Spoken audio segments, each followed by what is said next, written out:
Dion said. I, too, doubt.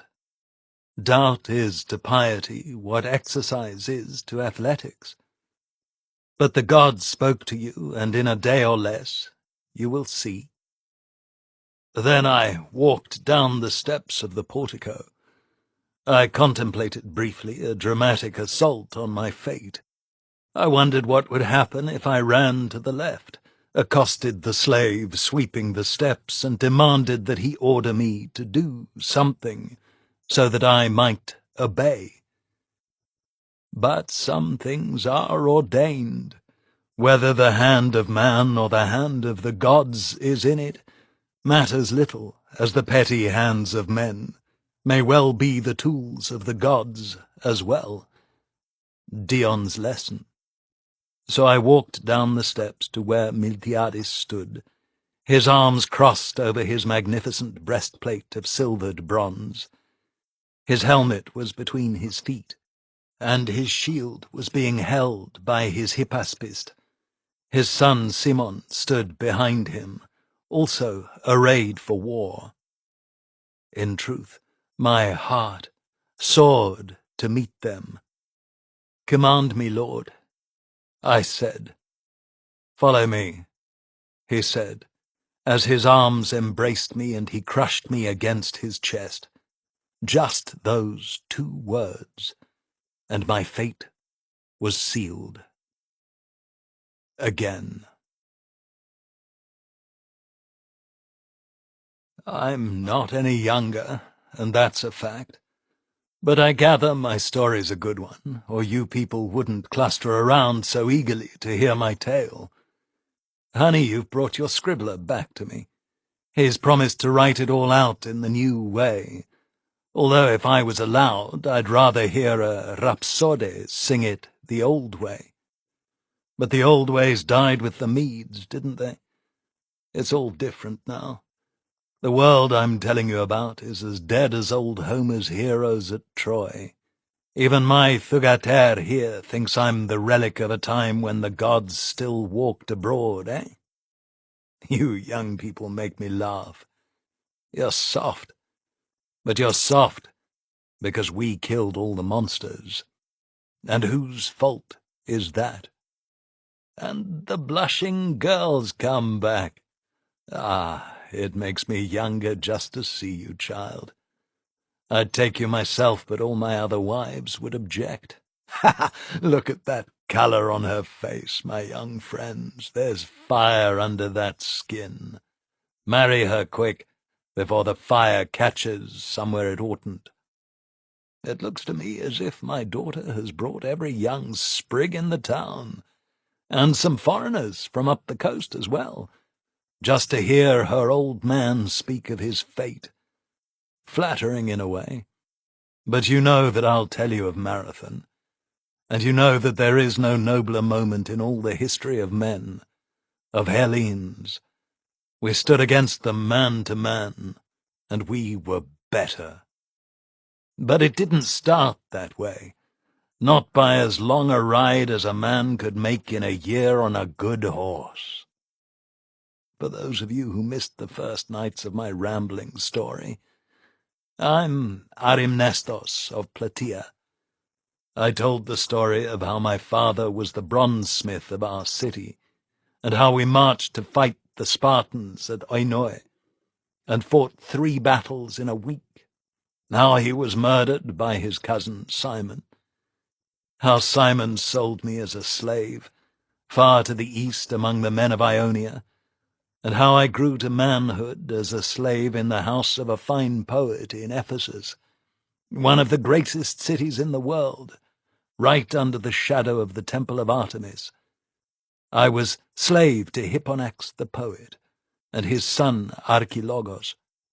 In time they freed me. I became a warrior, and then a great warrior. But when the long war began, the war between the Medes and the Greeks, I served with the Athenians at Sardis. Why, you might ask? My Thugater will groan to hear me tell this again. But I loved Briseis. Indeed, to say I loved her, Hipponax's dark-haired daughter, Artemis's avatar, and perhaps Aphrodite's as well, Helen returned to earth. Well, to say I loved her is to say nothing, as you will hear if you stay to listen. Briseis wasn't the only person I loved in Ephesus. I loved Archilogos, the true friend of my youth. We were well matched in everything. I was his companion, first as a slave, and then free. And we competed at everything. And I also loved Heraclitus, the greatest philosopher of his day. To me, the greatest ever, almost like a god in his wisdom. He, and he alone, kept me from growing to manhood as a pure killer. He gave me advice which I ignored, but which stayed in my head. To this day, in fact, he taught me that the river of our lives flows on and can never be reclaimed. Later I knew that he'd tried to keep me from Briseis. When her father caught us together, it was the end of my youth. I was cast out of the household, and that's why I was with the Athenians at Sardis, and not in the phalanx of the men of Ephesus to save Hipponax when the Medes gave him his mortal wound. I found him screaming on the battlefield, and I sent him on the last journey because I loved him, even though he had been my owner. It was done with love, but his son, Archilogos, did not see it that way, and we became foes. I spent the next years of the Ionian Revolt, the first years of the Long War, gaining word fame with every blow I struck. I should blush to tell it, but why? When I served at Sardis, I was a man that other men would trust at their side in the phalanx. By the time I led my ship into the Persians at the big fight at Cyprus, I was a warrior that other men feared in the storm of bronze. The Greeks won the sea fight, but lost on land that day at Cyprus, and the back of the revolt should have been broken, but it was not.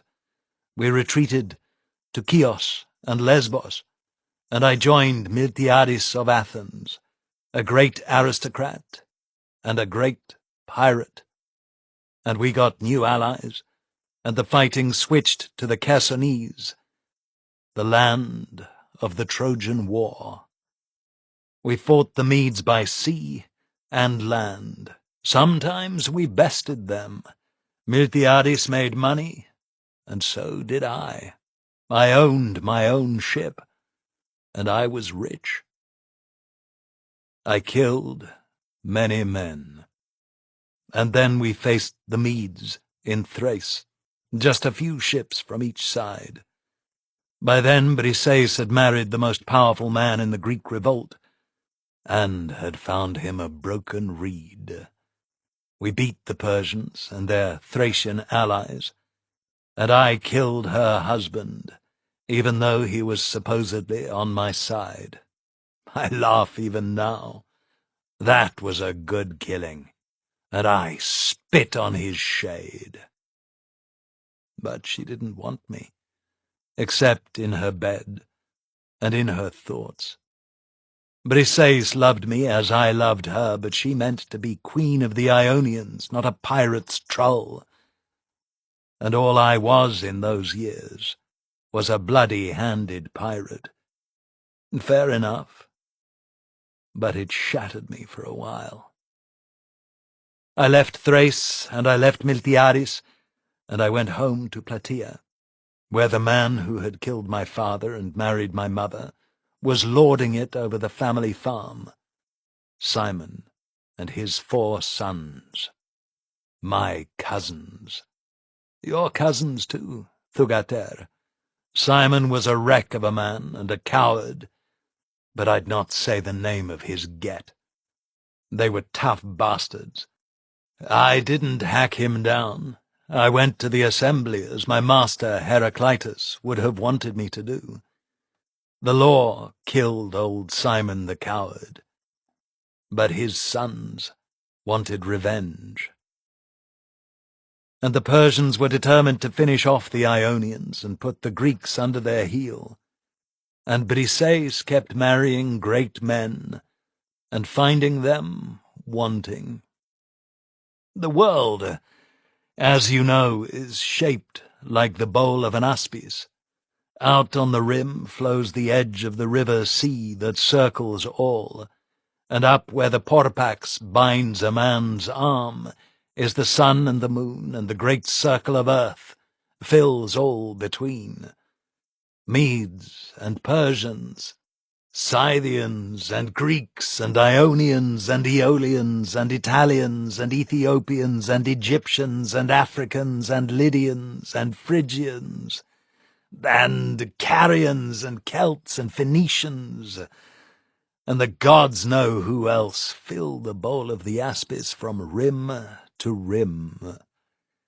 And in those days, as the long war began to take hold, like a new-started fire on dry kindling, you could hear men talking of war, making war, killing, dying, making weapons and training in their use all across the bowl of that Aspis, from rim to rim, until the murmur of that bronze-clad god's chorus filled the world.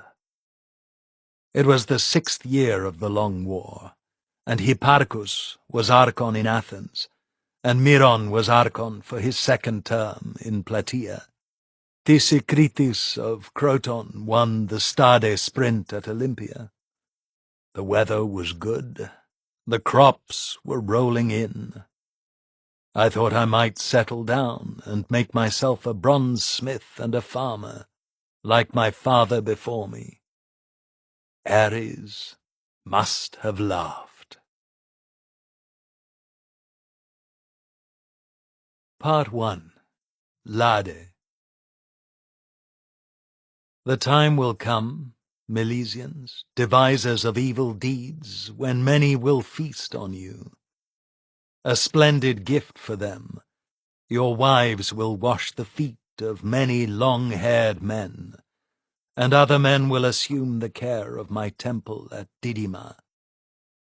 Oracle of Apollo to the men of Miletus, in Herodotus, Book 6, Logos 19.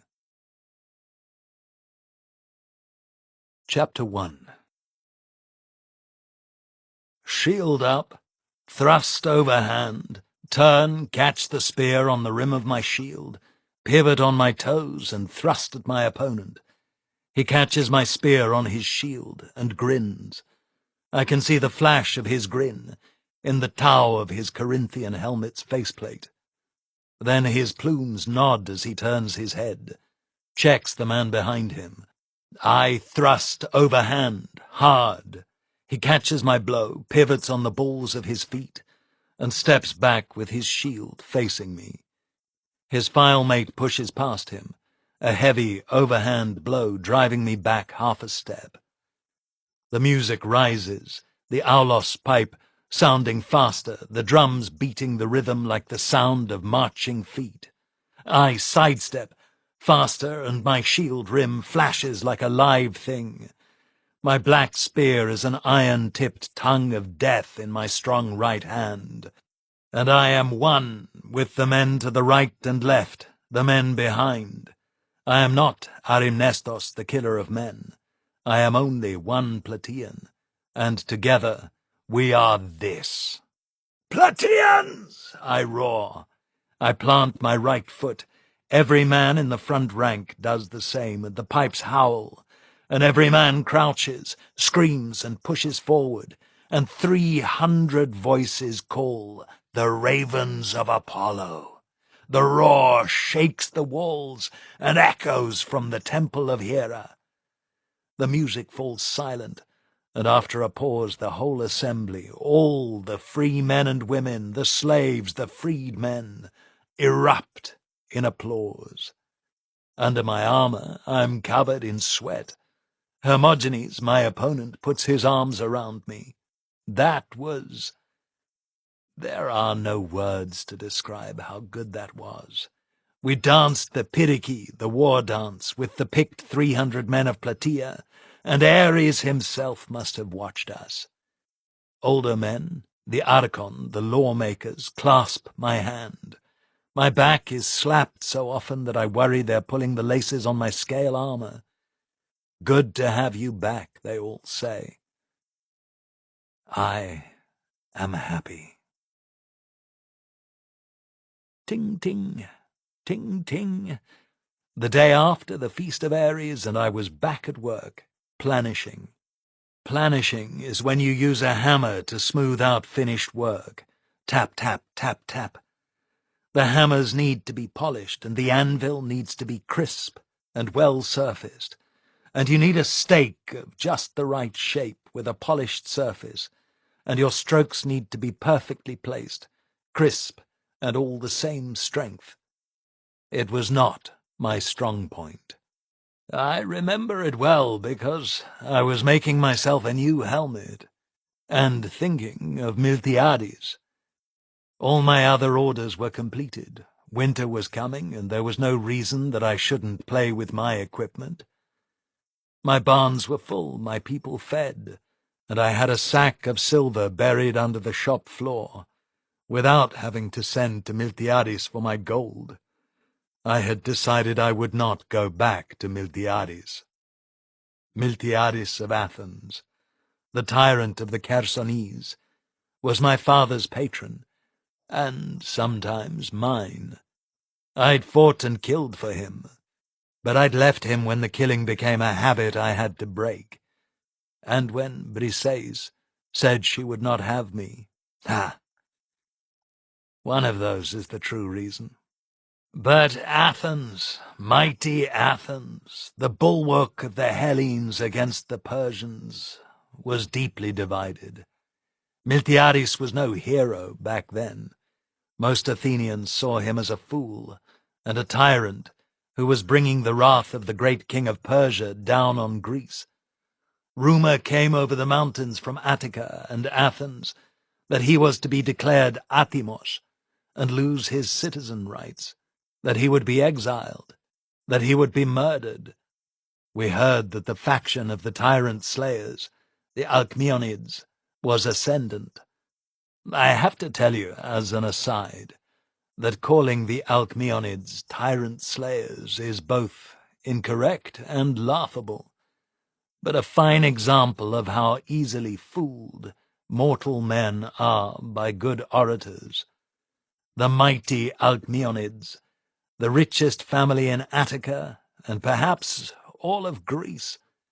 One of their many scions killed one of Pisistratus's sons in Athens. It was a private quarrel, but we still call the overhand sword cut the Harmodius blow, and most men think that the dead man was the tyrant of Athens. In fact, the only reason that the Alcmeonids would have arranged the death of the Pisistratids was so that they could seize the city and rule themselves. They were all in the game, all the great men of Athens. They prated about democracy, but what they wanted was power. In the early days of the Long War, I was bitter, disillusioned even, to find that the heroic Miltiades was a pirate and a thief, not a freedom fighter. Oh, he was brave as Achilles and wily as Odysseus, but beneath his aristocratic manners lurked a man who would kill a beggar for an obol if it would finance his schemes. After a while I took to hating him for his failure to be the man I wanted him to be.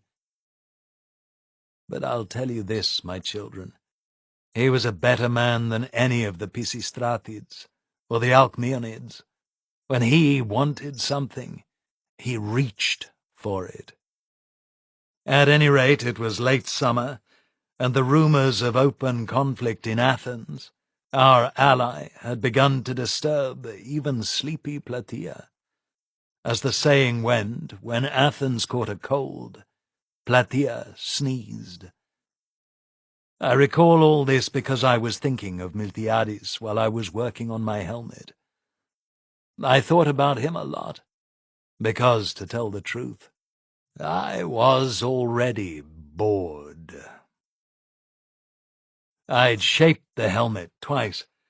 First I'd made the bowl far too deep, and the result looked so odd that I'd melted the bronze, added a little more tin, and poured a new plate on the slate where Pater had done the same. I made a wine bucket from that bronze. I didn't trust twice-forged stuff for armor. The second time I was more careful with my prayers, and I made a real invocation to Hephaestus, and I took time to draw the curve in charcoal on a board as part of the invocation. I raised the bowl of the helmet carefully for an hour or two each day, after propping the vines and gathering olives with my slaves and my household. And this helmet grew like a child in a mother's belly, like a miracle. So on that day I remember I was growing afraid. I, who feared no man in the meeting of the spears, was afraid, because the object I was making was beautiful, and better than I ever expected of my own work, and I was scared that I might ruin it. So I planished, slowly, ting-ting, ting-ting. The anvil rang like a temple bell with every blow. My apprentice, Tiraeus, held the work and rotated it as I requested. He was older than me, and in some ways better trained, but he'd never settled with one master, and before he met me he'd never even learned the signs that any man can learn who dedicates to the smith god. I'd had him a month, and he'd changed, just like that, like molten metal settling into the mold. He'd been ready to take a new shape, and he was no work of mine, but it still felt odd to have an older man, and in many ways a better smith, as my apprentice. He raised his head as if listening. Ting-ting, ting-ting, like a temple bell, my anvil called aloud to the gods.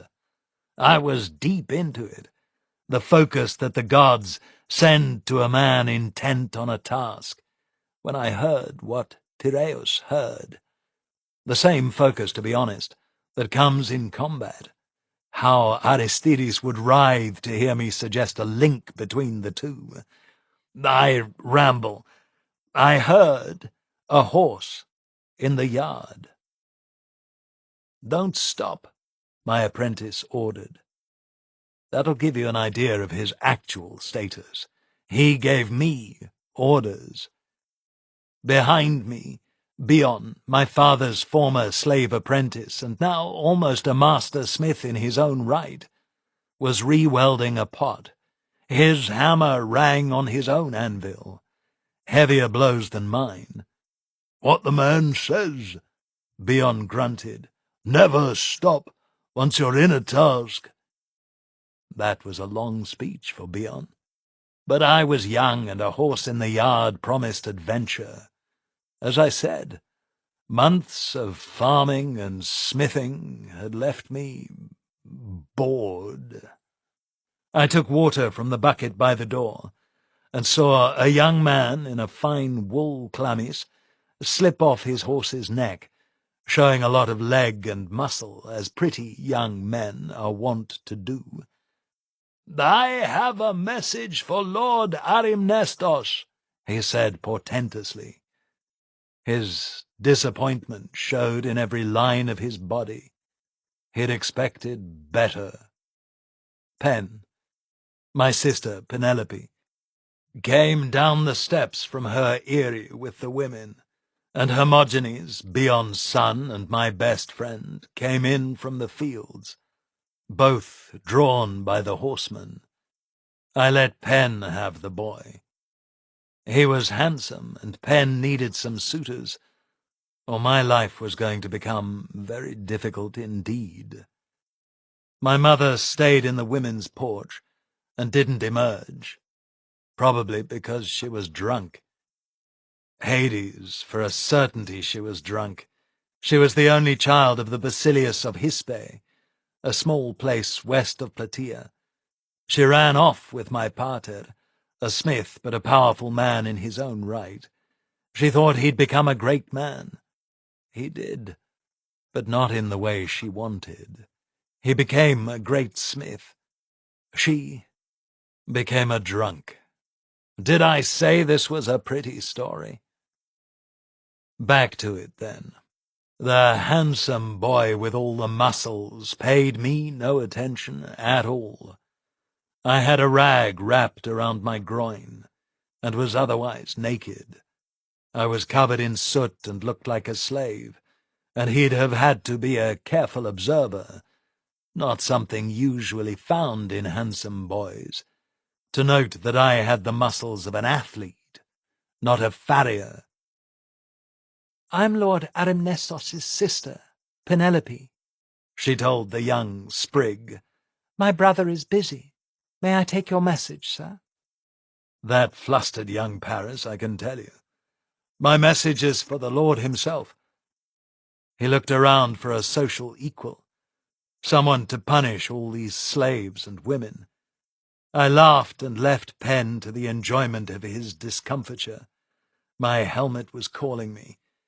I drank another dipper of water and got my hammer back in my hand. A ting, ting, a ting. I realized that there was a boy in my workshop. Where in Hades had he come from? He was Styges, the dark boy from the hero's tomb. No one was clear whether he'd been a prisoner or a bandit. He'd become part of Idomeneus's retinue. I think he'd been a thief. He was silent as the grave. So much to explain. Idomeneus was Cretan, a soldier and archer who had been my hypaspist, my squire in the fighting for years. When I cleared out my father's house, Idomeneus made himself priest of the hero's tomb. I had trained at that tomb as a boy, and it was my place, my sacred place. And Idomeneus, for all his madness and his delight in killing, and his debauchery, was my friend, and a member of my oikia, my household, my own retinue of trusted men and women. Styges was in Idomeneus's oikia. He was the Cretan's lover, his eromenos, and his hypaspist, too, as they do things in Crete. "My master needs you, Lord," the young man whispered, his eyes downcast. My hand hesitated, the head of the iron hammer high in the air. I let it fall, tang, and cursed, a clear miss-stroke, and I'd left a small flaw in the surface of the helmet. Tyreus put his hand to my mouth. "Curses won't change the metal," he said. See, he had 10 more years than I had. In many ways I was an overgrown boy with a talent for ripping men's souls from their bodies. He was a mature man, a man who'd seen enough hardship to learn to make better choices. "Fuck," I said. But I didn't throw the helmet across the shop. I'd learned that much. Nor did I gut Styges with the heavy knife I always wore, even in the shop, or lying with a slave girl, although the red rage flashed over my eyes. Instead, I placed it on a leather bag, washed my hands in the basin, and nodded to Styges. "I need a cup of wine, and I'll be happy to give you one as well." I did my best to imitate Achilles and be a man of warm hospitality, even to a catamite thief who'd just caused me to miss a hammer stroke. I was growing up. Styges bowed. "I'm honored, Lord." Of course, in Crete, men who were called lord were seldom covered in soot and bronze scale, with hands so black that the skin couldn't be seen. But in Boeotia, things were different. Besides, I had a great deal more respect for Styges than for the perfumed boy in my courtyard. My sister Penelope came out of the house with wine. She poured a libation to Artemis, as was right for her, and then to Hephaestus for me, before serving the rest of the pitcher of wine to Tereus, Bion, Hermogenes, Styges, and my guest. Of the crowd, only the guest and Pen could be said to be wearing clothes. I just want you to see this in your heads. Only when Styges had a cup of wine in his fist did I question him. "Why does Idomeneus need me?" I asked. "He killed a man," Styges replied. "What man?" I asked. "A Plataean?" By which I meant a citizen or a man of no account. "No, lord," Styges said. "In fact, we killed 2 men, one a soldier at the shrine, the other," and Styges smiled, "I killed myself, one of the bandits, lord. They knew each other, were planning to escape, or perhaps take the shrine. Lord Idomeneus thinks they meant to kill all of us." He had a fresh cut, I realized, running from his shoulder to the middle of his side. He saw me looking at it and nodded, beaming with pride. He had a knife, and I did not. This sort of heroic understatement was the rule of the Greeks, and Idomeneus, for all his blood madness, ran a tight ship up there on the mountain. "The soldier we killed was Athenian," Styges said, his smile fading. "My master is afraid that he was a man of consequence." That got my attention. "My lord, is it nothing to you that I have travelled here from Sardis?" the beautiful young man asked. In truth, they were both quite handsome, the aristocrat like a statue of an athlete, and Styges a more practical, down-to-earth set of muscles, scars, and smooth skin. I could tell that Pen was pleased by both. I smiled at the aristocrat. "Young man, I apologize for my rude dress and quick welcome, and I ask that you stay a day or 2. This matter concerns my honor, and must be dealt with immediately."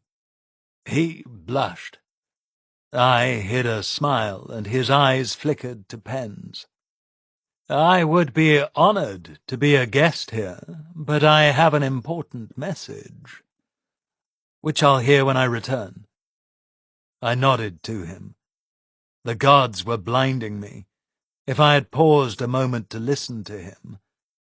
But I thought my duty was calling me, and I didn't like him, or his heirs. "Mind that they don't put you to work in the forge," Pen muttered. "I'll be back by midday," I said, and ordered the slaves to bridle my horse. The gods were laughing, and Moira spun her thread so fine.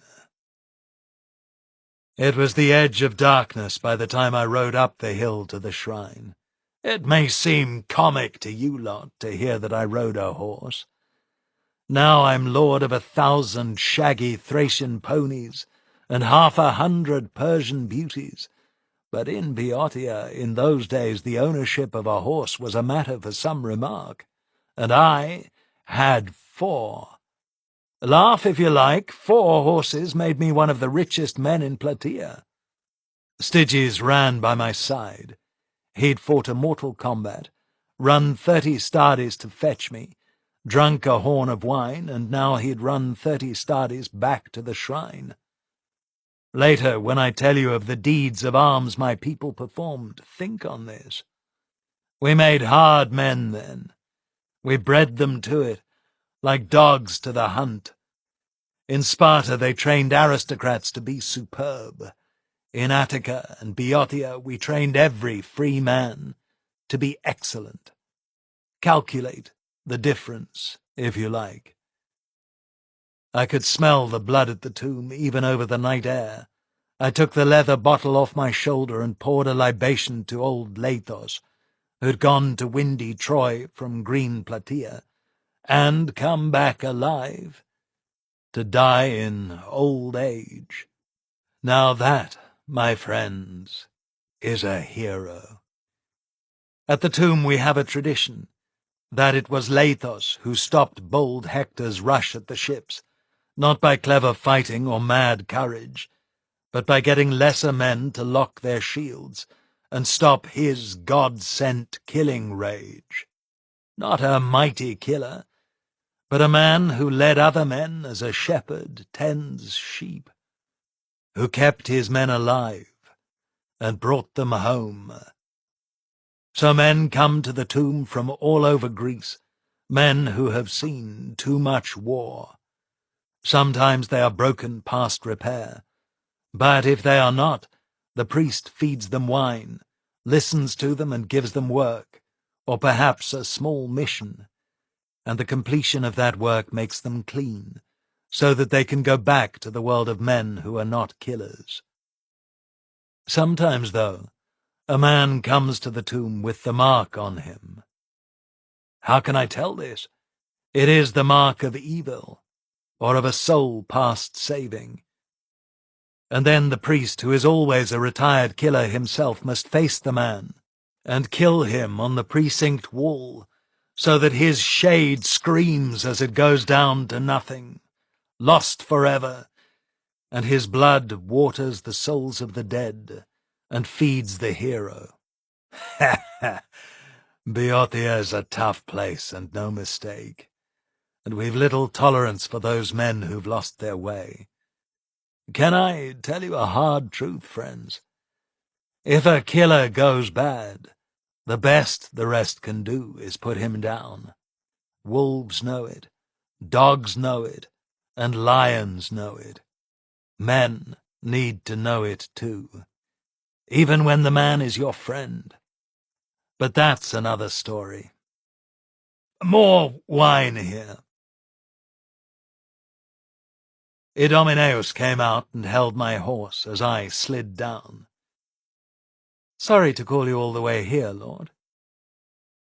The dent in my perfect helmet still rankled, and I couldn't get the thought of a messenger from Sardis out of my head. Sardis, the capital of Lydia, the satrapy of the Persian Empire closest to Greece.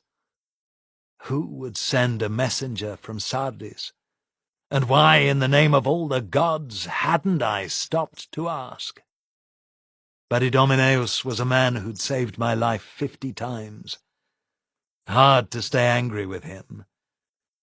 I needed to come out anyway. If I stay at the forge too long, I might forget who I used to be. Used to be? Idomeneus laughed his mad laugh. Achilles reborn, now hammering bronze? So, you killed a man? I asked. One of the women pressed a horn cup into my hand. Watered, spiced wine, just warmed.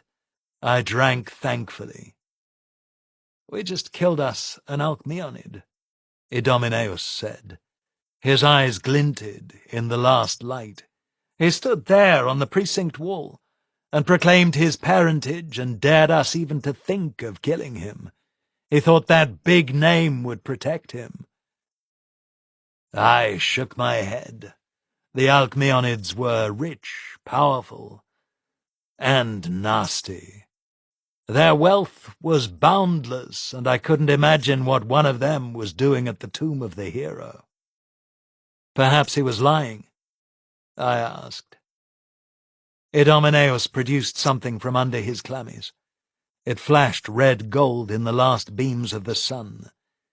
It was a clasp belt, the sort of thing a very rich man wore with his chiton, and every link was beaten gold. It was worth more than my farm. and I have a good farm." "Fuck," I said. "He had the mark of evil," Idomeneus said. "What could I do?" I went and looked at the corpse, stretched over the precinct wall in the traditional way. He had been a big man, a head taller than me, with a bel cuirass of bronze as thick as a new flayed hide. He probably weighed twice as much as wiry Idomeneus. He had a single wound, a spear thrust in his left eye. Idomeneus was a very, very dangerous man. The Athenian nobleman must have been too stupid to see that. Or the mark truly was on him, and the hero needed blood. His armor was of the best, as was his helmet. "Fuck," I said again. "What was he doing here?" Idomeneus shook his head. Behind him, men and women were lighting the lamps.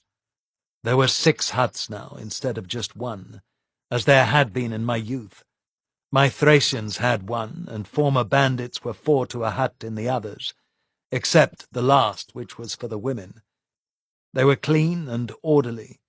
Dead deer hung in rows from the trees, and there was a whole boar, and piles of salted skins rolled tight.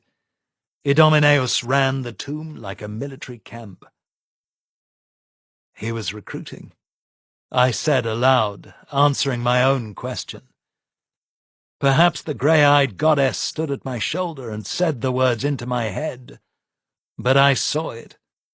He was in his best armor because he wanted to impress, but he'd challenged Idomeneus, somehow, and the mad fuck had killed him. These things happen. My problem, I thought, was how to clean it up. They were all in my oikia, so I bore the responsibility, and it was my place to put it right. Besides, I knew most of the big men in Athens. I knew Aristides, and he was related to the Alcmeonids by marriage and by blood. I was sure he could make it right, if anyone could. I considered the alternative. I could do nothing. It was possible that no one knew where this man was or what he had intended. It was possible that even if his people found out, they would take no revenge. "In the morning I'll cast an augury," I said. "Perhaps the Logos will offer me an answer." Idomeneus nodded. "You'll stay the night?" he asked. "Just as you wanted, you mad cretin," I said. "You need to get away from the farm before you turn into a farmer," he said. I had the glimmer of a suspicion that my mad hippaspist had killed a powerful man merely to get me to come up the hill and drink with him. I sighed. Styges put a warm cup in my hand and led me to the fire circle, where all the former bandits sat. We sang hymns to the gods, while a bowl of the heavens turned over our heads.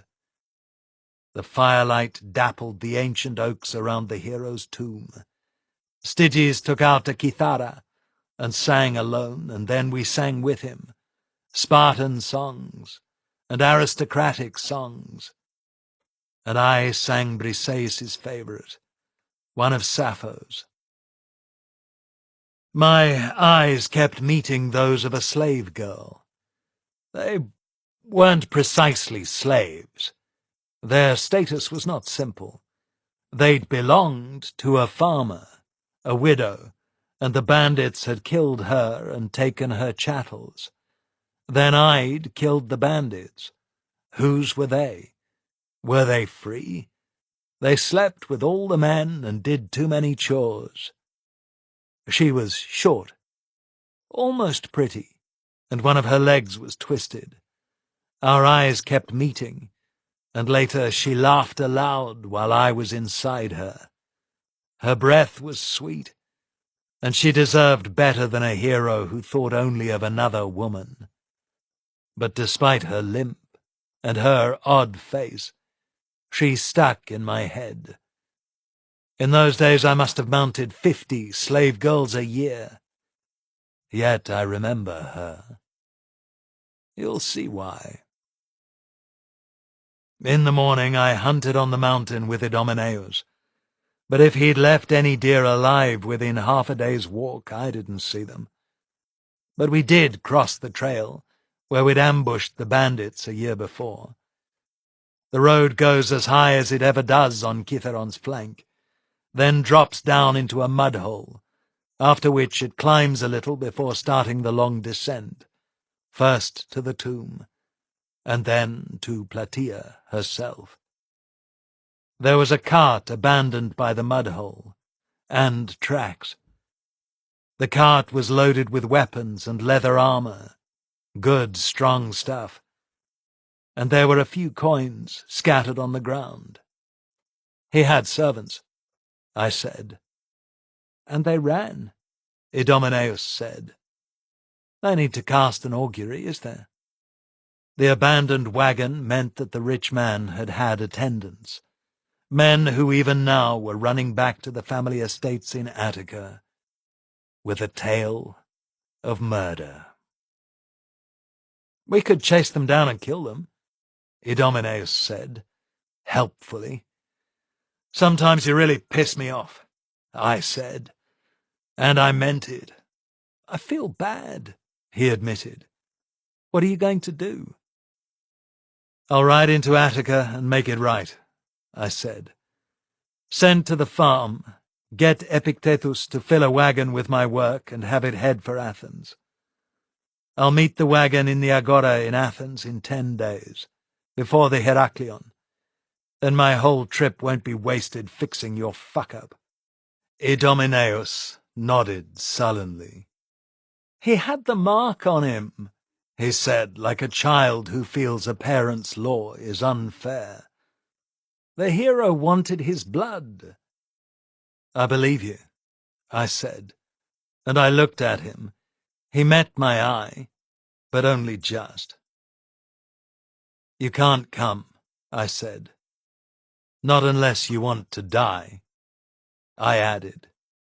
He shrugged. My entertainment of the night before was standing a little apart.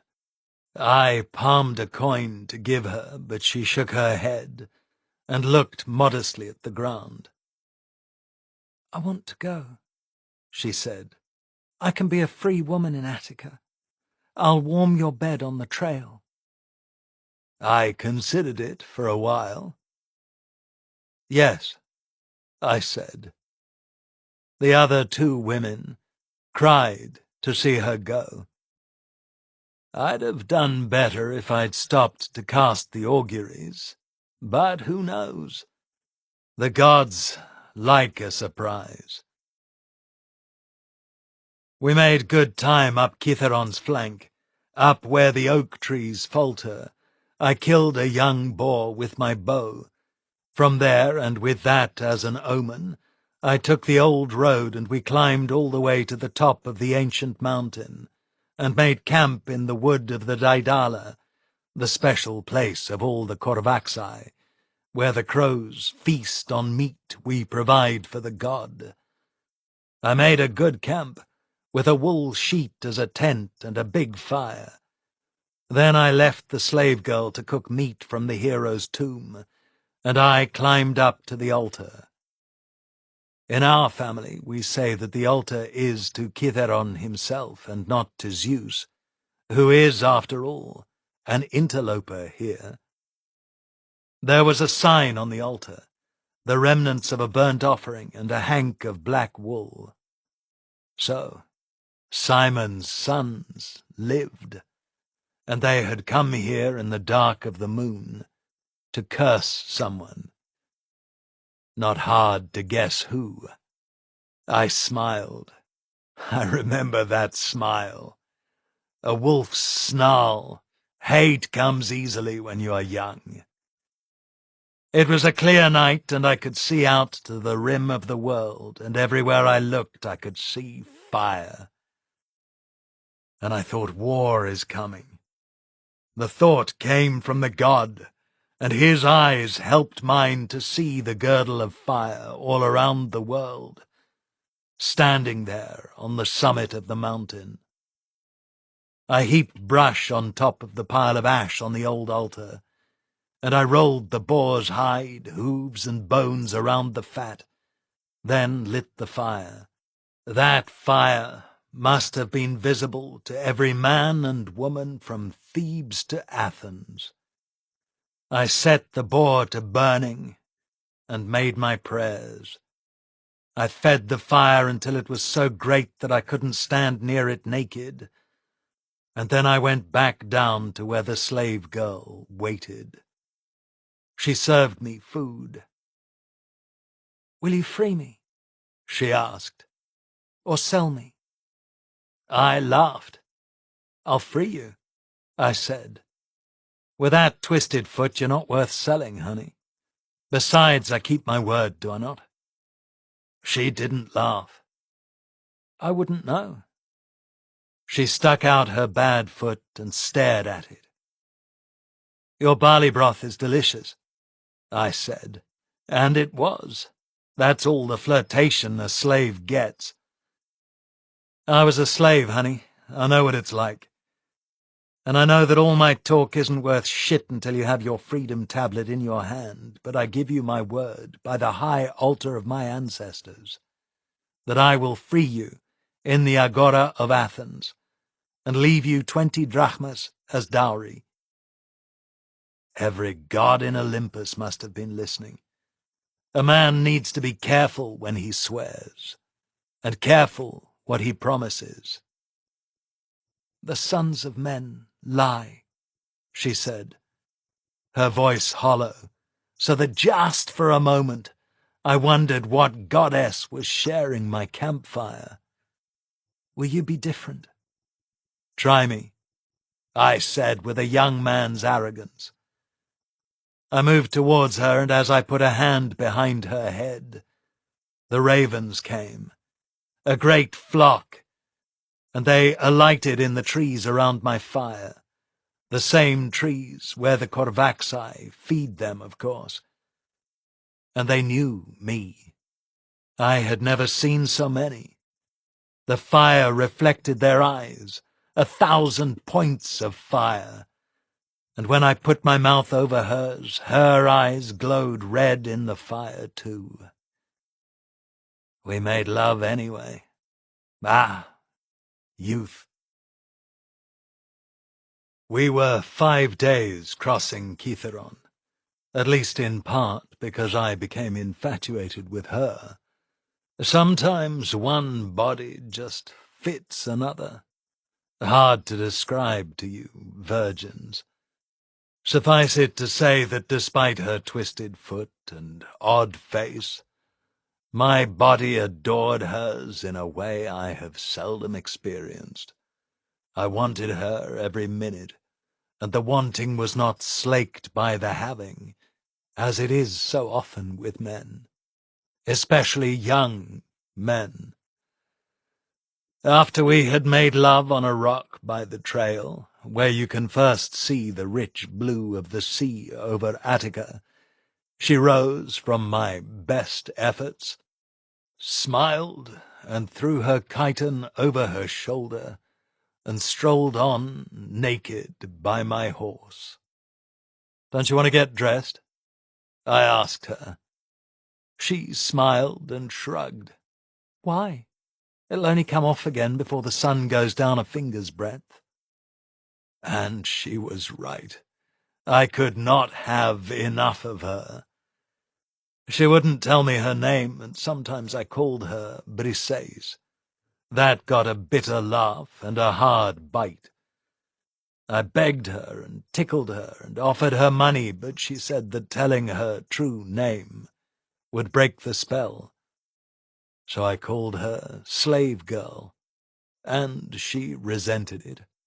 After the slowest trip over the mountain in the history of the Greeks, we came down by the fort at Oinoe, where my brother had died. I poured wine to his shade, and we rode on, the horse useful now. We didn't camp in Attica. I was a man of property, and we stayed in inns, or I claimed guest status from men who I knew a little, like Eumenios of Eleusis, who was happy to see me, toasted me in good wine, and warned me that he'd heard that the Alcmeonids were out for my blood. I sneered. "They don't even know who I am," I said. "I'm just some hick from Boeotia." Eumenios shook his head. "No, you're a warrior, and a friend of Miltiades and Aristides. It is said in the city that you can lead 300 picked men of Plataea over the mountain whenever Miltiades snaps his fingers." I shook my head and drank my wine. Who the fuck would say that? Miron is the Archon, Hades' brother. In Plataea we care very little for who lords it in Athens, as long as the grain prices are good. But then I thought of the black wool on Kithaeron's altar. Simon's sons would spread that story if it would help them to revenge. In the morning, Eumenios pretended he'd missed a night's sleep because of my antics with my slave girl. He saw me mounted, poured a libation, and sent me on my way. But before I turned my mare's head out of his gate, he caught my ankle. "Go carefully," he said. "They'll kill you if they can, or bring you to law."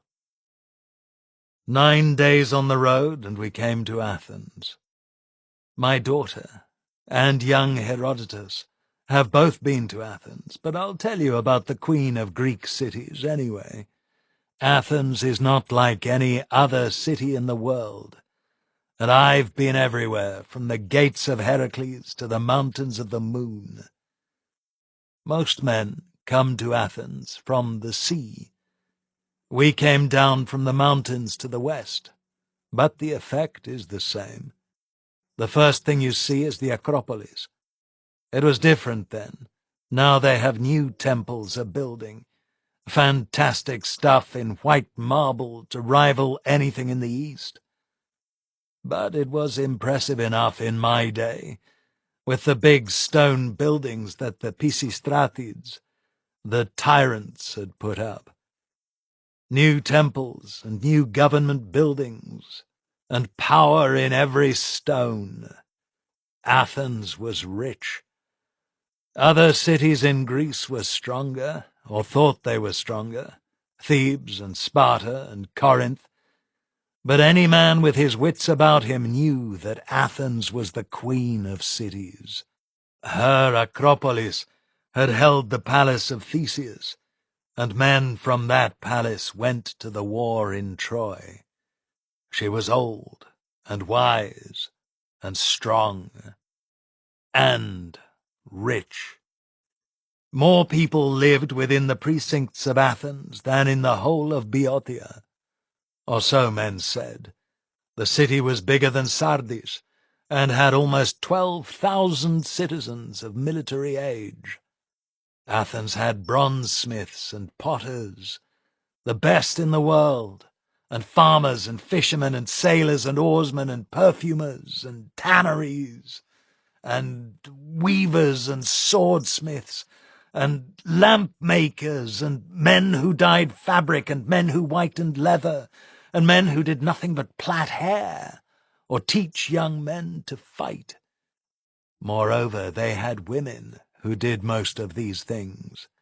The world was turned on its head in Athens, and in my time I've met women who played instruments, women who coached athletes, women who wove, and women who painted pots, even a woman philosopher.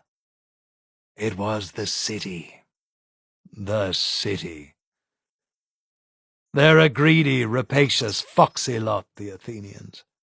They lie, steal, and covet other men's possessions, and they argue about everything. I've always liked them. I'd never been to Aristides' house, but he was a famous man even then, so it was easy enough to ask directions. but I had to turn down a dozen offers on my slave girl. The truth is, she shone with some power, and no man who saw her cared an obol about her limp. And for some reason men fancied me, too, and even offered for my horse and my blanket and my sword and anything else visible. We should have passed around the shoulder of the Areopagus and walked on down the hills to the cool countryside on the east side of the city. Instead, I paused for a cup of cheap wine. What I really wanted was to walk down the street of the bronzesmiths.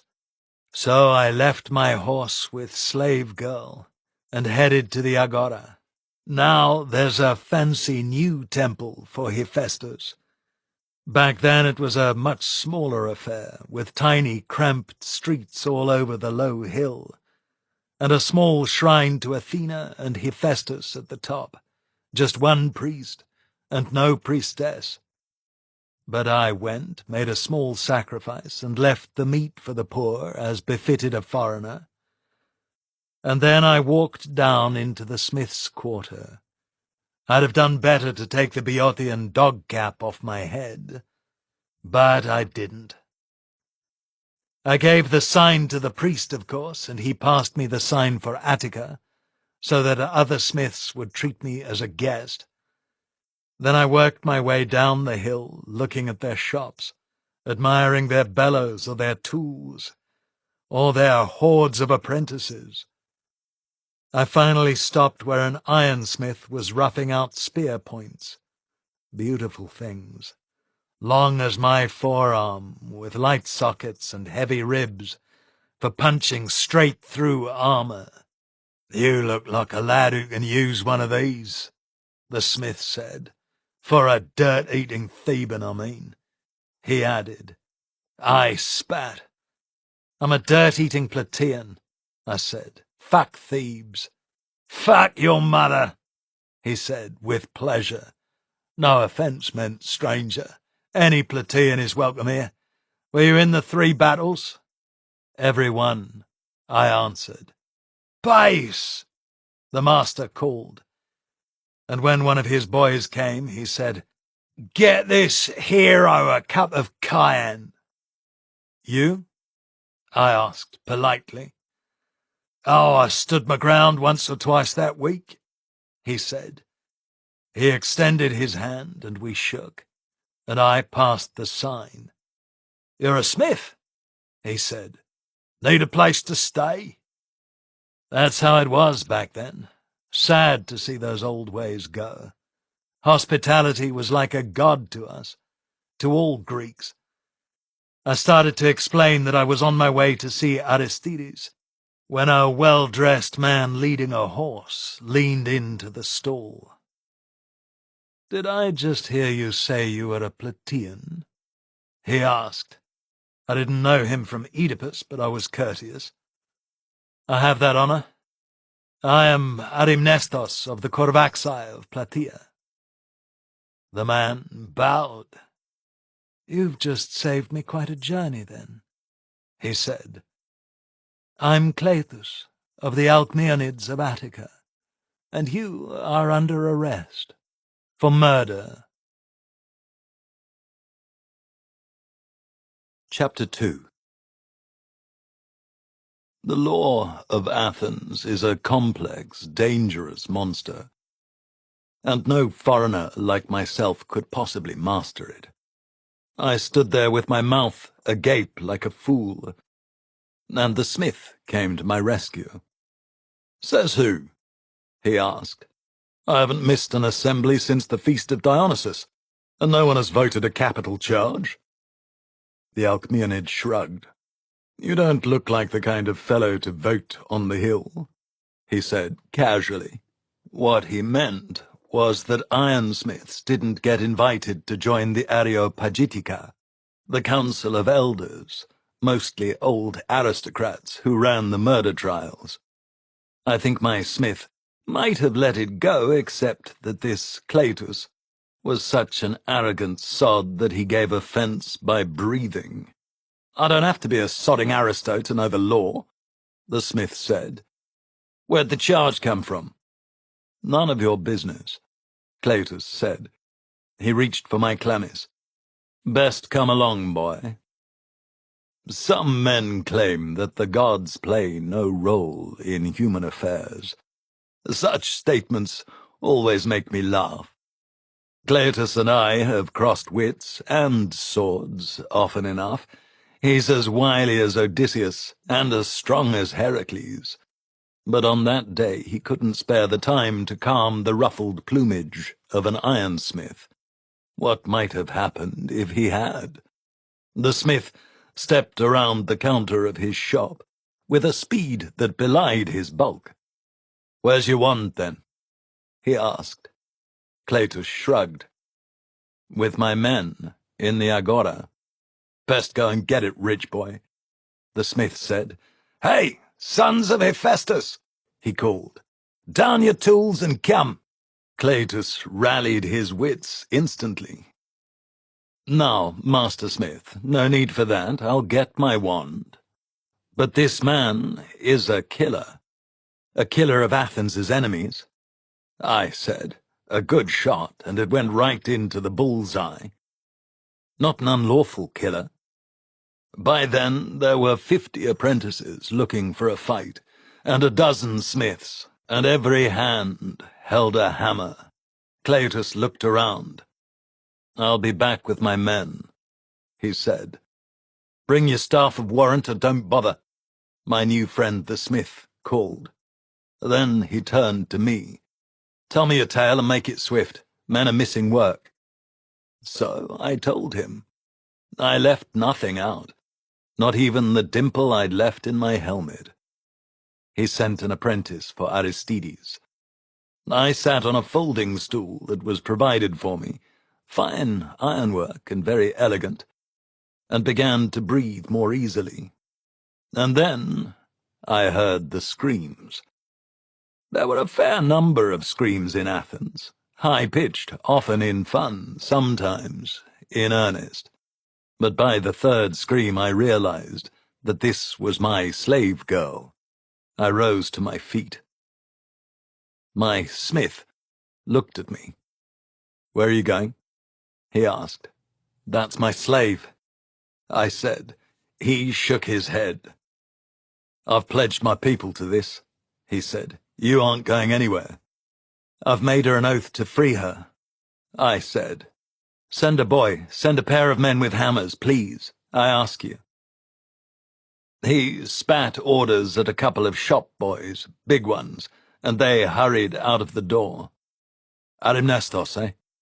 he asked. "I've heard of you. Killer of men, right enough.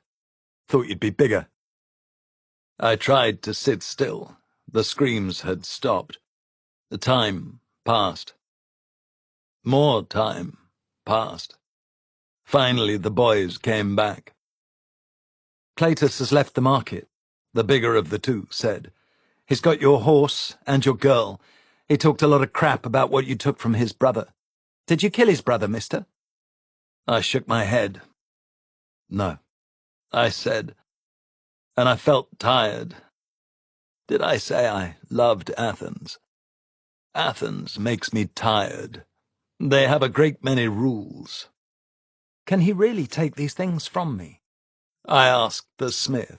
He shrugged. "Alcmeonids do what they like," he said. "Most commoners won't even try to stand against them." He grinned. "Lucky you're a smith." "He's no smith," said a voice behind my chair. And there was Athens's leading pillar of justice, the greatest prig ever to lead warriors in the field, a man so driven by fairness that he had no space left for ambition. I embraced him anyway, because I loved him, despite the fact we had nothing in common. It was Aristides. He was still tall, lanky, graceful, like a man who's had the best training the drachma can buy all his life. "I gather you've turned to crime," he said. I like to think it was a rare show of humour, and not a statement of fact. "Not true, my lord. This scion of the Alcmeonids was killed by a man in my service, at a shrine for impiety. I've given orders for his body and his armor to be brought here, and all his possessions that weren't looted by his own servants. They will be here in a matter of days. I shrugged. I'm a man of property, not a freebooter, my lord. Aristides nodded solemnly. I'm pleased to hear it. He's a smith, right enough, the ironsmith said. He knows the signs. Aristides looked at me under his bushy eyebrows. Oh, there's more to you than meets the eye, young man. So you are a smith. Young man, he called me. He was less than 10 years my senior, but he had the dignity of an old man. A bronzesmith, I said. And a farmer now. My property brought me 300 medimnoi this autumn. Aristides laughed. I never expected you to rise to the Hippes class, he said. I'm not sure that I still qualify. I returned. The Alcmeonids just stole my best horse and my slave girl. Aristides' smile was wiped off his face. Really? Smiths and apprentices pressed around him, each telling his own version of the story. Come to my house, Aristides said. I'll send to the council and announce that I have you in my custody and that I'll represent you at the trial. Then everything will be legal. What about my horse? I asked. And my girl? He didn't answer. I shook hands with every smith who had aided me, thanked them all, and walked off into the evening with Aristides and a dozen young men he had about him, all armed with heavy staves, I noticed. When we were clear of the industrial quarter, Aristides wrinkled his nose. I've seen you in the storm of bronze, Plataean. You're a man of worth. How do you stand the stink of all that commerce? He didn't slacken his step, and he was a tall man. I shrugged. Money smells the same, whether earned at the point of the spear or in the sweat of a shop. I said. Aristides shook his head. But without virtue, without glory. You're arguing with the wrong man, I answered. My master taught me that war is the king and master of all. Some men it makes lords, and others it makes slaves. I laughed, and then my laughter stopped. What's happening here? Your lads are all armed, and these Alcmeonids were out for my blood. Later, he said, we walked around the steep hill, its rock worn smooth from hundreds of men climbing to the top, where criminal trials were held, and then past the slums on the east side and back up a big road, the road to the Temple of Poseidon at Sunion. The moon was up by the time we came to a big gate. My farm, Aristides said with pride. I don't sleep in the city anymore. I expect I'll be exiled soon, if not killed. He said it with the flat certainty you hear from a veteran on the night before he takes his death blow. You? Exiled? I shook my head. 5 years ago you were the golden boy of Athens. I still am, he said. Men think I seek to be a tyrant, when in fact I seek only to provide justice, even to your friends, the Smiths. There are noble men, men of worth, even in the forges and the potters' shops. I insisted. Of course, democracy wouldn't function if there were not.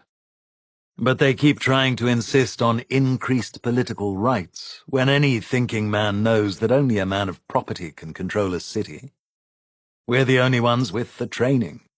That Smith could no more vote on the Areopagitica than I could dish a helmet. Aristides shed his chlamys and chiton, and I noted he was still in top fighting trim. As we talked, slaves attended us. I was stripped, oiled, and dressed in a better garment than I'd worn since my last bout of piracy, all while listening to Aristides. Helmets are raised, not dished, I said. Just my point, he said. I shook my head. Allow me to disagree with my host, I said. He smiled politely. Perhaps it is that the perfection of any trade, war, sculpture, poetry, ironsmithing, even tanning or shoemaking, provides a man with the tools of mind to allow a mature man to take an active part in politics, I said. He rubbed his chin. Well put, and not an argument I'd heard put in exactly that way before. But you're not proposing that all men are equal? I sneered. I've stood in the haze of Ares too often to think that, my lord. He nodded. Just so, but an equality of excellence. I must say that I admire the notion. But that equates politics and war, which are noble pursuits, with ironwork and trade, which are not. I took wine from a woman who had to be his wife. I bowed deeply, and she smiled.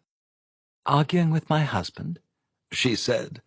A waste of breath, unless it's about the running of this house, and then he loses all interest. You are Arimnestos of Plataea.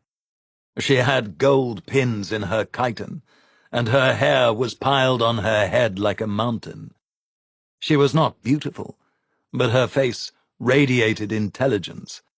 Athena might have looked so if she were to dress as a matron.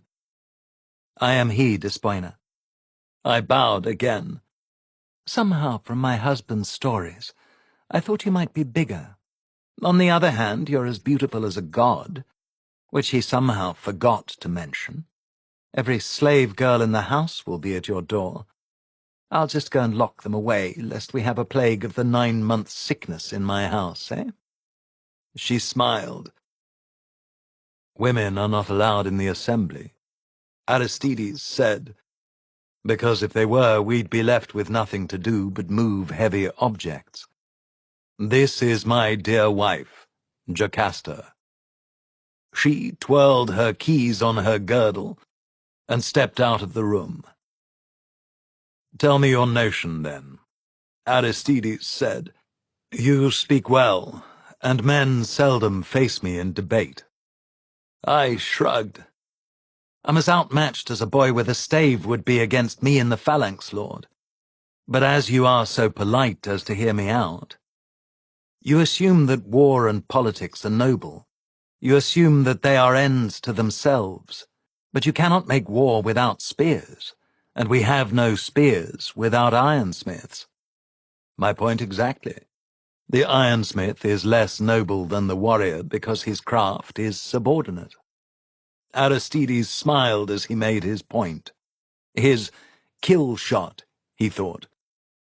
But, my lord, if you will accept my expertise, I said carefully, because I did not want to anger him. War is a terrible end unto itself. I've made more war than you, although I am younger. War is a terrible thing. But without it we could not be free, Aristides said. Ah, so freedom is the higher goal. I smiled. Aristides frowned, and then he grinned. By the gods, he said, if all smiths were like you, I'd replace the Council of Elders with smiths tonight. I shrugged, and then met his grin. Remember, Lord, I was the pupil of Heraclitus. He nodded. Yes, in truth, you are an aristocrat, as you were educated as one. While being a slave, I added, and drank my wine.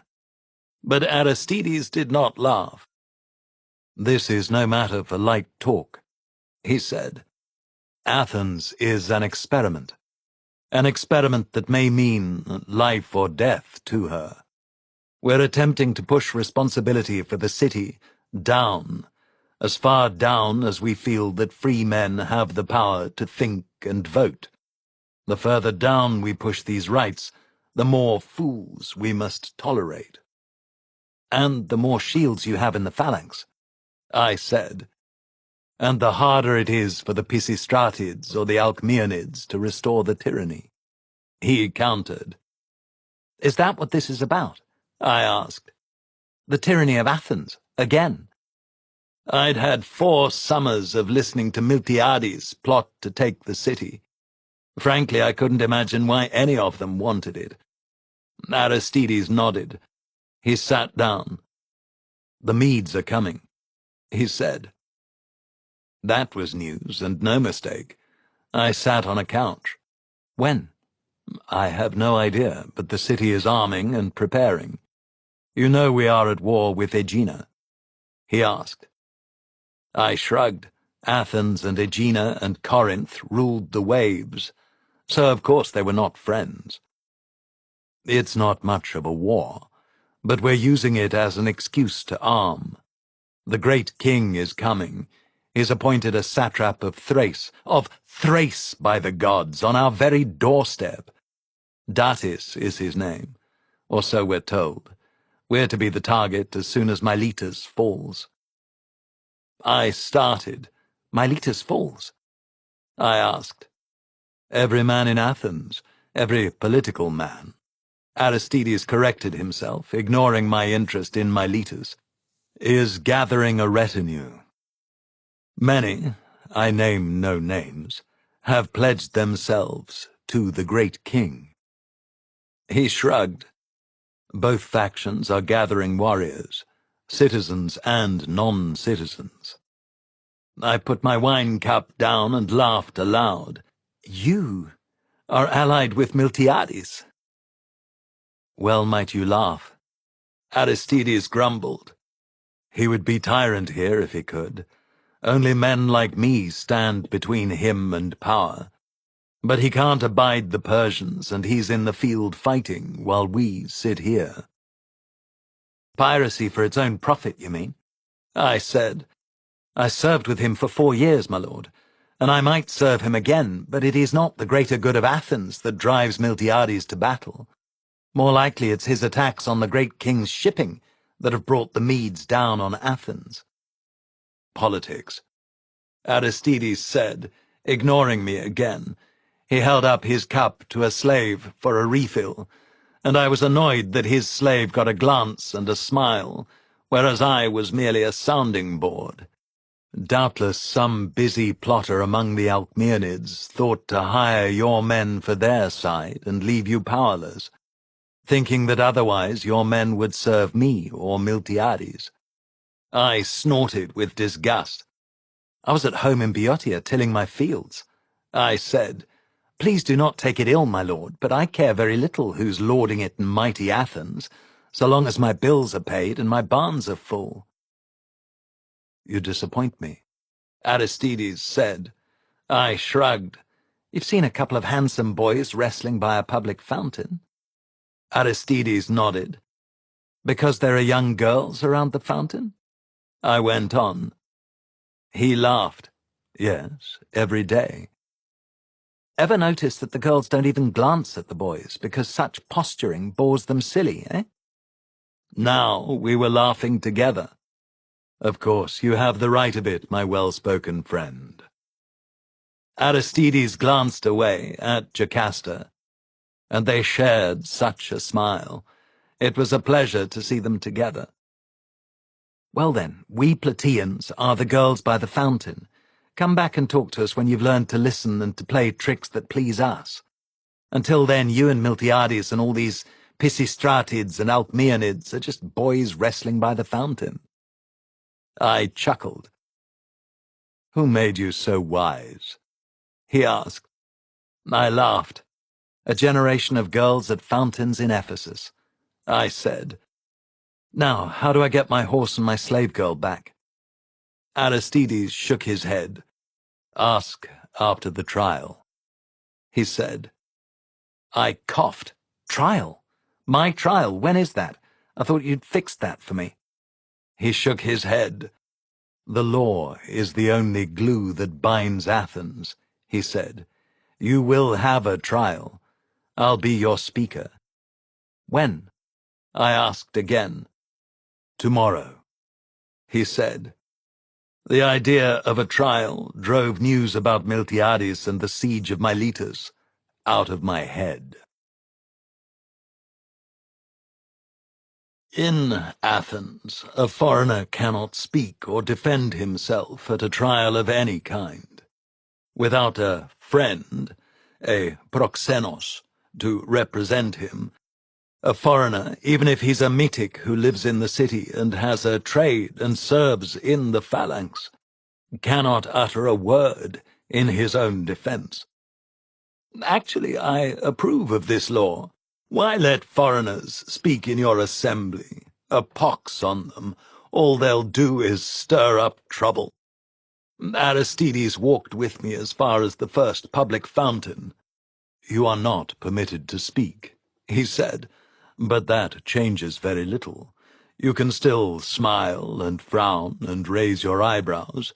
You can control your emotions or give them free rein. Men know who you are, and if they didn't yesterday, they will by this morning. The jurors will watch you. Comport yourself like a man. Ask yourself, what would Achilles do?" I laughed. Sulk in his camp until provoked, and then kill anyone who offended him. Aristides frowned. The law is not a matter for levity. I must leave you. I have stops to make and men to see. Be on the hill of the Areopagus by the middle of the day. He handed me a 3-leaf wooden tablet with wax pages. "Keep this by you," he said. "I've written out the charges and your counter-charges, just in case another man has to speak for you. And I want you to understand, we're suing young Cletus for the civil loss of your chattels. That is, the girl and the horse. Of the two, the horse is by far the most valuable, and will, I think, trip young Cletus up handily at the trial. Understand?" I read the tablet quickly. The writing was tiny and precise, but I am a literate man. I was taught my letters early. "Will the trials go on at the same time?" I asked. "Zeus, you know nothing of our laws. No, your trial is for the murder of a citizen. That will be tried by the Areopagitica, the elders of the city. Friends of the Alcmeonids, every man. In fact, more than half of them are Alcmeonids." He nodded gravely. "The civil trials will be held when the roster allows, probably early in the spring. We'll need a jury of at least 400. I swallowed some rage. Spring! I promised that girl her freedom. Aristides shrugged. "I doubt you'll ever see her again, frankly. I'll see to it that you receive chattel of equal value." I shook my head. "Aristides, I trust you, but I will have that girl back, and I will free her. I swore it. It may seem a little thing to you." He shook his head in turn. "No, oaths to the gods are weighty matters, and you are a pious man. I apologize. I will do my best. But if they cannot kill you, these men will seek to hurt you, even your woman and your horse." I spat. "This is your democracy. Aristocrats hitting out at better men through their chattels." He went down to the agora with the rest of his followers, leaving me 2 young men with staves, Sophanes, who already had a name as a warrior, and Glaucon, his friend. They were both aristocrats, both followers of Aristides, and both very serious. They wanted me to tell them about Miltiades. "I want a good crater to take home," I said, ignoring them and shrugging off my rage. I put the tablet into the back fold of my chiton, a beautiful garment of natural wool. "Something with a hero on it. Will you take me to the potter's quarter?" I had an errand on the way, and so I walked them down past the cemetery, and took them to visit Cleon, my hoplite class friend from my first campaign. He met me in his doorway, and he barked like a dog, howled and threw his arms around me. Sophanes and Glaucon watched wide-eyed as we drank a shared cup of wine. Terrible wine, and traded tales. "You, Sophones," he said, "you have the name of an athlete. Do you know this big lummox charged the Persians single-handed at the pass of Sardis?" Cleon was proud to know me, proud to show me off to passers-by. I shrugged. Alcidas of Euboea led the way, and there were 10 of us. Cleon laughed. It froze my fucking blood just to watch by Aphrodite's burning cunt. His face was red, and I thought that he'd had too much wine already. "You look rich and pampered," he went on. I thought he looked like a broken man. "How are things with you?" I asked. He had told me that his house was smaller than the stern galley on a trireme, and I could see it was true. "My wife died," he said. He shrugged. "And both of my children. Apollo sent some affliction and they were gone in a week." He looked at the floor. Then he straightened his spine. "Anyway, how are you? Famous, sonnet." Talk of my fame made me nervous. "I'm here because Idomeneus killed one of the Alcmeonids," I said, to cover the pain in his eyes with facts. Men do these things. Men are cowards when it comes to sorrow. "Good for Bum Boy. For a coal-eyed catamite, he's a fine man. Killed an aristocrat. That's something," he said. I laughed nervously. Cleon was drunk and difficult. Sophones and Glaucon were both aristocrats, and they were not pleased. I shrugged. "I have an appointment," I said. "Damn, you remind me of better times. I'm not even a hoplite anymore, eh? Failed the property qualification." He looked at the floor, and then hugged me. "Damn, listen to me. All whines and self-pity. Come and see me again." I hugged him hard, took my 2 guards, and left for the Potters. My 2 aristocrats clucked and muttered, and finally Glaucon spat that I had a friend of no worth. I stopped and put a hand on his shoulder, older man to younger.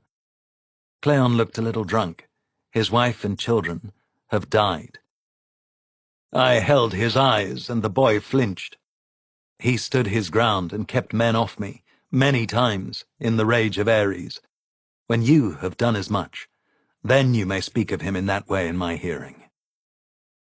Glaucon looked at the ground. "I apologize." I liked him for that. The young are superb at disavowing responsibility. Hades, I was myself, so I know what I speak of. But this one was a better man.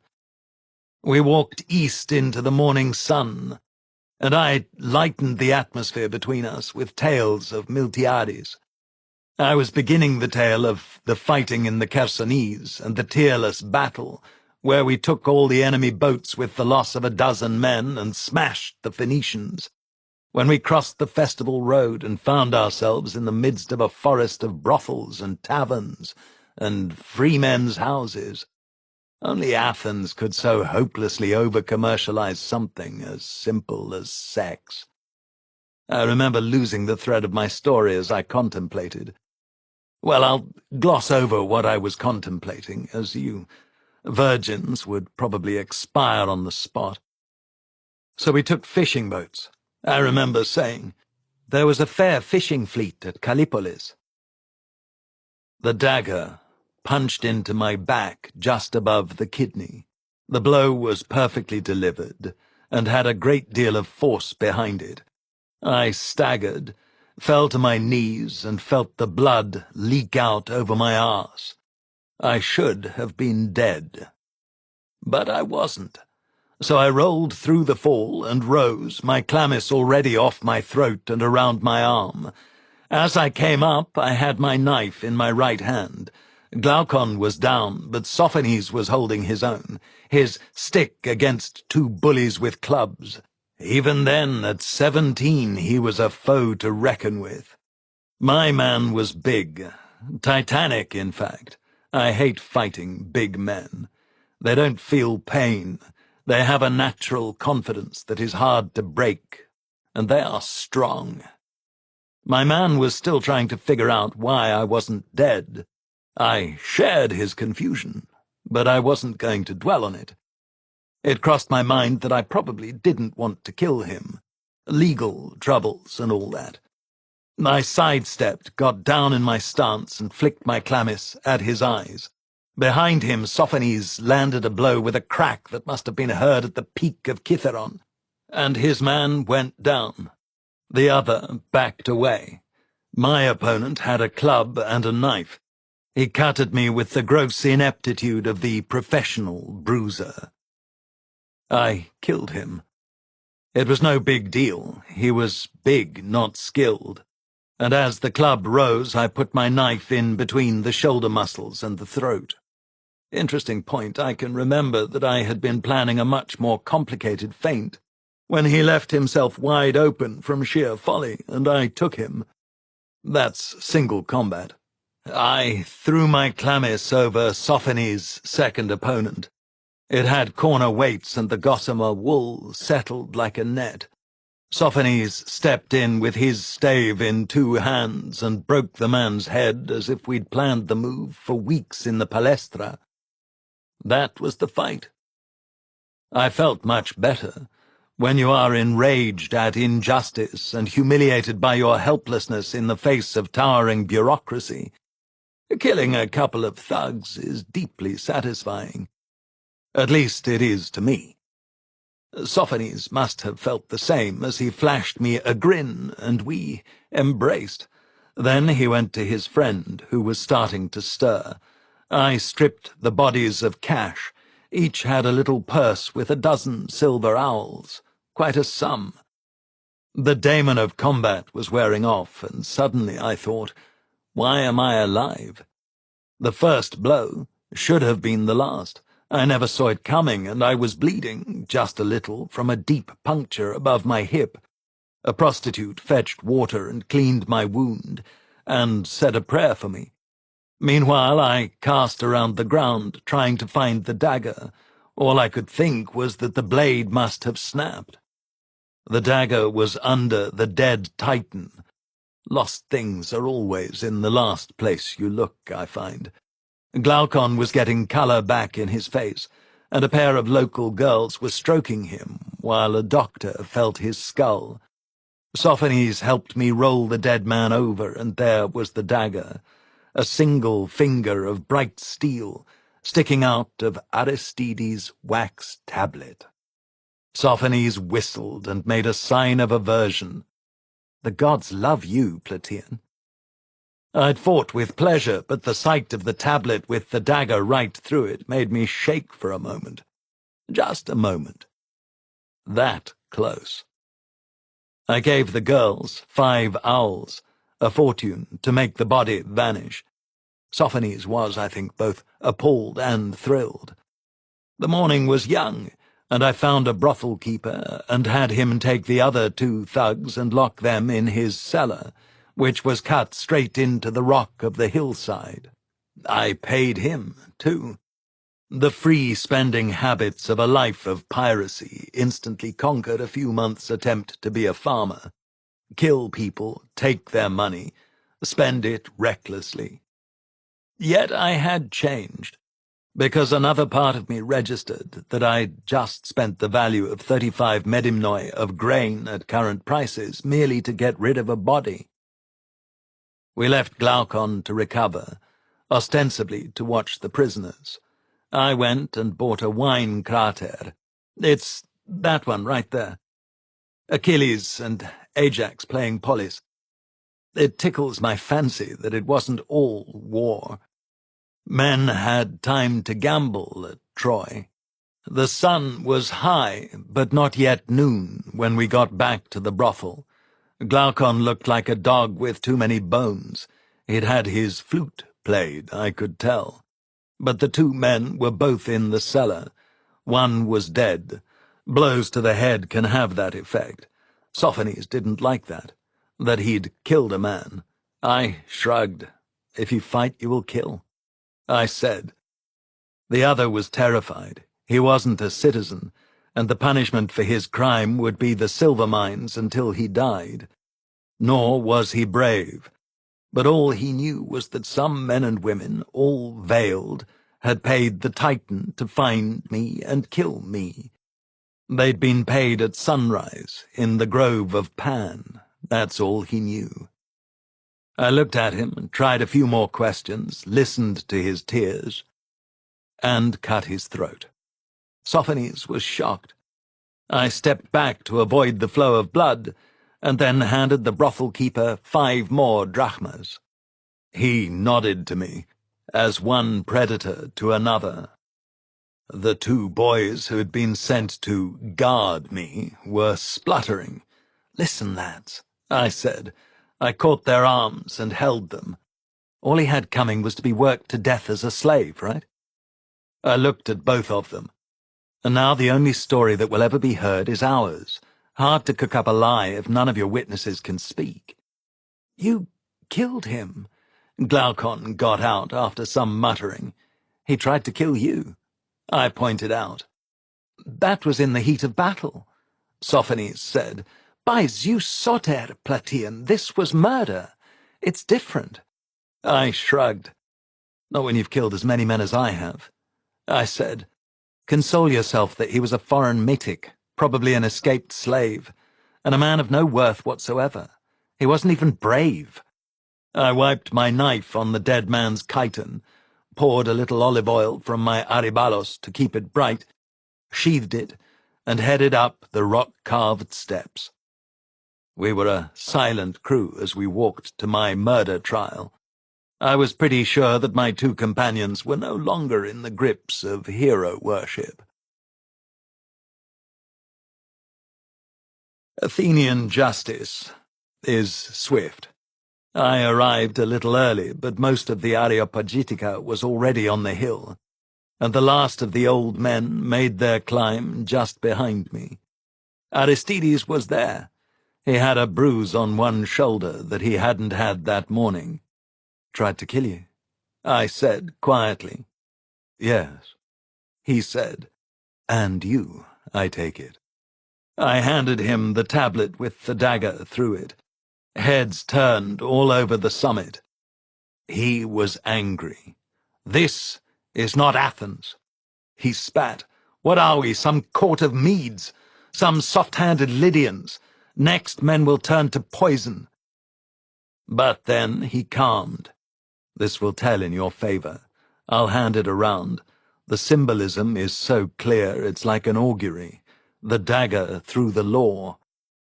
So I watched the tablet passed from man to man, and the muttering must have helped me a little.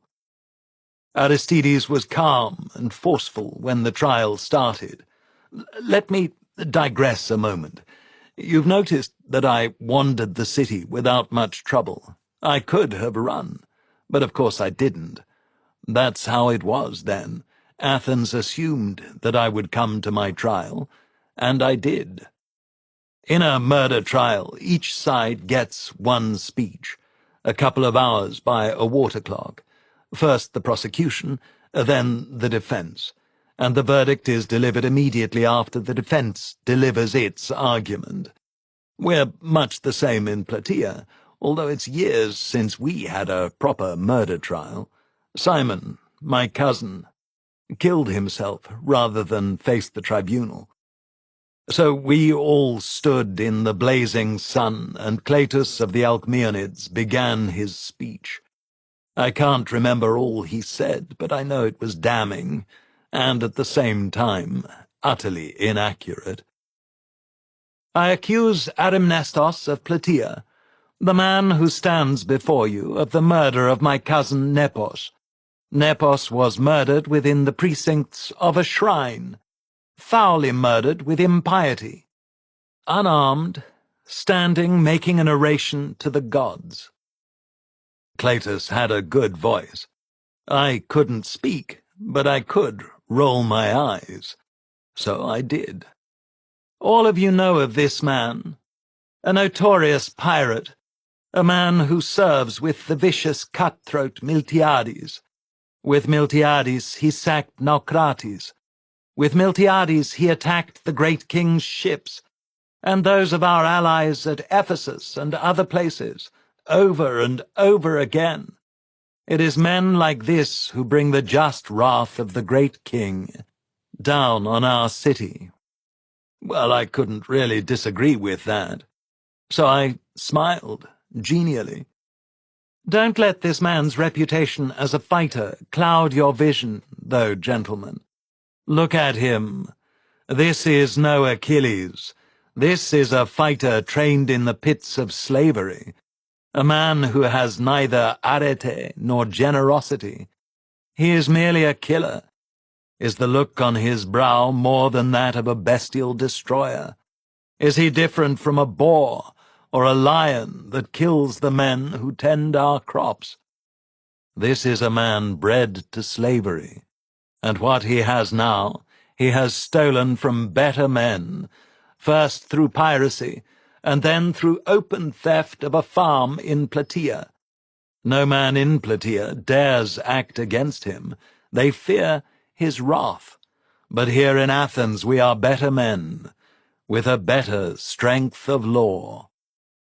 There was more, much more. 2 hours of detailed and fallacious vilification. Cletus knew nothing of me, save some highly coloured details from Plataea, and it was obvious where they came from, because my cousin Simon, son of Simon who hanged himself, was standing a little to the left of Cletus, with a look of joyous hate stamped across his features. I locked eyes with him and gave him some bland indifference. By the time Cletus was finished, many of his audience were asleep. He had, after all, repeated the charges and assaults on my character 15 or 20 times. His arrogance showed through too plainly. Heraclitus would have taught him better. At Ephesus, one of the things we learned was not to annoy a jury, nor to bore it. On the other hand, none of the men in that jury were my friends, and most were bored only because they'd made up their minds before they put a sandal on the slippery rock of justice. Slaves came and refilled the water clock. I leaned over and pointed out Simon to Aristides, who looked at him and nodded to me. Aristides stood up slowly. He walked gracefully to the speaker's podium and turned to me. Our eyes met for a long time. Then he turned back to the jurors. My friend Arimnestos cannot speak here today, as he is a foreigner, he said, but although his tongue cannot speak, his spear has spoken loud and long for Athens, louder and longer than any of you Alcmeonids. If deeds rather than words were the weight of a man, if the price of citizenship were measured in feats of arms, not barley or oil, he would sit in judgment, and none of you would even qualify as Thetis. Ouch! Powerful rhetoric, but a damned annoying way to win over a jury. Aristides walked across to Cletus. You maintain that my friend is a slave, or some sort of penniless foreigner? Cletus stood. I do. Aristides smiled. And you have received my suit against you for the theft of a horse and a woman. I have taken them against the man's indemnity, Cletus said. In other words, you admit yourself that my friend was the owner of the horse and the slave. Aristides stepped back, just like a swordsman who administers the killing blow and now avoids the fountain of blood. Cletus flushed red. He probably stole them, he shouted. But the Archon Basilius pointed his staff. Silence, he roared. Your time is done, and you speak out of turn. Aristides turned to the jurors. My friend is the son of Technes, head of the Corvaxi of Plataea. My friend could, if he might speak, tell you how his father was murdered, by the father of that man standing by Cletus, and his farm stolen by the same man, and how Arimnestos later returned from 10 years of war at the behest of Athens, I might add, to find his enemies in possession of his farm. He might speak of how the assembly of Plataea voted to punish the usurper, that man's father, and he might speak of what a twisted claim has just been made, accusations void of truth. Any man of Plataea would tell us, if called to witness, that my friend is master of a farm that provides 300 measures of grain, and oil, and wine. Aristides had them listening now. But none of this matters. What matters is simple. My friend did not kill Cletus's useless cousin. In point of fact, Cletus's case is already void because he has spoken, and he may not speak again, yet he has not troubled to prove that his cousin is dead. Cletus had missed the matter entirely. His head snapped up, his mouth worked. Really, cousin? For we are cousins, Cletus, are we not? You are too young to plead before this august body. You needed first to prove that your cousin Nepos is dead. Second, you needed to demonstrate that my friend was in some way linked to his death, beyond the circumstance that he is from Plataea. If you had remembered, you would have maintained that your cousin died at the shrine of Letos, on the flanks of Kithaeron. But like a young man, you let spite carry you away, and you forgot to mention the place of this supposed murder, or any other facts relating to it. What you have not told these worthy men is that your whole knowledge of this matter comes from 2 panicked slaves who returned to you, claiming that their master had been killed. You have never been to Plataea. You have no idea if the claim is accurate. You have acted on the word of 2 treacherous slaves. And, in truth, as far as you know, at any moment your cousin Nepos may stroll into the crowd and ask what this is about. Cletus rose again. "He is dead. He was killed at the shrine." The Archon rose. "Silence this instant, puppy!" "Listen to me!" Cletus spat. The Archon waved, and 2 gaudily dressed Scythian archers took Cletus by the arms and carried him off the hill. Aristides looked around in silence. "I claim that my opponent has made no case. He has not shown a body. He has not offered a witness. There is nothing for me to answer but the slander of a traitor's son.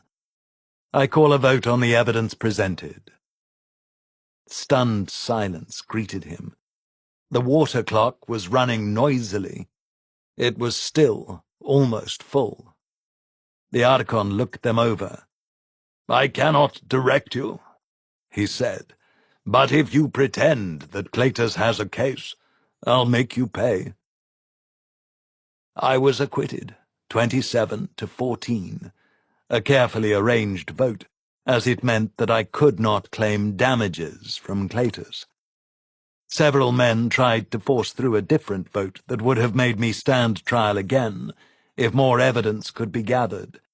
They were still arguing when the sun set, and Aristides led me off the hill.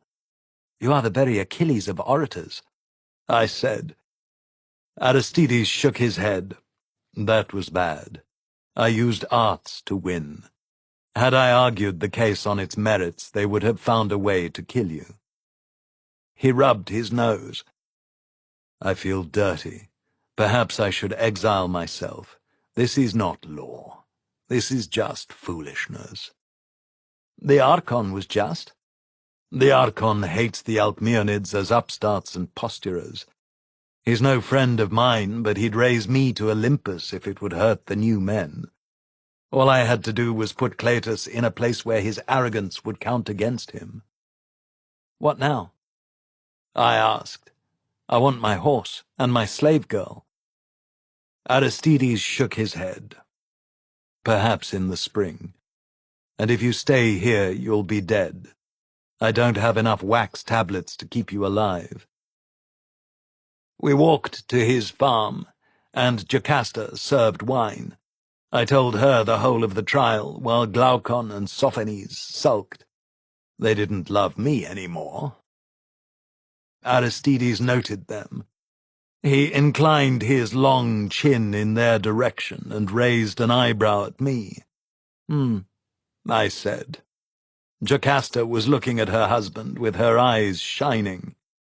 Should I invite this pretty foreigner to live in our house, so that I can finally hear what happens at your trials, love? She asked. To me, she said, he never tells me a word of his speeches. The great man looked down his nose. If I told you my speeches, you would only seek to improve them. He said, I could not bear that. Their eyes met, and I felt a twinge of jealousy. Not bodily jealousy, like a boy feels when a girl leaves him for another, but something in the soul. Those two had something I had never had, something calm and deep. Why are the boys on edge? Aristides asked quietly. I killed some thugs, I said. I saw the effect my words had on the lady. Killing was part of life for me, not for her. Sorry, Despoina. When Aristides shrugged, I clarified why the two young men were upset. One I killed in cold blood. Aristides shuddered in revulsion. How can you do such things? He asked. It's much like killing a man in a fight, only quicker. I retorted. His squeamishness. Did I mention that he was a prig? Offended me. I cannot have you under my roof while you are tainted with such a crime. Aristides said. I all but fell over in shock. They attacked us. But I could see it on his face. This was Athens. I had spent too long in the camp of Miltiades. Men didn't simply cut other men's throats here. I had unwittingly committed a crime and offended my host and patron. I'm no fool. I got to my feet. I understand, my lord. But the man... What was before him but death in the mines? And he might have been used against us in law. Aristides kept his head turned away, as if breathing the same air as me would hurt him. A thug. A metic. He could never have been used in a trial, and you should know better. Are you a god, that you may choose who lives and who dies? You killed him because it was easy. Alas, he was right. A god, or one of the fates, might well say that this man had no future but a straight trip to the mines and a few months of wretchedness. Aristides pulled his chlamys over his head in disgust. You have no such knowledge. You killed him for convenience, your own convenience. Now I am beginning to doubt my wisdom in defending you. Jocasta was standing as far from me as possible. They were a very religious household, and my bloody pragmatism now looked to me, as it did to them, like selfish crime. I had two choices: the amoral outrage of the pragmatist, or admission that I had acted wrongly. Rage rose within me, but Heraclitus was there too. You are right, I said. I clamped down on my anger. It was wrong, ugly, unworthy. Aristides raised his head. You mean that? Yes, I said. You have convicted me in the court of my own mind.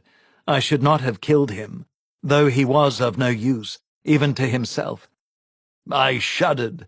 It was so easy to fall back into the habits of the pirate. "Cleanse yourself," he said.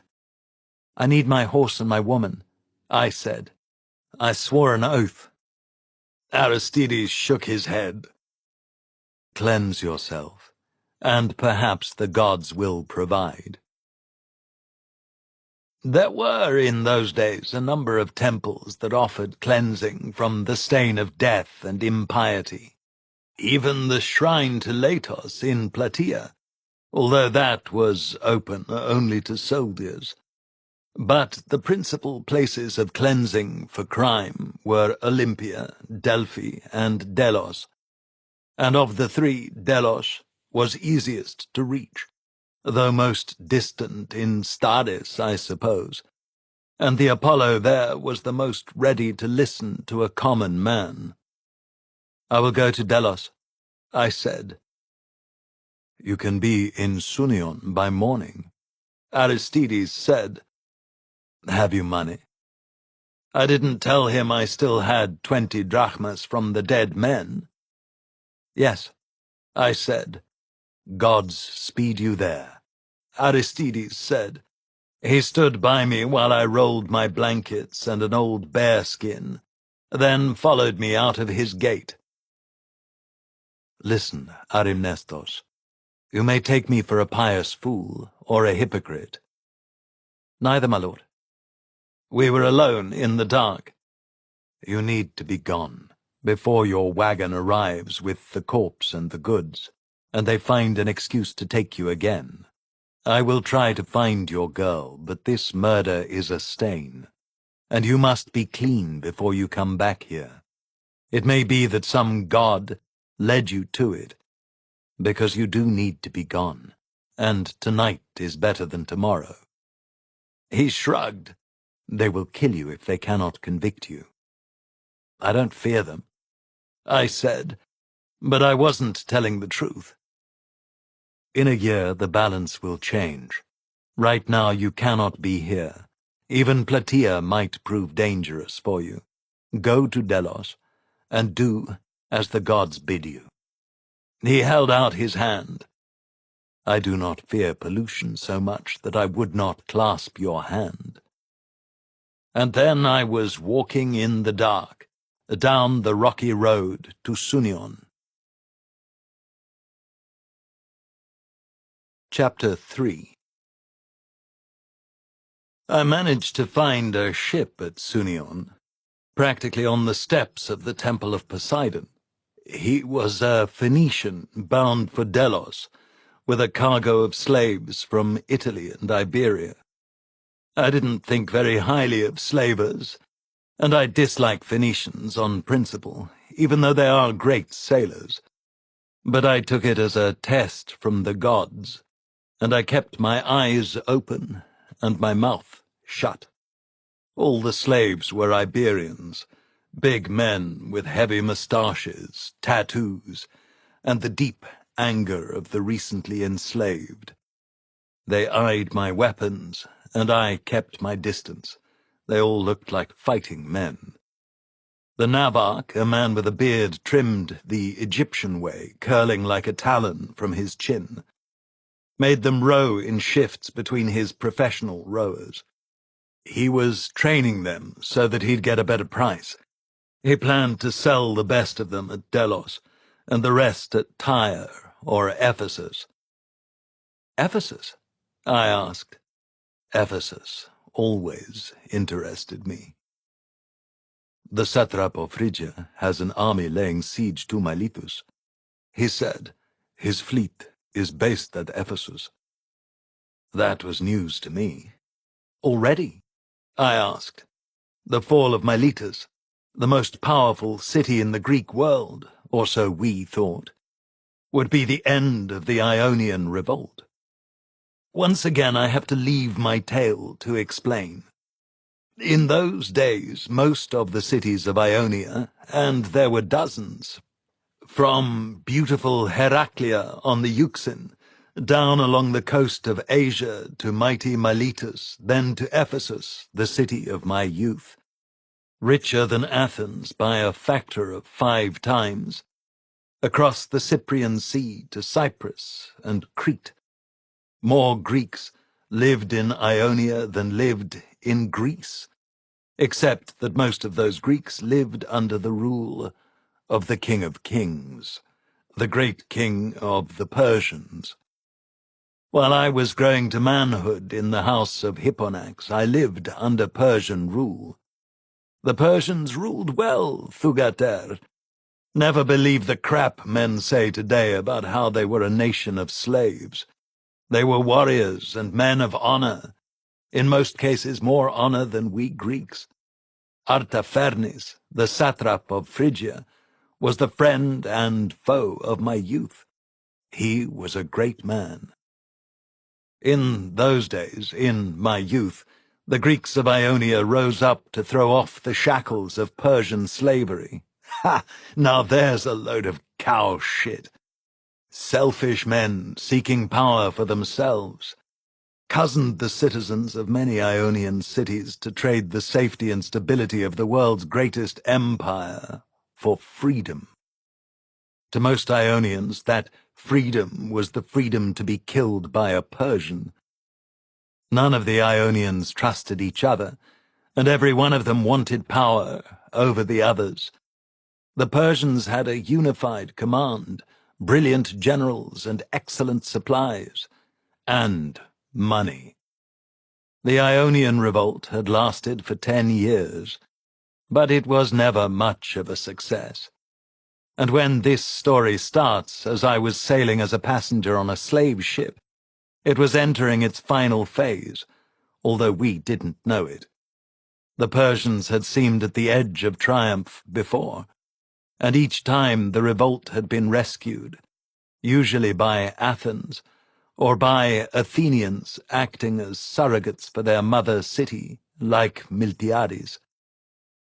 But Athens had its own problems, the near-civil war I described. Persian gold was pouring into the city, inflating the power of the aristocratic party and the Alcmeonids, and the Pisistratids were backed by Persia to restore the tyranny. Not that I knew that then. Persian gold was paralyzing Athens, and the Persian axe was poised over Miletus. To the navarch of this slave ship, all this meant that he could make a handsome profit selling half-trained rowers to the Persian fleet anchored on the beaches around Ephesus, supporting the siege of Miletus. I listened, and managed not to speak. We were 15 days, making a 3-day voyage, and I hated that ship by the time we landed. His long black hull was swift and clean, and for a light trireme he was the very acme of perfection. Yet this Phoenician cur sailed him like a pig. The Phoenician was afraid of every cup of wind, and he stayed on a coast to the very end of a headland and crossed open water with visible reluctance. I've never loved the Phoenicians, but most of them were brilliant sailors. Every pack has a cur. I sat alone in the bow, sang the hymn to Apollo as we sing it in Plataea.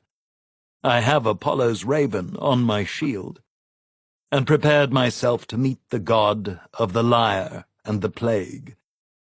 I tried not to think of how easily I could take this ship. Those days were gone. Or so I thought. The last night at sea, I had a dream. Such a dream that I can remember wisps of it even today. Ravens came to me and carried my good knife away, and one of them set a lyre in my hand as a replacement. I didn't need a priest to tell me what that meant.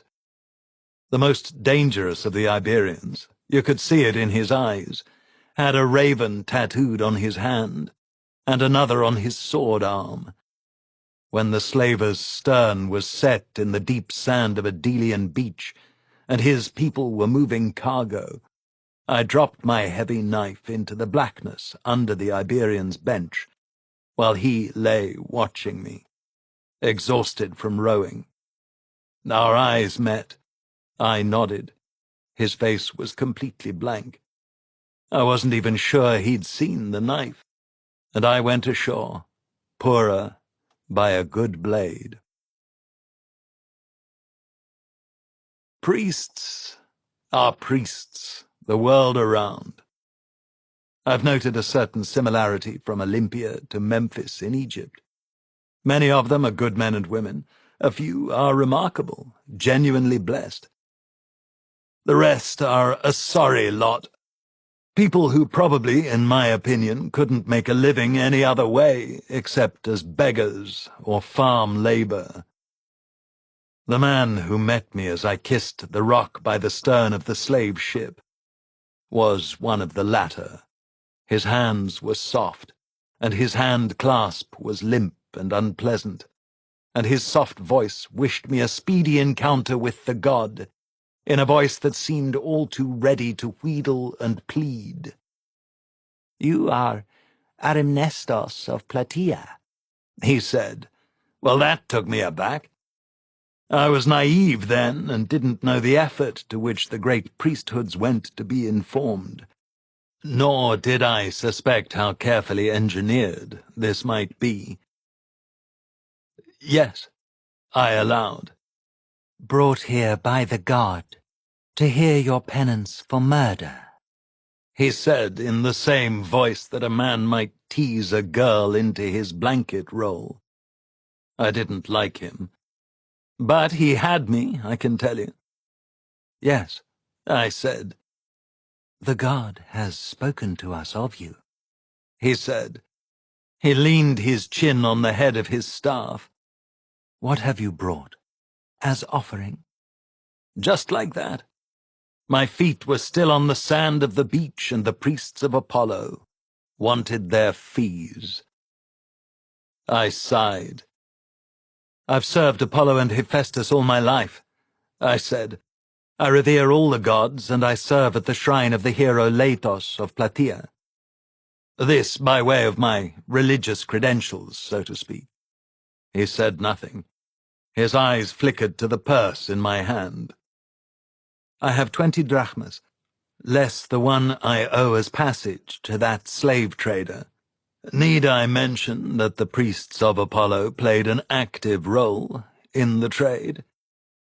19 silver owls. That is all the duty you pay to the god. You, who are called the spear of the Greeks." He shook his head. "I think not. Go back, and return when you intend to give the god his due." Now, lest you young people miss the accounting, 19 silver owls was the value of a farm's produce for a year. But of course it was as nothing next to the profits a man might make trading, or as a pirate. I didn't know what to say. I had more respect for priests in those days, even venal creatures like this one. "These 19 drachmas are all I have," I protested. He laughed. "Then Lord Apollo will give you 19 drachmas worth of prophecy. I can feel his words in my heart. Go, and come back when you have learned enough wisdom to pay your tithe." Perhaps at 18 I'd have obeyed, but I was older. "Out of my way," I said. "I need to find a priest." He oozed insult. "I am the priest the god has assigned." I shrugged and pushed past him. "I suspect the god can do better." He followed me up the rock, and his voice became increasingly shrill as he demanded that I speak to him. But I continued up the steps to the temple complex. At the gate he was still shouting at me as I asked the porter to find me a priest. The porter grunted, and I gave him a drachma, and he sent a boy. "Arimnestos of Plataea," the priest from the beach persisted. "This is not the way a gentleman behaves." "Only 18 drachmas left," I said. And by the time I get a new guide to the altar, there will be none. Your arrogance will be your death, he said. You seek to cheat the god. I do not, I said. I'm a farmer in Boeotia, not a pirate in the Chersonese. These coins are a fair share of my fortune in the last year. I said so, but I began to be afraid. Those coins were, as you know, taken from the corpses of men who tried to kill me. Perhaps the coins were polluted. But essentially my words were true ones. The 18 coins in my purse were more than a tenth of all the coins I had in the world. Why have you requested a second guide? A hard voice asked. This priest was older, dressed in a simple wool garment that had seen better days. Thrasybulus, why have I been summoned? You may go back to your cell, the oily man behind me answered. This arrogant Boeotian is attempting to bargain with God. I wish to be washed by the god for a murder committed in Athens, I said. If the god has words for me to hear, I would laugh with delight to hear them. But this man asks me for money I do not have. I pointed at the younger priest. The older man rubbed his beard. What price have you offered? He asked. He is silence, Thrasybulus. The older priest seemed a different kind of man. I have offered 18 drachmas, I said. It is all I have. The cost of 3 new bulls. He looked at me. He can do better, much better. Thrasybulus pointed at the metalwork on my empty scabbard. The older man sighed. This is unseemly. The priesthood of Apollo does not bargain like fishwives on the beach. The porter's laugh suggested that this statement was not entirely true. I am Dion of Delos, the older man said. I am principally a scholar, and I seldom lead men to the gates, but Thrasybulus has, I fear, earned your displeasure. The older man glared at the younger. You will need silver for food, and passage home as well, will you not? I nodded. Give me 12 drachmas for your sacrifices, and I will lead you to the god, he said. Thrasybulus spat. You are a liar before the god, he said, pointing at me. Not an auspicious start to my time on the island of Apollo. That evening I made the first of my 3 sacrifices, this one on the so-called altar of ash.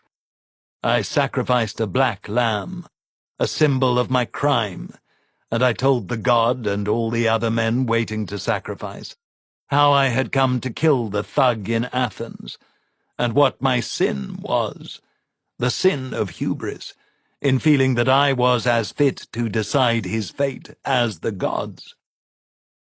Other men sacrificed for other crimes. One from Crete had killed his son with a javelin, an error, a grievous miscast while hunting. Another had slept with a foreign woman during her courses and felt unclean. I almost laughed, but everyone else seemed to feel this was a serious thing. Several men were soldiers, mercenaries, who had come to atone for killing other Greeks, over dice or in battle. 2 men were guilty of gross impiety. My sacrifice was refused. I took the animal to the altar and killed it, but the fire would not accept the beast. I saw it myself. The same happened to one of the men guilty of impiety, and the man who had killed his son. My priest, Dion, led the 3 of us from the altar. He took us to a hut made of brush on the cliff high above the beach. You will remain here for a week, eating clean food and drinking only water. Consider how you became unclean. Consider your life. I will return for you." That was a long week. The Cretan was called Heracles. He was tall and strong, noble in his carriage, and so broken by grief that it was hard to speak to him. He felt the guilt that I did not feel. He felt that he had killed his son and deserved the wrath of the god, while I felt that I had acted hastily, selfishly, but that I had now learned my lesson and did not deserve the wrath of Apollo. Yet I had enough sense to see that I had far more culpability than this Cretan lord. In fact, he was mistaking sorrow for guilt. I sat with him night after night, held his hand and spoke to him of hunting, and of Crete, a place I knew well. I could get him to listen, and I could make him smile, and then some chance of speech would cast him back into the pit. "I am cursed," he said. "I have killed my son, and now my wife is barren." "Take a concubine," I said with all the arrogance of youth. "I cannot replace 18 years of my life and his just by making another squawking babe." He shot back, with more spirit than I'd seen so far. "Lord, you can. And then you must toil for as many years again until he comes to manhood, so that your patronage is secure." I spoke carefully, for I felt I might be speaking wisdom. He sighed. "Perhaps," he said. "You are young. When you have seen 50 winters, tell me how you feel about lasting through another 15 seasons of war and the hunt. My joints hurt just lying here." The other man was a blasphemer. I could tell this because he swore by various gods every hour on the hour and cursed the gods for setting him on Delos. He was a little man, in mind, not stature, and a lesson to anyone who would listen about the vices men can get into through idleness and superstition. I might have been a foolish young man, but I was the very king of piety next to Philocrates. "If you care so little for the gods, why did you come here and confess?" I asked him. He shrugged. "I swore an oath. Nothing big. Just part of a business deal. I never meant to pay the bastard. He was cheating me. But the priest of Zeus in Halicarnassus will not let me do any business in the Agora until I atone." He shrugged. "All mummery. No greater liars or thieves than those priests." And grunted. "And now I have to put up with this. My money is as silver as everyone else's. Fuck the gods. Why am I singled out? Because they think I should pay more." He spat. I didn't like his attitude, but I had to agree with the sense of his complaint. "You're hardly repentant," I said. "What are you, some kind of aspiring priest?" He asked. "Fuck off. I'll eat my bread and water for a week, and if they don't take my sacrifice, I'll sail away and let them dance for the money." "But the god?" I asked. "How much of a bumpkin are you?" He asked me. "Listen, there's a pair of bellows behind the altar. They manipulate them to decide which sacrifices are accepted and which rejected, right? You understand, boy? Or are you too thick? There are no gods. All you get is what you take." I felt the sort of shock that a man might feel when lightning strikes too close at sea. I had thought of myself as a man of the world. I was a hardened killer, a soldier of fortune, a former pirate, but that men would manipulate the sacrifices of the gods, or that this man would claim there were no gods. Heraclitus told us that such men were contemptible, but very brave. Only small men are incapable of seeing something greater than themselves, my master once said. So I shook my head at Philocrates. "You're a sad case," I said. He just smirked. "Bumpkin," he shot back. The week was hard.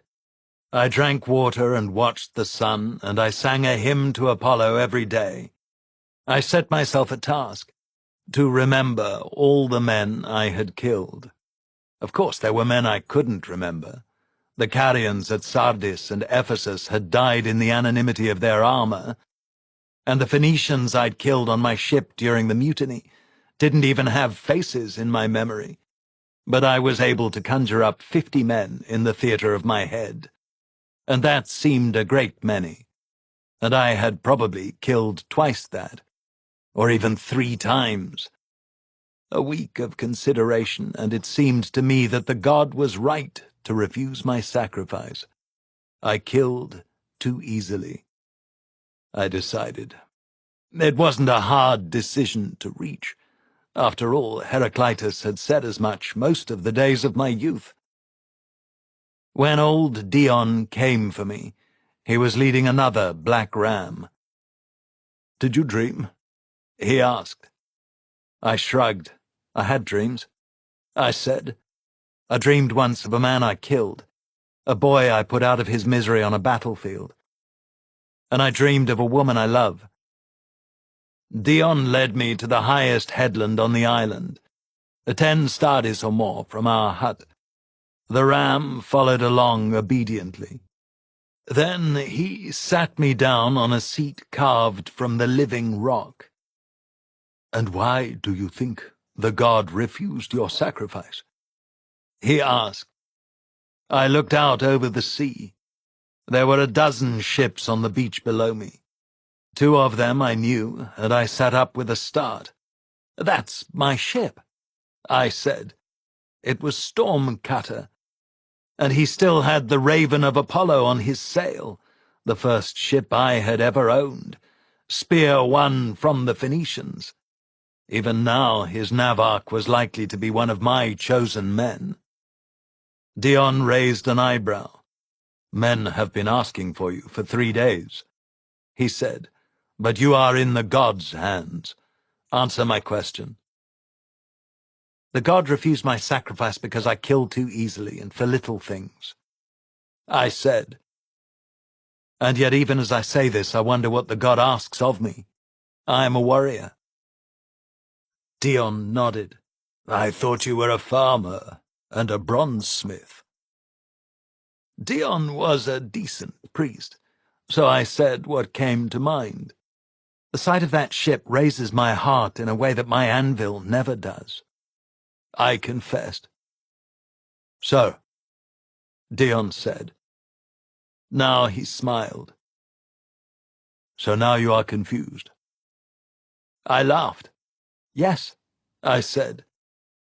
"Answer me a question, priest." He shrugged. "It is my place to ask. But I'll answer one question, if I can." I pointed at the temple. "Is there a pair of bellows mounted in the altar of ash to control the flame of the sacrifices?" Dion nodded. "When you work bronze, do you use bellows?" he asked. I nodded. "And do you pray to Hephaestus to guide your hand when you work?" "Of course," I said. "Before I started my helmet, I omitted the prayer and my work failed." Dion nodded again. "And yet you had bellows, and a hammer, and an anvil, I expect." "I did," I said, seeing his point. "And if you sought to work bronze, and you prayed, and yet had neither bellows nor an anvil?" he asked. "I'd be a fool." I agreed. "Some of us here are fools," Dion said. His eyes narrowed. "I am not one of them. Are you?" "I'm still not sure I understand what the god asks of me," I said. "The confession of confusion is often the beginning of wisdom," he said, and slapped my knee. "Let's make sacrifice." My ram died well, and the god accepted him in a blast of fire. and I walked down the steps of the altar, my bare feet treading on the burnt remnants of thousands of animals sent to the heavens here, so that I wondered for a moment what a herd they'd make, and what the first animal to die here had been. Let me also note that the god accepted the sacrifice of the impious trader, and rejected the sacrifice of the Cretan lord who had killed his son. My confusion deepened. There is more to God than a pair of bellows and an altar, Dion said. He's a good man, and the god will send him home when he is ready. The next morning, in the first blush of dawn, I waited in the cleft at the base of the altar, clad in simple white linen without so much as a stripe woven in. The cleft smelled of almonds and honey, and I was afraid. Hard to say why, exactly. Dion held my shoulder, while the first supplicant crawled up and into the cleft. He was gone for a long time, and when he returned, he was as white as a corpse and couldn't stand up, so that 3 acolytes had to carry him. When he was able to speak, priests gathered around him like sharks around a kill, demanding to know what words the god had spoken. Then it was my turn. Men were known to die confronting the god in the cleft. No amount of spearcraft on my part could avoid death if the god intended it for me, and I was afraid. The cleft itself was odd. A big shelf of rock overhung another, and the cleft was between them, so that a man had to climb up first, as if into a hearth. I could just get my head and shoulders through the gap, and I banged my knees badly, and the smell of almonds grew stronger all around me. The priests had told me not to flinch and not to stop climbing, so I felt in front of me with my hand, all black, and me lying on my back, and I found the next handhold and pushed myself up with my legs, crouching and pressing myself flat against an invisible rock surface. My head bumped rock, and I felt a breeze on my face. I got a knee up and scraped it again, but the pain was far, far away.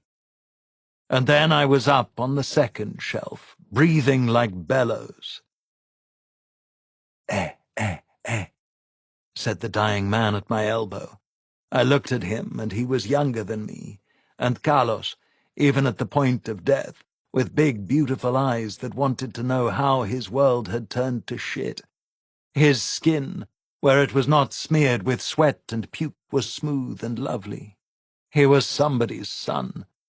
I drew my short dagger, really my eating knife, from under my scale shirt where I keep it, and I put my lips by his ear.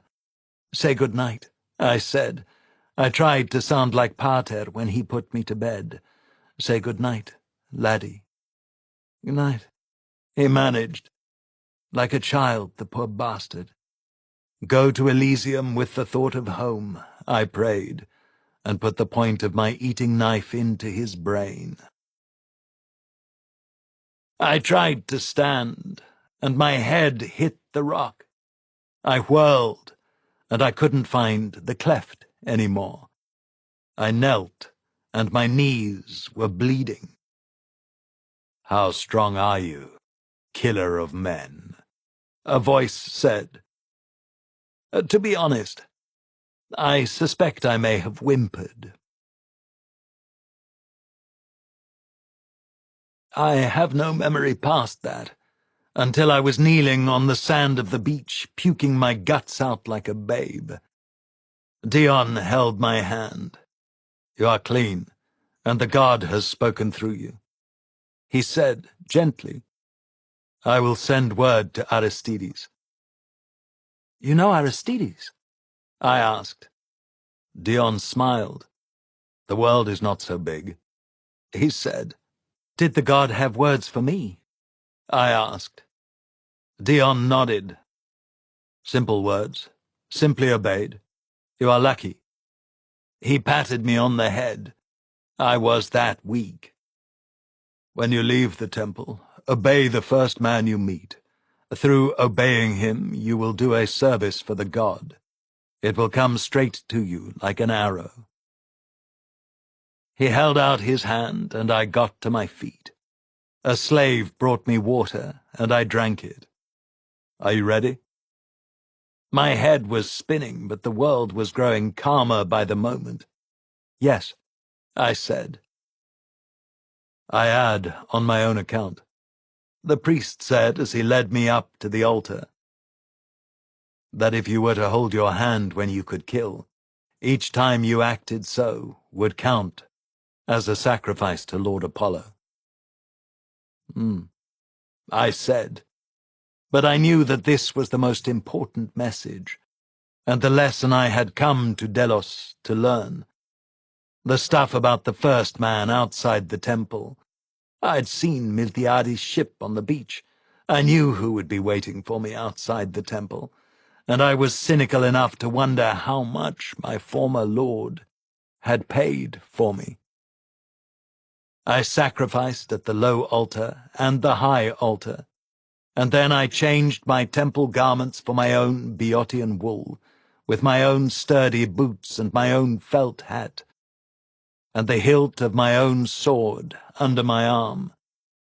I looked for my knife, and then I remembered that I'd given it to the slave, or it was lost in the bilges of a Phoenician slaver, rusting away. I kissed Dion on both cheeks. I couldn't help but notice that Thrasybulus was standing by the portico, eyeing me the way a butcher eyes a bull. "Thank you," I said. "You doubt?" Dion said. "I, too, doubt. Doubt is to piety what exercise is to athletics. But the gods spoke to you, and in a day or less you will see." Then I walked down the steps of the portico. I contemplated briefly a dramatic assault on my fate. I wondered what would happen if I ran to the left, accosted the slave sweeping the steps, and demanded that he order me to do something so that I might obey. But some things are ordained. Whether the hand of man or the hand of the gods is in it, matters little, as the petty hands of men may well be the tools of the gods as well. Dion's lesson. So I walked down the steps to where Miltiades stood, his arms crossed over his magnificent breastplate of silvered bronze.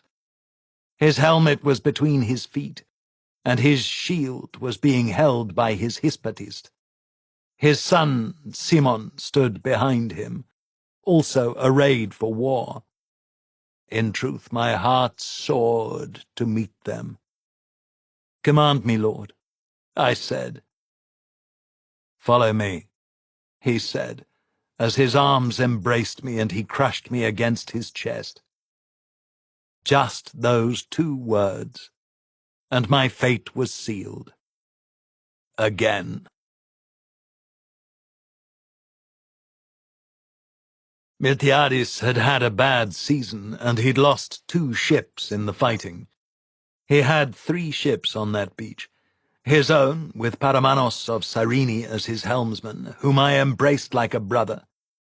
Cimon with a long, low trireme he'd taken himself, and Stephanos of Chios, a man my own age, who had served under me every step of the ladder, and now had my own storm cutter. "Take command," Miltiades said, as I embraced Stephanos. I looked at Stephanos. He shook his head. "I can't afford to run a warship yet," he said. It was true. It took treasure to keep a ship at sea, scraped clean and full of willing rowers. I turned to Miltiades. "All my money gone?" I asked. I'd left him my treasure when I went back to the farm. The Athenian shrugged. "I'll repay you," he said. "It's been a bad season. We've been fighting Medes and not taking ships. More losses than gold darricks. He shrugged. I lost 2 ships in the Euxine. I need captains. Who told you I was on Delos? I asked, curious.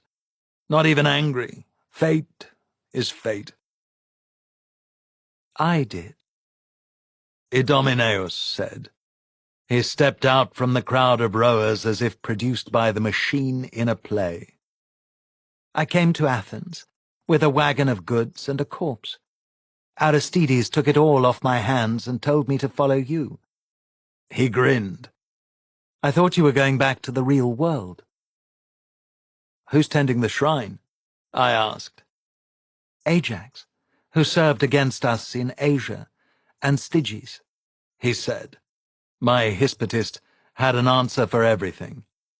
I nodded. Will you be helmsman? I asked Stephanos. He grinned. Captain my marines? I asked Idomeneus. He grinned too. I didn't grin. I sighed, wondering why it was so easy to fall back into a life I thought I'd put behind me. Wondering why the god who asked that I avoid killing men would send me back to the life of a pirate. But before the sun slipped any farther down the horizon, our stern was off the beach and we were at sea. We weren't particularly elegant. My lovely storm cutter was unpainted, unkempt, and down 30 rowers from her top form. Neither of Miltiades' other ships was doing any better. Stephanos followed my eyes and nodded. It's been bad, he said. Artaphernes is no fool. That I knew, and hearing his name brought to mind the messenger I'd left waiting in the courtyard of my house in Plataea. I turned to Idomeneus. Did you stop by my home before rushing after me? I asked. Of course, Lord, he said. Where do you think I got the wagon or all the bronze? Any messages? I asked. He laughed. Despoina Penelope says that if you make money, you'd better send some home. Hermogenes says that he'll sit this one out. And there's a message from the satrap of Phrygia. He held out an ivory tube slyly, knowing that he was causing me a certain consternation. I took it. Inside was a letter from Artaphernes, inviting me to come and serve him as a captain, at a rate of pay that made me gasp. I knew he would remember me. I had saved his life, and he had saved mine. This was the message I had spurned in Plataea.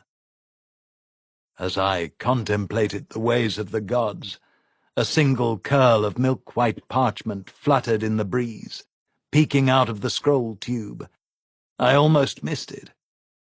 And when I saw it, I plucked at it, and it escaped me and flew away, but Idomeneus trapped it against the mast. On it, in a strong hand, was written, Some men say a squadron of ships is the most beautiful. But I say it is thou who art beautiful. Come and serve my husband, and be famous. Briseis. That night we landed on an empty beach on the south coast of Mykonos. After we'd eaten cold barley and drunk bad wine, I approached Miltiades. Hear anything of Briseis? I ventured. I'm sure I asked with the attempt at casual disinterest for which the young strive when they really want something. Your sweetheart is married to Artaphernes, he said. He shook his head and made as if to rest it in the palms of his hands. Too weary to go on. He was mocking me.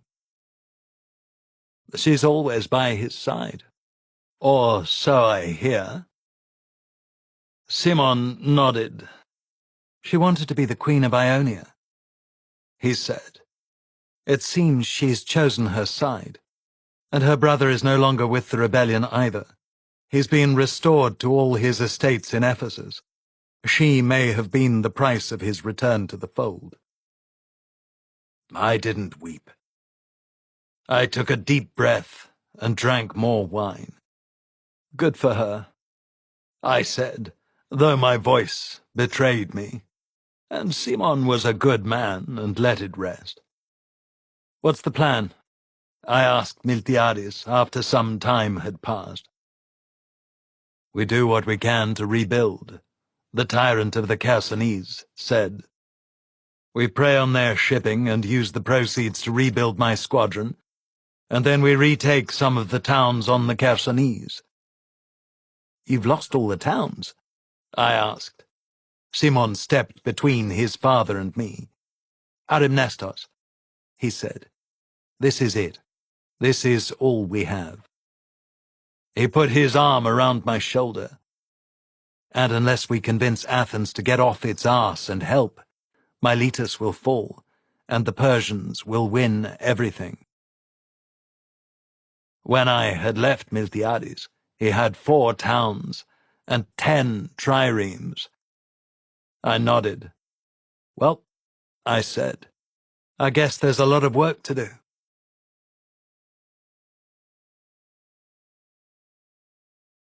Morning found us at sea south of Mykonos, our sails full of wind as we bore north by east for Chios, now the heart of the rebellion and the only island on the coast whose harbours were open to us.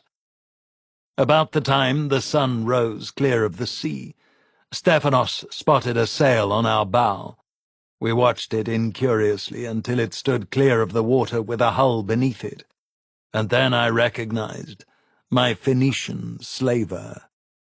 I closed with Miltiades, stern to stern. "See that ship?" I said. "Phoenician slaver full of Iberians, to be delivered to Artaphernus." I remember grinning. It was as if the god had sent this gift to me. "Legitimate prize of war!" I shouted. Not that we were ever too precise about such stuff. Any Phoenician was fair game. Miltiades whooped. "Yours if you can catch him!" he shouted. And I was away. October is not the best month for a long chase in the Ionian Sea. October is the month when the winds change, and the rains become cold, and Poseidon starts to reckon on his tithe of ships. But it was a beautiful day, with a golden sun in a dark blue sky, and I'd spent 15 days on that dark hull. His oarsmen hated the slaver, and he was undermanned like all men who made a profit selling their oarsmen. On the other hand, the ship carried more sails than I could, and his hull had a finer entry. Stormcutter had started his life as a Phoenician heavy trireme, and nothing in his build was for racing. Even fully crewed, he was not the fastest. He had one great point. He was strong. I took Stormcutter to windward under oars, as if I was departing the rest of the squadron, heading north across the wind for Thrace. When I was over the horizon, the sun was already high in the sky. And now I put my oarsmen to work, pulling hard while the sails were up, so that we piled speed on speed. Sometimes this works, but this particular set of oarsmen, not the same men I'd left in this hull, I'll add, weren't up to it, and in the main their oars served only to slow the rush of water down our side. I cursed and put the wind directly aft. The wind was stronger than it had been in the morning, and the sky at my back was growing dark, and many of my oarsmen were muttering. All afternoon we raced along until I had to brail up the mainsail to keep something from carrying away, and still we had no sight of our prey, or even of Miltiades. Now I feel like a fool, I said quietly to Stephanos. He made a face. "We should be up with them now," he said. I couldn't figure it out. "We lost time on our first leg," I said. "But unless he turns south—" "Miltiades made chase as soon as we went over the horizon," Idomeneus said. "He needs rowers too." I grunted. I'd forgotten what a rapacious bastard my lord was.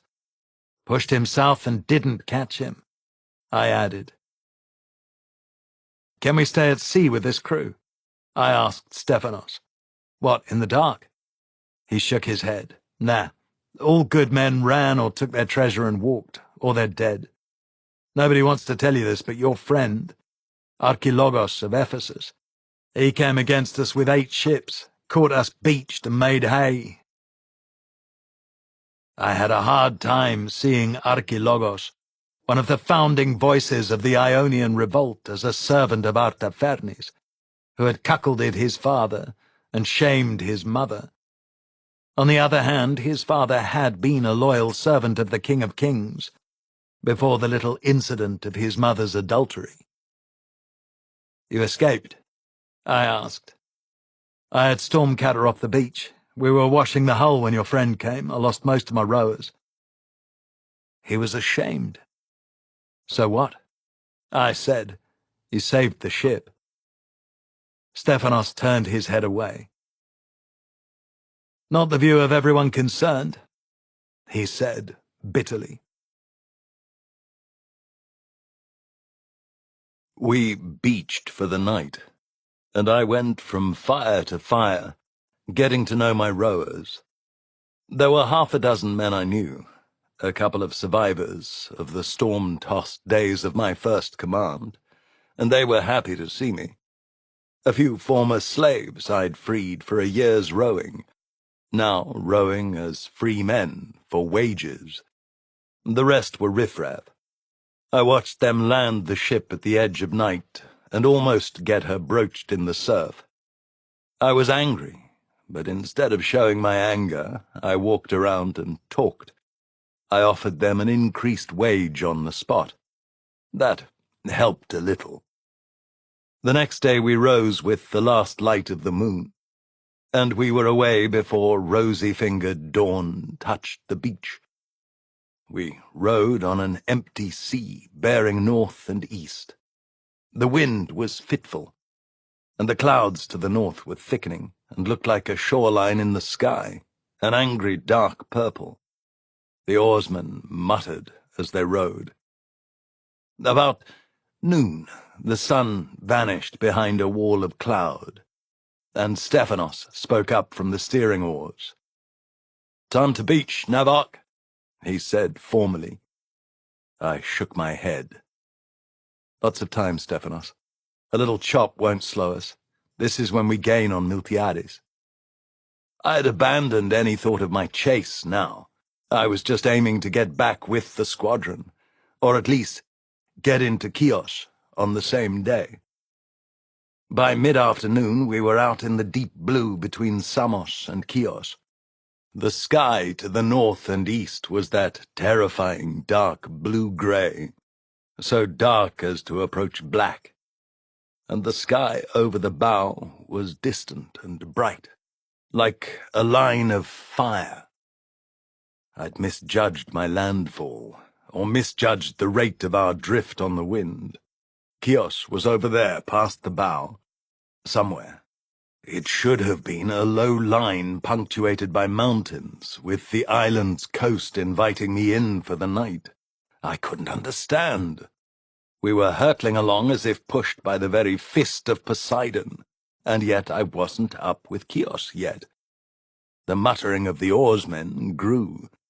We didn't have a proper oar master, and we needed one, if only to protect them from me. "I missed this!" I shouted over the wind. "Take in the mainsail and strike the mainmast down on deck!" Under the boatsail alone, we ran into the line of fire. The sun began to set red, and the dark clouds behind us swallowed the red light and looked more ominous yet. Just against the white line of the last of the good weather, my lookout spotted the hull of our slave ship. He had his masts down, and his oarsmen rowing for all they were worth. He was more afraid of the storm than of pirates. We came up on him fast, as our boatsail was enough in that wind to throw foam and spray right over the ram in our bow, and onto the rowers, who sat silently cursing their fates. and looking at the madman who stood in front of the helm. I summoned Idomeneus aft. "We'll have to take him fast," I said. "We'll strip him of rowers and add them to our own, and then we'll live the night." Idomeneus shook his head in admiration. "I thought you'd gone soft," he said. "Don't kill the Iberians," I said.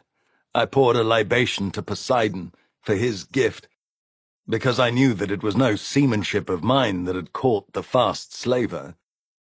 When we were 5 or 6 stades astern of our prey, and the storm line was visible behind us, a long line of rain flowing in the last light of the sun, the Phoenician changed tactics and raised his boatswain. But Poseidon accepted my libation and spat the slaver's back. Before it could be sheeted home, his boatswain whipped away on the wind, and the ship yawed badly, and we gained a stade. Who knows what happened in the last moments as we closed? He was a slaver, and most of his rowers were slaves, and one of the slaves had a knife, a wickedly sharp raven's talon.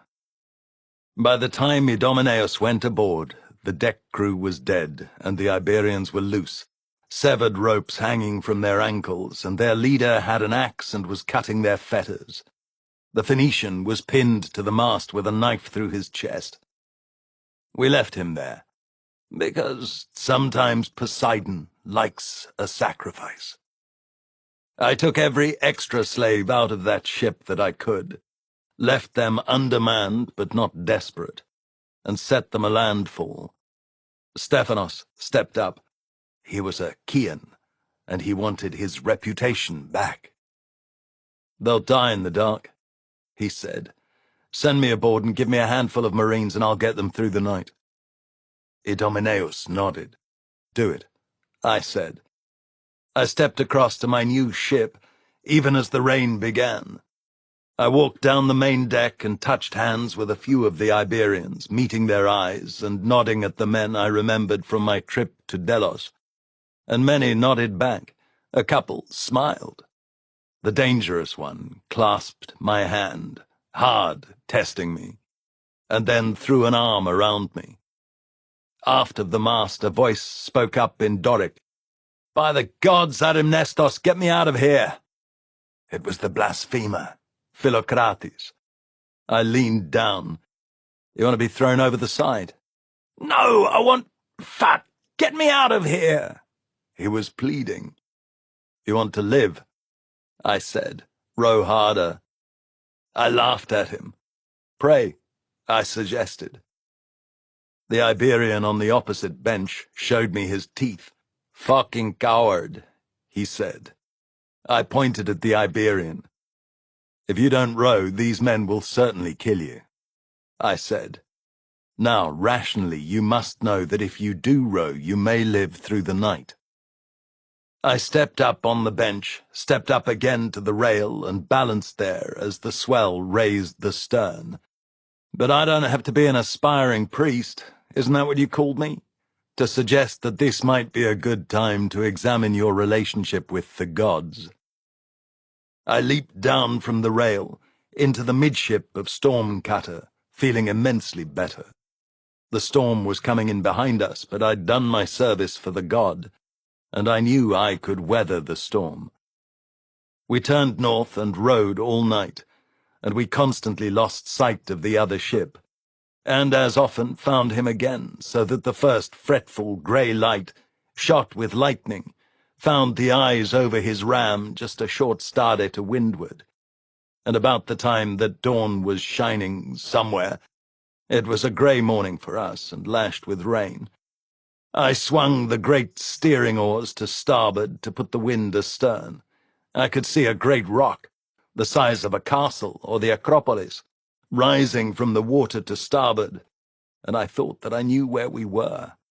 Somehow we'd come 200 stades north of our target, and we were off the west coast of Lesbos.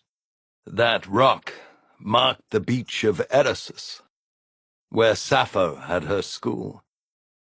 Best of all, the beach there was wide and deep and the rock would break the wind and rain long enough for me to get my ship ashore. My oarsmen were spent, used up long since. The Iberians had put some strength into them, and they weren't bad men. But I wasn't going to get a heroic burst of power from them. Not in a month of feast days. No way to signal Stephanos, either, but he knew this anchorage as well as I. Better, no doubt. So I waved at him and turned my ship, hoping that he would read my mind. I got Idomeneus to come aft. Only a few hundred heartbeats left before the crisis. Go down to the benches and get every man ready. I intend to put him right up the beach, bow first. I pointed at the lights shining in the Acropolis, high above the beach. Hard to miss. I waited until I saw him understand. Idomeneus shook his head. "You'll break his back," he said. I confess that I shrugged. We'll live. I nodded towards Asia, which loomed ahead, ready to catch us on a much less kind coast if we failed to land on the sand of Eresus. We're out of sea room. I pointed again. Every oarsman has to be ready to back water. Tell them to dip lightly so that they don't get killed by the oars. Idomeneus nodded and headed forward, shouting as he went. I hesitate to say how fast Stormcutter was moving when we came in under the lee of the rock, but I'd say we were faster than a galloping horse. It's less than a stade from the rock to the beach. We were going too fast. "Oars out!" I shouted across the gale. "Back water!" It was ragged. I was as scared as the next man. Now that we were in flat water, our speed was shocking. The oars bit, and I couldn't see that we were slowing at all. But the ship yawed, and an oarsman screamed as his backed oar bit too deep and slammed into him, breaking his arms. Like a wool blanket that unravels in the wind, his failure spread so that the whole portside loom of oars began to fall apart. Men struggled to keep their oars clear, but the ship rolled from the mist-strokes, and the portside oars bit too deep, and men died, or were broken. We turned suddenly, and the portside dipped so low on the roll that we took water. We still had so much way on us that we were racing sideways into the beach. The portside rowers, those still in command of themselves, finally got all their oars clear of the water.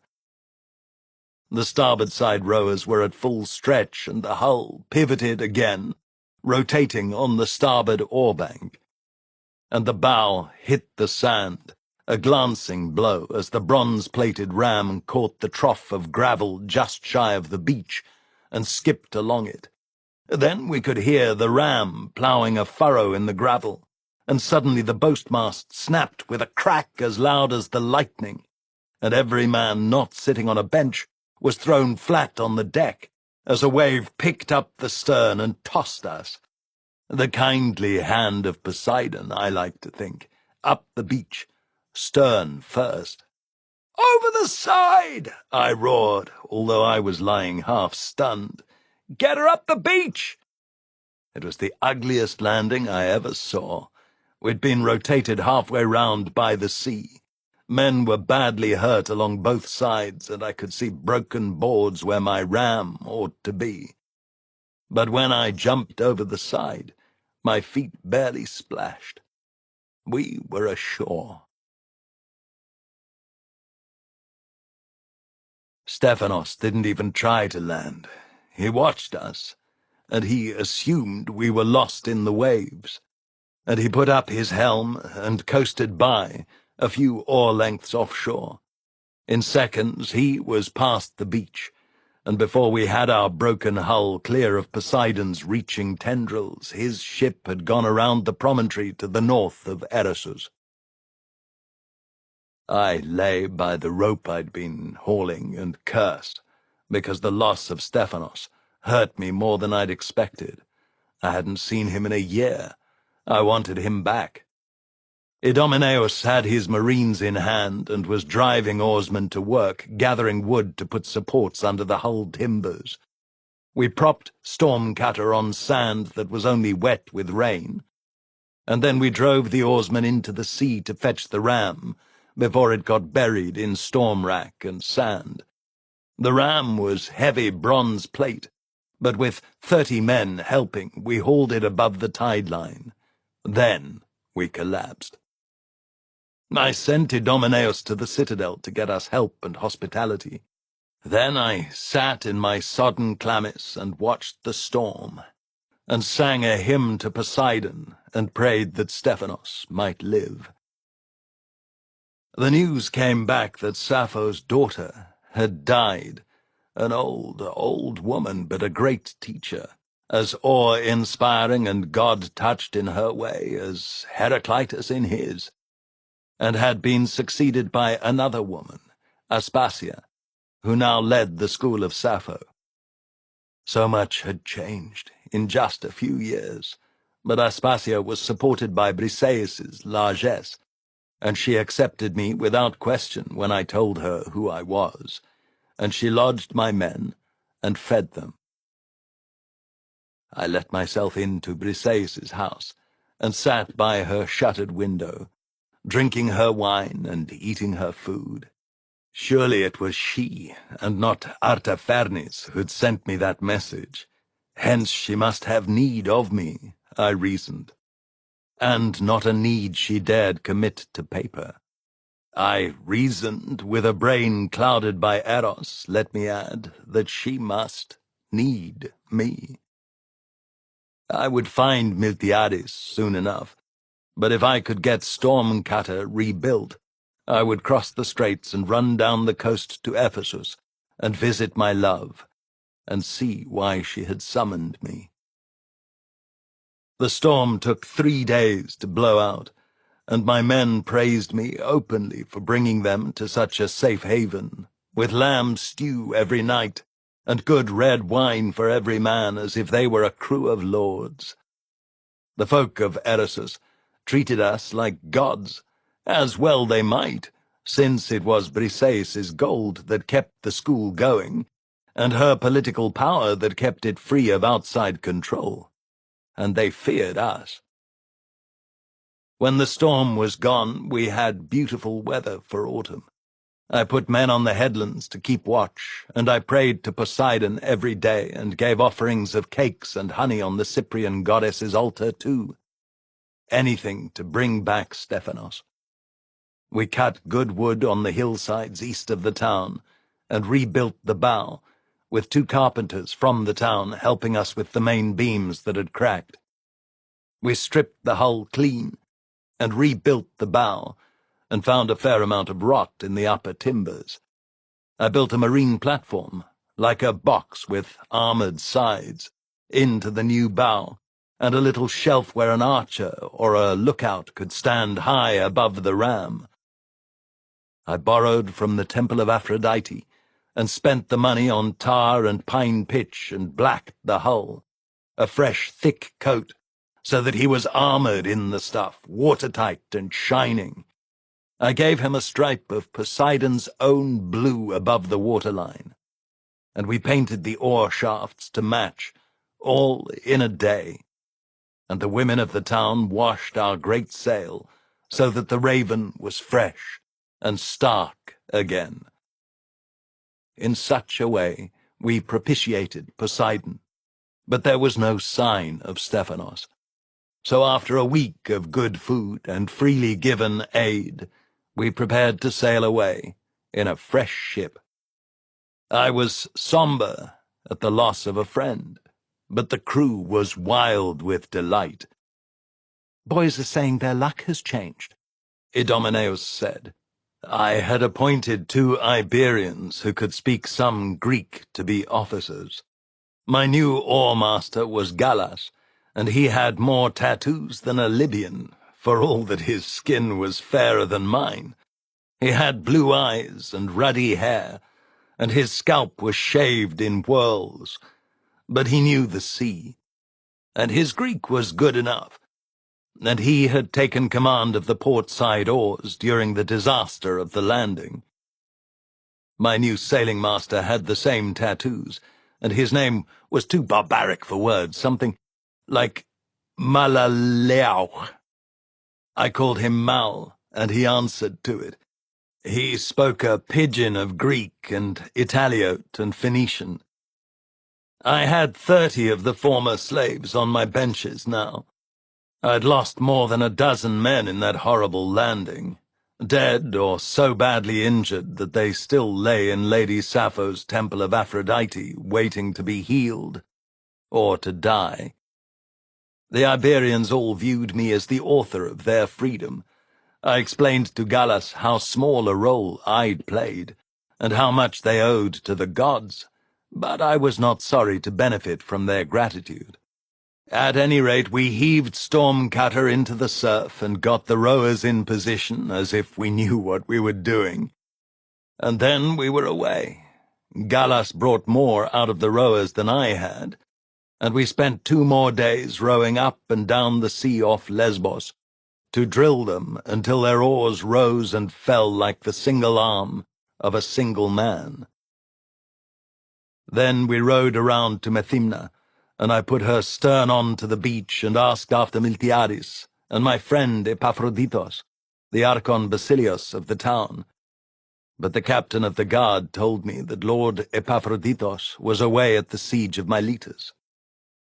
I needed money, and Epaphroditus's absence left me no choice. I had to take a prize, and a rich one. My men needed paying, and I was down to no wine and no stores. I got 1 meal out of Methymna based on their memories of me, and my famous name, but we sailed from that town like a hungry wolf. We ran south along the east coast of Lesbos, and the beaches were empty at Mytilene, where the rebel fleet ought to have been forming up. And just south of Mytilene we saw a pair of heavy Phoenicians guarding a line of merchantmen. Egyptians, I thought, as I stood on the new bow. "Get the mainmast up!" I called to Mal, and motioned for Gallas, who was steering, to take us about. We could no more face a pair of heavy Phoenicians than we could weather another storm. "Fuck," I muttered. They were none too happy to see us when we put on to the beach at Mytilene, but men remembered me there, and I arranged for a meal and some oil and wine on credit. Miltiadis's credit. I was sitting alone at a small fire on the beach, cursing my fate, or rather my ignorance of events and my inability to accomplish anything, when a pair of local men, traders, came up out of the dark. "Lord Arimnestos?" The shorter one asked. Aye, I answered and offered them wine. In short, they had a cargo of grain, several cargoes, in fact, and they wondered if I'd like to have a go at smuggling it into Miletus. The rate of exchange they offered was good enough to give me some slack. So I loaded grain at their wharf and filled the ship so that she sat deep in the water, and my rowers cursed. "We're fucked if we have to run," Idomeneus said. Really? I asked, as if the thought had never occurred to me. We sailed at sunset, ran along the coast of Lesbos before full dark fell, and were off Chios in the light of a full moon. My oarsmen were none too happy with me, because this was flirting with Poseidon's rage and no mistake, or so they said. I made my sea marks off Chios, and we passed silently along the beaches I had known like family homes in my youth. Just past false dawn, we passed the beach where Stephanos had lived before he went away to sea to be a killer of men. There was a long, low trireme, beached there. My heart rose in my chest, and I abandoned my plan and put our stern to the beach, and we went ashore. "I thought you were done for," Stephanos said, "and I thought I could weather the cape by Methymna and run free in the channel with the 2 islands to break the fury of the storm." He shrugged. "Those Iberians don't know how to row, but they have a lot of guts. I got us around the corner and they kept the bow into the seas, and we determined to land at Mytilene, but there was a current. I've never seen anything like it. We went past Mytilene in the blink of an eye, and north of Chios, we hit a log that was drifting, broke aboard amidships, and started to take on water. Stephanos was a big, plain-spoken sailor who'd grown to manhood as a fisherman, and his hands moved like an actor's as he told the story. His sister, Melaina, was beaming up at him. She, too, was a friend of my youth, from the heady days when I was newly freed, just finding my power as a man-at-arms. We kept grinning at each other. Then what happened? Idomeneus asked. The back of the ship snapped like a twig. We sank and the fishes ate us. Stephanos laughed. His sister swatted him and he ducked. One of the rowers shouted that we weren't done yet, a Greek fellow, Philocrates. He put some heart in the boys, and we got the head around. Then the wind let up for a few moments, and in that time we got into a cove on the north shore. It was as if Poseidon agreed to let us live. I put the bow on the shingle, and to Hades with the ram, which took a right battering, and we've been a week repairing her, but we lived. As did we, I said, and we embraced again. I looked at his ship. What do you call him? I asked. Stephanos grinned his easy grin. Well, we thought of calling him Stormcutter, but that's taken, so we opted for Trident. The sign of Poseidon. A fine name. He grinned again. So, how do we make some money? He kissed his sister and pointed up the beach. Go and find Harpagos, dear. Harpagos proved to be Stephanos's cousin. Melaina brought him down to the beach, and he was no smaller than Stephanos, and his hands were hard as rock. Stephanos introduced him with flowery compliments. This is my useless layabout cousin Harpagos, who wants to ship with me. He's never been to sea. Stephanos spat on the sand and laughed. Harpagos had the look of a man who'd kept the sea his entire life. His hair was full of salt. But he stood, abashed. I winked at Stephanos. It was like old times. You're a trierarch now, my friend. No need to consult me on every raw man. I've been helmsman on a grain ship, Harpagos said. I want him as my helmsman, Stephanos admitted. Then he said, I need him where I can see him. I liked Harpagos. His embarrassment at all this attention shouted of the sort of solid, quiet confidence that makes a man able to go and see and fish every day for 40 years. On your head be it, I said. Harpagos, can you fight? He shrugged. I wrestle. He said, I'll teach the boys in the village. I can take this big fool. He indicated Stephanos. I allowed. Well, he can take me, and that would be bad for discipline. Ever used a spear and shield? I asked. Harpagos shook his head. Can't say I have. Ever killed? I asked. Harpagos looked out to sea. Yes, he said, voice flat. We all stood together in silence, and the fine wind blew across us. Well, I said, welcome aboard. We're pirates, Harpagos. Sometimes we fight for the Ionian rebels, but mostly we take other people's ships for profit. Can you do that? He grinned, the first grin I'd seen. Yes, Lord. Melaina listened to this exchange, and brought more wine, and we ate fresh sardines, and a big red fish I hadn't eaten often, with flesh like lobster. We drank too much wine. Melaina pressed herself on me, and I flirted with her, smiled, even held her for a time while standing by the fire on the beach. But I didn't take her into the dark. My head was full of briseis, and Melaina wasn't a beach girl. She was Stephanos's sister, and she dressed like a woman of property.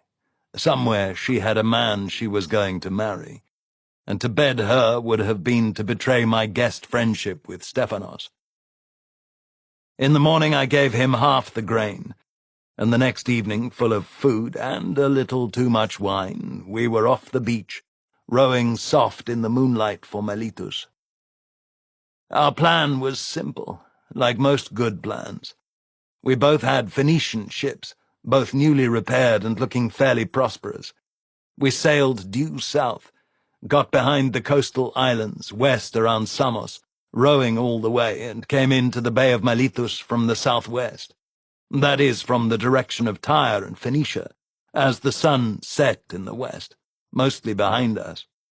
We stood straight down the bay, bold as brass, apparently a pair of their own ships, bound for the blockade fleet at Tirtarus, on the island of Lade. The fishermen of Chios had been able to lay the whole siege out like a scroll for us, because they smuggled fish to the rebels and sold them openly to the Medes, Persians, Greeks, and Phoenicians who served the great king too. Miletus is an ancient city, founded before Troy, and she stands at the base of a deep inlet of the sea just south of Samos, although the bay over towards Mycale is starting to silt up. Miletus has a steep acropolis, impregnable, or so men used to say, and her outer town is protected by a circuit of stone walls with towers. The Persians began by moving their fleet to Ephesus, just 100 stades up the coast. Once they had a base there, they moved in and stormed Tirtarus, a fishing village with a small fort, and used it as their forward base, so that ships from there could easily launch into the narrow channel and catch any vessel heading into Miletus. Mind you, it is possible to row north around Lade. The problem is that anyone holding the fort on Lade can see you coming 50 stades away. And when you turn north, they're waiting, and the currents around the island favor the side that holds it. Once the Persians had the fort at Tirtarus, they brought up their land forces on the landward side of the peninsula. Artaphernus came in person, and they built a great camp in the hills overlooking Miletus. After a few weeks of skirmishing, he started on the siege mound. Men tell me the Assyrians invented the siege mound, and perhaps they did, although, as usual, the Egyptians claim they invented it. Either way, it was not the Greeks, who prefer a nice flat field and a single day of battle to a year's siege. But the Ionians and Aeolian Greeks have fortified cities, and when the Lydians or the Medes come against them, they fight a war of shovels. The Persians dig a giant hill that runs from the flat of the plain to the top of the walls, and the Greeks in the city counter-dig, trying either to raise the wall by the mound or to destroy the Persian mound. And while both sides dig, the men outside make sure that the men inside receive no help, no weapons, and, most of all, no food. Sometimes the men inside the walls triumph, boring their opponents into backing off, and sometimes a single load of grain can be a mighty weapon. First, because the men inside the walls can eat, and their hearts rise. Second, because the men outside the walls know they must struggle for so much longer each time a cargo reaches their enemies. But, in my experience, sieges are rarely settled by the hand of man. Usually the Lord Apollo hurls his fearsome arrows of disease into one side or the other, or sometimes into both, and the dead pile up as if Ares had reaped them with a sword, but faster. Sieges eat men. I didn't know that then, as the sun set over my stern. I was 25 years old, and I had never seen a siege. South of Samos, and no guard ship came to look at us. We stood straight on, and as we entered the Bay of Miletus, We bore up and sailed along the south coast of the bay, as if bound for the island of Lade.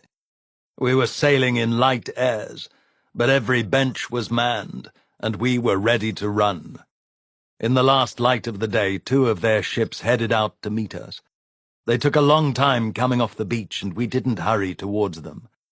"Oar rake and past," I called softly to Stephanos, and he nodded and repeated my orders to Harpagos, whose hooked nose could just be seen above the stem of the ship. We could see Miletus in the distance now, rising on the next headland, due east down the channel.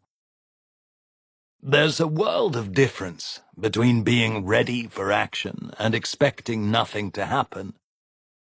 And that world of difference separated our ships and theirs. They came out thinking we were Phoenicians. We knew exactly what we intended to do, and when we were at hailing distance and the lead ship called to us in their Phoenician tongue, I clapped my hands once. I remember that the sound carried over the water and made a little echo against the nearer enemy hull. Then every back bent on my ship, and the oars twinkled in the setting sun. If they'd been ready, they'd have leaped into action right there, but many heartbeats passed while their navarch and his officers tried to work out why we were rowing so hard. The lead Phoenician was so ill-prepared that his crew caught a crab, and he fell away from his course, which was almost the end of my plan. I wanted to oar-rake the pair, Stephanos taking the port-side enemy and I the starboard, and my plan was that we'd crush their oars and race through before any other ships could launch off the beach. But the lead Phoenician turned broadside onto us, and we had no choice but to ram him or abandon our attempt.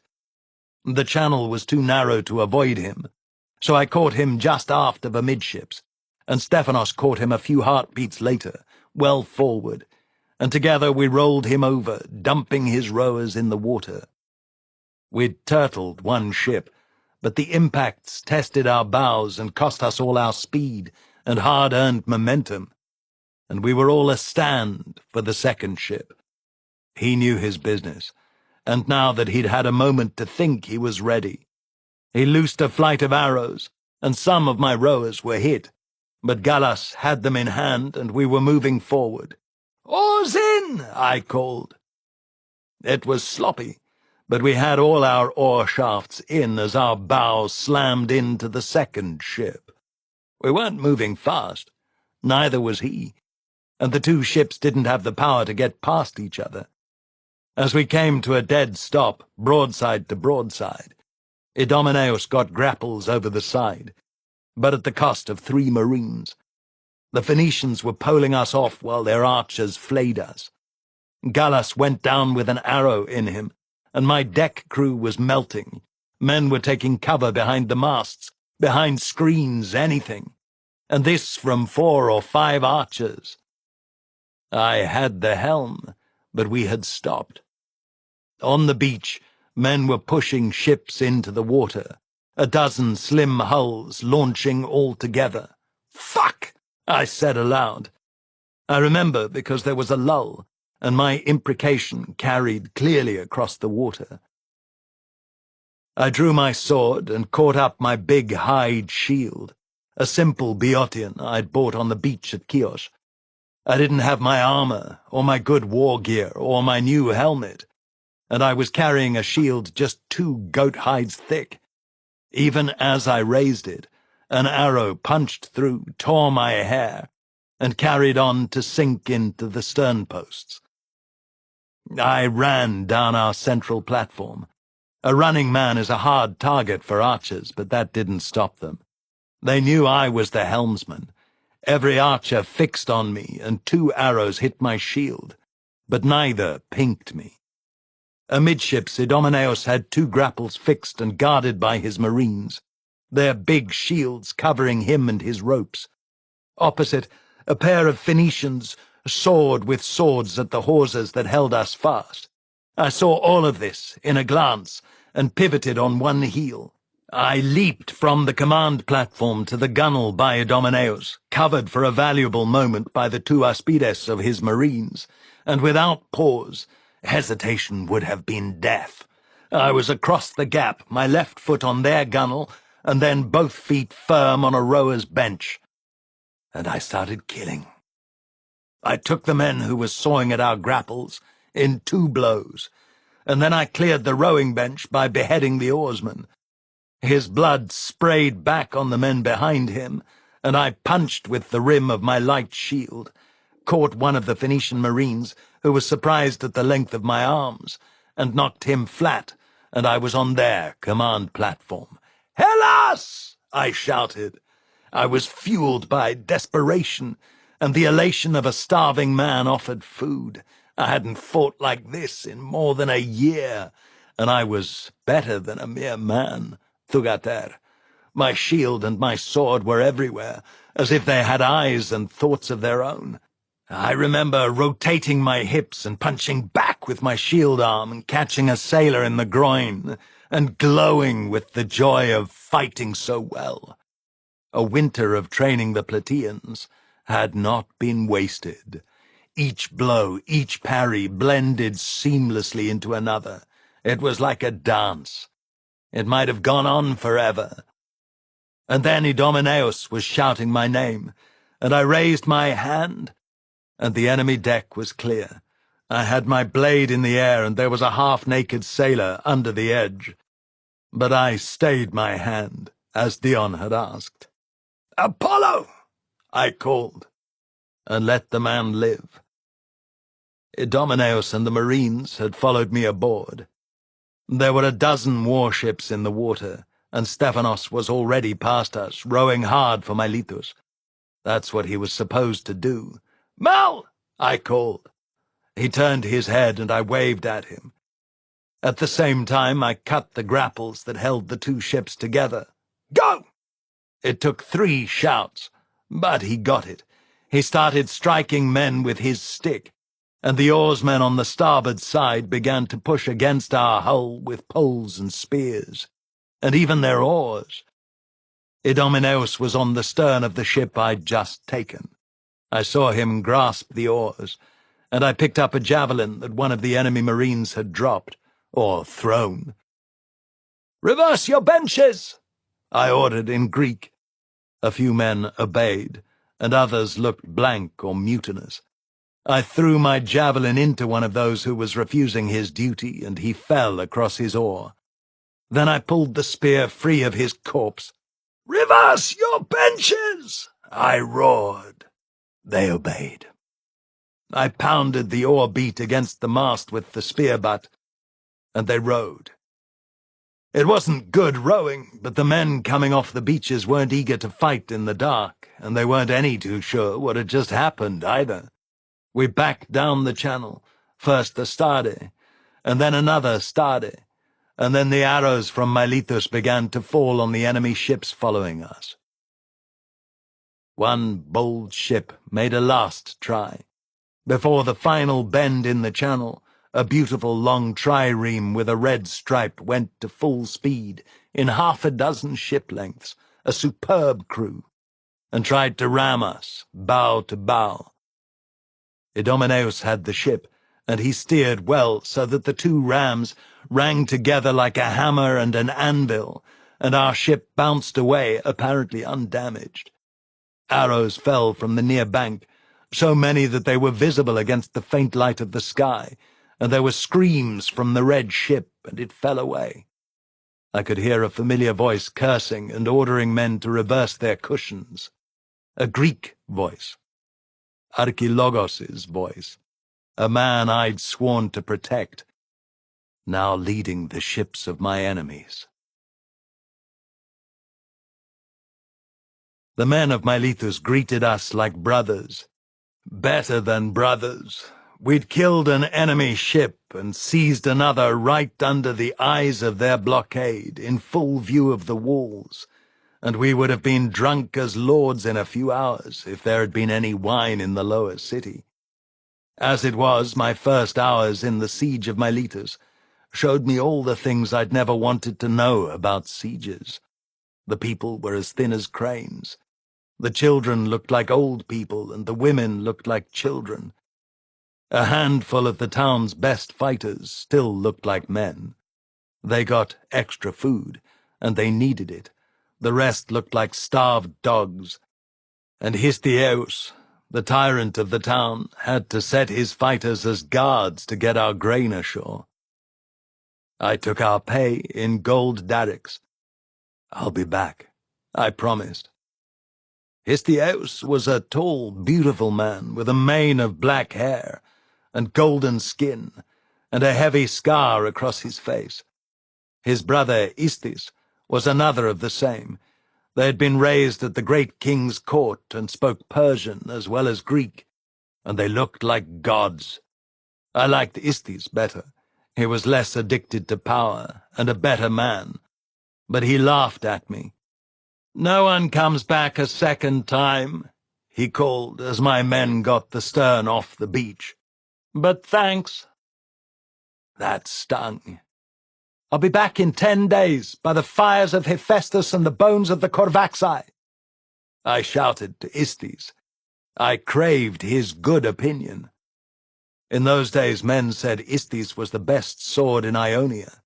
He was a few years older than me, and we had never been matched against each other, but we were instant friends that night in Miletus. So having sworn my oath before men and the gods, I ordered my men to row. We were heavily laden. I'd filled the ship with all the women and children that dared to come with us. We headed straight back to sea. It was dark as pitch. I reckoned that Archilogos wouldn't expect me to try again immediately, and I was right. We rowed out of the harbour at ramming speed, made the turn at the harbour mouth in fine style, and tore up the estuary.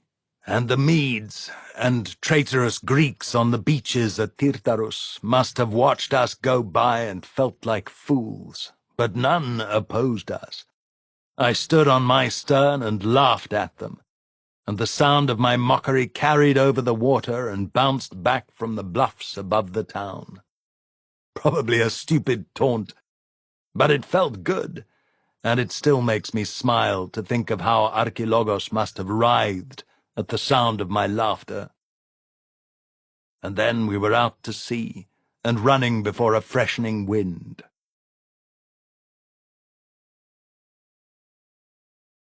All our rowers were exhausted by the time we made Chios. We disgorged our cargo of refugees, and the people of the fishing villages fed them. But they wouldn't keep them, and we still had them aboard when we headed back north to Mytilene. I had to give command of the new ship to Harpagos. I was out of officers, and Idomeneus, for all that he was a skilled killer, had no interest in the sea, and could no more inspire men than I could play a flute. Harpagos was a good seaman, and his quiet solidity was the sort of thing men trust in a storm or a fight. I gave him a try, and I never regretted it. I took all 3 ships back into the great harbour at Mytilene, and still there was no sign of the rebel fleet, nor had anyone heard a word of Miltiades. It was as if the Persians had already won. I paid my grain merchants from the gold I'd received in Miletus. "And I'll buy the rest of your grain," I said. I offered them a handsome profit for men who never had to move from the comfort of their own homes, and I filled 3 ships with grain in sacks and jars. I'll say this for them, for all the lesbians. They took the shiploads of refugees from Miletus and treated them like citizens. This time we sailed in broad daylight. My crew trusted me now, and weeks of action had made them better men. I knew the process, and I used it for my own ends. We rowed when we might have sailed, and I hardened their muscles as if they were athletes, and I promised them a gold darrick a man if they got us in and out of Miletus again. I waited for the dark of the moon, and the gods sent me a dark night and heavy seas. We had lights on our sterns, and we rowed across in the dark with the rowers cursing their ill luck and praying with every stroke. But after a month of constant adventure, my crew could row in the dark. We went down the bay with the wind at our backs, under boatsails alone, north around Lade. The wind defeated the currents and allowed us to move quickly, and the Phoenicians were snug in their blankets when we went past, because it was raining and winter had come. But some fool laughed aloud and alerted them, and when we'd unloaded and turned our bows to the open sea, they were formed across the bay, 15 ships waiting for our 3. And they were good sailors. I watched them for a while from the safety of the Milesian archers, and then I took my little squadron back into the harbour. All the gold derricks in the world weren't going to save me. I was blockaded in Miletus, and it looked as if our luck had run its course. Chapter 4. The Persian fleet didn't actually have any Persians in it, of course. There were Ionian Greeks and Phoenicians and a handful of very capable Egyptians on those beaches, and I stood in the so-called windy tower of Miletus and watched them. To the south, the Persian siege mound grew every day. No Persians there either, just slaves culled from the countryside. Hundreds and hundreds of agricultural slaves from the Milesians' own farms, carrying brush and soil while fending off rocks and arrow shafts, and dumping it under the walls so that the siege mound grew the width of a man's hand every night. The Milesian aristocrats remained confident, however. Their city had never fallen, and they still had stores. They hadn't killed all their animals yet, and only the lower-class people were suffering. When I was taken up to the Acropolis, it was as if I'd entered a city free of war. I was bathed by slaves, anointed with oil, and served a meal that included thin-sliced beef tongue. But in the lower city, the people were starving. My grain put heart into them, and I wasn't the only captain who got through, just the only one who'd done it twice. And this late in the season, my second cargo, 3 ships' worth, saved the city. Histiaeus and his brother did not hesitate to tell me so. My second night in the city, Istis led the warriors in an attack out of a postern gate and set fire to a brush pile the enemy had been preparing. Brush piled high as a city wall, intended to help with the last days of the siege mound. But they couldn't burn the soil, and in the morning the slaves were back at work. Persian archers appeared periodically and shot into the city. Fire arrows sometimes, but mostly just war shafts, carefully aimed. Every day they killed a man or 2 on the walls. On the other hand, they kept the city supplied with arrows. Archilogos, or whoever was in command over there on the beaches of Lade, was not giving up either. They formed a cordon every night, and had small boats rowing across the channel, and at least 2 ships out in the bay north of the island. At dawn and dusk they sortied out with at least 15 ships, and I didn't see much hope for escape. But on the 3rd night the city's defenders sallied out again, and this time I went with them. It is ironic that once you have the reputation as a great warrior, you must support it constantly. I could no more sit in the Acropolis while the men raided than I could abstain from eating. The city was well appointed with regard to armour, and Lord Histiaeus gave me a bell corselet and a fine Cretan helmet with a magnificent horsehair plume. It was a bit like living in the Iliad. I took my marines, and Philocrates, the blasphemer, who had settled into the life of piracy like a veteran. I got him arms as well, a full panoply.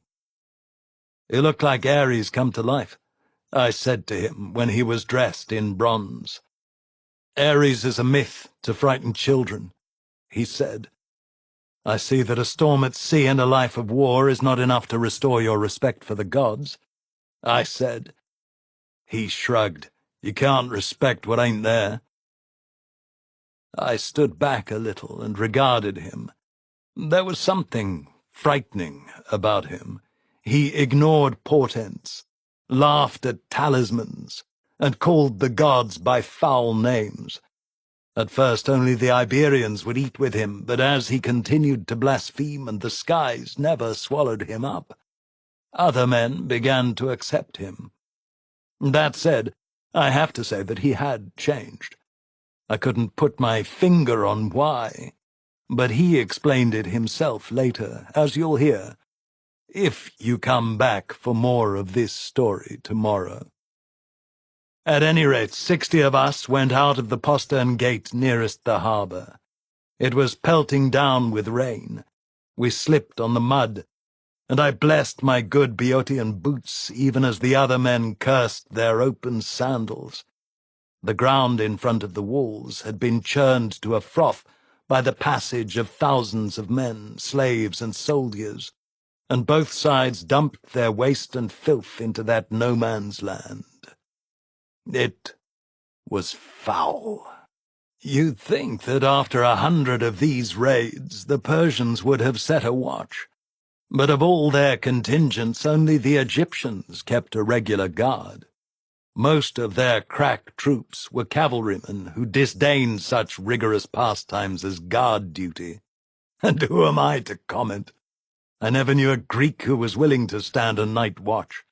We crossed the mud and the ordure in the lashing rain, and then we went over the fresh brush they'd piled in lieu of a wall around their camp. No hope of lighting a fire on this night, but we had a different goal in mind. We weren't after Artafernes. If he'd been at the siege, he might have had Briseis, and my approach would have been very different. Indeed, since I'm trying to tell the whole truth here, I'll add that I didn't feel any particular commitment to the rebels. They weren't Plataeans, for instance. I was loyal enough to Miltiades, but you'll note that I wasn't crisscrossing the seas looking for him. Nor was I sailing up and down looking for the rebel fleet to offer my services. Mind you, once I was trapped in Miletus, my options were limited. But I wasn't an idealist. I was a Plataean, and I was Briseis' lover. Or rather, the same but in the other order. But neither the satrap nor his new wife was at the siege that autumn. Datis was Artafernes' lieutenant, and our aim was to kill him. His great red and purple tent showed clearly across the lines by day, and we'd worked out a couple of sea marks, torches mounted at 2 different heights in the town, to guide us to his tent. He was a relative of the great king. Artafernes was one of the king's many brothers, and this Datis was a cousin or some such, and a famous warrior, and the rumours were that when he took Miletus, he'd be sent with a great fleet against Chios and Lesbos, and perhaps Athens, or so men said. No one expected us to succeed in killing him, but it was this sort of constant pressure that kept the besiegers on edge, and encouraged them to pack it up for the winter and head home. We crept through the dark, soaked to the skin, squelching in mud, turning frequently to get our line of approach from the torches on the walls, and we crept forward, cursed by men in the tents whose ropes we bumped, little knowing, of course, that we were mortal foes. I wondered if this was what Odysseus had felt when he left the Trojan horse to sneak into the town of Troy. The Iliad is very real at times, but no one ever seems to be wet or cold or have the flux. I find that these 3 are the proper children of Ares, not havoc and panic, and whatever else the poets ascribe. Who ever had a war without wet and cold? We were in the middle of the column, so we had no idea what or who alarmed the camp. But suddenly we were discovered. It was raining so hard that no one could light a torch, and as soon as the enemy came out of their tents, they lost all sense of the situation. Our men killed the first to come close to them, then scattered. That's what we'd planned. The Milesians simply vanished. They had raided the camp before and knew it well enough. My Marines were not so lucky, and in the dark we followed the wrong men. We thought we were following Milesians, and we ended up in the horse lines, where a dozen conscientious Persian troopers had run to protect their mounts. Our men started fighting them, with no cue from me. My Marines were armored, and the Persians were unarmed, and they died, taking 2 of my men with them. Persians are brave. "Cap the halters and undo the hobbles," I ordered. My survivors spread out and caused chaos on the horse lines, ripping pickets out of the ground. I ran to the top of a low hill and looked back at the city, and only then did I realize that we had the whole width of the enemy camp between us. More immediately, men were boiling out of the camp, backlit by the lights on the city wall. Persians loved their horses. My 10 men weren't going to last a minute against a regiment of Persian cavalrymen. I thought of stealing horses and heading inland, but that sort of thing only works in epics. In real life, your enemies have more horses and native guides, and they ride you down. Besides, my men were sailors in armor, not cavalrymen. Most of them had probably never forked a horse. I was out of ideas, but Poseidon stood by us. Horses scattered in every direction, and I didn't have to be Odysseus to reckon that we could escape with the herd. A few of us mounted, and others simply clung to manes, even tails, and we flowed with the horses, moving west and north back towards the city. I got mounted, lost my bearings and my companions, and spent a watch among the rocks south of the city, where my horse left me. God helps those who help themselves, or so I've heard it said. And while I lay in the rocks watching the city and the force of Persian archers between me and the walls, cursing my fate, I realized that it was a 6-stade walk along the ridge of rock to the beach opposite Tirtarus, and not a sentry on the way. I took the time to poke along the ridge of rock. Every piece of waste ground has trails, if you know where to look. Goats make them, and shepherds, and boys and girls courting or playing at being heroes. The moon came up late, and the rain ceased, and I walked to the beach opposite Lade, stripped to my skin, and swam to the hulls opposite. Really just a few horse lengths, well less than a stade. I rose up, dripping by the black hulls, close enough to the enemy camp to hear the snores of Archilogos's oarsmen, or so I reckoned. Then I swam back and picked my way among the rocks. As I had expected, the Persians had gone back to bed. I crawled through the mud and shit to the walls of the town, and wasted another half an hour persuading the sentry to let me climb the wall without gutting me. Oh, the romance of siege warfare!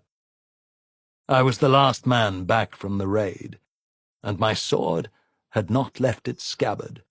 There were men in the upper city who were of a mind to laugh at me. I let them laugh. I was no longer a hot-blooded boy, and I didn't need a blood feud in the town. I wanted to take my gold and go, although I was keen to show Isthys what I was made of.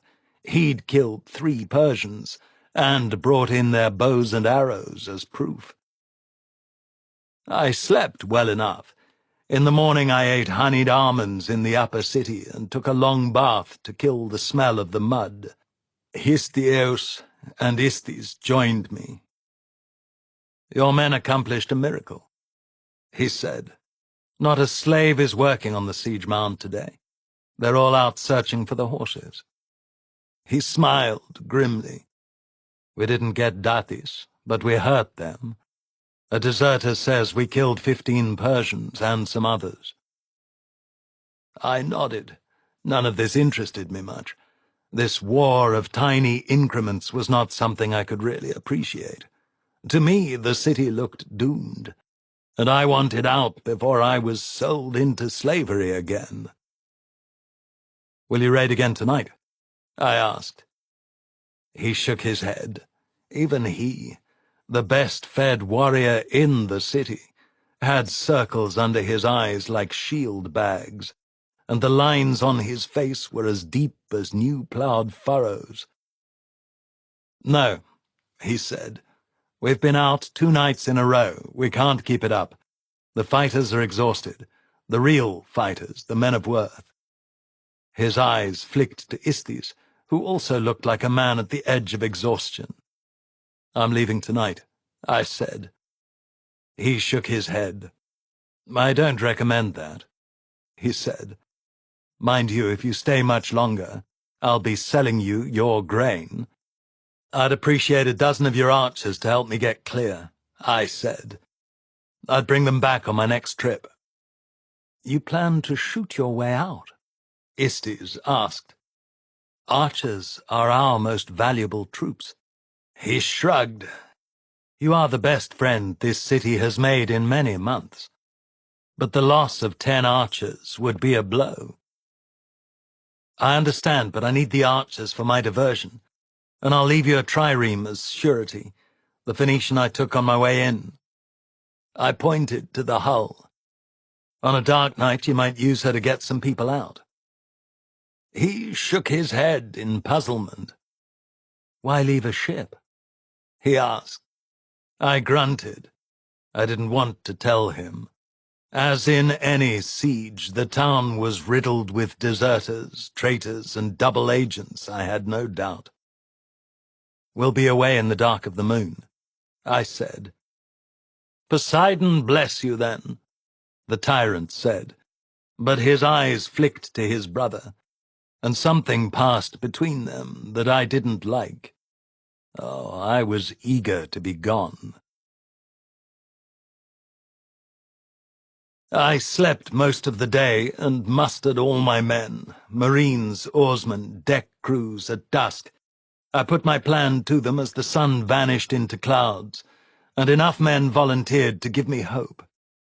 I wish I could say that they all volunteered, but a week on half rations in a doomed city is enough to sap anyone's morale.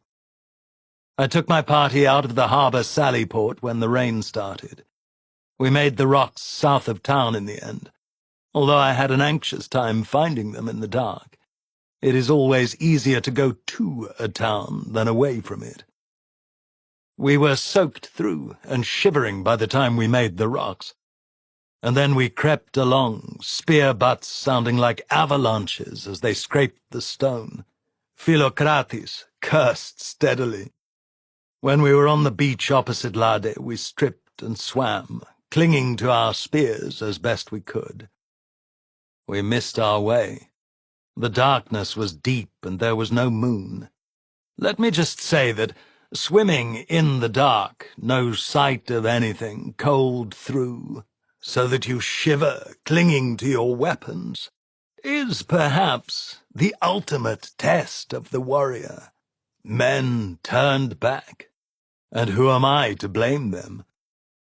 We ended up on the rocks east of the ships, and there was nothing for it but to crawl. I'd explained this part, but the execution was much harder than I'd anticipated. Try crawling on a rainy night, naked but for a wet chlamys, and keeping a spear with you across broken ground thick with brush. Ha! We sounded like a herd of cattle, but fools that we were, and inept. The enemy were as bad, or worse. I made the most noise, as I was wearing Histieus's gift, the bronze cuirass. I wore it swimming, and it wasn't bad, but when I crawled across rocks it was loud, and the flare around the hips caught on everything. That was one of the longest, darkest hours of my life. I had not reckoned on losing my way again. We only had a stadia of open ground to cross. But I did. In the end, I had to rise to my feet, stumbling like a drunkard, and turn slowly, in full view of the enemy sentries, if there had been any, to realize that I had crawled right past the enemy encampment. Too late to correct my course. I was well south of my target, but I could see the black hulls of their triremes just to the left, shiny in the darkness. I had at least a dozen men with me, men who had chosen to follow me, even when their sense said they'd gone wrong. And now we crept across the dunes, then clattered across the tongue of rock that separated the mud-flat from the sea, until we were crouched by the ships. Most of the men had packets of oiled cloth and pitch, or even bitumen. There was plenty of it in Miletus, and we built a pile of the stuff under one hull. Although there was no moon, the rain abated while we crouched there. The camp had fires, mostly coals, and several Iberians crept between the boat sails, erected as tents, and lit their torches at the fires. By now there were 30 or 40 of my men among the hulls of their ships, and we all called, "Alarm! Alarm!" in Greek for all we were worth. Our Iberians ran through the camp with lit torches before thrusting them into our pre-built pyre. And then chaos came. The fire roared up in the time it would take a man to run the stade, from a few flickers of flame to a conflagration twice the height of a man's head, and as loud as a horse race. The ship caught immediately. Hulls coated in pitch are an invitation to flame, even in the rain. My sailors ran back and forth, feeding sails and oars into the inferno, and then throwing the lit wreckage into other hulls. Men came out of the tents, and we killed them. As we were the ones calling the alarm, they kept on coming to us for many minutes, unarmed or with buckets to put out the fire, and we put them down. By then we had 3 ships alight, and my 2 were out in the channel, already running free, while the archers on their decks shot fire arrows into the black hulls. A fire arrow is a feeble thing, and none of them caught, but it provided further distraction. The enemy was misled, again, into believing that the fire arrows were the cause of the fires. It took them a long time to realize that we were in amongst them. I had no idea how many men I had under command, or how much damage we'd done, but I knew that it was time to go. I had a horn, the gift of Istes, and I ran clear of the flame, the men closest to me following, and I stopped in the dark to sound the horn, but the only sound I made was the bleat of an old ewe looking for her last lamb. "Give me that," Philocrates said, and he took it and blew a mighty blast. There was the sound of running feet, and we braced ourselves. We had no shields, and we were going to be reaped like ripe grain if the enemy had a phalanx to set against us. But it was Idomeneus, laughing like a hyena, with 50 of our sailors and marines on his heels. Towards the back of his rout there was fighting, but so far our enemies were disorganized. "Get them into the ship!" I called, because the storm cutter was coming ashore for us. Some men took some hide boats they found there. Tyche favors the brave, or so they say. And 30 men made it away in the small boats. But the fighting was intensifying, and I could hear the enemy getting into a line, their shields tapping against each other in the dark, and the fires behind them showed me how fast they were building the shield wall.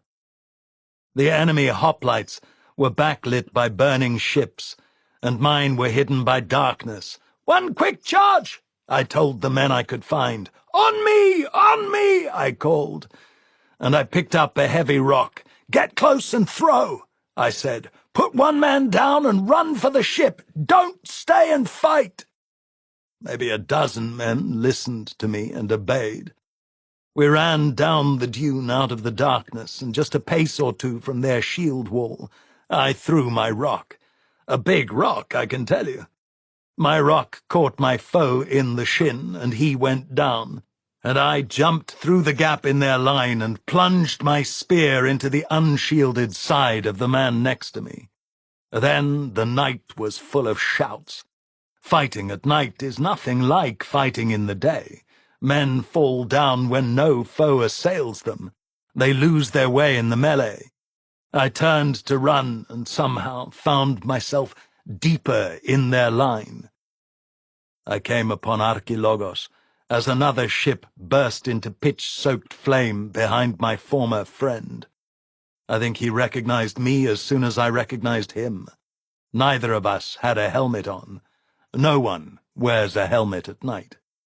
I knew that if I stopped moving, I was dead or taken, so I shoved him. He had a shield, and I had none. I had sworn to protect him, so I couldn't try to harm him. Such a thing would haunt me forever. He roared and cut at me with a long kopis. The sword flared like flame over my head. I tangled his blow with my spear and jumped back, slamming into a man who had no idea whether I was friend or foe. I fell, lost my spear, and rolled, and another man fell on top of me. That should have been the end. Archilogos called, "Doru, stand and face me!" and he cut at the man I'd tripped over. That's fighting in the dark.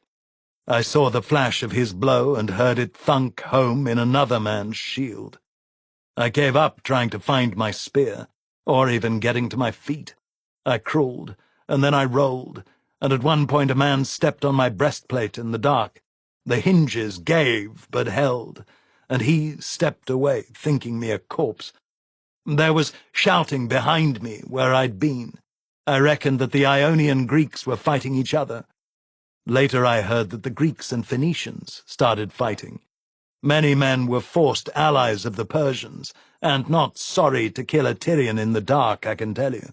And it may be that we only lived because the Ionians helped us. At any rate, I got to my feet, after what seemed an eternity of being helpless, tore my chlamys from my neck, cast it at my feet, and ran to the beach. Stormcutter was already backing water. I was out of my breastplate even as I ran. I cut the straps with my eating knife, running parallel to the ship's course, easily outpacing it as it backed water. I dropped the thing on the sand, a fortune in well-tooled bronze, but a small price to give the gods for freedom. And I ran to the edge of the sea and dived in without pausing on the shingle, my knife still in my hand. 4 strokes out, I got my arms around an oar and called for the rowers to pull me in. Something hit me in the head, and I started to go down. I took another blow between the shoulder blades, and my last thought was that their archers had got me. Chapter 5. Well, I wasn't dead. Does that surprise you? Idomeneus and Philocrates hauled me up the side.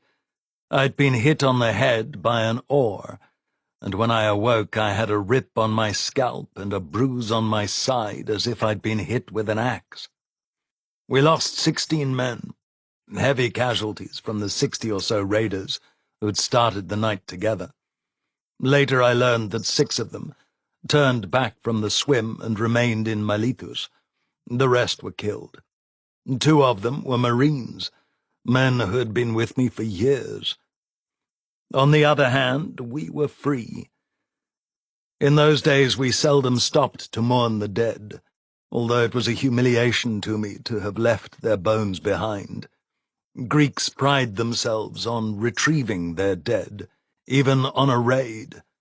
The sun was well up in the sky before I could think, but my first thoughts were full of joy. Joy at the cleanliness of the sea and the blueness of the sky. Sieges are ugly.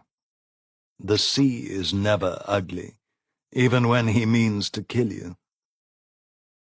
We made our way north up the Samian Channel, and we took our time because we had 3 crews, packed into 2 ships, with a dozen Milesian archers thrown in for good measure.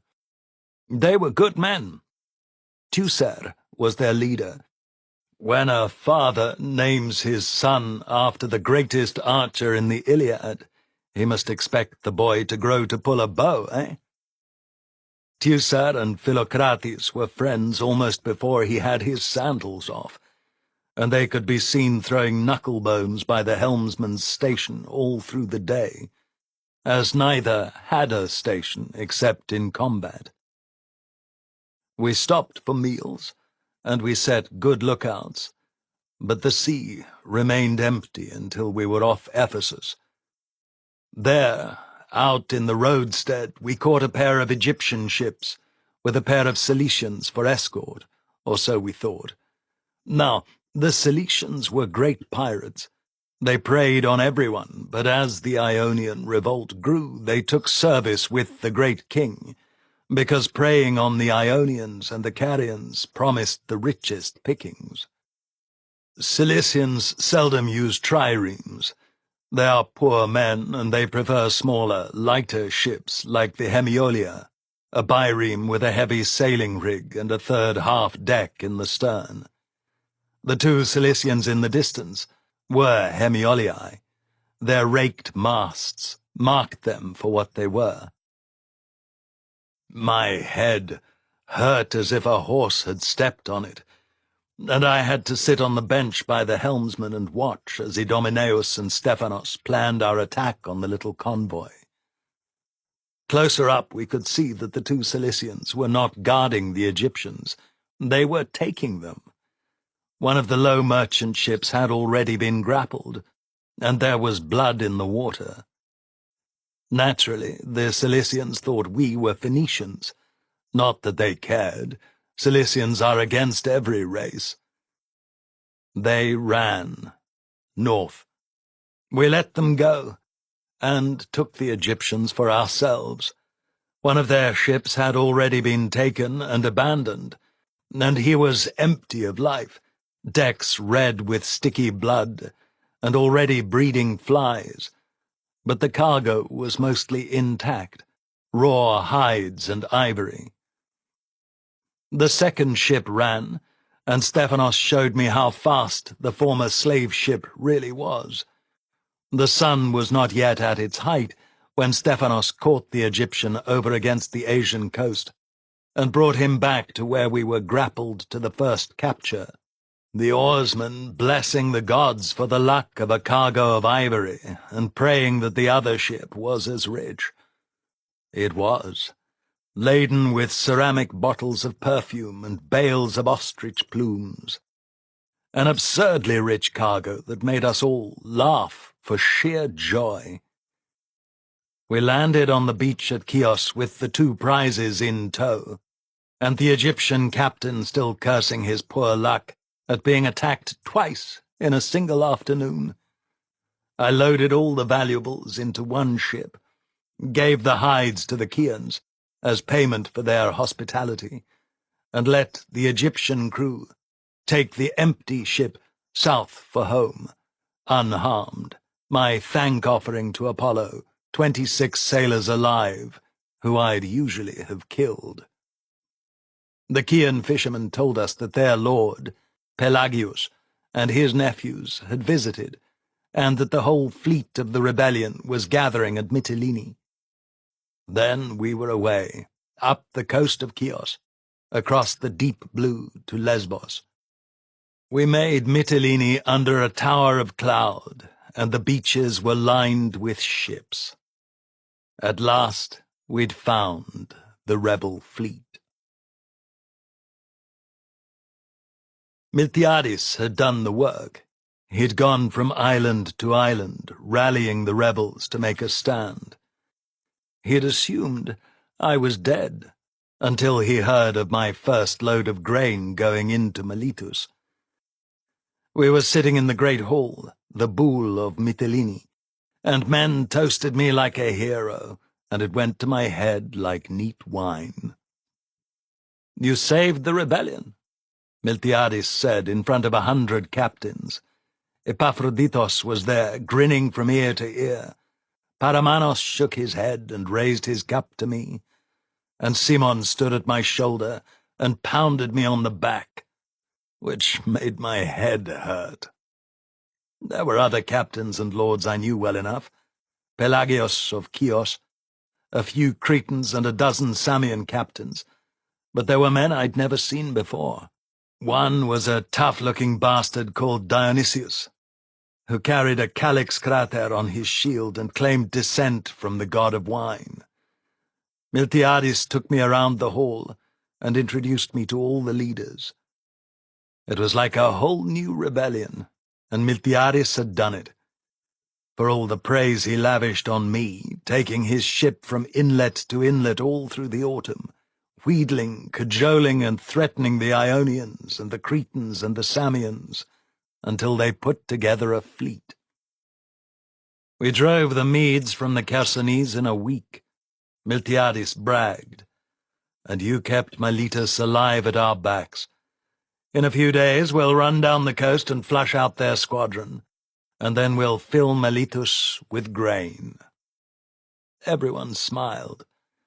It was a turning point in the rebellion, we all agreed. Next day I sold my ivory, my ostrich plumes, and my fine Egyptian glass to the same merchants who had sold me grain. I'd brought 2 sacks of gold darics from Miletus, and now I added a quantity of lapis, a stack of gold bars, and a pile of silver to my hoard. With Idomeneus and Philocrates and Stephanos and Gallus and Mal and Teucer to help, I carried it all across to Miltiades' great ship, Ajax. I laid it out on the sand and divided it in half. "Choose, Lord," I said. He shook his head. "You are the best of my captains," he said. He says that to all the girls. Simon added, "Thank the gods you earned some gold. We earned nothing but abuse, sailing about like busy mice. I took a good prize over by Cyprus, but it turned out to be the property of one of our allies, and we had to return it." Simon glowered at his father, who shrugged. "May all the gods bless you, Arimnestos," Miltiades said. Then, my debts cleared, I paid my oarsmen. By common consent, we included our Milesian archers in the payout. Most men received a pair of gold darics and some change. I'd seldom managed such a rich payout, and Stephanos and I watched with unconcealed glee as our boys went up the beach roaring like fools, determined to spend it all in a haze of wine and fornication. Then I paid the officers. Gallus and Mal counted as officers now, and they were unable to believe their good fortune. And young Teucer, a mere archer, looked at his wool hat full of silver and shook his head. Stephanos the fisherman was doing the same. "Never had so much money in my life," he said. "Save it, brother," I said, putting my arms around him. "You're a captain now. You'll need to keep treasure against a rainy day, when I take an arrow, or when you go your own way." He might have protested, but instead he gave me a serious nod and went off. He sent almost all his money home to his sister in a fishing boat commanded by his brother. Teucer gambled. When he was poor, it wasn't an affliction, as he and Philocrates played for stones from the beach and shells. But once he had money, he was a terror, the more so as he won, constantly. I put a waxed linen wallet full of lapis and gold, and a fine gold-worked bottle of rose scent into my leather bag, and shook my head. It is easy to be rich if you take other men's wealth. I had the value of my father's farm and forge in my bag, 10 times over. Those Egyptian merchants had a year of the value of my crops in every pair of ivories. But even as I grinned at my wealth, I saw the lawless men on the mountain at Kitheron, the bandit gang I'd broken, and I knew that I was no different. It was a sobering thought, and one I dismissed as quickly as I could. That afternoon we had a council of all the rebel captains and lords at Boule. The seams in the rebellion showed a lot faster when there wasn't any wine to drink. The Samians felt that Miltiades had wasted them, taking them north to the Chersonese. The Cretans wanted a battle and cared nothing for the odds. The Lesbians and the Chians seemed to me to be the only men who actually cared about the rebellion. They were the one contingent that thought in terms of the good of all. Perhaps it was because they were between the northern Chersonese and the southern Cretans, the men in the middle. Everyone argued about the loot that had been taken. Demetrios of Samos rose in late afternoon and pointed at me. "This boy took 2 ships full of ivory, but he has not shared with the rest of us," he said. I hadn't expected it. To be honest, I'm always surprised by the foolish greed of men and their envy. I thought I was a hero. I expected everyone to love me. So I just looked at the fellow. "See something you like, boy?" He sneered. "Let's have a share of your precious ivory. Or did your lover Miltiades take it all for himself?" I stood there angry as Orpheus in Hades, gulping like a fish. I wanted to gut him on the spot, but I couldn't think of a thing to say. Miltiades glared at me. He didn't want to step in.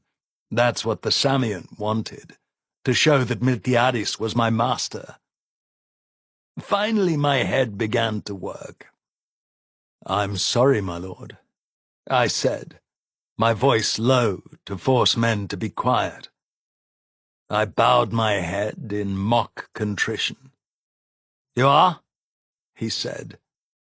If I had understood that we were to share prizes taken before we joined the fleet, I said, "I owe a great deal more than just 2 ships' worth of ivory, and painful as I will find it to hand over my gains, I'll comfort myself that at least I contribute something besides hot air." He leaped to his feet. "What the fuck are you saying?" he snarled. "That I can't earn my keep, is that it?" I shrugged. "I gather you've never actually taken an enemy ship," I said in my softest voice, "as you seem to need to pay your crews from my profits." Dionysius's great belly laugh carried through the hall. "Sit down, Demetrius. No man needs to share what he took before he came to the fleet, as our young Plataean knows full well. Don't be an ass. What we need to decide is a strategy."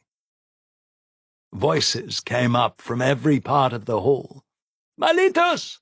some shouted. "Cyprus!" called others. Not a few insisted that the fleet should make for Ephesus. Miltiades' son, Simon, appeared at my elbow. "My pater wants to see you tonight," he said, "to plan for the future." I nodded. Simon slapped my back and went out, apparently uninterested in the fate of the rebellion. A cynic would say that Miltiades had spent the summer and autumn rallying rebels so that he could use them to reconquer his holdings in the Chersonese. And a cynic would be correct. Miltiades needed the power base that the rebellion offered him. He needed the rebellion to continue, so that when he dealt with Athens, he could appear as a great man on the front lines of the conflict. What Miltiades didn't need was for the rebels to defeat Persia.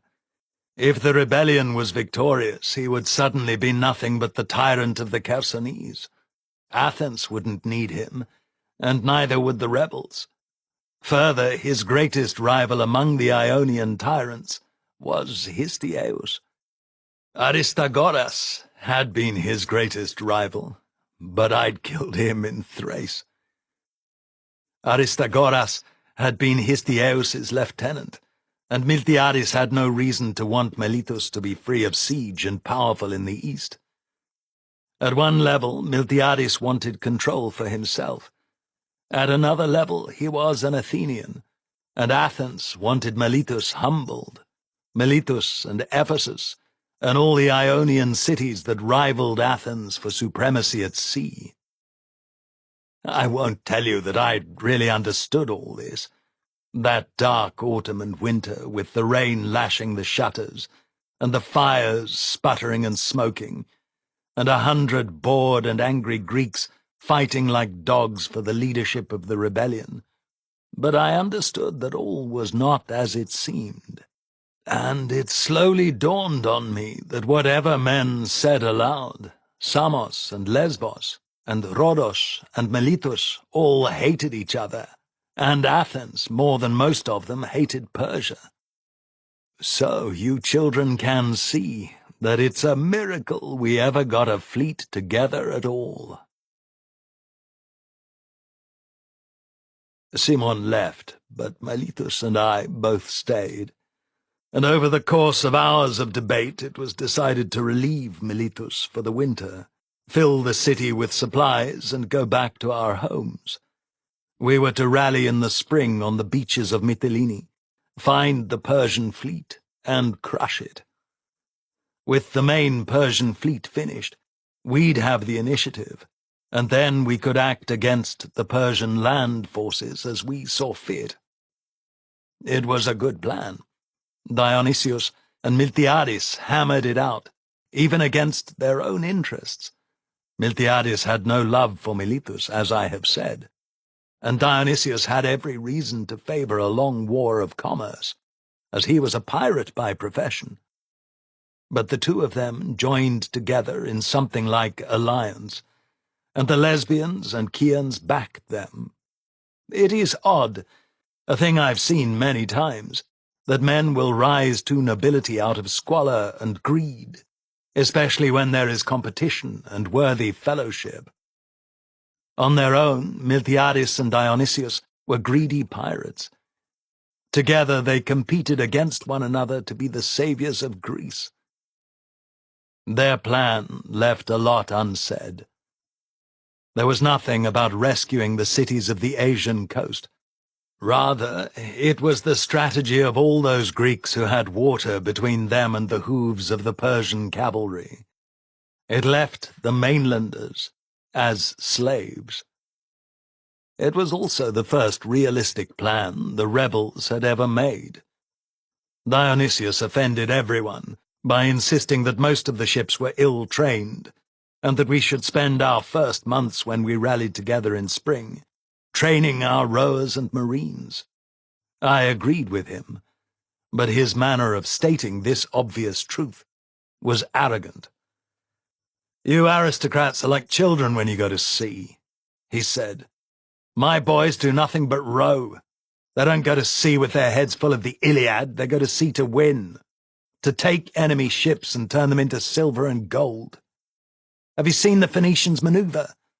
Have you seen how hard they train their crews? Ever face a Cilician in narrow waters?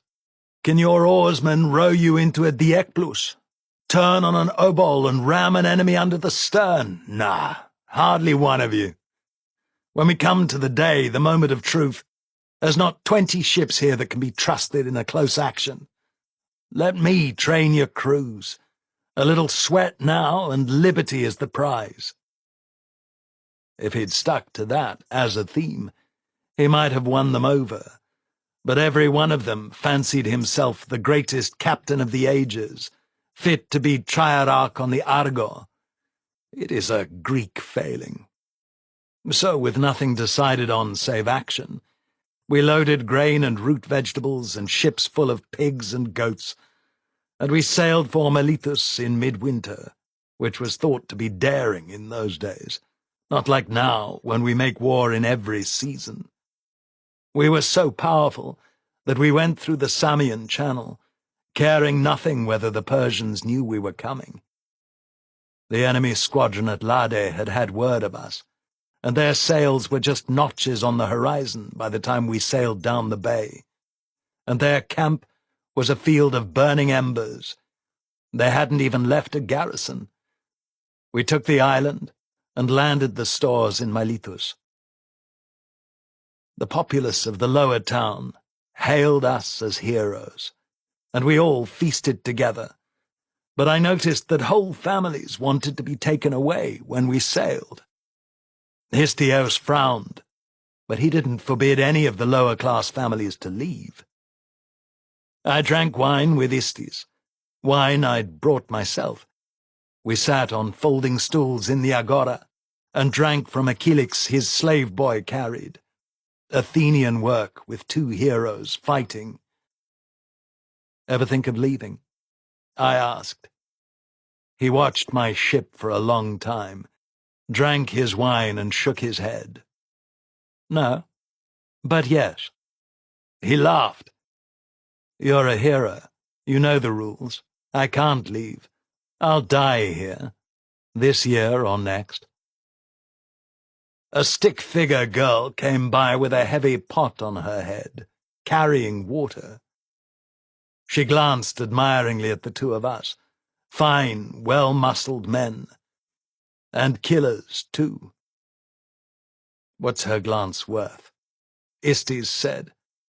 "What would it be like for you to awaken one day to find that she spits on your shadow?" I understood all too well. "But if we take too many of your people away," I began. Istis shook his head. "Don't say it, my friend," he whispered. "My brother does not feel as I do." "How do you feel?" I asked. "I think we should go to Sicily and start again, far from the Persians, the Medes, the Lydians, and the fucking Athenians." He shrugged. "I'm filled with joy at every citizen family that gets away, to remember what Miletus was." I must have looked startled at the force of his expression, because he leaned back and drank more wine. "You asked?" I answered. "But my brother, he is determined that we will meet our ends here, all of us. Sail before he makes a law against emigration." His deep brown eyes locked with mine. "Take all the families of those archers." I looked around. "Why?" Istis shrugged. "He is mad," he said, and then would say no more. We sailed that afternoon, as the first of the great winter storms brewed to the east. We were the last to be allowed to take citizen refugees out of Miletus. The city had new heart and food for the winter. But the siege mound was not any smaller, and Datis did not decamp as the Persian army had in other winters. He stayed, and his men built a proper wall around their camp, so that the raids had to stop, and the mound grew higher.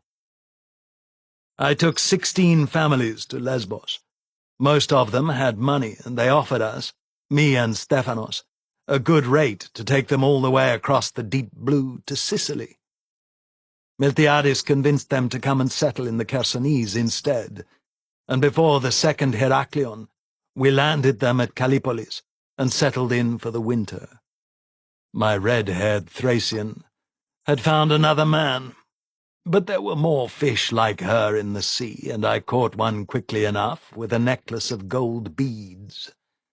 A delicate blonde, with a heart-shaped face, and no other heart at all. She spoke Lydian and Greek, and another language too, close enough to what the Iberians spoke to make each other laugh. It might have been a good winter for me, except that there was a long letter from Penelope about the farm, and it wasn't good. Epictetus the elder was dead.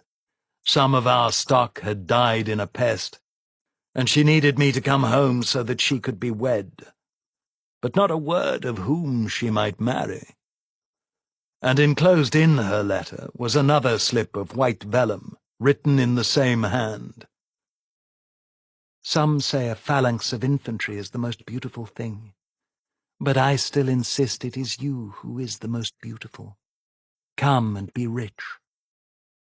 I held the parchment close to an oil lamp, and more words came through on the surface, written in acid, and now burned into the hide. Come soon. Chapter 6. I was able to help Penelope. I sent my gold home to her, with Idomeneus as my courier. He went with a good grace. He wasn't missing any killing, and he knew it. Briseis was another matter. It is harder, when the first flush of love is past, to understand what value to place on that love. I had gone to her rescue before, more than once, and never been better for saving her. In fact, I was never sure I had saved her. Should I cast life aside, crew up my ship, and race for Ephesus? I'd thought about it all autumn. Ephesus is less than 600 stades from Miletus, and on that night when I'd found myself on a stolen horse avoiding Persian archers, my first thought had been to ride for Ephesus and find her. But I was no longer 18. I was fulfilling my duty to Apollo, or so I thought. In fact, in my head it was clear to me that I was one of Apollo's tools in the success of the Ionian revolt. Apollo was leading the Greeks to victory. The constant luck of the autumn, the escapes from Miletus, the seizure of the two rich Egyptians, all pointed to the Lord of the Silver Bow's favor. And in my head, the needs of the Ionian revolt outweighed the needs of a single, selfish woman. Which tells you two things. First, that I still held her refusal of me against her. Second, that I was as much a fool at 25 as I was at 18. But I could rationalize my irrationality better. So I spent the winter calling my blonde Briseis and forging excuses as to why I could not possibly go to her rescue. Spring, when it came, was the longest, wettest, stormiest spring anyone could remember. I took Storm Cutter to sea before the cakes were fully burnt on Persephone's altar, and I brought him right back in when a combination of wind and wave snapped my boatswain mast like a twig. We spent 4 weeks locked in the Bosporus when we should have been at sea, and a rumour started to spread that Miletus had fallen. But no real news came to us at Callipolis, and we fretted and quarrelled with each other, and my decision not to go to Briseis in the autumn began to look shockingly like faithlessness. We tired of exercising our crews, of painting our ships, of games and contests. We tired of girls and boys, and we even tired of wine. But the wind howled outside the Bosporus, and every attempt I made to round the point at Troy and head for Lesbos was foiled by a cold, dark wind. Demeter showed man how to plant grain, and the new grain peeped above the earth, and finally the sun leaped into the heavens like a 4-horse chariot, and the ground dried, and the sea was blue. Miltiades had a good squadron. He had 2 volunteers from Athens, who came in with the first good weather. Aristides, sailing a fine light trireme, and his friend Phrynicus, the playwright, with Cleisthenes, the Spartan proxenos, and a powerful man in the aristocratic faction, who was nonetheless a solid supporter of the Ionian revolt. Aristides had Glaucon and Sophanes with him, but they didn't meet my eyes. I laughed. They were in my world now. The Athenians brought disturbing news. "It's all but open war in the city," Aristides said quietly. "Are you exiled?" Miltiades asked. Aristides shook his head. "No, I thought I'd come and do my duty before I was sent away without having the ability to influence the decision. The Alcmeonids have almost seized control of the assembly. Themistocles is the last man of the popular party to stand against them." Miltiades sneered. "Our blood is as blue as theirs," he said dismissively. "Bluer. Why do they get called aristocrats?" Aristides shook his head. "You don't need me to tell you that the color of our blood is not the issue. Let's defeat the Persians first and worry about the political life of our city second." He frowned at Miltiades. "Don't pretend you are a byword for democracy, sir." Miltiades threw back his head and laughed. I thought the laugh was a trifle theatrical, but he pulled it off well enough. "Not much democracy here," he admitted. "Pirates, Asians, and Thracians all living together. By the gods, we should have an assembly, except that the first debate would be on what language to debate in." He drank some more wine. "And you are a fine one to talk, Aristides the Just. For all you prate of this democracy, you distrust the masses, and when you need company you run away from the aristocrats, to me." Aristides bit his lips. I stood up. "No one has run from anyone," I said, raising the wine cup. "Tomorrow we sail against the great king." Aristides looked at me in surprise, a surprise that wasn't altogether complimentary. "Well said," he replied. "You've made your peace with Apollo, or so I hear." "Not yet," I answered, "but I am working on it." "No man can say fairer when he speaks of the gods," Miltiades answered.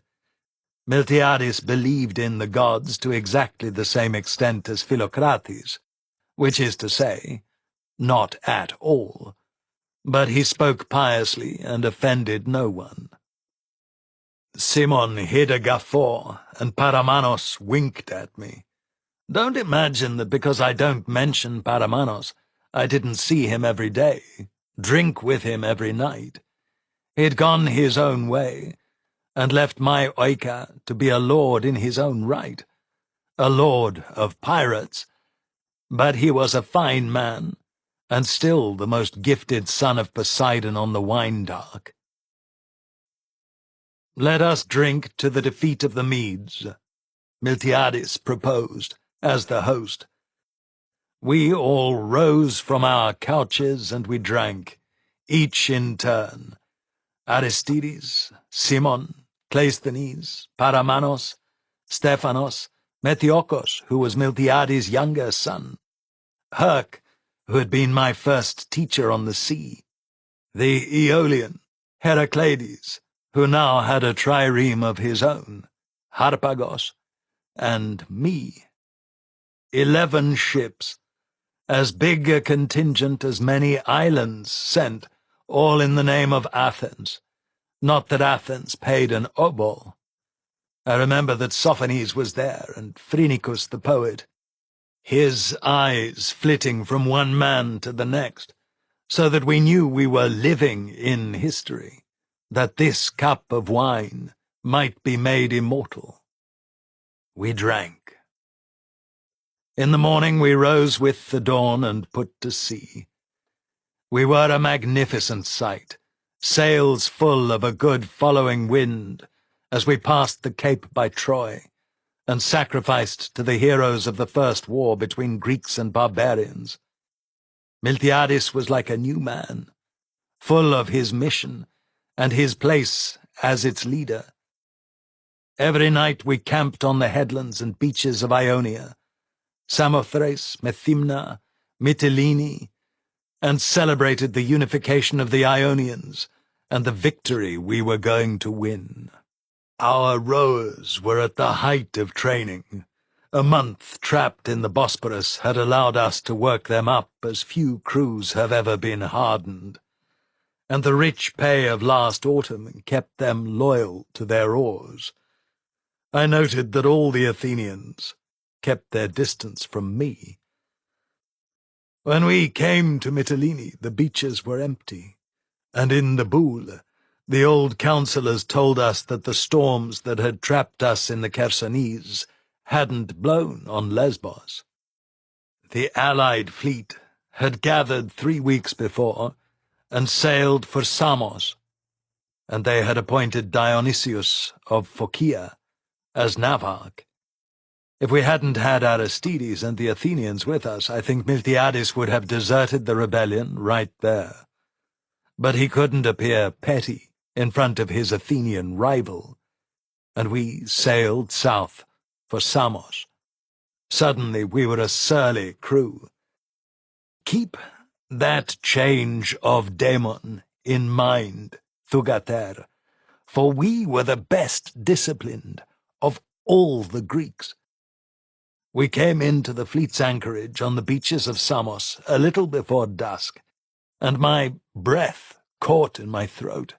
I had never imagined the Greeks would do as well. I stopped counting at 180 black-hulled triremes. In fact, I was later told by Dionysius that at its height we had more than 370 in the fleet, probably the mightiest gathering of Greek ships that there ever was. Everyone had come. Nearchos, my former pupil from Crete, was there with 5 ships, and the Samians had 100. Miletus itself had crewed 70, leaving the city with a skeleton army to guard it. And Miltiades was a great enough man to smile and shake Dionysius's hand. However it had been done, the alliance was the work of gods, not men. Never had so many quarrelling Greeks come together. They filled the beaches of Samos, and the Persians ought to have surrendered in terror. But both Datis and Artaphernes were made of sterner stuff than that. Datis fortified his camp to an even greater degree, and sent out the word all along the Asian coast, demanding the service of every vassal that the great king had. And Artaphernes gathered his guards and his court, and moved his personal army to Miletus. He was not the kind to lead from behind. Dionysius was a fine admiral and a great sailor, but he was a poor orator, and worse, leader of men, and his constant harping on the ill training of the Ionian and Aeolian oarsmen smacked of racial superiority, as his own men were mostly Dorians. The Samians hated him. They hated Miltiades just as much, and openly pressed for a Samian, Demetrios in fact, to take command of the fleet.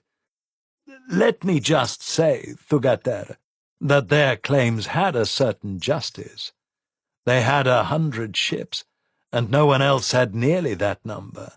Miletus had but 70, despite being the richest Greek city in the world, and Histiaeus declined to leave his citadel anyway, even though he was the one man who might have taken command, without a voice being raised against him. At any rate, Dionysius instituted his training program, and, as so often happens, the ships that needed the training least volunteered to undertake it, while those who needed it most, the aristocrats from Crete and the soft-handed volunteers from Lesbos, Chios, and Samos, were the most reluctant to work. I'll say this, too. Dionysius knew his business. I thought my crew to be the best trained oarsmen in the world, but Dionysius quickly disabused me of my notions of arete. When he laid out a course with inflated skins, I told him it was impossible for a trireme to row through it, and he put me to shame by showing me how in his sea snake. I spent a week training, and the more of his tricks I learned, the more I disliked his manner of teaching them. He was abusive when he might have been instructional, and abusive when he might have praised. And when I attempted to explain to him how deeply he offended most of his nabobs, he dismissed my criticism as a petty attempt to get back at him for his superior ship handling. "You're a quick learner," he said, "but in your heart you're no seaman, just another petty lordling. Don't linger on the sea when we've beaten the meads, boy. It's for better men." What do you say to that? I said nothing, but I was searching for an excuse to sail away, at least for a few days. My excuse came up quickly enough. I was a captain in my own right, for all that I served Miltiades, and I attended the fleet council when I had time, which was all the time. While Dionysius focused on seamanship, Miltiades and old Pelagius of Chios wanted intelligence. Miltiades had spies in Sardis, but no way to contact them, and what we all needed to know was the progress of the Persian fleet. Where were they? Did the fleet even exist? Were they forming at Tyre, Sidon, Naucratis? We imagined that the Persians feared us. I knew someone who could answer all those questions. She lay on a couch just a few hundred stadis away. "Drop me on the beach by Ephesus," I said. Every head in the council turned. I know the town as if I was born to it, and I have friends there, people who are no friends to the Persians. Perhaps I can even contact one of your spies in Sardis, Miltiades. I bowed to him. Give me the word. One of the great advantages of being a hero is that when you propose something daring, no one will stand in your way. It's as if everyone assumes that this sort of thing is your destiny. By early summer I was growing a trifle cynical about my role as a hero, but the Greeks were sending me to Ephesus. We had spies in the Persian camp at Miletus, and I knew that Briseis had not accompanied her husband to war. She was alone in Ephesus. I set off the next day, free of bloody Dionysius and his sea-rack tyranny, and free, too, of the ugly competitions between Miltiades and Aristides and the Samian leaders. I daydreamed about taking Storm Cutter up the river to the city of Artemis, bold as new-forged bronze, but I didn't. Instead, I bought a sailing smack from some Samians, and Idomeneus and Harpagos and I sailed him ourselves, with Philocrates, our unpaid passenger. The blasphemer had grown on me, and he'd shown no interest whatsoever in returning to Halicarnassus to trade grain for hides, and lie when he swore oaths. "I was born for this," he said, not less than twice a day, and he smiled his curious smile of self-mockery. "I miss Teucer, the bastard. He needs to come back aboard so that I can win back my money." Teucer's family was snug in the Chersonese, but the archer himself was back on the walls of Miletus, and we all missed him. We sailed the fishing boat through easy seas, right around Mycale. We spent the night there, frying fresh sardines on an iron pan, and drinking new wine from a leather bag. In the morning we were away again, up the coast, and past the ruins of the old town that guard the promontory beyond Ephesus. and in the last light of the second day, I could see the temple of Artemis glow in the sunset, the old granite lit red like sandstone in the setting sun. They left me on the coast road, 20 stadis from the city. I told them to return for me in 3 days, and I put on my leather bag, checked the hang of my sword, and pulled my chlamys about me. I had 2 spears and a broad straw hat, like a gentleman hunter. I walked, and no one paid me a second glance. As I made my way up the road to the city, I thought of my last journey up that road, delirious with fever, a slave bound to the temple, destined to die hauling stone. 10 years, or less, separated me from that boy. Indeed, the river of time flows in only one direction, as my master loved to say. In a few hours I would see him. He, at least, would never betray me, or any other Greek who served the rebellion. I had determined to go to Heraclitus first, because I loved him, and because I had no idea what to expect with Briseis, nor had I any notion of where her loyalties would lie. She must have heard by now of my encounters with her brother the previous autumn and winter. In truth, I was afraid of meeting her, but as always, fear forced me to act. I can never abide to see myself as afraid, and even as a child I would drive myself to do things that I feared, only to prove myself to myself. Briseis had always seen through this aspect of my character, and used it against me. I heard her voice as I walked, and I tasted her tongue on my lips, and other parts of her too, in my imagination. I thought of the first time she had come to me, fresh from humiliating her enemy for her, just as she had expected me to, and of the reward, although at the time I thought her another woman entirely. See, you are blushing, my dear. Boys only think of one thing, and how to get it. Boys are predictable, girls.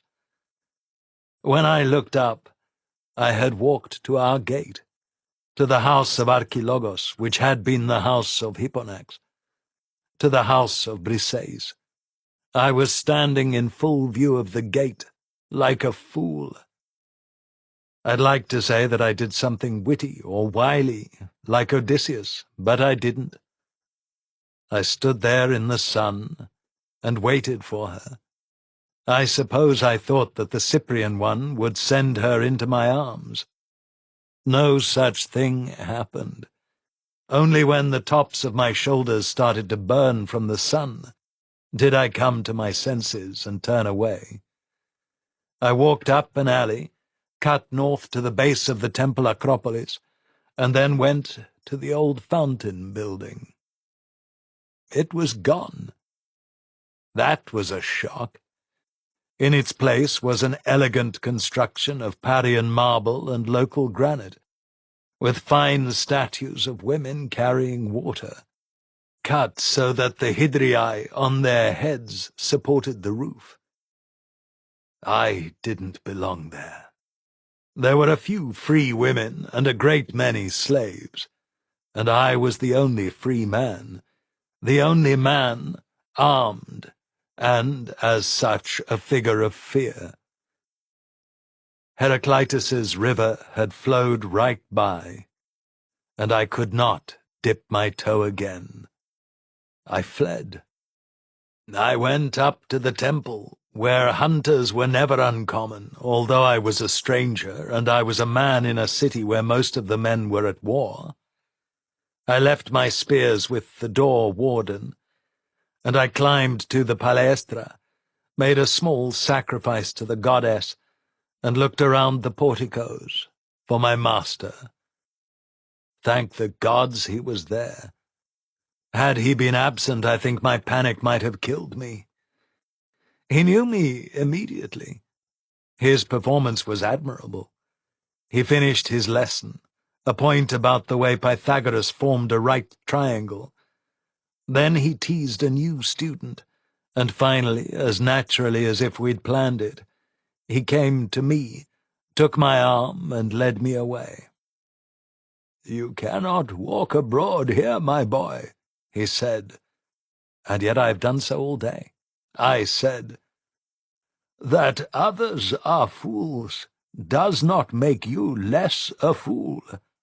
He said, "Oh, I had missed you, my master."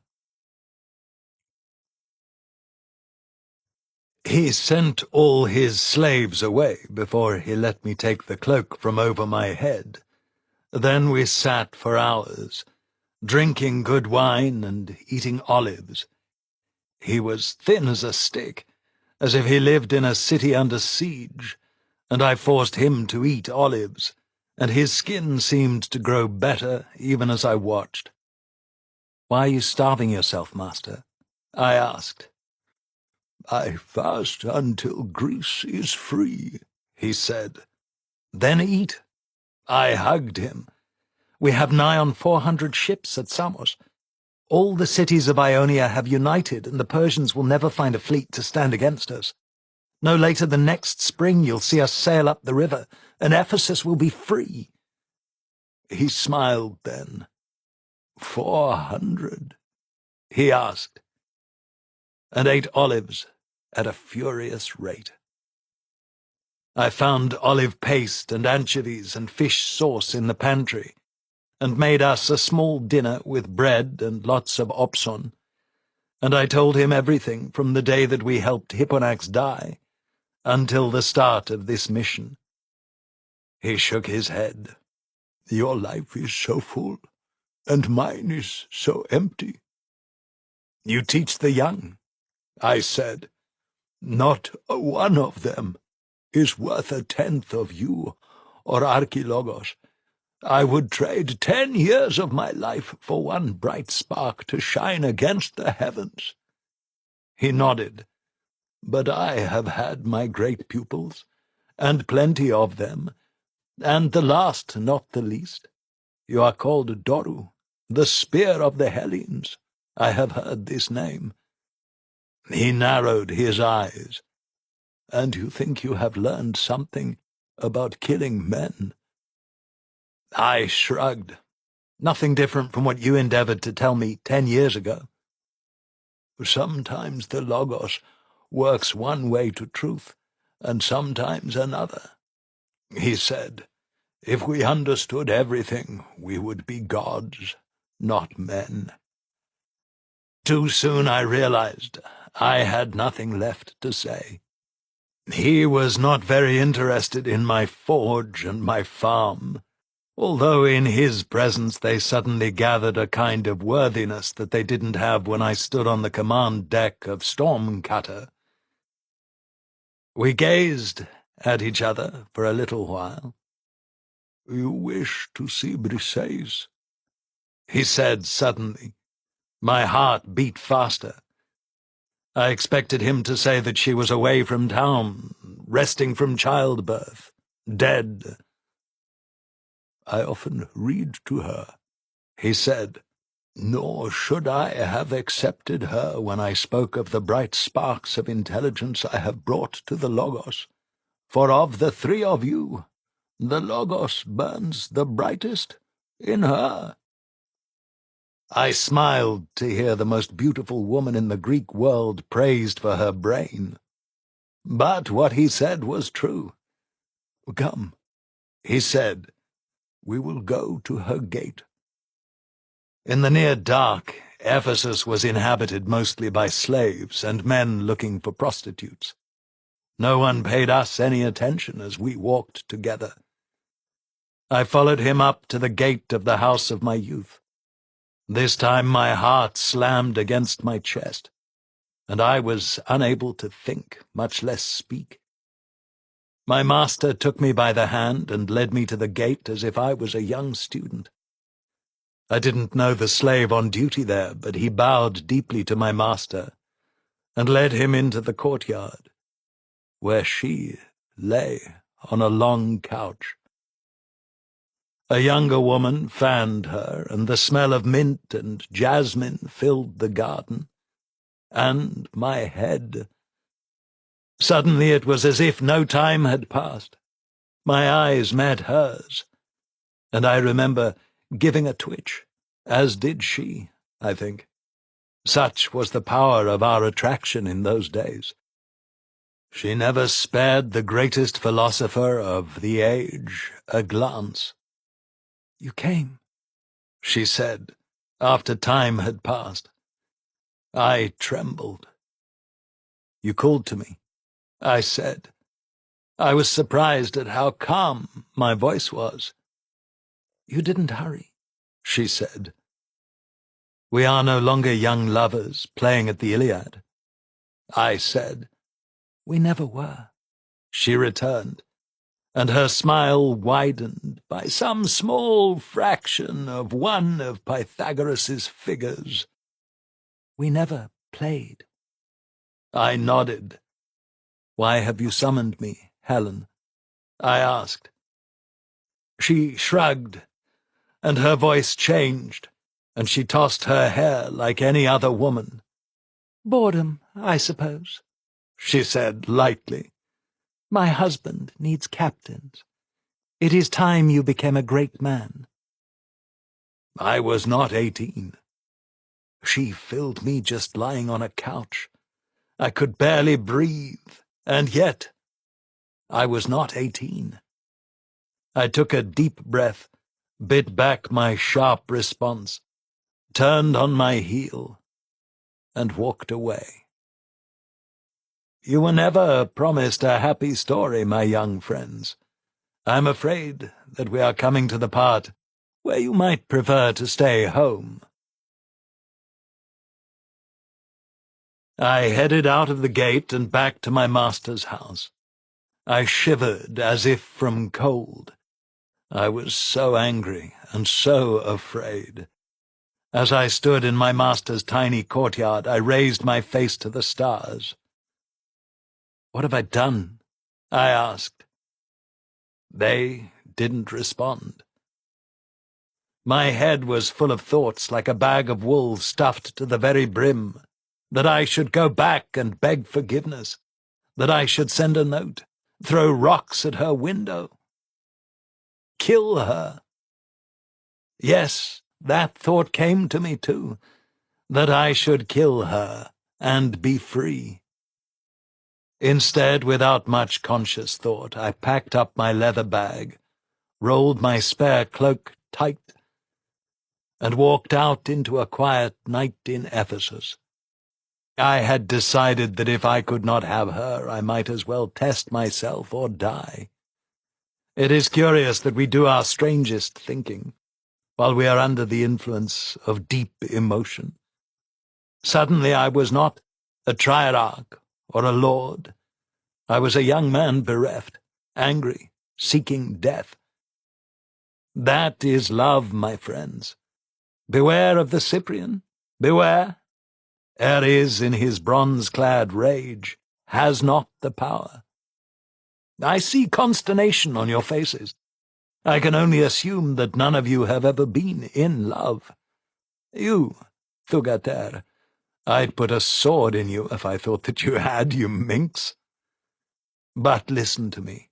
Love, the all-consuming fire that Sappho tells of, the dangerous game of Alcaeus, the summit of noble virtue and the depth of depravity described by Pythagoras. Love is all. The gods fade, the stars grow pale, the sun has no heat to burn, nor ice to freeze, next to the power of love.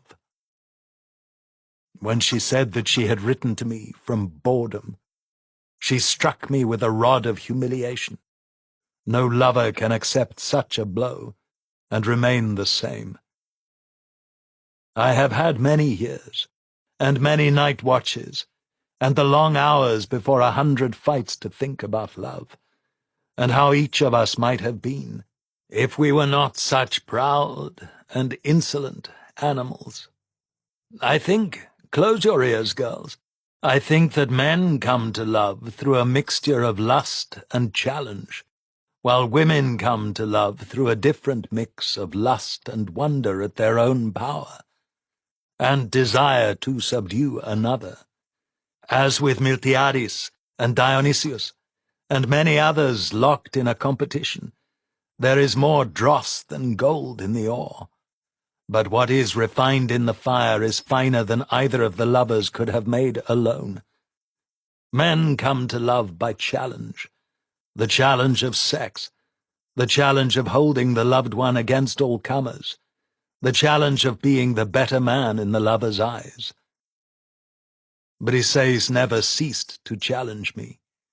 Her company never came free because she valued herself above any mortal, and her favors were the reward for heroic action, heroic determination, heroic luck. The idea that she would summon me from boredom was a mortal insult to both of us. So I shouldered my pack and went down the hill, past the sentries on the wall and out of the main gate. The moon was bright enough that I never stumbled. I was walking to Sardis, the Persian capital of Lydia, the heart of the enemy's power. Did I say I wasn't 18 anymore? When Briseis is involved, honey, I'm always 18. Or perhaps 15. I walked all night, and all day the next day. I climbed the great pass alone, my head almost empty of thought from exhaustion, but I stopped and poured a libation for the men who died there fighting the Medes. At the last moment, speaking my prayer, I added the Medes who had fallen there to my spear, and to others. My voice hung on the air, and I shivered involuntarily. The gods were listening. I walked down the far side of the pass in a daze, and I didn't stop to eat or rest, and by the evening of the third day I came to Sardis. Just as on my first visit, the gates were open. Unlike my first visit, I didn't kill anyone. Sardis is a great city, but not a Greek city. There are Greeks there, and Persians, and Medes, and Lydians, a swarthy, handsome people, and the women are dark-haired, with large eyes, and beautiful bodies, which they don't trouble to hide. I was not of this world when I entered the gates. I must have looked like a madman, but Sardis had plenty of them. My Persian was still good, and I spoke it rather than Greek, and men made way for me. Most probably thought that I was one of the many prophets who afflict Phrygia, wandering and foretelling doom. In my head I was locked in a fearful fantasy where the waking world of shops and handsome women merged with the chaos and death of the battle I had fought here. In the agora I looked from booth to booth, trying to find the dead men I knew must be lying there. I sound mad, but even as I was having these thoughts, I knew I needed rest, sleep, food. It occurred to me to hurry back to Heraclitus, to tell him that I had found a place where the stream ran twice, that I could be in 2 times at once, merely by running a few hundred stades without rest or food. My next memory is of sitting in a cool garden, eating lamb. It is a curious thing, one I have experienced all too often, that as soon as the rich, sweet food passed my lips, the curious half-world of battle and gods vanished, and I felt like a man again. I was sitting across a broad cedar table from Cyrus, now captain of 100 noble cavalrymen in the bodyguard of Datis. I ate ravenously, and he watched me carefully, a healthy mixture of friendly concern and suspicion. We'd crossed swords often enough in the last years for him to know perfectly well where my sympathies led. On the other hand, I had saved his life, and his master's, and that means more to a Persian than mere nationality. He watched me eat, and he put me to bed, and the next day his slaves awakened me, and I ate again. I was young, bold, and healthy. I recovered swiftly. On that second day he was waiting in the courtyard. "Welcome to my house," he said in Persian. I knew the ritual, so I made a small sacrifice, barley cakes, to the sun, and ate salt on bread with him. He nodded at my bag and gear. "You are carrying a fortune," he said. My gold and glass Egyptian bottle was sitting before him on the table. He twirled his moustache. "It pains me, but I must ask you how you come to be here." He looked into my eyes. "And why?"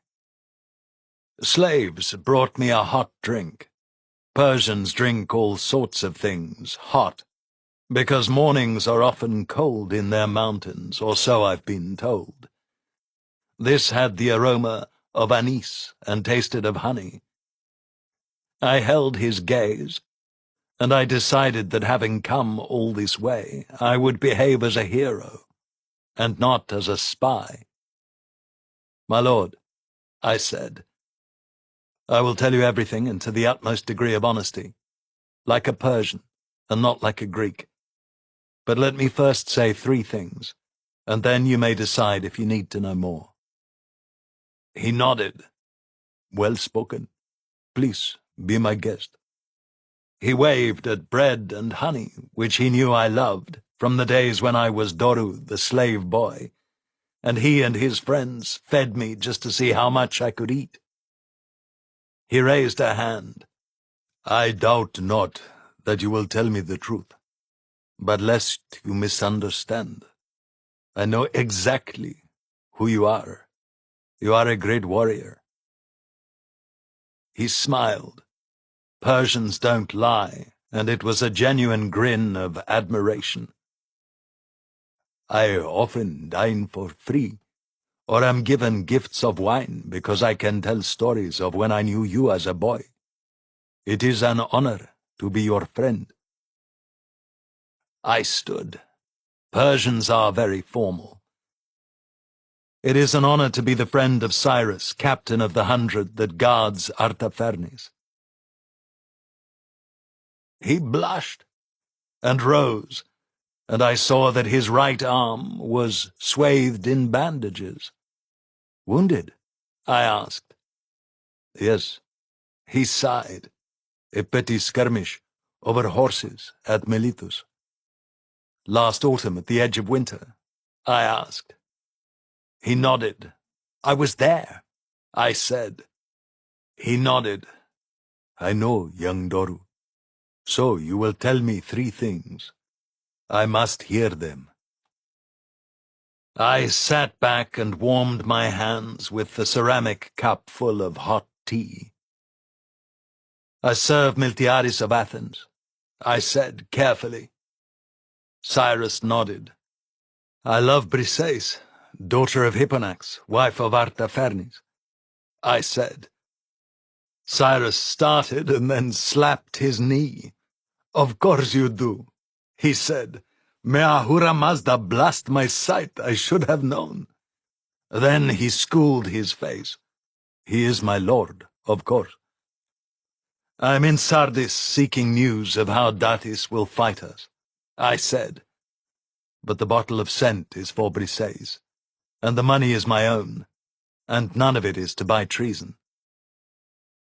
Cyrus drank tea, looking at the roses that grew up the wall of his courtyard in the morning sun. "If I arrest you," he said, "you will be sent to Persepolis. The great king has heard your name. You will be a noble prisoner and a hostage. In time you might rise in court, and be a satrap. You might command me. I shrugged. Or I might kill you. You do not deny that you are the enemy of my master? He raised his eyebrow. No. Nor do I deny that I am here to learn your weaknesses. You see, I'm a bad Greek. I laughed. He did not laugh. I never thought to say this, but a small lie on these matters would have let me sleep better. I shrugged. I had the advantage that I didn't care. I never loved the Ionian Alliance friends. They were mostly East Greeks to me, soft-handed men who argued about firewood while the flames of their fire died. They had great men among them. Nearchos and Epaphroditos come to mind. But Briseis had hurt me, and I cared for nothing. But my role as a hero required me to speak. Instead of a lie, I'll give you a truth. I'm here as a private man. I seek to give my gift to Briseis and speak with her in Ephesus. I make no war on Sardis. I frowned. Unlike the last time you rebelled. He slapped his knees again. I was sword to sword with you in the marketplace. He looked around. Does she love you, Doru? I shook my head. I don't know, Cyrus. I've loved her since I was a boy. And she loved me. I shook my head. Once she loved me. You have lain with her? Cyrus asked. Persians are not shy about such things. Many times. I assured him. He nodded. She loves my master, he said. He twirled his moustache again. Now, I have to go off the tale again to explain that among Persians, adultery, a mortal offense among Greeks, is something of a national aristocratic pastime, like lion hunting. So my passion for his lord's wife made me all the more Persian to Cyrus. I wasn't in a mood to calculate and manipulate, but I knew that this simple truth would render my mission for Miltiades almost incidental. Why? I asked. He ruined her mother, of course. Cyrus knew it as well as I. We had both been there. I would say to a brother that she tastes the forbidden because it is forbidden, that she loves power, but not Artafernes. I might have rushed to her defense, except that his words struck me as truth. To lie with the mother and the daughter is a sin in Persia. Cyrus went on. Many of us want him to leave her.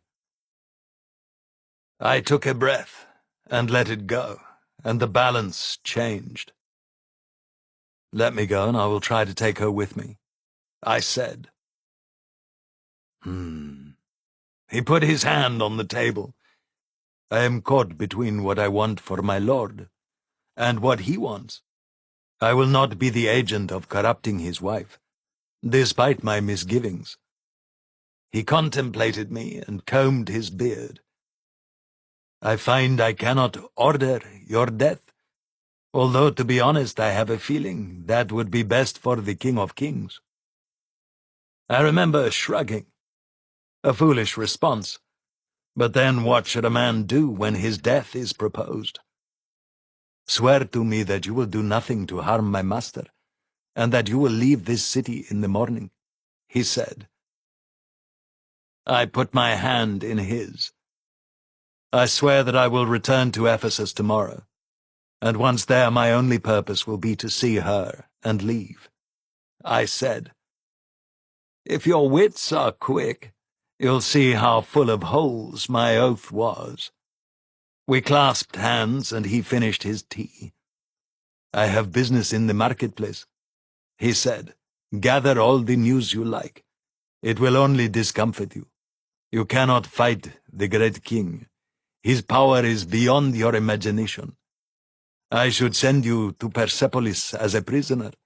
I would be doing you a favor, but I will let you see your doom, and then let you go to it.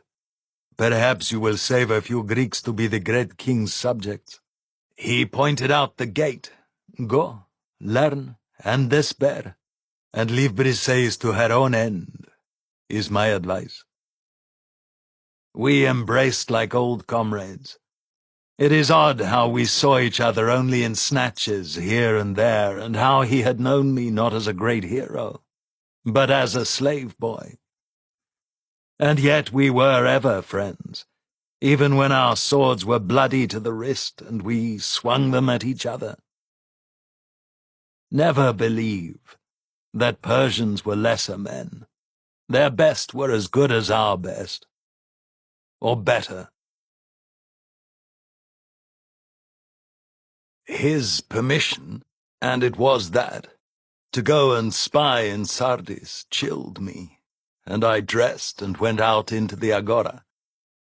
I passed from booth to booth, buying wine at one, a packet of herbs at another, listening to the gossip and the news. I had been a slave, and I knew how to avoid being watched. Cyrus may have loved me, but he was a professional soldier, and before the sun was above the low houses I knew he had put 2 men to watch me, Lydians, dark-haired men. One had a bad scar on his knee that gave him away even at a distance when he walked, and the other had a habit of crowding me too close, afraid he'd lose me. I had learned about such things when I was a slave. Slaves follow each other, aiming at masters' secrets. Masters train slaves to follow other slaves, also searching secrets out. Slaves take free lovers and have to hide, or vice versa. I noticed them before I completed my first tour of the shops and stalls of the agora, and I lost them by the simple expedient of walking into the front of a taverna on the corner of the agora, and passing through the kitchens to exit at the back. Then I walked up a steep street to the top, sat in a tiny wine shop and watched my back trail the way a lioness watches for hunters.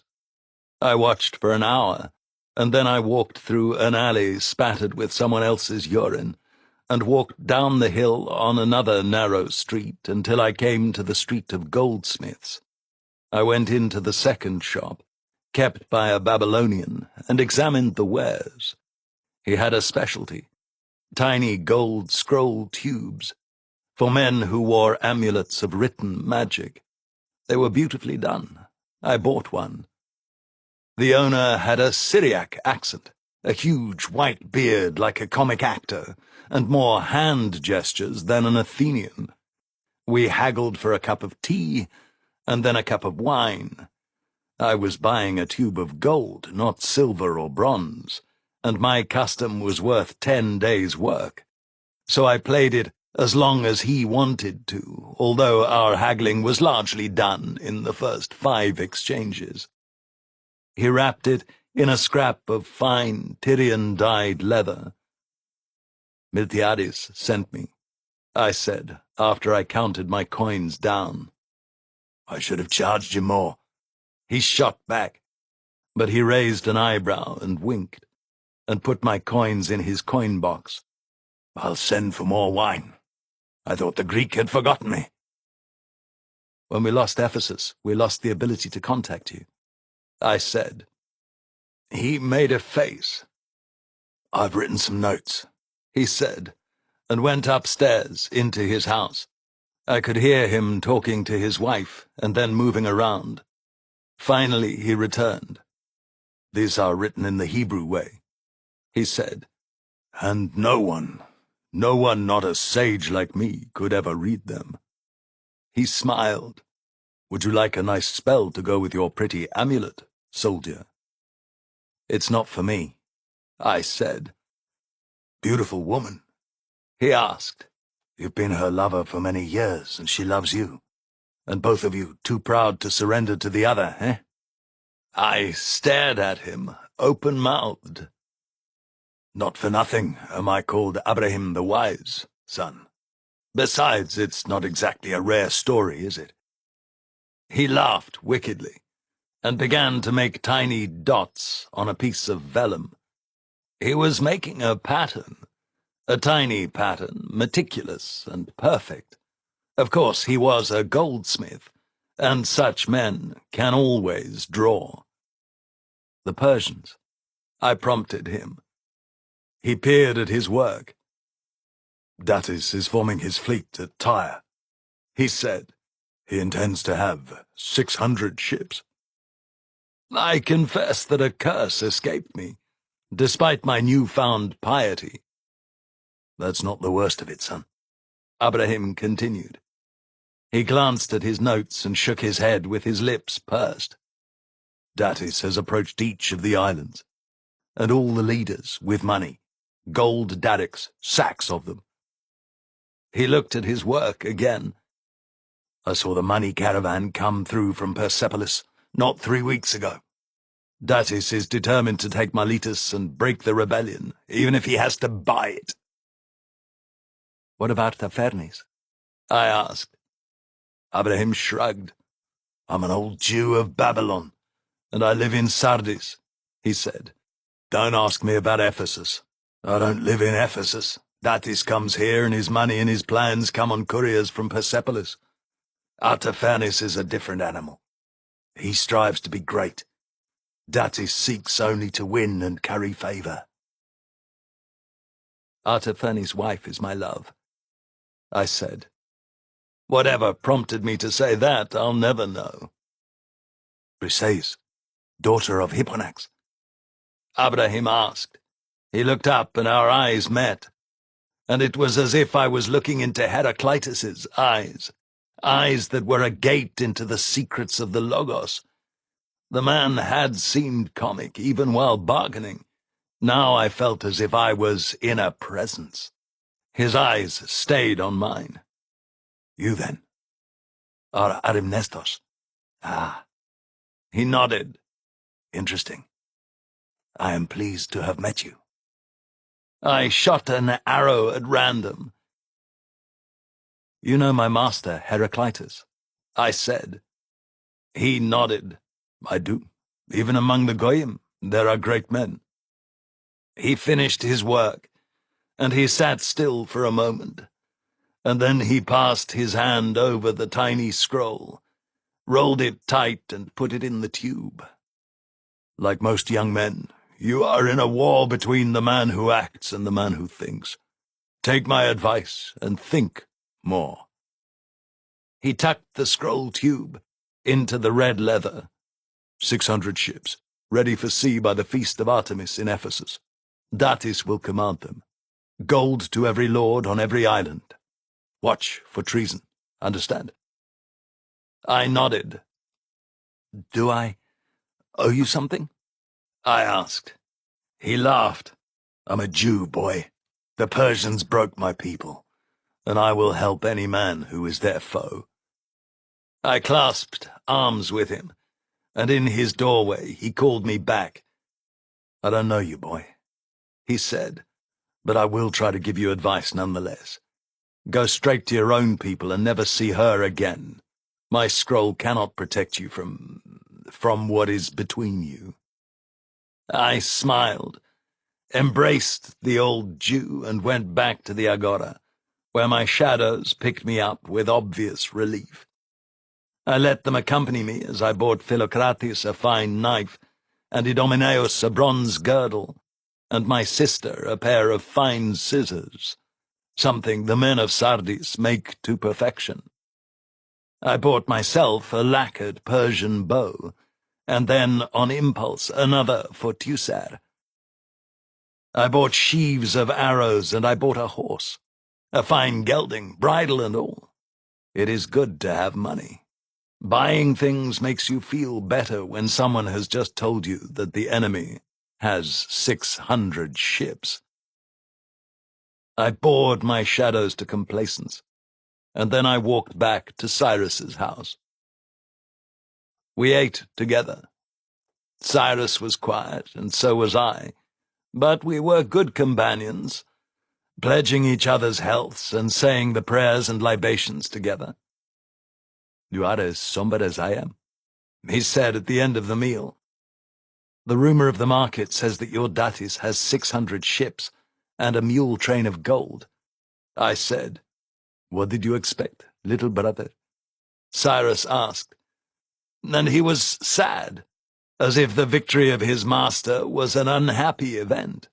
"You cannot fight the great king." I shrugged. "Yes, we can." I thought of the beaches full of ships at Samos, and the training. Ship to ship we can take any number of Egyptians and Phoenicians. "Were you at Amathus?" I asked. He shook his head. "No," he said. "Artaphernus and I were campaigning in Phrygia." I nodded. "I took 4 enemy ships that day, Cyrus. If Datis gathers 600 ships, half of them will be unwilling allies, like the Cyprians. And after we beat him, the Persian Empire in Ionia will be at an end." Cyrus shook his head. "It is a noble dream," he said. "And then all you Greeks will be free. Free to be tyrants, free to kill each other, to rape and steal and lie, free of the yoke of Persia and good government, low taxes and peace." He spoke in quick anger, the way a man speaks when his son or daughter is thoughtless at table. Now I had to shake my head, because I knew in my heart that he spoke the truth. The world of Ionia had never been richer or more at peace than when Persia ruled the waves. "The freedom you prate of benefits the heroes," Cyrus said, "but the small farmers and the women and children, they would be happier with the King of Kings." He drew his beard down to a point, twirled his moustache, and grunted. "We grow maudlin, little brother. I fear what will happen when we win. I think there will be a reckoning. I think this revolt scared my master, and even the great king. Blood will flow, and the Greeks will know what an error they have made." I swirled the wine in my handleless cup and felt Persian. But I had one more arrow in my quiver, despite the way my head agreed with everything he said. "Cyrus," I asked, when he had been silent a long time. It was dark in the garden, and no slaves were coming. "I am tired of war," Cyrus said. "Listen, big brother," I said. I was pleased I had received this honorific from him, that I was part of his family. He grunted, a few feet away in the dark. "If you were Greek and not Persian, how would you think then?" I asked. He laughed. "I would fight the great king with every weapon and every lie at my disposal," he said. "Persians do not lie." We laughed together. In the morning I rode away after we embraced. I thought about him as I came to the pass, and I thought about him when I poured another libation for the dead of the fight there.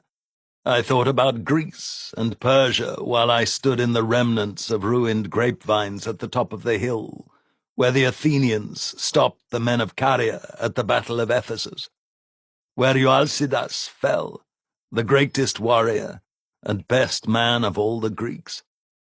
And of course I thought about Briseis, about her words and her body, and how often the two are at odds. It is the terrifying error of all boys to think that a woman's body cannot lie, that her words may lie, but her kisses are the truth. Chastity is a myth made by men to defend territory for men.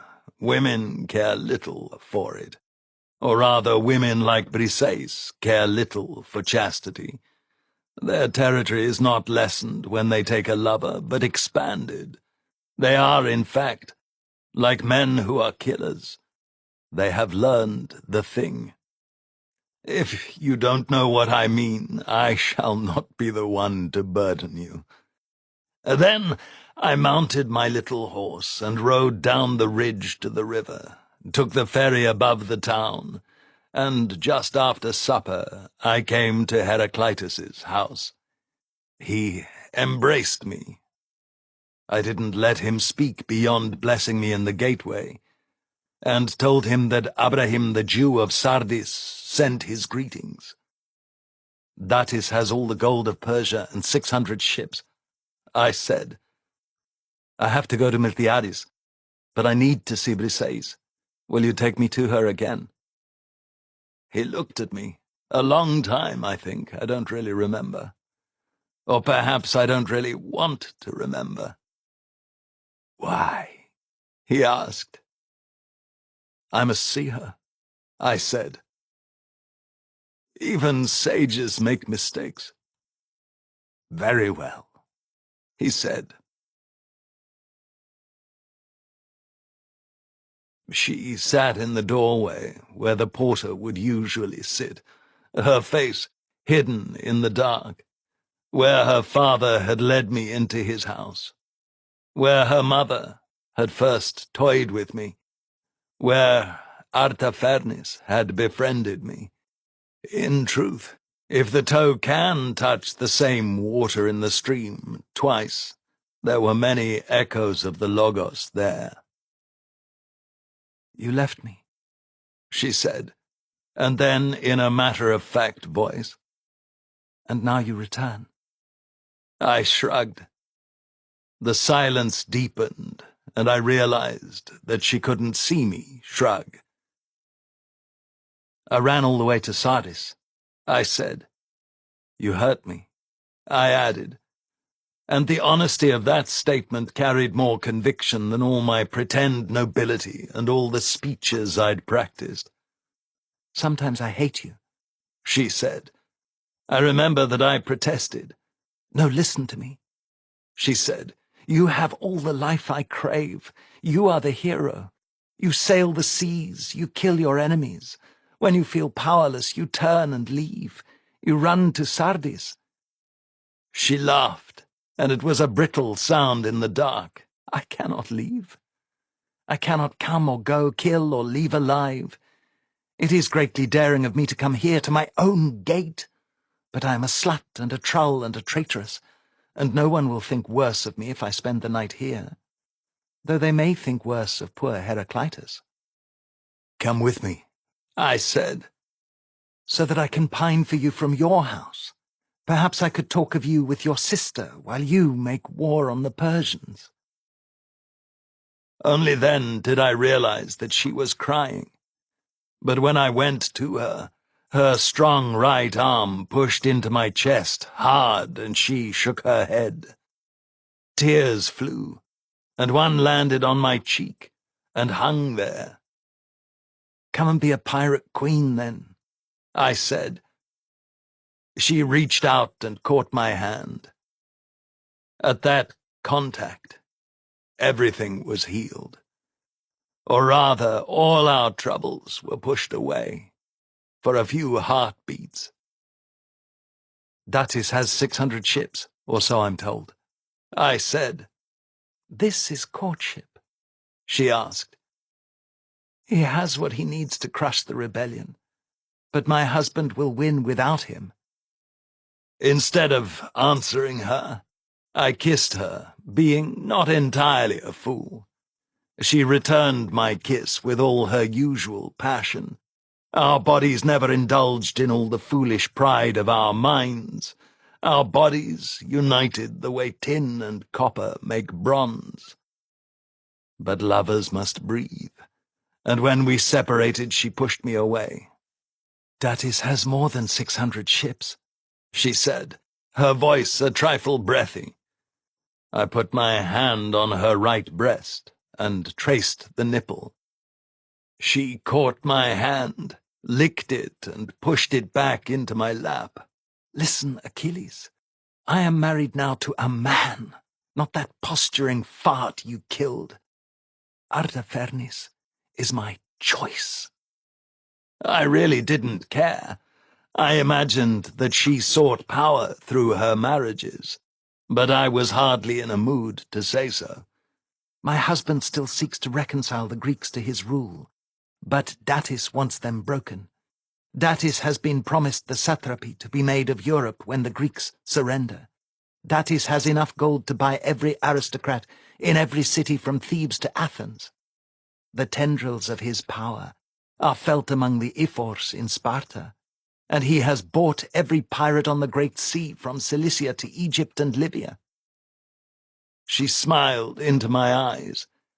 I need to help my husband. See, I don't even lie. If Datis triumphs, my husband is the loser. Every time she said husband was like a blow, a wound. Ah, she said, and kissed me again. I never mean to hurt you like this. Then she pushed me away.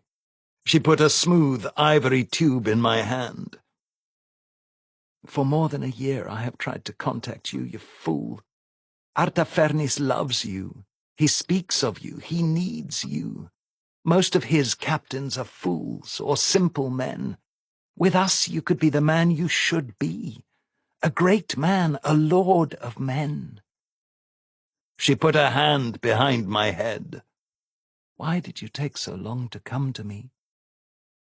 Then I felt defeated, and a fool, and my love and my hate were a deadly brew mixed together.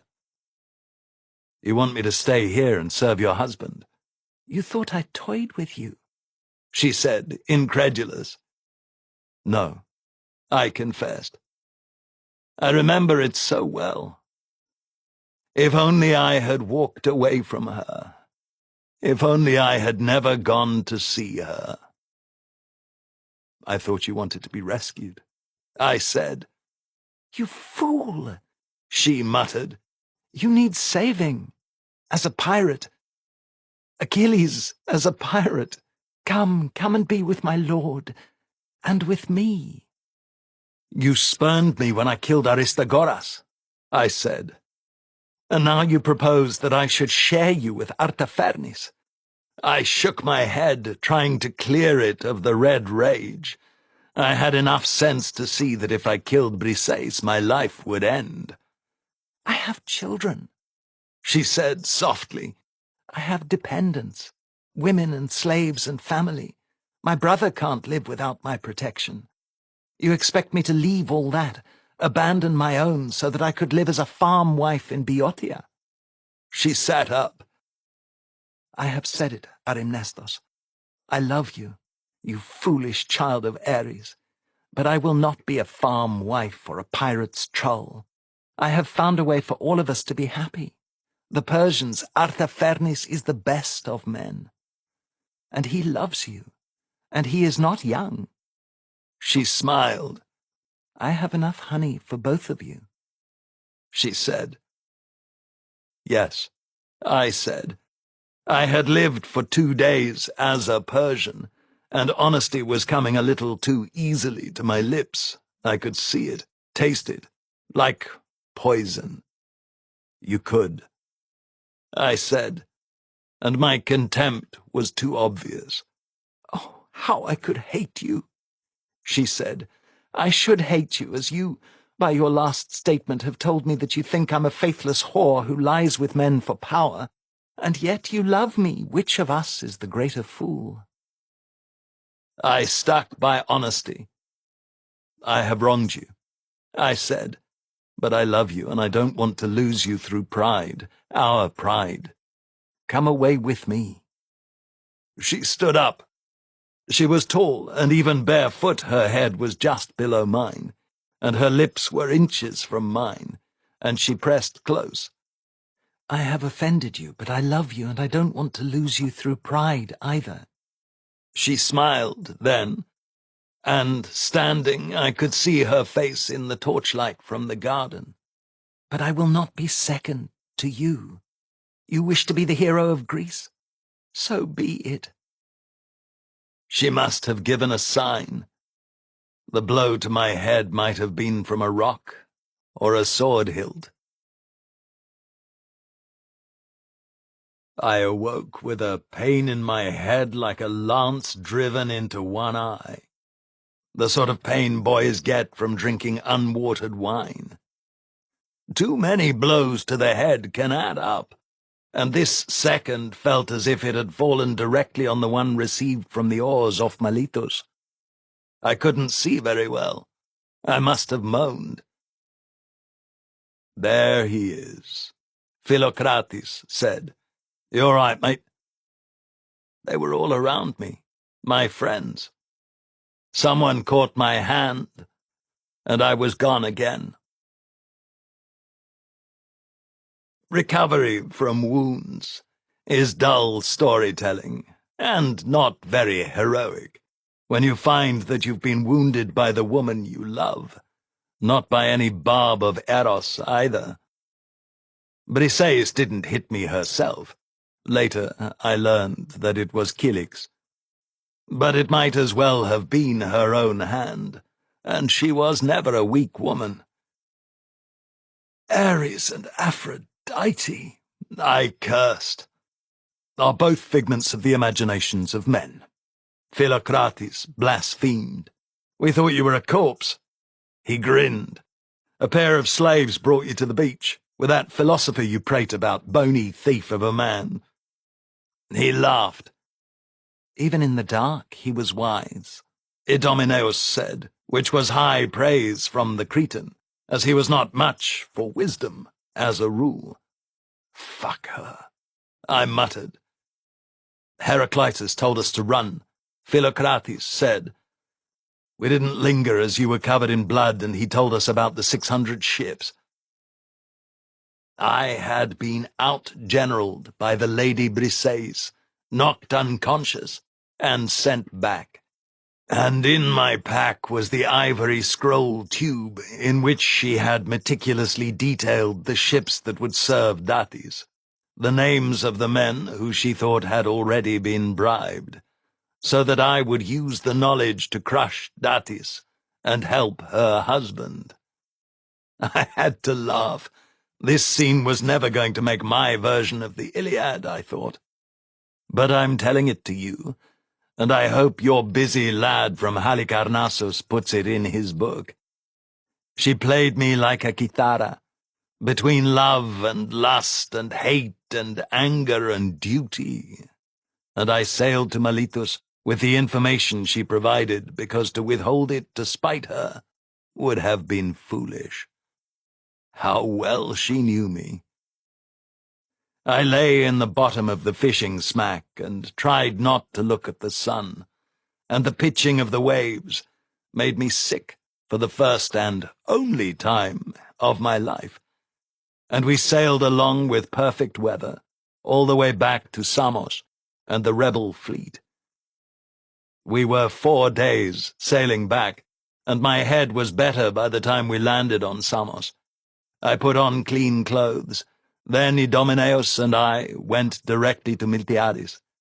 He was sitting under an awning with Aristides, playing at knucklebones. "Datis has 600 ships," I said.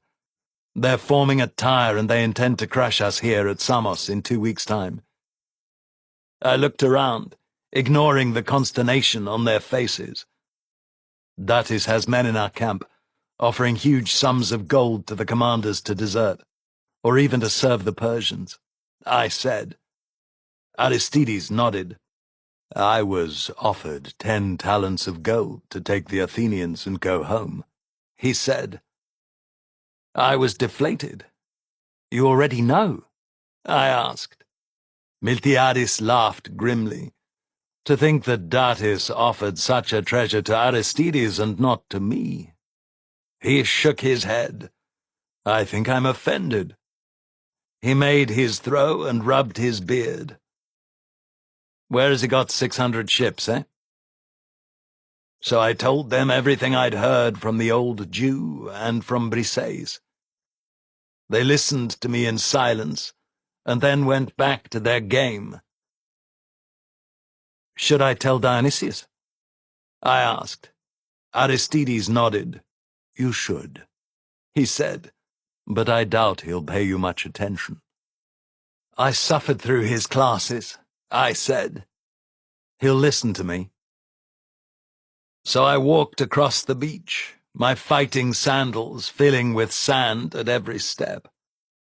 Dionysius had a tent made of a spare mainsail, an enormous thing, raised on a boatsail mast, with a great Kantaros cup in Tyrian red decorating the middle.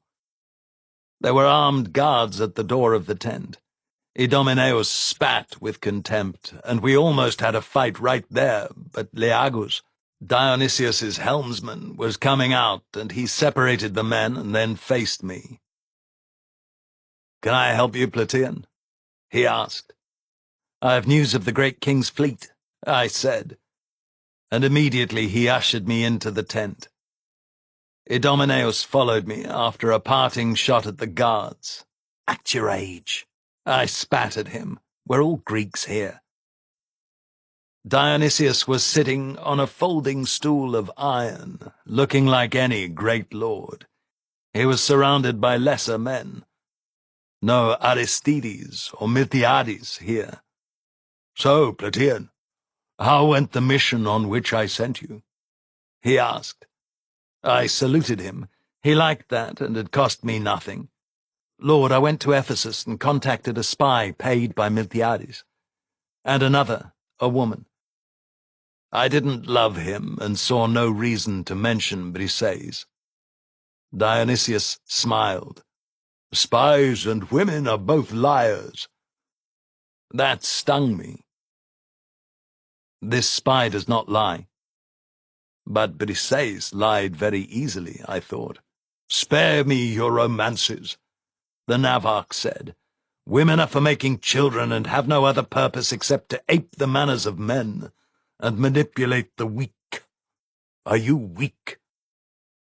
I summoned up the image of Heraclitus in my head, and refused this sort of petty combat.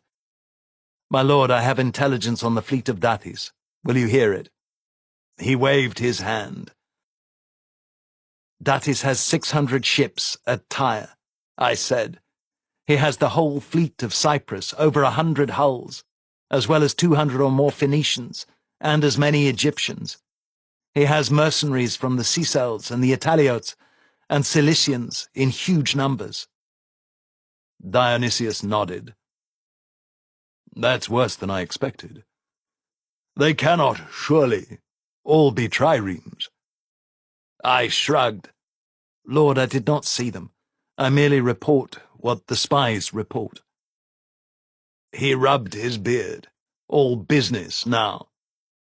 "The Cilicians, at least, haven't a trireme among them. They'll be in light hulls. And the Egyptians, light hulls and biremes, but still a mighty fleet." "Both spies also report that Datis is sending men, the former tyrants and lickspittles, to buy some of the Ionians' contingents.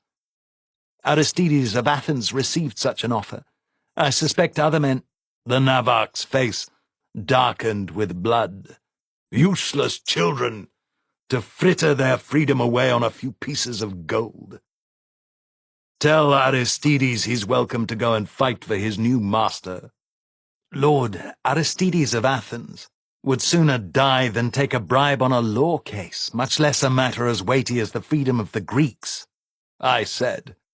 I owed Aristides that much. "Are you another of them? The schemers?" Dionysius came off his chair. "How do I know these reports aren't planted by the enemy, eh?" In fact, even blinded by a mixture of love and hate, I had wondered if Briseis had sent me as a poisoned pill to scare the Greeks with numbers and threats of Persian gold. Except that Abraham had said the same. I stood my ground. "My lord, you sent me. Miltiades has been fighting the Persians since the war began, and you, pardon me, have not. For you to doubt me, to doubt him, is sheer folly." "Leave my tent, and never return," Dionysius said. "You are in the grip of some ill daemon," I said. "We're all one fleet. Don't create divisions where none exist." "Take your ship and leave," he ordered, screaming at me, "Traitor!" Leagus escorted me out of the door and down the beach. Then he took my arm. "He's the best seaman I know," Leagus said, "but the power has unhinged him. I have no idea why. The mere sight of so many ships, it did something to him. I thought your words might sober him." I didn't know what to say. Men come to power in different ways, and they react to it in different ways, as they do with wine and poppy juice and other drugs. But when I walked back to Miltiadis, I was somber, and my head hurt. I threw myself down on one of the rugs he had laid over the sand. "I thought you ought to see that for yourself," Miltiadis said. I tried to tell him about the bribes. Aristides said, "He ordered me killed, then exiled, on and on. He's lost his mind." Miltiadis gave me a tired smile. "It is odd.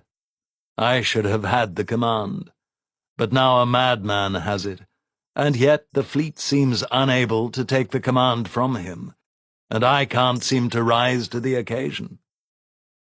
Miltiadis looked at me. I sat up. "Are you suggesting I should do something?" I asked. Miltiadis shrugged. I looked at Aristides, and he would not meet my eye. Oh, everyone in Athens is so pious, until the moment when the need of the city outweighs all that petty morality. "You two want me to kill Dionysius?" I asked. Aristides looked resolutely away. Miltiadis shrugged again. "I certainly can't do it." "Neither can I said. "It would be an offense against hospitality, and I've sworn an oath to Apollo." Aristides turned and met my eye. "Good," he said, and suddenly I knew that I'd misjudged him. I had passed some sort of test. "Well," Miltiadis said, "I guess we're with the gods." That was all right with me. I trusted Apollo to save the Greeks. The next week saw more training. I had Stormcutter in the water constantly, working on various maneuvers. Most of the lesbians did the same, and a few of the Samians, and all the Cretans. We may not have been the paragons that Dionysius wanted, but we were a hardened fleet, and the rowers were in condition. Miltiadis insisted that we learn some squadron maneuvers, so we practiced every day, as a squadron, and Nearchos chose to throw in his lot with us. Nearchos was the boy I had trained to manhood, son of Achilles, lord of Crete. He was no longer an arrogant, whiny puppy of 17 either. He was a man now, a hero of the sea fight near Amathus in Cyprus, and he led 5 ships. He was popular with the Athenians, and it was through him that I became friends with Phrynichus the poet. Phrynichus went about collecting stories every afternoon, when men lay down for a nap, and after he had met Nearchos and heard his version of the deck-to-deck fighting at Amathus, the two of them sought me out. I was lying on a carpet in Miltiadis' tent, my head on a rolled chlamys, unable to sleep. To be honest, those days were as black for me as the days after Hipponax sent me from his house and tried to kill me. My head hurt, and pain is often part of low spirits. But I could not get the thought of her out of my head, as if her image and the pain were one thing. "Arimnestos?" Nearchos asked. I sprang to my feet, went out into the sun, and we embraced. For 2 men encamped on the same beach, we hardly ever saw each other. He introduced the playwright, who asked me about the fight at Amathus, and I sat by the fire and told my story. When I was done, Phrynicus asked me how many men I thought I had put down that day. I shrugged. 10, I said. 20. I must have frowned because he smiled. I mean no offense. He said, you have the reputation as a great killer of men, perhaps the greatest in this fleet. What do you say to that? I thought that I probably was, but it would have been hubris to say as much. Sophones of Athens is a fine warrior, I said, and Epaphroditos of Lesbos is a killer too. Phrynicus raised an eyebrow. I leaned forward. He was a great poet, a man of honor. Moreover, his words could make a man immortal, if you believe that word fame lasts forever. And I do. You've fought in a close battle? I asked. He rolled his hand.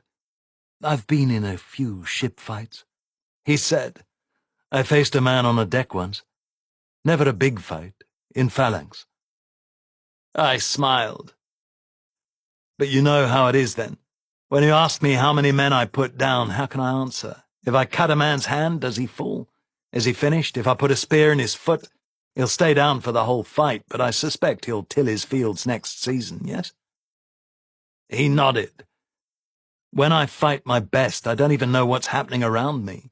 In my last fight, off Miletus, I put a man down with a blow from my shield, and he was behind me.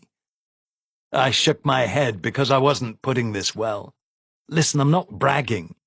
I just don't know. I fight by area, not by numbers.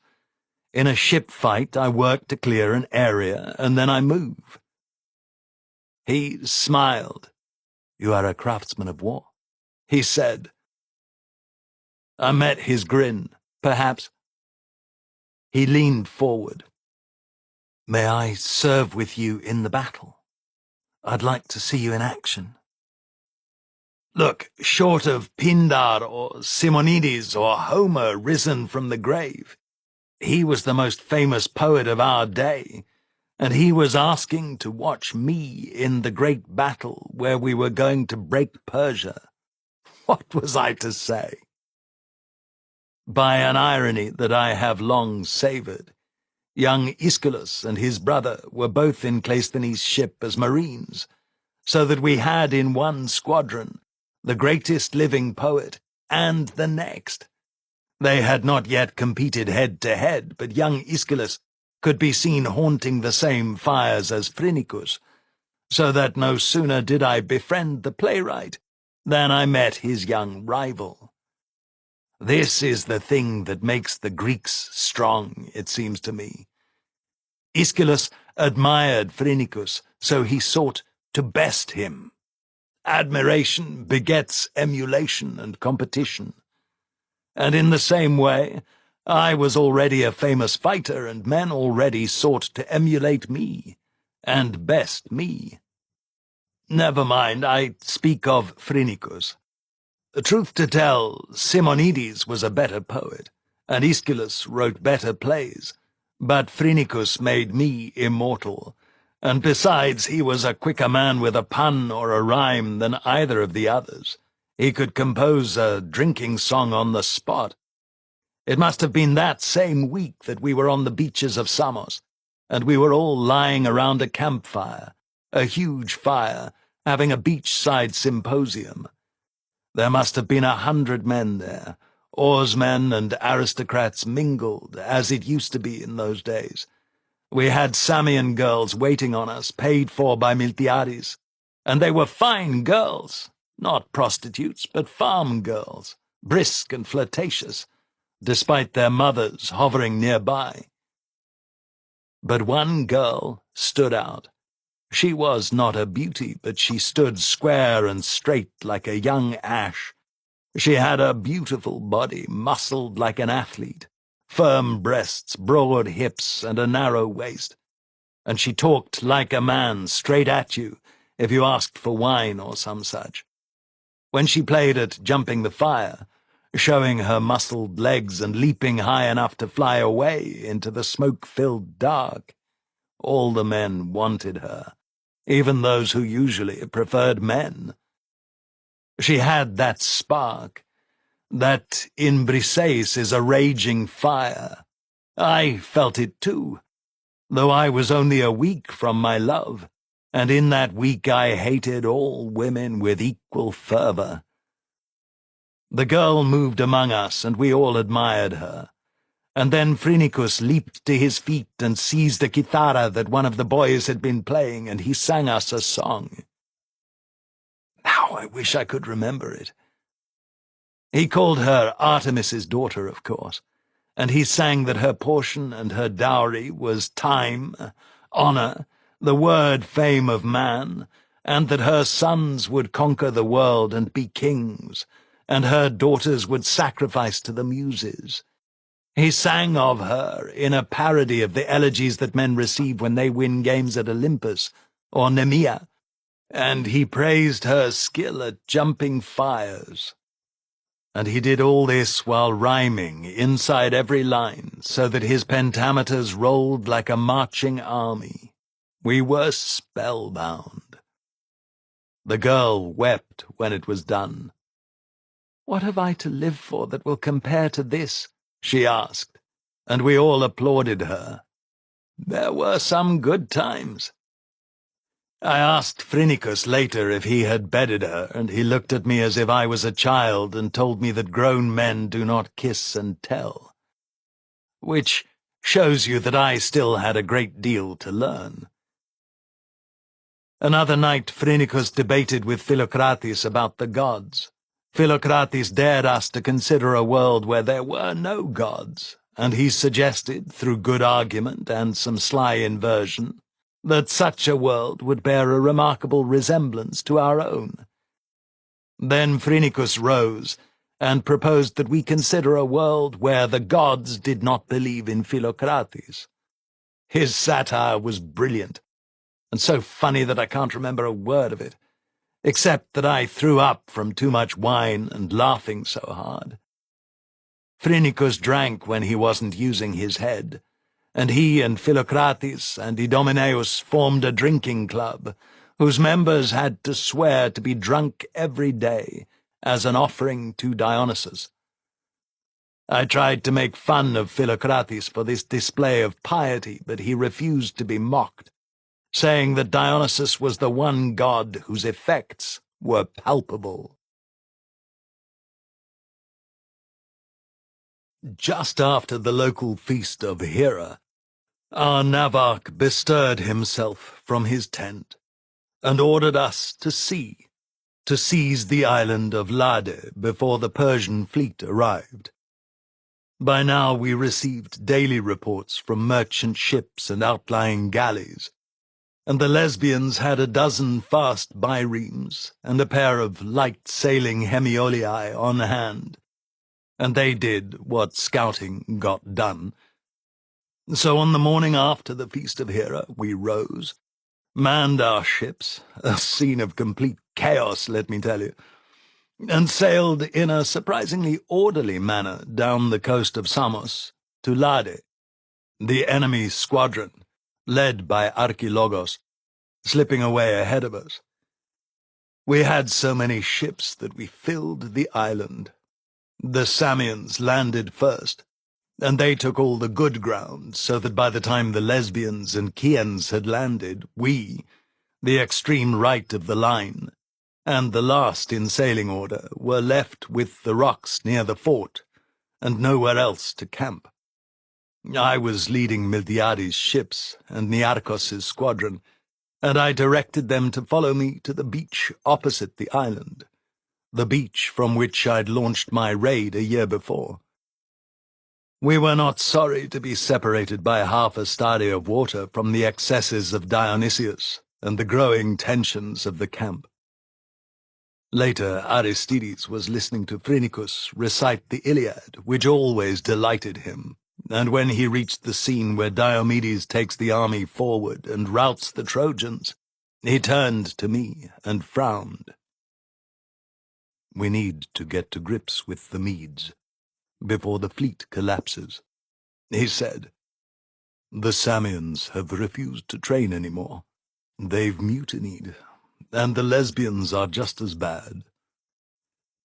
That night Epaphroditos and a few of his warriors swam over to us, drank wine, and complained of how mad our navarch had become. "We're not pirates," Epaphroditos said. "The man's notions of training are insane." Secretly, I suspected that all the Ionians could have used harder hands and stronger backs, but they were brave. And as far as I could see, this was one fight that would be settled through courage, not tactics. "Besides," he went on, "I hear the Persians are on the way. We need a rest." I talked with him half the night, and Phrynichus listened to every word he said as if he were Hector returned. Dionysius declared that we should have games to propitiate the gods in preparation for the contest against the Persians. It was the most popular decision he'd made since he ordered us to Lade. Men were bored, restless, and yet listless. I felt that the Ionians were dangerously lazy. We were on the edge of victory, and they wanted to behave like men who had already won. The prospect of games didn't excite me the way it had when I was younger. It makes me laugh now, to think that at 23 or 24, I imagined myself a hardened old man. I had already triumphed in a set of military games, you'll recall, back on Chios, when the revolt was young, 5 years before. So I decided not to compete in every event or to strive to win the whole competition. But events decided otherwise. Next morning, Phrynichus said that he wanted to see Miletus before we fought. I had business there, so I collected a heavy bag and a letter for Teucer, and we walked across the mudflats into the city, slipping past the Persian archers in the last gloom of morning, to have a cup of wine with Istis. He depressed me by showing me the siege mound, now all but level with the height of the wall. 20 days, he said. "Care to come with us?" I asked, and Istis shook his head. "My place is here with my brother," he said. "We will die here." "Cheer up," I insisted. "Apollo will not let us fall." I could see the future so clearly that I was surprised other men worried so much. "We will destroy their fleet, and then we will liberate all of Asia." Istis had lines around his eyes that were not there a year ago, and pouches from sleepless nights. He looked 20 years older than me, and he drank constantly. I glanced at Phrynichus. "This is the greatest swordsman in the Greek world," I said. Istis grinned. "Someday, perhaps, we can measure each other," he said. I agreed. It would be good to face such a gifted man. That is the admiration by competition that makes Greece great. But I would rather stand beside you as we smite the Persians. "Flattery will get you anywhere, Plataean," he said. "You think we'll win this naval battle?" "I do," I said. "We would win. I would take Briseis as my war bride, and that would be that. My spear-won wealth would make a palace for her on my farm. That's what I had decided. To have her, and punish her as well. Feel free to laugh. I have to say that I've now fought the Persians every fucking day for a year," Istis said. "If you destroy every ship in their fleet, kill Datis, drown their navarchs, this war still won't be over. They're much, much tougher than that." He yawned. "But if you lose, Miletus falls, and the revolt is fucked." "You're tired," I said. "You know how it feels after a fight?" he asked me, one killer to another. "Of course," I allowed. "Imagine fighting every day," he said. "Every fucking day. I've been at it a year and I'm starting to go mad. My brother is worse.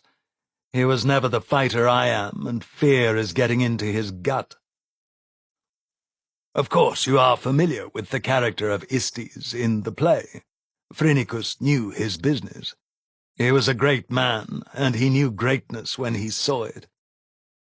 I left him to study his new hero, and I went out on the walls, and found Teucer. He was at the top of a tower, a rickety thing of hides and wood and stone fill, just completed behind a section of wall that had been mined from beneath. The stonework of Miletus was so old, and so good, that the wall simply subsided without breaking. That's why we didn't use mortar in those days. Mortar adds strength, but when a mortared wall is undermined, it collapses. Not so heavy stones fitted by master masons. Often the old way is the better way. Something for you children to remember. They'd built a tower behind the subsided wall, and I had to climb a dreadful ladder to reach him, far above the battle. He had a big Persian bow, and he shot carefully at the slaves who were working to clear the rubble in the not-quite breach. He seldom missed, and very little work was happening. He had another man spotting for him, too, and they passed comments on individuals as they shot them. "See Red Scarf? He's got a death wish. Oops! Wish come true. White Belt? He's getting ready to step out to get that fascine. Here he comes. You missed left. Now he's going to come around the other side of the wicker shield. Oh, nice. Dropped like a sack of barley." "Teucer?" I asked. "Oh!" He put his bow down and embraced me. "A pleasure to see you, my lord." I sat on my haunches after an enemy arrow ruffled my chlamys. Hot work here. Teucer laughed. "This is my life these days." "Care to ship out for the battle?" I asked, as casually as I could manage. He glanced at me, shot another arrow, and exchanged a long look with his spotter. "We can't," he said. After a delay so long, I thought I'd offended him. The spotter was Creusis, a younger archer who'd also served aboard my ship. His face was marked with soot, and I hadn't recognized him at first. "Sorry, Lord. Histiaeus would cut our ears off. We're to hold the windy tower while you sailors fight their fleet.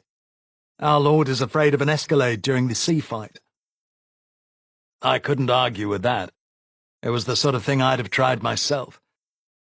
I handed Teucer a bag of things from his friends on the storm cutter. A skin of wine, a sack of dried Athenian sausage, and other delicacies, for a city under siege. He and Creusis ate bread and sausage as I watched. I also had a letter from his wife, who had wintered in Callipolis, and who I'd sent to Plataea when the weather broke, with a pouch of money and a long letter. He wept a little as he read it, then folded it away. Finally, I gave him the fine Persian bow I'd bought for him at Sardis. He took it without acknowledgement. It was just a tool to him, a sign of how far gone he was in his head. "We're going to die here," he said. "But I know now, thanks to you, that my wife and son will live. Means a lot to me. Wish I could sail with you, sail away." I told him to stop talking nonsense, that the Persians were as good as beaten. But I could tell he was beyond such things. I've been there, when the horizon is no longer the next week, or the next day even, it is merely the next instant. When you are there, you cannot see out. We embraced again, and I climbed down the tower, thinking dark thoughts. Phrynichus was still talking to Istes.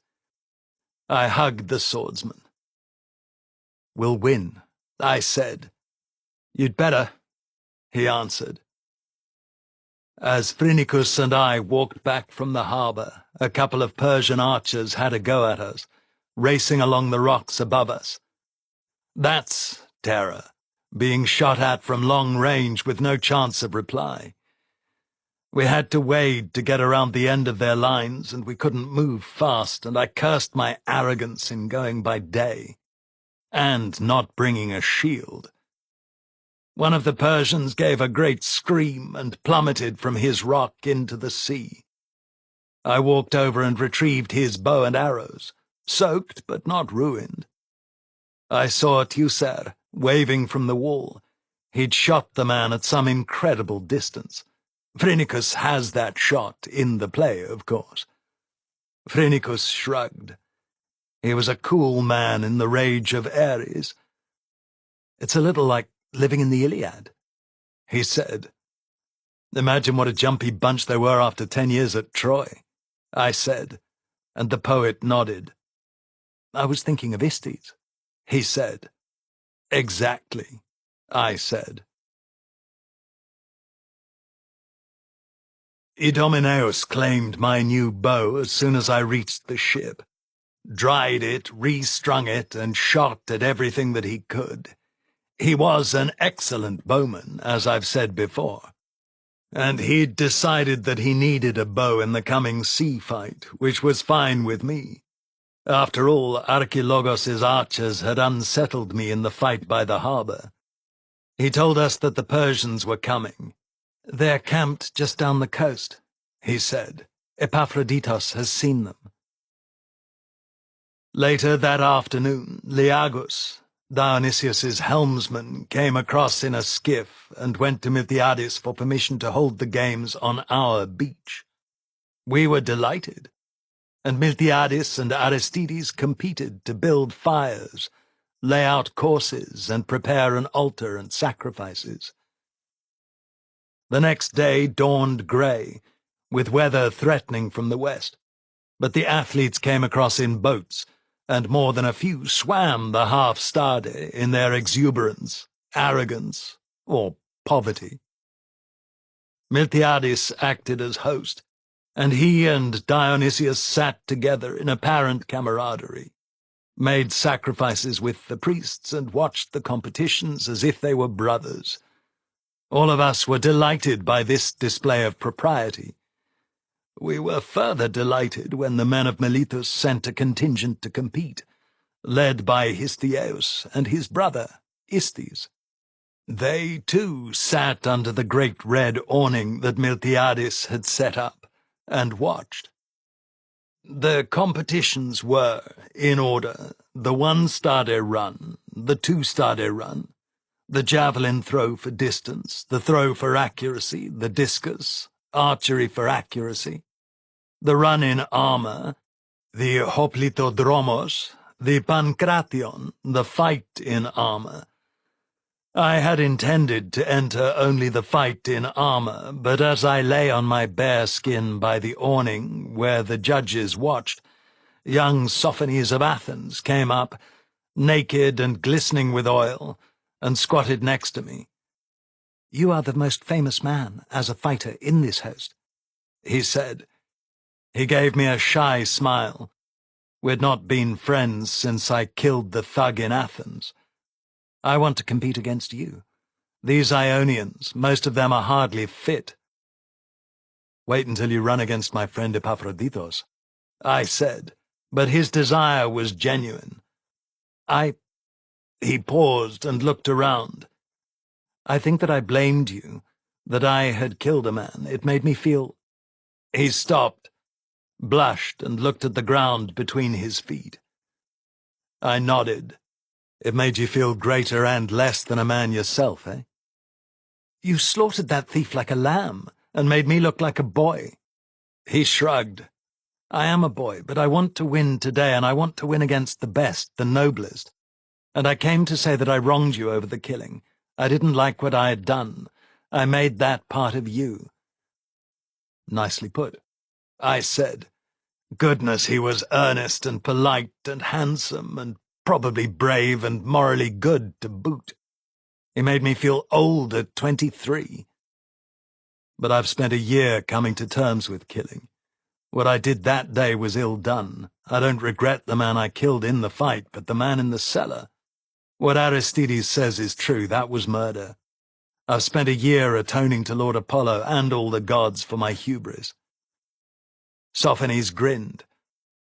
"Then you should run, Lord. Competition is a sacrifice to the gods." What could I do? He was right. Besides, he made me feel like a slacker. So I pulled my chlamys over my head, and Idomeneus came up with my aribalos, oiled me, and smacked me on the back. "About time you got off your arse," he growled. He was very tender of my reputation, which in a way was his as well. A word about exercise. Though I normally try not to drone on about how much time I spent on my body every day, still do. When we were at sea, I rowed at least an hour a day with the oarsmen. The Audiobook of Plataea included a set of exercises with an aspis, and I did that portion of the dance every day, lifting the shield over my head and moving it back and forth across my body. On a full exercise day, I would run 18 to 20 stades and lift heavy stones in the way that Calchas taught me at the tomb of Lathos. In addition, I would practice against one of my marines with a wooden sword, some days against all of them. My favorite sparring partner had become Philocrates. He was by no means the best of them, but he fought hard and had long arms and was a dangerous opponent, with surprising inventiveness. At any rate, I tell you this so that you won't think that I went soft between bouts of combat. None of us could afford to be soft in those days, when freedom from slavery depended on your ability to cut a rival down. I made the final heat in the 1-stade run, and again in the 2-stade run, where I finished second to my own delight.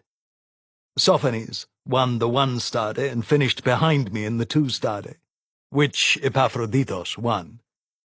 I was surprised and pleased to see Stephanos's cousin Harpagos run well in both events. He was, by virtue of his position, a gentleman now, and he rose to it. Some men cannot. I shared a canteen with him and Epaphroditos after the second heat.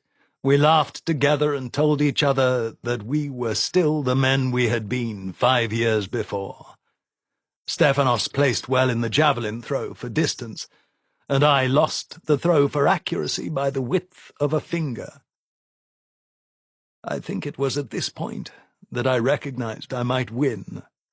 For those of you who have drunk the heady wine of victory, you know this moment, when you start to pull away from the pack. The next contest was a surprise, as Philocrates, my Philocrates, won the discus throw with his first throw, a throw so far and so mighty that much bigger men simply shook their heads and declined to throw. They put the olive wreath on his head before the last men had thrown, and men said the gods had filled him, which made me laugh. But the victory made him a different man, open-faced and beaming with goodwill. "I've no idea where that throw came from," he said. "I'm still not sure it was me." "Have you made your victor's offering?" I asked. "No," he said. "Do not forget." I said, "Blaspheme in private if you like, but if you serve on my ship, you make public obeisance." When you're in command, you are always in command, children, even when a man you call friend wins at the games. It pleased me to do well, but as commander it pleased me more that many of my people were also doing well. I walked around and congratulated them. The sun was still high in the sky, and the judges declared an hour's rest for all competitors. Then the archery started. The lesbians had several fine archers, and the Samians had one, Asclepius, whose shots were so strong that I didn't think he could be beaten. Most men's arrows lofted into the target at 50 paces, but Asclepius's arrows flew straight as if shot from Apollo's bow. But as a group, the Cretans were the best. I was out in the first round. I can shoot a bow, but not with archers like these. Teucer was there, and he shot patiently and seriously. He just made the first cut and went on to the second round, the lowest-ranked man there. In the second round he had to shoot against Asclepius. That was about to see. Every arrow thudding home into the stretched hide at 50 paces. Every shot inside the charcoal marking of the highest score. None of us had ever seen shooting like this. The judges sent both men to the third round with the issue undecided. Idomeneus also went to the third round, and one Lesbian, an archer in service to Epaphroditos. The four of them poured libations and drank wine together, and then the target hides were moved to 100 paces. At that distance even Asclepius had to loft his arrows. He shot first, and hit the charcoal every time. Idomeneus was next, and he placed 2 of his 3 arrows within the charcoal, but the third was caught by a flutter of breeze, and sailed high over the target. We all sighed together, and Idomeneus bowed and was applauded by 2,000 men. Out of the competition, but with great honor. The Lesbian shot next, and only hit the charcoal once. He, too, received the applause of the whole army. Finally, Teucer stood to the line. He shot all 3 arrows so fast that a man who turned his head to speak to his neighbor might have missed the whole performance, and every shot went home in the charcoal. Now there was open argument about how to carry on, whether to award both men or to move the target. Miltiades rose to his feet and held up the baton of the judges. "For the honor of Lord Apollo, we will have both of these men shoot again," he said, "although we deem both worthy of holding the prize." There was much applause, and the hides were moved to 150 paces. At that range, a bull's hide is smaller than the nail on your little finger. A moment's inattention and your arrow drops short. At 150 paces, a man with a Greek bow must aim it at the heavens to drop the arrow into the target. It was Teucer's turn to shoot first.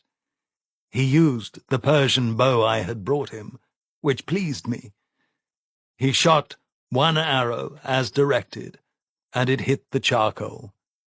We roared for him. Asclepius took a long time with his shot. By his own admission, the Samian was an expert at close, flat shooting, and he didn't excel at the long shots.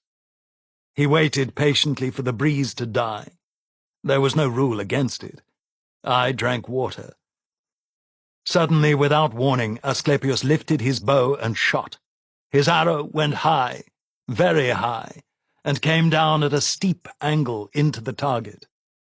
Dionysius proclaimed it in the charcoal, and we roared again. This was competition, dear to the gods. I remember slapping Phrynicus on the back and saying that now he had something to write about. And then an arrow came from behind us. It lofted high over the spectators and the red awning where the judges sat, and it plummeted to earth like a stooping falcon to strike the target just a few feet from where Dionysius stood. He leaped in the air and stumbled away. Because I was near the awning, drinking water, I turned and saw the archer who had shot from at least 250 paces. In fact, I counted later, 270 paces. His shot hit the charcoal. He raised his bow in triumph, gave a long war cry, and ran. He was a Persian. He must have slipped over the mudflats while we all watched the competition. He killed no Greek. He shot further and better. Miltiades awarded him the prize, an arrow fletched in gold. We roared our approval, even Teucer and Asclepius, both of whom had shot like gods. But later, much later, I saw Teucer pace off the distance. Night was falling, and he thought that no man watched him.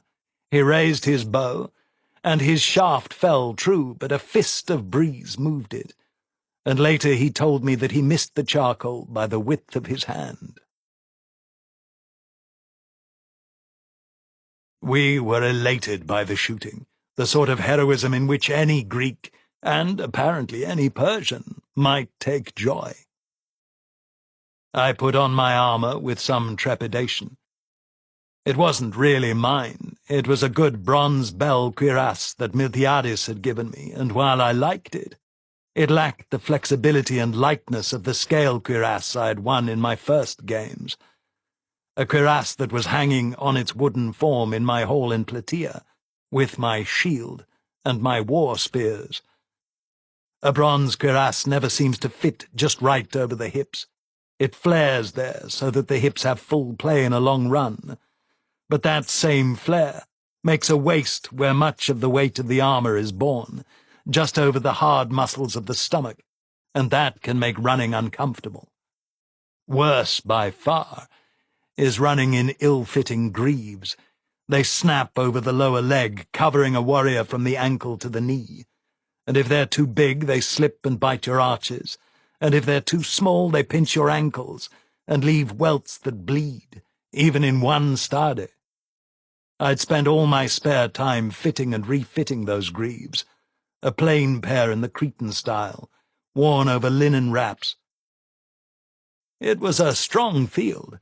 Epaphroditos, Sophones, Stephanos, Aristides himself, Lord Pelagius's nephew, Nestor, Nearchos of Crete, and his younger brother, Neoptolemus, Sophones's friend, Glaucon, and Dionysius of Samos's son, Hipparchus, a fine young man without his father's arrogance. He was next to me in the first heat, and I made the mistake of giving way at the first step. I never caught him, but I placed second, and went on to the next round.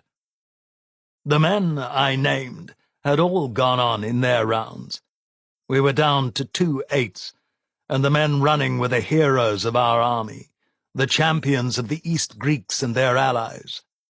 I was proud just to run with them. I drank water, pissed some of it away, and lined up, the aspis on my arm as heavy as lead after just one race. I was between Epaphroditos and Aristides, chatting with both, waiting for Miltiades to start us, when the cry went up. The Persian fleet was sailing around the point. Their fleet was immense, and it came, and came, and came.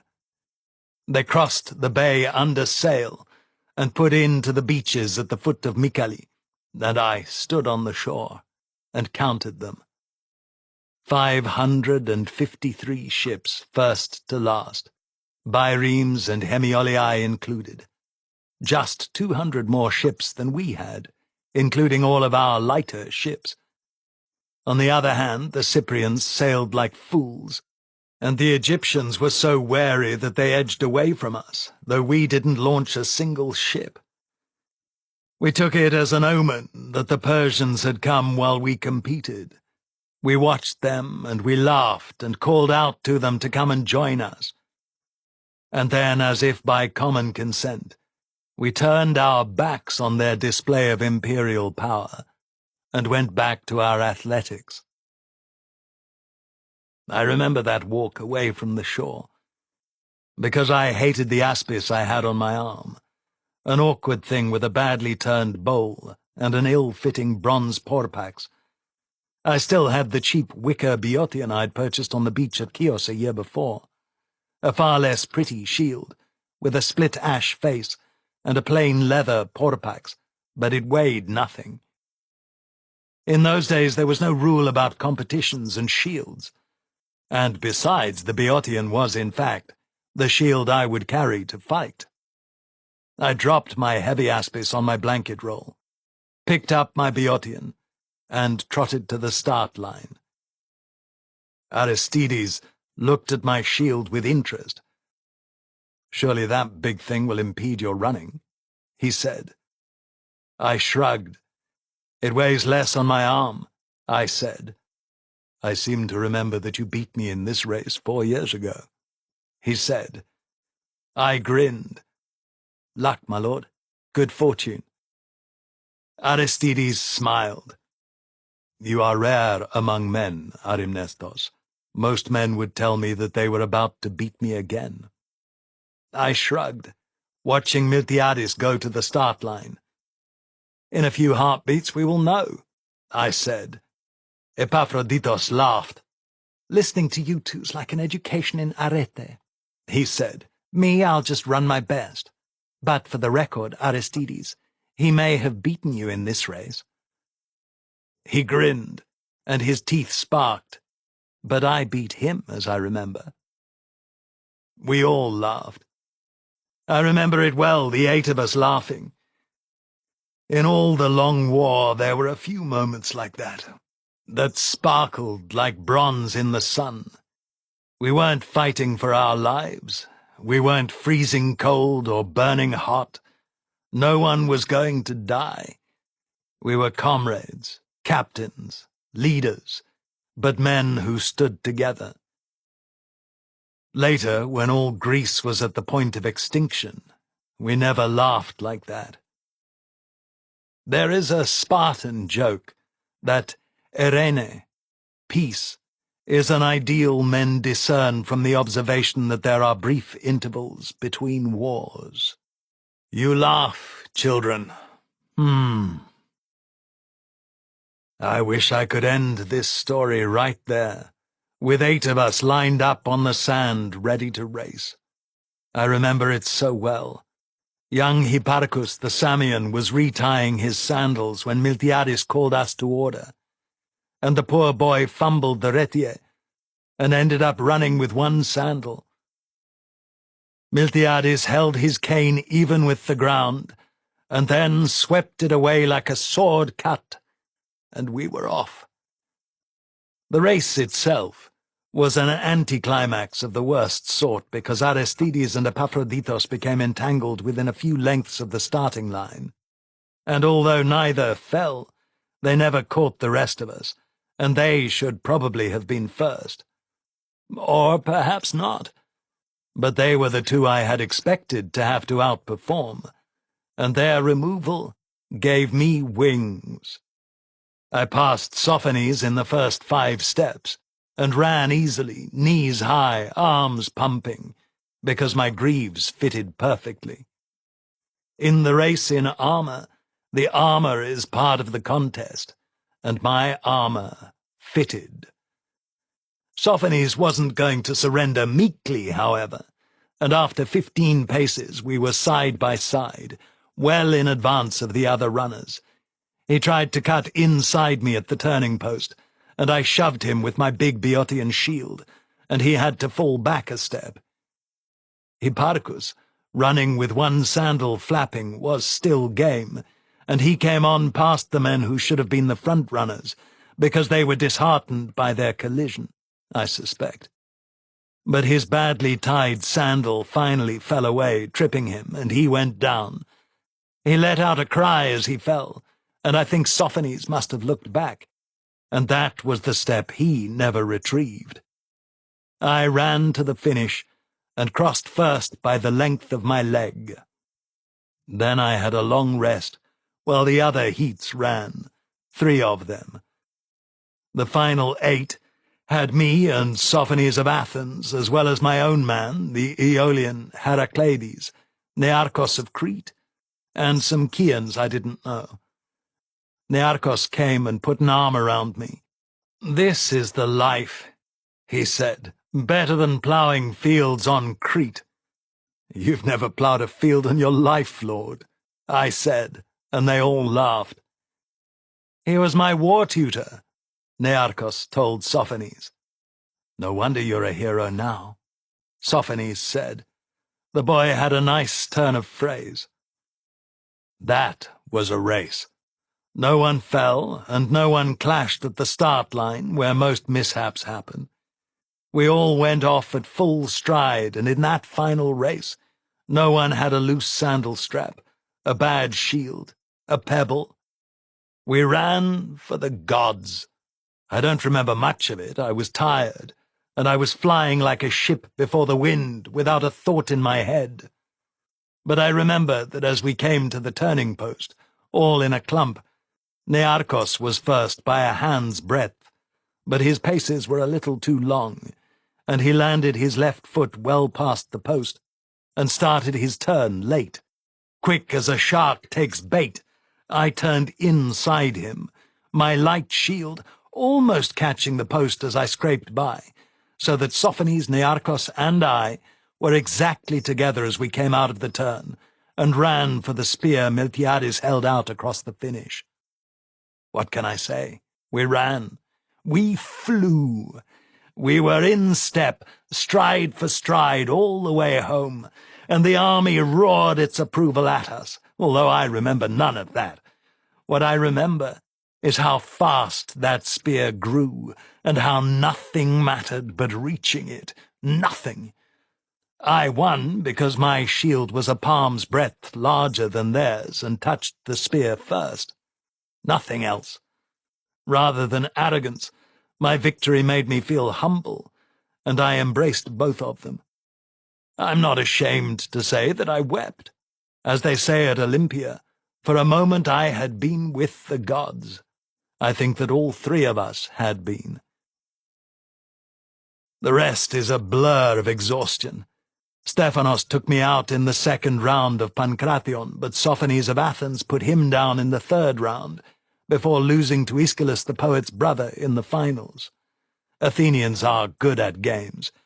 They train harder than other men, even the Spartans. I passed at boxing, and I watched a big lesbian brute, Callimachus no less, and never was a fighter better named, beat his way through other men like a plough through a field on its second pass, when all the big chunks are broken and the bad rocks already pulled. Aristides caught him again and again, but he was big enough to shake off the blows and continue, and he finally wore Aristides down and hit him hard, and Aristides raised his hand in surrender. And then we were lighting the fires, and men were preparing for fighting in armor. I was tired, and I suspected that I had won the games. I was surprised at my own hesitation. Is this how cowardice begins? I wondered, or how youth ends? But I tied my corselet back on my torso, picked up my shield, and went down the beach to the fires, with Idomeneus carrying my shield and my sword. Aristides grinned sheepishly at me and shook his head. He was wearing a clean kitoniskos and no armor. That brute almost killed me, he said ruefully. He grinned at the brute to take the sting out of his remark. I want to live to fight the Medes. I nodded. I felt the same way myself, but I also felt that as one of the best fighters, I would be seen to shirk if I balked at armored combat. Paramanos helped me into my armor and gave me a drink of wine. I think the gods have stolen your wits, he said, fighting your friends in the dark with sharp weapons. Grow up. But he cuffed me on the back and wished me good fortune. Not much of a field, eh? There were only a couple of dozen men brave enough or foolish enough to fight with sharp weapons in armor at the edge of dark. Many of them were Athenians and Milesians. The fewer the men, the greater the honor, I said, but I remember giving him a sarcastic grin to go with the line from Pindar. I faced Aeschylus's brother in the first round, and he hit hard, cutting pieces from the oak rim of my shield. But I ticked him in the pectoral under his sword arm on our third engagement, drawing blood from a place that showed when he overexposed his side in a long sweeping cut. The cut itself was under his armor, and I had to make him take the breastplate off to show it, and he was as surprised as Dionysius. I was awarded the victory, and the young man apologized for doubting my word. I had a long rest, and my muscles started to stiffen before my second bout, which was against another Athenian, Sophanes. Of course. He was good. Fast, light on his feet, careful. He wanted to dance. I faced him with the opposite strategy. I stood my ground, barely reacting, offering nothing, allowing him to dance while I waited with bovine patience. There isn't much to hit on a man wearing Greek armor and greaves and fighting behind an Aspis or a Boeotian. I stood my ground, backing from his wilder rushes, and waited him out. After a number of engagements, some men were booing me because I was so dull. My blade licked out and cut him on the bicep, and it was over. "You fight like an old man," Miltiades said to me. "I plan to be one," I said, which got a good response. Most men felt I had won the games by that time, and my friends began to gather, dumping wine on my head, kissing me, or throwing their arms around me. Epaphroditos and 2 of his men picked me up, carried me to the edge of the water, and threw me in. Then a small crowd came and fished me out, and I cursed them for the effect on my armor. The third round was just 2 of us.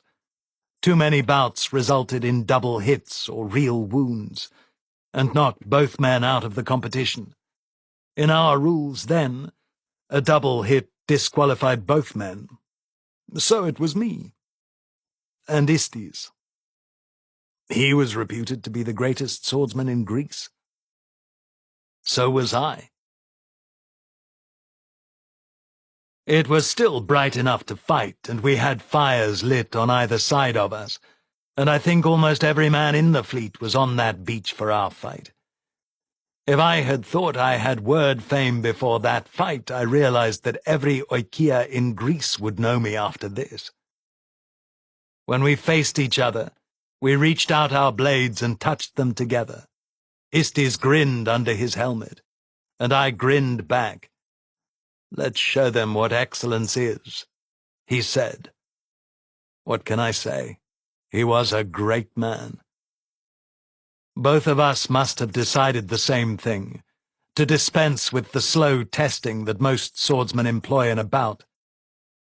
When Dionysius lowered his spear, we closed instantly, and the crowd roared.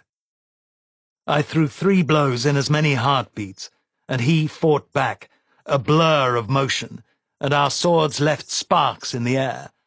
Then we circled apart, and neither of us was touched, and the crowd roared.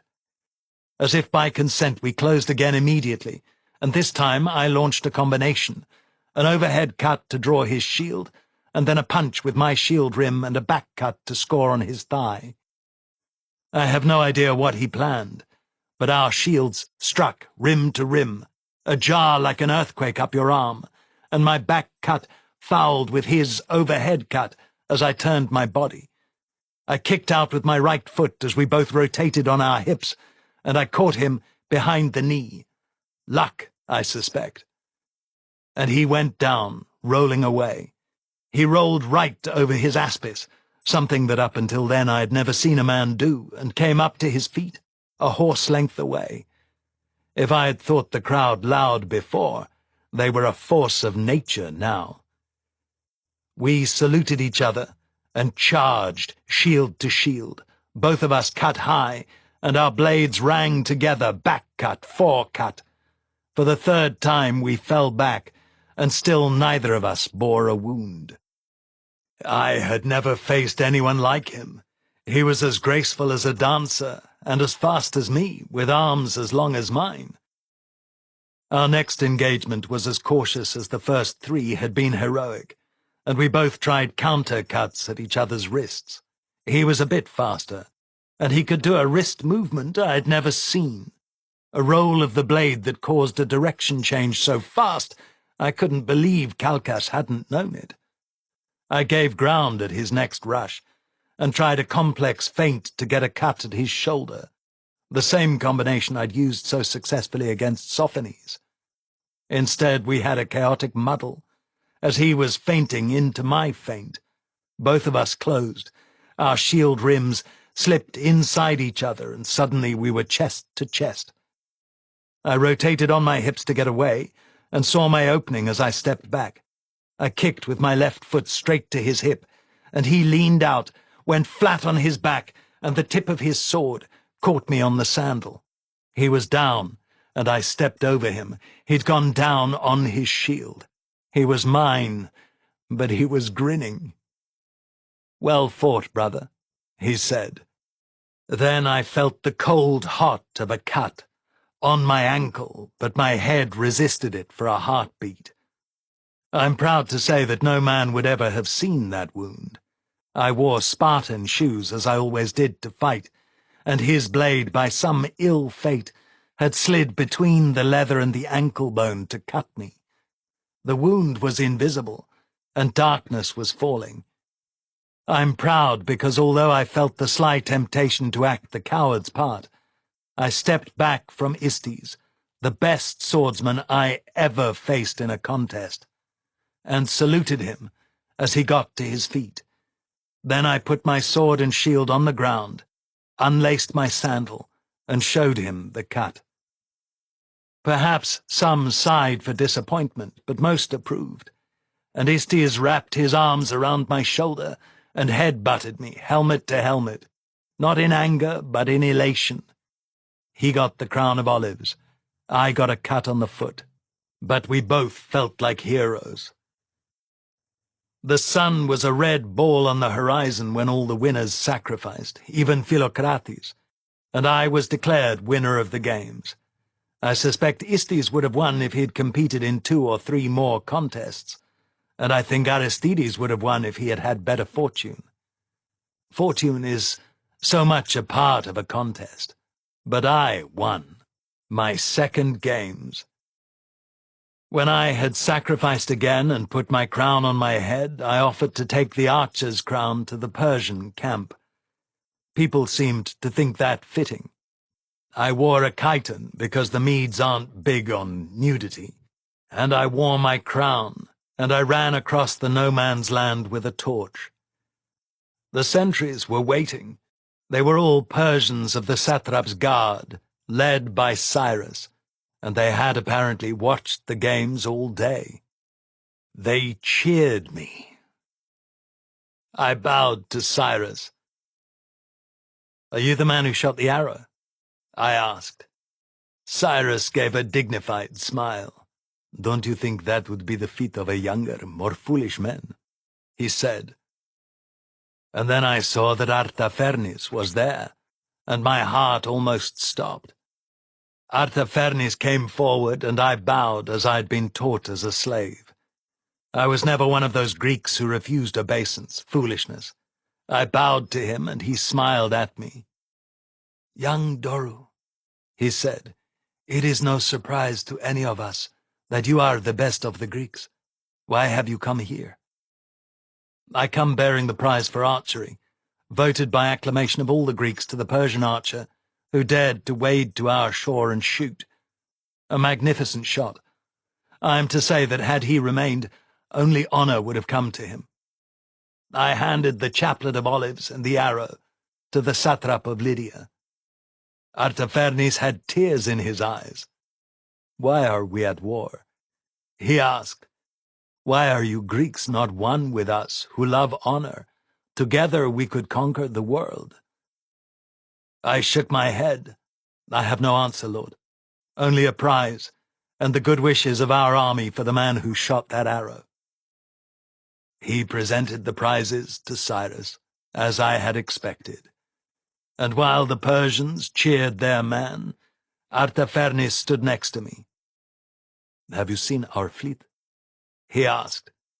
"We will defeat it," I said, with the daemon still strong on me. "Oh, Doru," he said, He took my hand and turned me to face him, despite the crowd of men around us and his guards. "You saved my life and my honor once. Please allow me to save yours. You have no hope at all of winning this battle." "I honor you above all the men of Parse I have known," I said, "but we will defeat you tomorrow." He smiled. It was a wintry smile, the sort of smile a man gives a woman who has refused his hand in marriage. He clasped my hand like an equal, a great honor for me, even among Greeks, and kissed my cheek. "If you survive the battle," he said into my ear, "I would be proud to have you at my side." I started as if he had spat poison in my ear. "If I capture you, I will treat you like a prince," I responded, and he laughed. He was the best of the Persians, and he was Briseis' husband. The world is never simple. Chapter 7. The next day it rained, and the next as well, which was as well for all the Greeks, as many of us had small wounds, aches and pains that would not have served us well in the heat of battle. The Samians began to behave badly. Many of their oarsmen refused to patrol, despite the Persian fleet being just 20 stades across the bay. Their odd behavior enraged the Lesbians and the Chians. There were fistfights, accusations of cowardice. We on the shore of Miletus were protected from all that, but not from the Persian army laying siege to Miletus. As if the unspoken truce of the games was over, the Persians attacked our sentries the very next dawn, shooting men on the wicker wall we'd woven to protect our ships, like the Achaeans at Troy. When it happened again the next day, I decided to do something about it. On the third night, Idomeneus, Phrynicus, Philocrates, and all our marines slept, if you care to call it that, out in the rain on the rocks north of our camp. It was a miserable night, long and tedious, but we were rewarded when, after a lashing thunderstorm that hid the first paling of the sky, we heard the telltale clash of metal on stone that heralded the Persians moving up to their usual harassment position. This morning's attackers were a dozen Lydian peasants with slings, and a hand of actual Persians, all officers come for the fun, talking quietly as they moved across the rocks, their magnificent bows already strung. They walked to the same point on the rocks they'd used the day before. Our northernmost sentry was fully visible, his dark cloak nicely outlined in the growing light, and all 5 Persian officers drew together and let fly. I'm sure all their arrows hit the target, but I didn't see as I was moving, and the sentry was made of baskets, anyway. I don't remember much of the first part of that fight because there was so little struggle. The Lydians were just shepherds, and they surrendered. Not the Persians. The Persians were a tougher proposition. 5 of them and 4 of us on a smooth piece of rock. It might have been part of the games. They came at us as soon as they saw us. My first opponent was an older man with a heavy beard, dyed bright red with henna. He had an axe at his belt and a short sword covered in beautiful gold work that shone in the rising sun. I remember wanting that sword. I had a shield, my light Boeotian, and a spear, one of the short ones we used then. A man's spear, not one of these long things you use today. Truth to tell, a man with an axe and a short sword has no chance against a man with a shield. But no one had told the old man, and he came for me fast and determined, like a man who knew his tools. I put my spear point into his chest, and it glanced off. He had a coat of scales under his cloak, but I knocked him down with the force of my blow. He put a gaping cut in the face of my shield with his axe. Two of the other Persians leaped at me, ignoring Idomeneus and Phrynichus. Both attacked me with a ferocity that belied the Persian reputation as careful fighters. They attacked like Thracians, all war cries and whirling cloaks. I took 2 wounds in as many heartbeats, nothing serious, but enough to drive me back. But Phrynichus and Idomeneus were true men, and they were not going to let me die.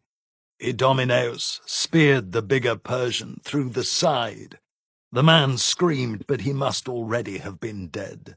The smaller man continued to rain blows on me while he baffled Phrynichus with his cloak. He was a canny fighter, and he used his cloak as a shield and a weapon. And Phrynichus stumbled back when he got a cloak weight in the head. But I had my feet under me, and I thrust hard with my spear, hitting the Persian in the head. His helmet gave under my spear point. Shoddy work, and no mistake. And he died like a sacrifice, his sinews loosing as if I'd cut them. Philocrates was fighting the older man, and another opponent, and they were both retreating across the rock face. Philocrates was everywhere. His spear was high and low, and he kept moving, facing one and then another, heedless of the bad footing. The 2 Persians wanted no more of the fight, I could tell, but backed steadily away, abandoning their comrades. The 5th Persian shot Phrynichus with his bow. The shot was hurried, and the arrow struck the Athenian in the helmet. Unlike the Persian helmet, Phrynichus's good Corinthian held the point, but he fell, unconscious from the blow. The archer now put a second arrow to his bow, and turned to Philocrates. I threw my spear. The range was short, and in those days any spear you carried could be thrown. I hit the archer, and knocked him flat with the strength of the blow, but even as I threw, Philocrates missed his footing, and fell on the rocks, and the younger Persian leaped to finish him. I sprang forward, but Idomeneus was faster. Throwing his spear, he missed his target, but the tumbling shaft caught the older man in the face. Blood spurted, and the man fell to his knees. The archer rolled over and cut at me with a heavy knife. He caught my shin, and his blow was so hard he dented my greave and almost broke my leg. The pain was intense, and I fell, and then we were grappling on the ground. But I was covered in armor, and he had only the scale shirt that had saved him from my spear. We both had daggers after the first moments, and there was no thought of defense. We both stabbed wildly the way desperate men do. I stabbed him 5 times before he stopped moving.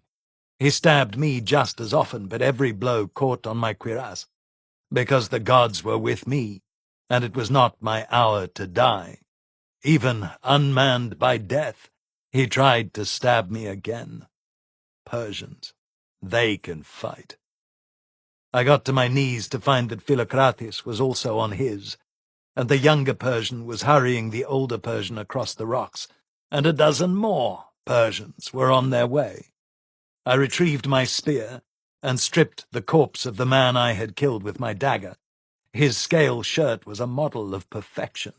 Small scales, like the scales of a fish, washed in gold, with bronze and silver scales in patterns, edged in purple leather. I stripped him while watching the wary approach of the Persian relief column. They were calling their camp for more men, and a dozen Greeks were coming over the wicker walls to help us, too, but I didn't want to be rushed while plundering.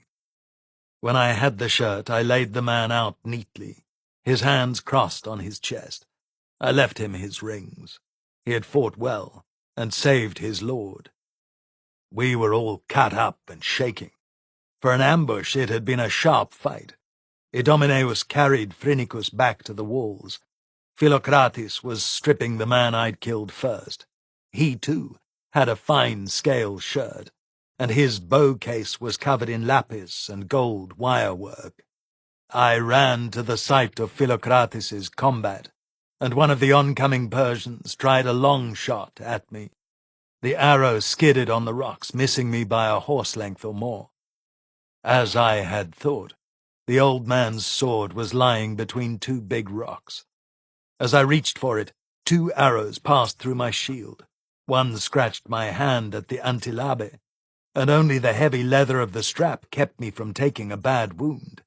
The other went right through the shield face and hit my greave, but again the thin bronze held. I got my hand on the sword hilt and stumbled back. My left leg would barely take my weight. I took an arrow to my helmet, and 2 or 3 more hit the rocks around me. I paused, stepped up onto the biggest rock, and waved my new sword at them, and then I ran like Achilles for our wall, dodging right and left as I passed through the rocks, to make their archery a little more difficult. Miltiades was waiting for me at the walls. "You are a fool," he said fondly. I handed him the sword. "First spoils, my lord," I said. Then I hobbled down the wall to Paramanos, who was better than most physicians at bones and such, and showed him my leg. He had to cut the greave off my shin. The arrow had deformed it. Underneath the shin was red and black, and it wept blood right through the skin. Other men, Heracleides, I remember, and his brother, came and helped us out of our armor, and we were brought wine. After a while I lay down under a sail and slept. I was exhausted, and my leg throbbed. I remember waking to eat a double helping of barley broth, and then sleeping again. 2 days' sleep in a single day. There's nothing like combat to drain a man. When I awoke the next day, men had brought me a new pair of greaves. It is good to be a hero. Every man is your friend, and men you have never met will work hard to win your praise, or merely to perform some good act for you, as if you were one of the gods. Those greaves were a poor fit, but they were better than nothing, and some other Greek went bare-legged to combat that day. Idomeneus cut sheepskin from my bedding to make the greaves fit against my legs, and he rewrapped my leg, which was clearly infected or poisoned. I felt fine, elevated even, and that can be a sign of fever. What I remember best was my eagerness to try that fine scale shirt. It fitted me the way a shield cover fits a shield. It weighed nothing, and I felt like a god. One of the smiths had pounded the dents out of my helmet, and someone had repaired my poor battered Boeotian shield, which now had a small bronze plate riveted to the rawhide, to cover where the arrows had punched through. We were all armoring up, because the sun was rising in the east across the bay, where the Persian fleet was putting to sea. I've seldom been with men so elated before a battle. What the 4 of us had done the day before was to show the Athenians, at least, that we could take the Persians man to man. The success of our venture, a palpable success, I'd add, with looted armor, a bow case, and a magnificent sword, had a powerful effect on every man on our beach, Athenians, Chians, even the mercenaries. The personal wealth of the Persians was legendary, but we'd just proven it. I'll say this for Dionysius of Phocaea. His ship was the first off the beach, and he rowed up and down, coaxing us to greater efforts, telling every division, and even every ship, where to take their place in the line. We formed in the bay with Lade behind us, and our line formed with the Samians on the left, with the Lesbians next. These 2 contingents made up more than half our line, 180 triremes. Erythrae and Phocaea only contributed 10 ships between them, but they were the best trained, and they were in the center. Then came the Chians, 100 ships under old Pelagius and his nephew, Neoptolemos, the finest of men and the proudest single force for size and beauty. On the right we had the smaller contingents from Teos, Priene, and Mios, about 30 ships altogether, perhaps the worst of our entire fleet. The smaller islands were hard-pressed to raise and crew a trireme. It was as if they had exhausted themselves by providing the thing, and had no energy left for training. To the right of the mixed squadron were the Milesians, 68 ships. On this day Histiaeus came out of his city and led them in person. Some said that the men of Miletus had told him to go and not come back. His madness had worsened, and men feared him. But he left Istis in command of the Windy Tower. And finally, to the right of the Milesians, there was Miltiades' contingent, and the Cretans under Nearchos. They called us the Athenians, but unlike the force that Aristides had led at Sardis 5 years before, we were really pirates. None of my rowers was an Athenian citizen, although many of them had been born under Athena's gaze. More were Thracians or Byzantines, or broken men from Boeotia and the Peloponnese. Even our marines were a polyglot bunch. Nearchos' contingent was another fine one, with 5 well-built ships and highly trained crews. I had drummed it into the boy to take war seriously, and he did. He had spent a fortune on his oarsmen, and his ships were painted red. His helmet was painted red, and he had a red shield with gold fittings. A group of us, my friends and old comrades and Miltiades' officers, met on the beach as if by common consent, to pour libations and pray and drink wine in the new dawn. It's nice to be the last squadron to form. There's plenty of time to make sure that all the rowers have their cushions, that all the thole pins are sound and secure, the hulls are smooth, every buckle is buckled, and every lace fresh, new, and strong. The vanguard must hurry out in the dark, leaving their canteens behind, or some other thing that irritates you all day in a big fight. Paramanos got us together, going from group to group as we armed, and inviting us to Miltiades' awning. When I arrived, I accepted the congratulations of every man on my feat of arms the day before. "Nice thorax," Aristides said. He took my hand. "And a noble fight," he added with a smile. As Istis said, what would it be like to awaken one morning and find that you had forfeited all that adulation, and from such a man as Aristides? That is what it is to be a hero. Unless you never deserved it, once you go up that ladder, you cannot come down. At any rate, we were all there, all the best men of our contingent. Aristides made the sacrifices, and Simon stood on one side of me, while Paramanos stood on the other, and Aios, Miltiades' personal helmsman and my former mentor, winked at me across the sacrificial fire. They were all there, the friends of my first life, and some from my second, my pirates, Miltiades and Phrynichus, and Nearchos, whom I had trained, and his brother, and Idomeneus stood behind me with Phrynichus, and Philocrates took his share of the prayer without a ribald comment, and Heracleides, the Aeolian, one of my first men, now commander of a trireme, and Stephanos. I smiled because my men had done well. We sang the paean of Apollo, and we made sacrifice, and then Miltiades handed round a great kylix of unwatered wine. "Today we are not pirates," he said. "Today we fight for the freedom of the Greeks, although we are far from home and hearth."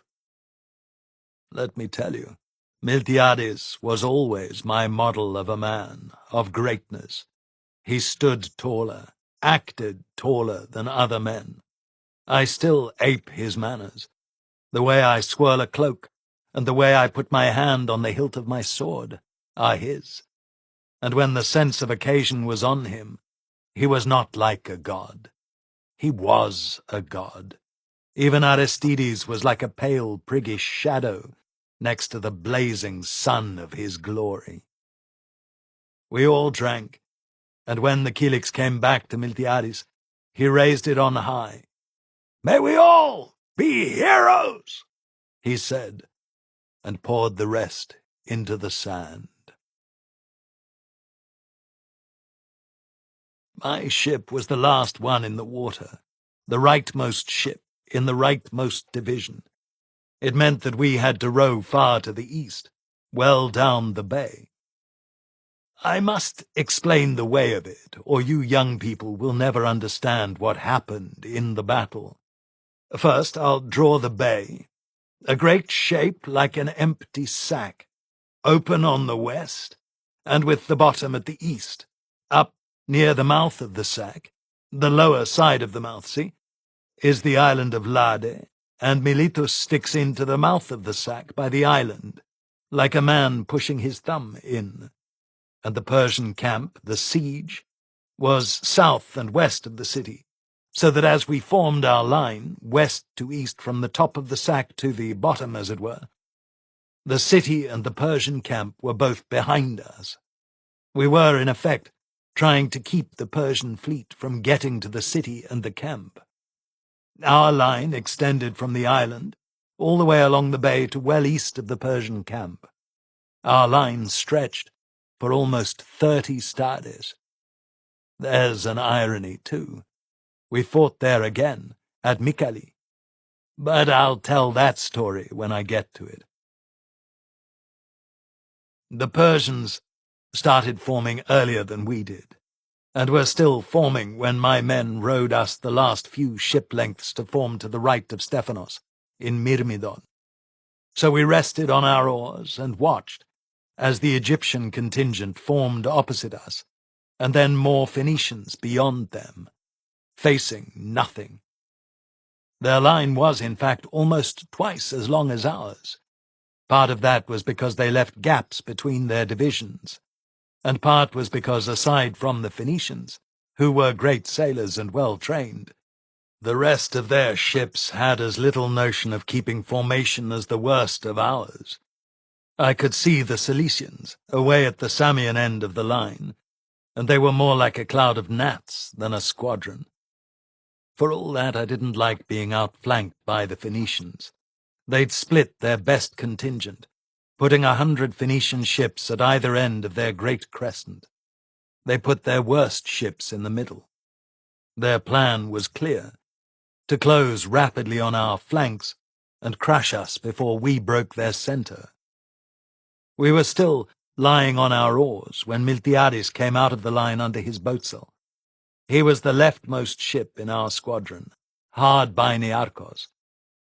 Together, we and the Cretans had 16 ships, the best manned, and probably the best trained, except for the Phocaeans. Miltiades passed down the line and hailed each captain as he came up. When he got to me, he turned his ship under oars so that it came to rest on my right, usurping my place of honor. "When we go forward, follow me," Miltiades called. "We're going to form a column, race downwind to the east, and try to sting the Phoenicians." He laughed. 15 of us against 100 Phoenicians. "Long odds," I called back. Whatever he replied was carried away by the rising wind, but I heard the word hero, and I waved. Idomeneus had a mad grin on his face. "This is what I came for," he said. I looked at the mass of Phoenician ships and smiled. Like most pirates, most of my rowers were pretty well armed. Every man had a javelin at least, and many had a pelte, or a buckler. A good many had better gear, a helmet, a leather hat, an aspis. On board the mighty Ajax, every man had a helmet and a spear, and some had swords. The older and more successful a pirate was, the better kit his rowers had, and that gave us a huge advantage in a boarding fight. On the Phoenicians, their rowers were slaves or captives, or paid freedmen, but none of them had arms. Not that that ever seemed to cause them to row any worse, but if a boarding fight lasted more than a few minutes, our ships would always overwhelm theirs. In fact, one of our ships could put 200 trained fighters against 10 of theirs. That's why they preferred a fight of maneuver. We'd also killed most of the best Phoenician crews at Amathus. They were shy now, and cautious of engagement. But 15 to 100 was long odds at the best of times. I pondered this, gathered my marines and my officers amidships on the fighting platform, and told them what I knew. I pitched my voice to carries so that my oarsmen could hear everything I said. We're going to sail downwind on our boat sails, so lay everything on deck and stand ready, I said to my sailing master. He was a black Libyan with a barbaric name like a nose full of snot, but we all called him Black, and he answered to it. I'd bought him on the beach at Lade and freed him on the spot. He'd been a helmsman way out west at Sicily, and I knew quality when I saw it, for all that he was new to my ship. Paramanos was black, and look how good he was. Then we're going to drop sails, turn back west, and attack the tip of their pincer, I said. I'm going to guess that Lord Miltiades will try to lure them into a luffing match upwind, their rowers against ours until we hit the shore. If we do that, nothing matters except how far east and north of the battle we can lure the bloody Phoenicians. Don't get locked in a boarding fight if you can con your enemy into trying to outsail you. And friends, we in Stormcutter can outsail anything they offer, can we not? They shouted back at me, and then I went forward to watch as Black had his sailors lay out the boat sail, and Mal coached his rowers while Gallas took the helm. I had promoted him to helmsman when I purchased Black. He watched Black with a critical eye. I kept my eye on the Persians, though there probably wasn't a Persian among them except for a dozen noble archers on 20 or so of their command ships. Somewhere was Datis himself. He'd have a deck full of them, but the rest of their fleet's people were vassals and slaves, and Cilician pirates, of course, men just like us. As I watched, there was a flash and a ripple all along the front of the Persians as their oars came out. It wasn't neat or well drilled, but the mass of their great half-moon began to move. It was a terrifying sight, truth to tell. They outnumbered us so badly, and their line filled your eye almost horizon to horizon. They must have taken up 50 stades of ocean, more than 500 ships. Until then, no one had ever seen such a fleet. I refused to be terrified. Today was the day Apollo would smile on the Greeks, the day I would win Briseis, fulfill my destiny and go to glory. I had half a notion that I might die in the victory. It would suit all I'd heard of fates, that I die achieving my ambition, and my curse to Briseis. Death held little fear for me. I was still young then. "Heads up, sailors!" I called from the bow. "Attention to orders!" Miltiades was turning out of the line, and he had a square torn from his big red awning flapping at his stern. "Hoist the boatsail!" I called, and Black echoed it in his curious sing-song accent. We turned with the steering oars. The rowing oars held clear of the water but ready to engage, all to save the rowers' strength. I looked back along our line, and I saw them come from line abreast, pointed north, to line ahead, pointed east, in fine style. One of the very manoeuvres that Dionysius had made us practice, in fact. Nearchos followed us, and 8 of the Chians came out of their line and followed us. Neoptolemus and his contingent, I later learned. That made me grin. 25 ships were shorter odds, and now the Phoenicians couldn't just ignore us, or we'd wreck them. I wondered what the Samians were doing to avoid envelopment at their end of the line, but 50 stades is a long way to sea on a hazy morning. We sailed due east, with a strengthening breeze at our backs, and the water tore down our hulls, and we sang hymns and drinking songs. Miltiades sent an oarsman over the side, and he called out to each ship as it passed, ordering us to prepare to turn to port and form line ahead facing north when the red square flew again. I understood well enough, and I expect that all the other captains did too. Again, Dionysius's training paid off. Opposite us, the Phoenicians and the Egyptians didn't react to our maneuver, but carried straight forward under oars. The Egyptians were in a mix of heavy ships and penteconters, light ships that we Greeks would no longer put in the line of battle. We got 3 stades to the east before they reacted, and by that time Miltiades' Ajax was even with the eastmost ships in the Phoenician division, so that we were actually threatening to outflank their fleet. For those of you who have never fought ship to ship, and I think that's every one of you, a rowing ship is most vulnerable to a ram in the flank, or the long side of the ship, where the bronze beak can roll you over, or split the planks of your side and leave you to swim in the deep dark sea, or sink in your armor and feed the fish. We watched them with the avidity of men watching a sporting event. Late, very late, the tip of their crescent began to turn east to face us, but they were rowing, and we were sailing. And although they were able to keep pace, their squadron began to string out over the sea, losing all hope of formation. We were strung out too, but the wind moves at the same speed for all, I suppose, and we still held our line, and they were rowing flat out to race against us. Miltiades was the best fighting sailor I served under. Later, every man would praise Themistocles. He was a rabble-rouser and a politician, and he made Athens the greatest sea power in history, but Miltiades, like Dionysius of Phocea, was a pirate and a seaman. We raced 2 more stades to windward, and the breeze continued to grow behind us. The hand of the gods, we said to each other. Miltiades began to wave, and I sent a runner to signal Stephanos astern of me. We were about to turn. Miltiades stood on the helmsman's bench of Ajax, the red square bundled under one arm, his other arm hooked in the bent wood of the trireme's stern, watching the ships behind me. On mine, Black had the bow full of sailors, standing about the boatsail mast, and Mal had the oars out and peaked, ready to stroke. Gallas had a grin from ear to ear, the oars steady under his arms, ready to turn. "Prepare for a hard turn to port!" I roared. "On my command!"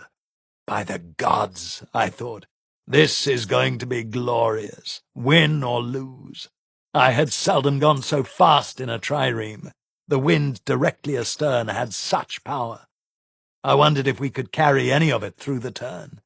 I also noted that Miltiades was stiffening his ship by sending his marines and extra deck crew to the windward side, and I followed suit. Anything to get that railing down as we turned, or rather anything to keep the leeward rail out of the water. I'd never heard of a trireme rolling over in a turn, but I didn't want to be the first one to do it, either. Heartbeats. My heart thudding against my chest, as if it would pulse right through the new Persian armor I wore. The hushed expectancy, the sound of the wind, and a gull screaming. Miltiades let fly the red cloth, and I raised my fist. "Hard to port!" I called. Gallas called his orders, and long training and good discipline told. Every port oar dipped together and touched water, held. The starboard oars gave way. The ship heeled like a chariot on a turn, over, farther, until my heart was in my throat, and every man on deck had to hold the rail, and the port-side rowers had their oars so deep in the water they couldn't withdraw them. Somewhere amidships there was a scream, as an oar broke and a man took the shaft in his guts.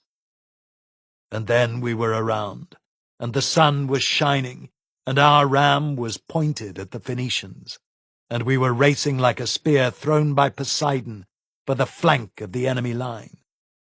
Miltiades was around in style, and Stephanos was at my side like an eager dog. Our line filled out even as I watched.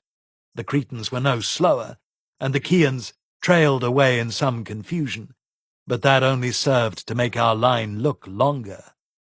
As soon as the Phoenicians saw us turn, they began to turn to meet us, but they were 50 or so individual ships, not a squadron, and their rowers were tired. The wind was so strong that it was pushing us even with our turn, even with our sails down.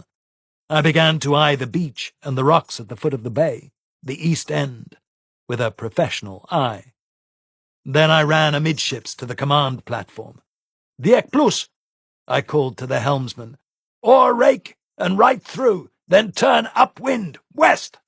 Miltiades and I were facing 4 or 5 of the fastest Phoenician vessels, but they were the very eastmost. And if we oar-raked them, there was no point in lingering. They'd never come back to the battle. Right? Understand, lad? Because if we broke their oars, they couldn't row, and Poseidon would take them to the bottom of the bay and wreck them. Got it, my blushing beauty? I'll make a navarch of you yet, my dear. Gallas tapped his oars, a little to the west and a little more, to compensate for that wind. Our rowers were pulling perfectly. My ship was half a length ahead of Miltiades when we engaged the first Phoenician. I can't be certain, but I think we were the first to engage that day. Gallas overcompensated for the wind, and we crossed the bow of our target 50 feet out. A deadly error had we been moving at the same speed, but we weren't. We were faster, and he leaned hard, having learned his lesson. And Mal called for extra effort from the portside oars, and we heeled over again and slammed home into the Phoenician's cathead, shattering his row gallery with the reinforced beam at the top of our ram. The whole starboard side of his ship seemed to explode as our beak ripped down the benches, and his seams opened, and he was gone under the waves. That's what speed does for you in a fight. "West!" I roared, elated. It was the cleanest sea kill I'd ever seen. Apollo was at my side, and the liberation of Greece was at hand. Miltiades' men were cheering as they rammed the second Phoenician and went straight at the third, rolling him over. 2 kills in the time it takes to tell the story. Stephanos' helmsman made the same error as Gallas, overcompensating for the wind, and he missed his Diek plus and swept past, but as luck would have it, his bow caught the enemy ship's oars at the end of a sweep and broke them, killing as many oarsmen as our more spectacular strike. Some ships missed their attacks altogether, and after our initial success the Phoenicians rallied and struck back. But their rowers were tired, and the only ship they killed was one of Nearchos's, rammed amidships with its beak stuck in its prey, as can happen when a ship strikes too hard. At least 10 of their ships died in that first strike. We had lost our God-sent speed now, but I had led the turn west, and other ships had fallen in with me. Miltiades was behind me, gathering up our stragglers, and the Chians were just engaging to the south, that is, on my left. The bulk of the Phoenician squadron was ahead of me, and they were in confusion, because they couldn't choose whether to turn south and face the Chians, or east and face me. I was back in the bow looking for their navarch. Somewhere in that huddle of ships was the command ship, and there lay the most glory, the most fame, and a chance to kill the head of the Hydra. But I couldn't make him out in the time I had. The ships closest to us had chosen to fight us as the most immediate threat, and we obliged, hurtling towards a well-manned ship at full speed. He had good rowers, and the collision threw me flat to the deck. We must have struck bow to bow, but his bow gave way. Tenedos worm, or dry rot, and his ship settled like a rock, even as his marines came over our bow like hungry wolves, and died, spitted on the mast spears of our marines. I turned to Black, who stood behind my shield as if he was my hypaspist. Arrows had started to fly, and he was a target as much as me. "If every Greek kills 2 Persians, we'll win," I said happily. He shrugged. "The biggest fight I ever saw," he said. He rubbed his jaw. "But I've seen a few, sir. This luck can't last." Nor could it. By then we were like an arrow in the guts of an animal. We'd wounded the Phoenicians, but we hadn't killed them. My ship was scarcely moving, and now my rowers were tiring. The first flush was over, and there was still a sea of Phoenicians to fight. "Boys need a rest, Lord," Mal shouted in my ear. I caught Idomeneus's eye. "We board," I said. I ran back along the catwalk. "Well rowed," I called down into the thranets as I went past overhead. "Rest in 2 minutes." Down in the lower decks they have little idea what is passing overhead. Victory, defeat, death. Hard to tell when all you see is the arse of the man above you and the length of his oar. I got to the helmsman's station with a shower of arrows from a long ship ahead. I caught one on my shield. "Lay me alongside that bastard," I said. "We'll board him and give our boys a rest."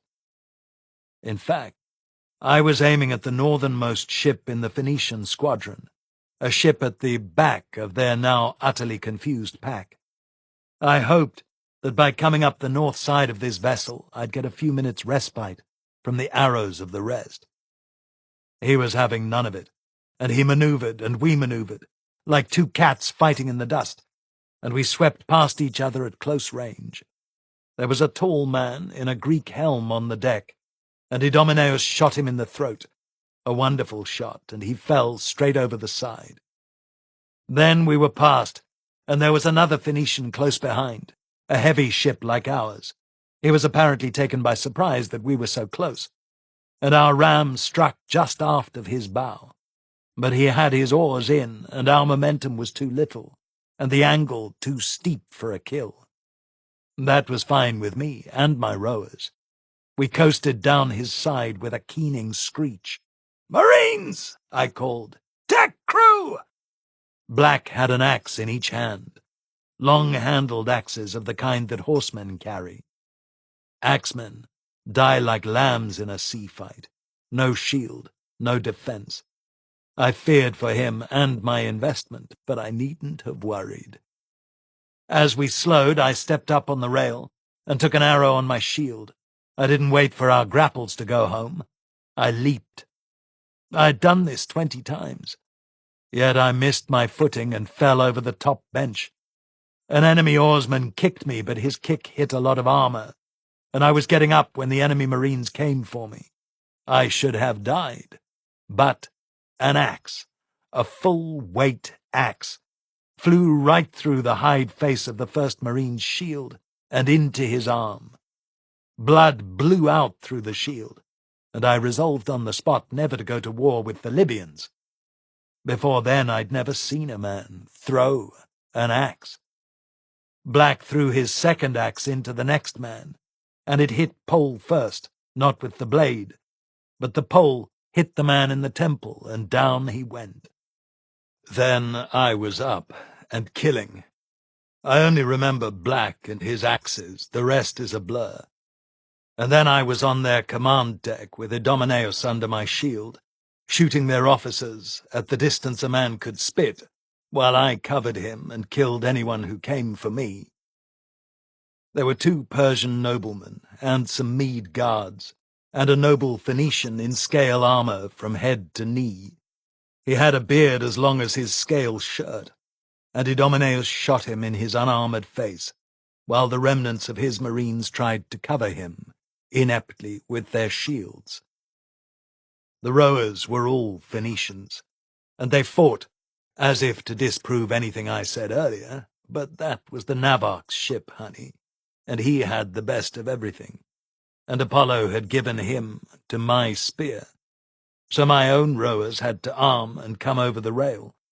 It was ugly and went on far too long.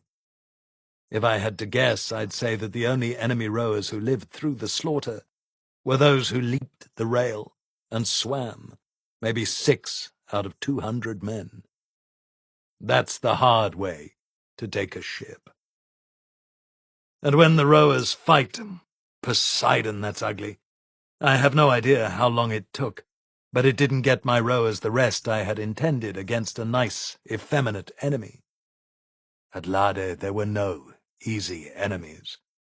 There was cheering from the west. The haze over there was burning off, but not enough to give me a clue what was happening. I went back aboard the storm cutter and found Gallas in the bow with a handful of oarsmen. Water was coming in just forward of the first rowing bench. It wasn't coming fast, but it was coming in all along the seams. To the north, a smaller Phoenician was angling out of their mob, looking for a fight. Our rest was over. He spotted us and started towards us from about a stadia away. I looked back at the leak. It was a hard moment for me in a day that was full of them. "He's finished," I said. Stormcutter's bow must have been damaged when he crushed the lighter Phoenician. My first ship. He was sinking under my feet. On a calm day, I'd have run him up a beach and saved him, rebuilt the bow, re-timbered him, anything to save him. But in the middle of the greatest naval battle we'd ever seen, I had only one choice. "Into the Phoenician," I said. By then we'd wiped out their rowers, and men were hanging listlessly by the benches, but Gallas and Mal and Black got the sailors and the oarsmen to their places, bodies flung over the side, oars coming out through the ports. We were too slow.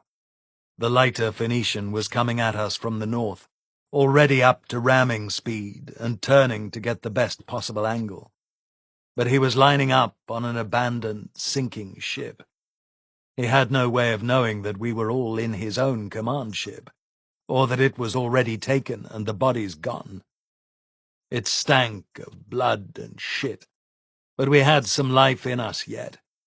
We pulled off with anything we could get our hands on, broken oars, spears, boat pikes.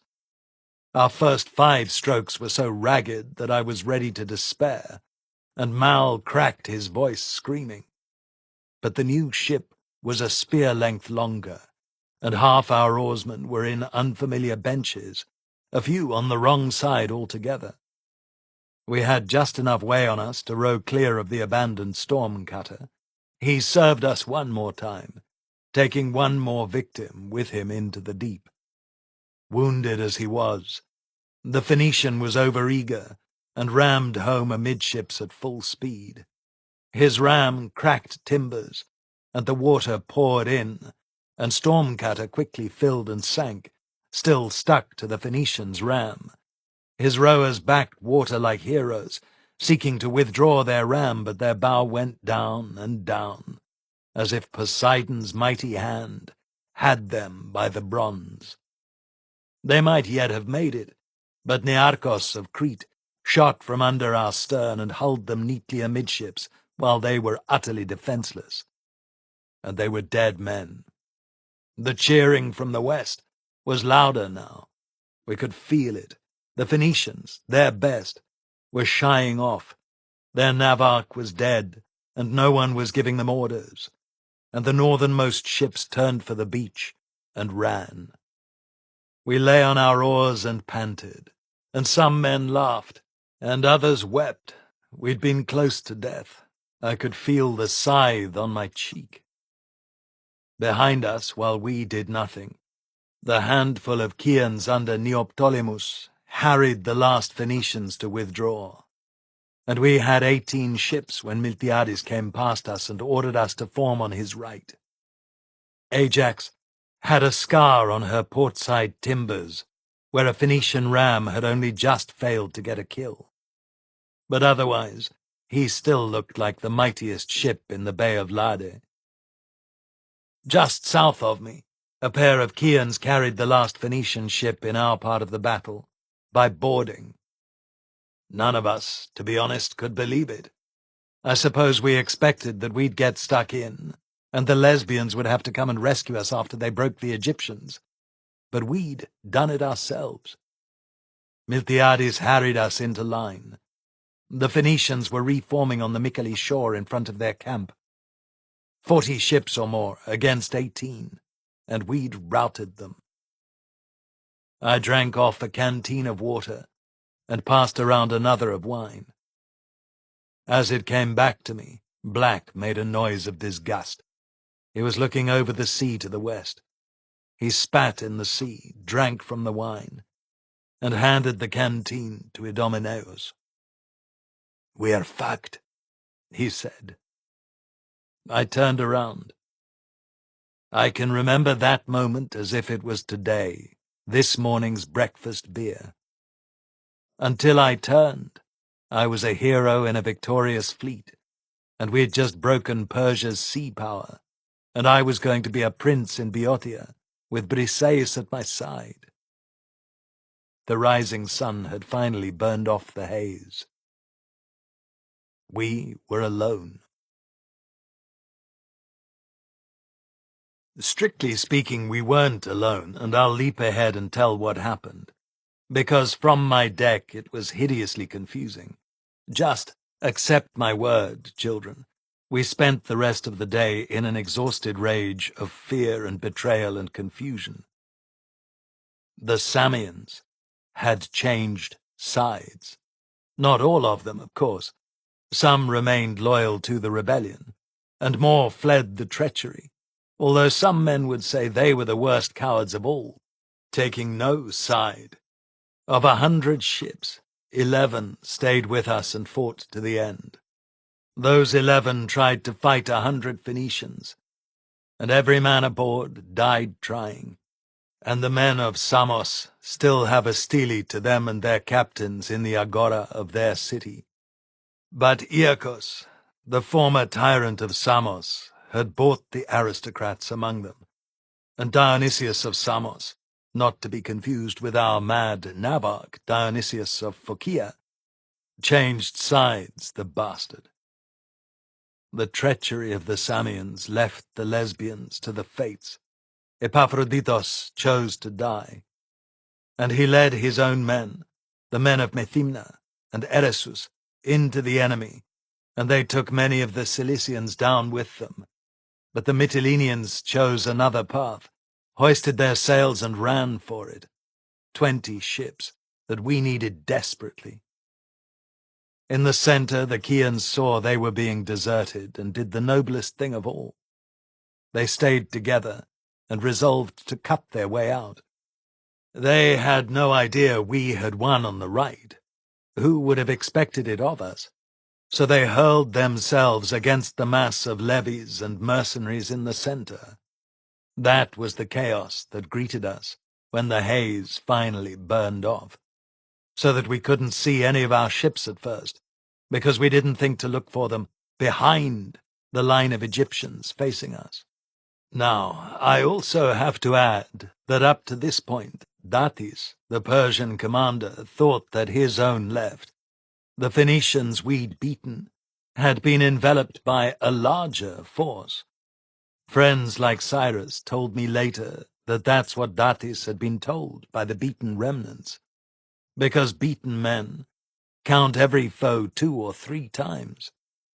So despite the defection of the Samians and the destruction of the lesbians, Datis thought that the battle was still in the balance.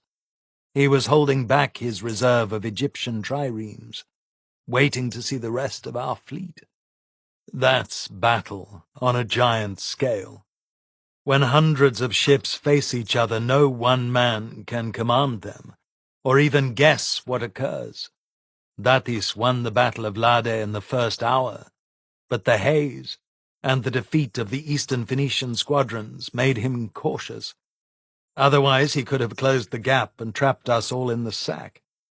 Miltiades would have died there, and Aristides, and Aeschylus, and many other good men. As it is, I will cry when I tell who died. Just wait. We rowed south, avoiding contact with the Egyptian squadron. They had smaller ships than ours, and as I say, we could see no reason for their caution.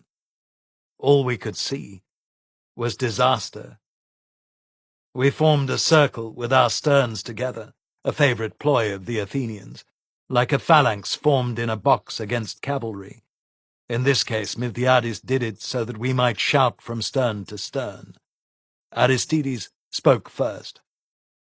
"We must attack into their center," he said. "The Milesians are still fighting, and many of the Chians." Paramenos shouted over him, "Foolish bravery, my lord! Our few ships can't save one of them." "We can die with them," Aristides retorted. To be honest, that was my plan as well. A defeat this great, the destruction of the whole fleet of the Greeks, would be the end of Greek independence. Forever.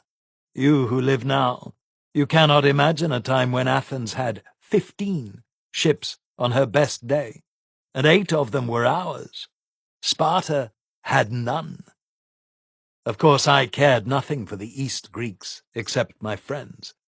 But the rebellion was all I had known, and the men of that rebellion were the friends of my youth. And besides, first and foremost, I knew that in that hour Briseis was lost to me. I think I moaned aloud. No one heard me but the gods. Nearchos shook his head. "These are not my ships to squander, but those of Lord Achilles, my father," he said, with more maturity than I had. "I will accept the dishonor, but I will withdraw. On my head be it." Miltiades balanced on the curving stern boards of his ship. He held up his hand for silence. "Nearchos has the right of it," he said. "It is our duty, for the sake of all the Hellenes, to save what we can, and live to fight again."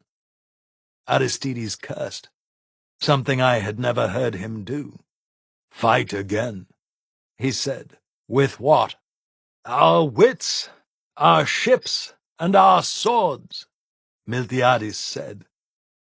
In that hour he rose to greatness. From that moment he was no longer Miltiades, tyrant of the Chersonese. From that moment he made himself the leader of the resistance, although many years would pass before men knew it. "We must save as many of the Milesians and Chians as we can," he said. "Nearchos, go with honor. We were victorious. Tell your men, tell your sons. Had all men fought like you, we would have had the victory." Then he turned to me. "Arimnestos, we need to cut a hole in the net around the Chians." I had nothing left to give, but his words were like a summons, and I stood straighter by the rail of my ship. "Yes, Lord," I said. "I think the Persians have ordered their captains to let any fleeing ship run," he said. "So we will flee to the center, turn north, and attack the Egyptians." He pointed at me. "You lead. You have the heaviest ship. When you see my signal, turn north, just as we did this morning, line ahead to line abreast. Don't die like heroes. Gut a ship or two and make a hole, and then run. All I ask of every one of you is that you kill one more ship." Nearchos was weeping. "I can't leave," he said. "I'll fight until you run." Miltiades smiled, the way he always did when he got the best of a deal. "You must do as is best for you, son of Achilles," he said. Our rowers had rested for long enough for muscles to stiffen, but we had all swallowed cheese and garlic sausage, and we crept west under oars into the teeth of that west wind that had blown us to victory in the morning. The Chians were oar to oar and bow to bow with the Egyptians across the center, and the Milesians were just a few stades from us, but deeper in, farther north. And now the Phoenicians we'd beaten had come off the beach, not to face us, but to finish the poor Milesians. Our rowing was poorer than dirt, and I had no heart to curse my rowers. They had given their best, and for nothing.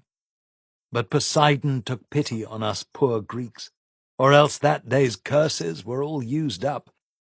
In as much time as it takes a fast man to run the stade, the wind changed, right around, west to east, and a warm, damp wind hit us like the open hand of a beneficent god.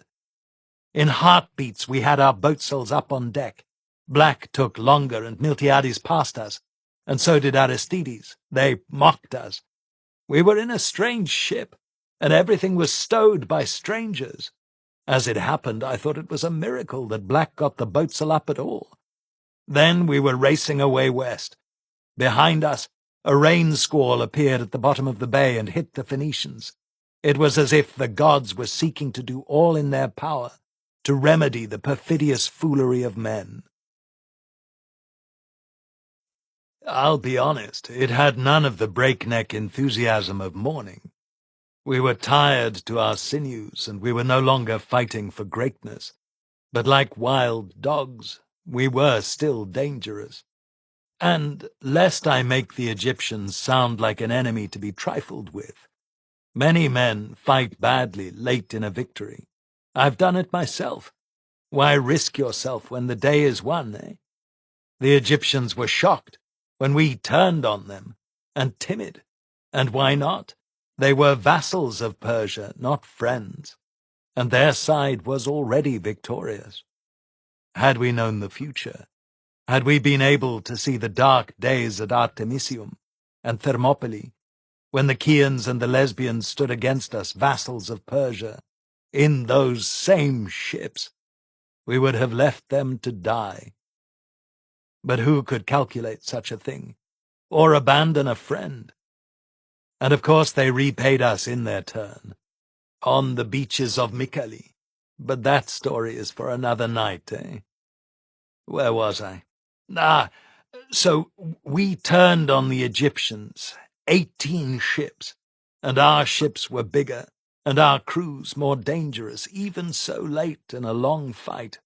They kept formation, and many backed water, and we swept on, ignoring the timid, determined to relieve the Chians. Miltiades was first to sink a ship, a small trireme that sank under his forefoot, caught in a bad turn. Heracleides the Aeolian was by then a master helmsman. Paramanos quickly got the ship that tried to rescue that one, and then we were in among them like barracuda among baitfish. Nearchos was the first to die. He was lost when the rain squall hit us, and he didn't see the Cilician who caught him aft with his ram. I hope he died quickly. His ship sank, and we saw it all. Neoptolemus died driving his ship deeper and deeper into the Egyptians, trying to save his uncle, who was already dead. Mighty old Pelagius, who would never again hold games on the beaches of Chios. He died with an arrow in his eye. Another arrow killed Heracleides at the helm of Miltiades' Ajax, too. Miltiades took the helm himself. He killed men the way a man with a scythe reaps the ripe barley. But when his marines were all wounded, he chose to live, turned out of the maelstrom and ran. I saw him go, and knew that it was time for me to go too. Idomeneus was in the bow, killing with his bow, and the Egyptians were hanging back, pelting us with javelins, and looking for easier prey while we tried to break their oars. And in the distance, perhaps a stadia away, I could see the Chians and the Milesians fighting their way to us, to the hope of rescue. 2 Egyptians, bolder than the rest, came at me, and they knew their business. I was too cocky, and I thrust between them, looking for the double oar rake, but they folded their wings like diving birds, and they grappled us as we passed between after a shower of javelins that all but cleared my deck of sailors. They had marines. Egyptian marines are first-rate troops, as good as our Greeks man for man, with heavy linen armor, 20 or 30 layers of it quilted up, because linen is cheap in Egypt. They wear bronze helmets, not like ours at all, and carry a heavy shield made of the hide of some river beast. Every man has a pair of wicked, barbed javelins and a huge iron sword, and they can use them. I've heard men say that the Egyptians are all cowards, but I've never heard a man who's fought them make such a foolish claim. Just before they boarded, I saw Stephanos bring his ship into action. He was always one of the best helmsmen, and he was at his own oars. He caught the leeward Egyptian at a stand, all her oars in, and he punched into the enemy's side like a shark, closing its teeth on a corpse, and the Egyptian's keel snapped. Stephanos gave me a wave, and I returned it, the athlete's salute. Aye, I remember that moment, because Stephanos was like a god then. But the other Egyptian boarded us, undaunted by the death of their companion, and again like sharks. Now that one had his teeth in us, the rest of them got bolder and came forward, and before we'd repelled the first rush, there were more ships coming in. There was nothing we could do but fight.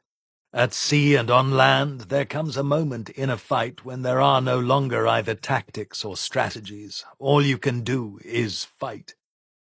They grappled to our bow and to our stern and all down one side, and they came at us, maybe 60 Marines against our 8 or 10. I can't remember who was still standing. A vicious chaos of blood and swords. Philocrates stood in the bow with Idomeneus, and they stopped a ship's worth of Marines by themselves. I only caught glimpses. I didn't have the luxury of commanding any longer and had to fight. But I saw Philocrates kill and kill again, until the ship on the bow cut its grapples. But a chance-thrown javelin caught him in the head, stunned him, and he died there, under the great sword of an Egyptian marine. Phrynicus took an arrow in the arm, leading a dozen armed oarsmen against the second ship, but he got up on the rail, his blood flowing like water in a rainstorm, and he raised his poet's voice, as if he was competing against Simonides or Aeschylus in the games.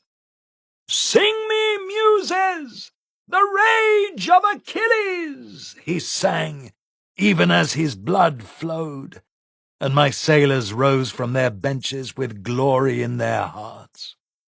Gallas and Mal, unarmored, followed me with the remnants of the sailors from the deck crew, and we didn't wait for the onslaught of the third Egyptian. As soon as his grapples came home, we were over the rails and into his benches, killing. We caught that ship by surprise.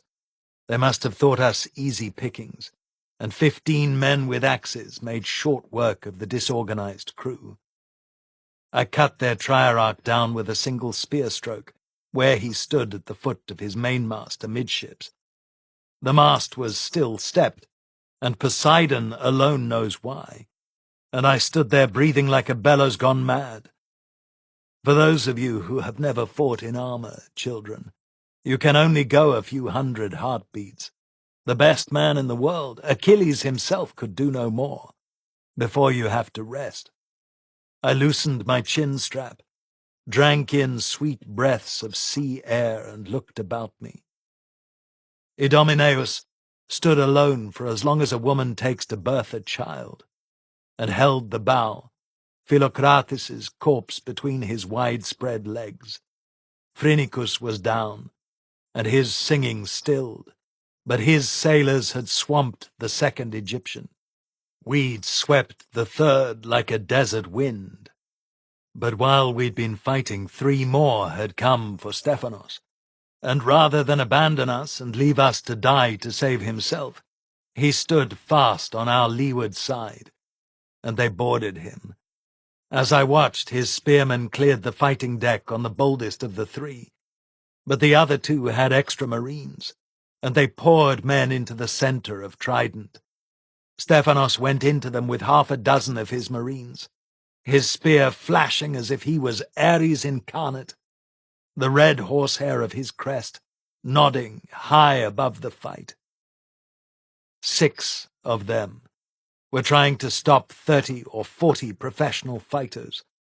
I roared my rallying cry, and Mal stood up from where he'd been looting a corpse. Gallas tapped my breastplate to tell me he was at my shoulder, and together with a few more sailors and a hand of oarsmen, we leaped back to our own ship, sprinted the length of the deck, and leaped again to rescue Stephanos. As my bare feet pounded along my own deck, I could see nothing, not even with my helmet cocked back on my head. I must have slowed to take fresh spears, because when I came on to Stephanos's deck, I had a pair in my hand. I was first onto Stephanos's deck, coming in behind the enemy, while they butchered Stephanos's unarmored oarsmen. But as we arrived, another Egyptian grappled Stephanos. At my back came Black and Gallas and the deck crew. We met the new Egyptians sword to sword and shield to shield. Mal died there, along with most of my sailors, unarmored men facing the swords of Egyptian marines. Further down the deck it was even worse. I saw Stephanos fall, run through the thigh, and I saw his cousin, Harpagos, stand over him with a sailor's axe, and blood flew like ocean spray when he hit a man. I was tired, and my cause was lost, and it was tempting to die, but Stephanos's loss filled me with an awful rage. And over that rage, or under it, I knew that godlike effort was required, or all my friends, all my men would die. Those are the moments that define you, friends. Oh, Thugater, you would have been proud of me that day, for it is not the sands of the Palestra that show heroism, nor the fields of the games, nor the moment of a great victory. Any man worthy of his father's name should be able to stand his ground on a dry day, with food in his belly and armor on his back, fresh and strong. But at the tail end of defeat, when the enemy close in like hyenas on the kill, when all is lost but honor, when you are covered in bruises and small wounds, whose pain tears at you with every blow, when all your muscles ache, and your breath comes in gasps like a pair of broken bellows in a forge. When your friends have fallen, and no one will sing your praises, who are you then? Those are the moments in which you show the gods what your father made. Gallas went down when the marines of a fifth ship hit us. To be honest, friends, I have no idea how many ships were around us by then. 8, 10? My ship's deck was almost clear, but Stephanos's ship must have looked easier, and he had 50 enemy fighters crowding the deck. I remember that his hull was low in the water from the sheer weight of men on the decks, and the ship was wallowing, unbalanced, which made the fighting even harder. At the moment when I gave myself over to Ares, an Egyptian officer had just stooped to take the gold amulet Mal always wore. Who was I then? This is who I was. I went at them down the gangway amidships, crowded with men, and I remember with the clarity of youth, I had 2 spears, and my Boeotian shield, and I ran at them, about 3 steps. I remember because the first Egyptian had a raven on his oval shield, leaning down to get the necklace, his eyes appalled that one lone madman was charging him. And Mal, dying, grabbed the man's shield with both hands and pulled it down. That's a hero. I put my spear into the Egyptian's neck, just the tip, as delicately as a cat, and withdrew it, leaped high in the air above the pitching deck, and threw over the falling corpse into the second man. Their shields are heavy hide, but my throw had Zeus behind it, and it penetrated his shield and his arm, and I took my second spear and killed him, landing on his armored chest as he tried to seize a breath, and feeling his ribs give under my toes, even as I rammed my spear underhand into the next man. stepped off the dying man, set my legs on the wood of the deck, and pushed my shield. The next man tried to step back, but his mates wouldn't let him. I thrust my spear at his head, and he ducked, stumbled, and I caught the rim of his heavy hide shield with my spearhead and pulled, then thrust into his undefended chest, and a flower of bright blood grew over his white linen cuirass, and his soul flew out of his mouth. His corpse folded at my feet, and I crouched down, almost kneeling on the deck, and punched my spear into the inside of the next man's thigh, the best stroke there is for a fighter, because there's an artery there, and a simple cut will kill a man. His eyes widened at the fountain of blood, and he fell, fingers reaching for the wound, and I rose to my full height, braced against a sudden shift in the deck, and threw my remaining spear over his reaching arms at the next man, right over his shield, into the skull over his nose. I reached under my arm and plucked out my sword, and a flying axe took the sixth man where he was frozen. Grey with fear as grim death reaped his comrades like ripe barley on an autumn day. I could still see the crest on Harpagos's helmet, and I roared like a beast. No war cry but the bellow of Ares, and my foes were sick with terror because I brought them death, and they could not touch me. The next Egyptian thrust at me with his spear, but his blow was hesitant. The fearful attack of the desperate man. What did Calchas say? Just this: when you face the killer of men, you lock shields and stand cautious. To run and to attack are both sides of the same coin, fear. Black reached under my shield, caught the Egyptian's shaft, and pulled him off balance, and my sword cut him down, a simple chop to the neck where his linen armor did not meet the cheekpieces of his helmet. The Thranites began to gather their spears, and their courage, and come up like the warriors grown from dragons' teeth in myth, so that the rowing benches sprouted fighters, and in 10 heartbeats it was the Egyptians who were beset. We took heart, all of us, and we plucked their lives like grapes at harvest time, and the deck under my feet flowed with their blood. Thranites grabbed their ankles and knees and pulled them down, or thrust javelins up into their groins, and topside my sword was waiting for any undefended flesh. And every time an Egyptian set his feet, I would put my shield into his and push. And I never met a man of Egypt with the power in his legs to stop my rush. And they died. The last man to face me was brave, and he died like a hero, covering the flight of his companions. He went shield to shield with me and held me, and twice his big sword bit into my shield, the second blow cutting through the thick oak rim.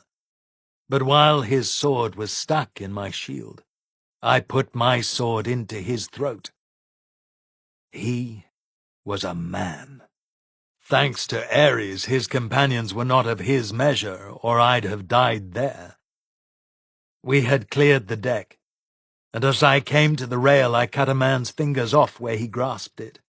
I was a horse length from the terrified men on one of the vessels grappled to Trident, and I leaped onto the rail.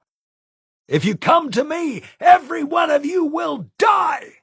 I roared. The Egyptians cut their grapples and poled off. That, my Thugater, is who I was in the hour of defeat. Wine here.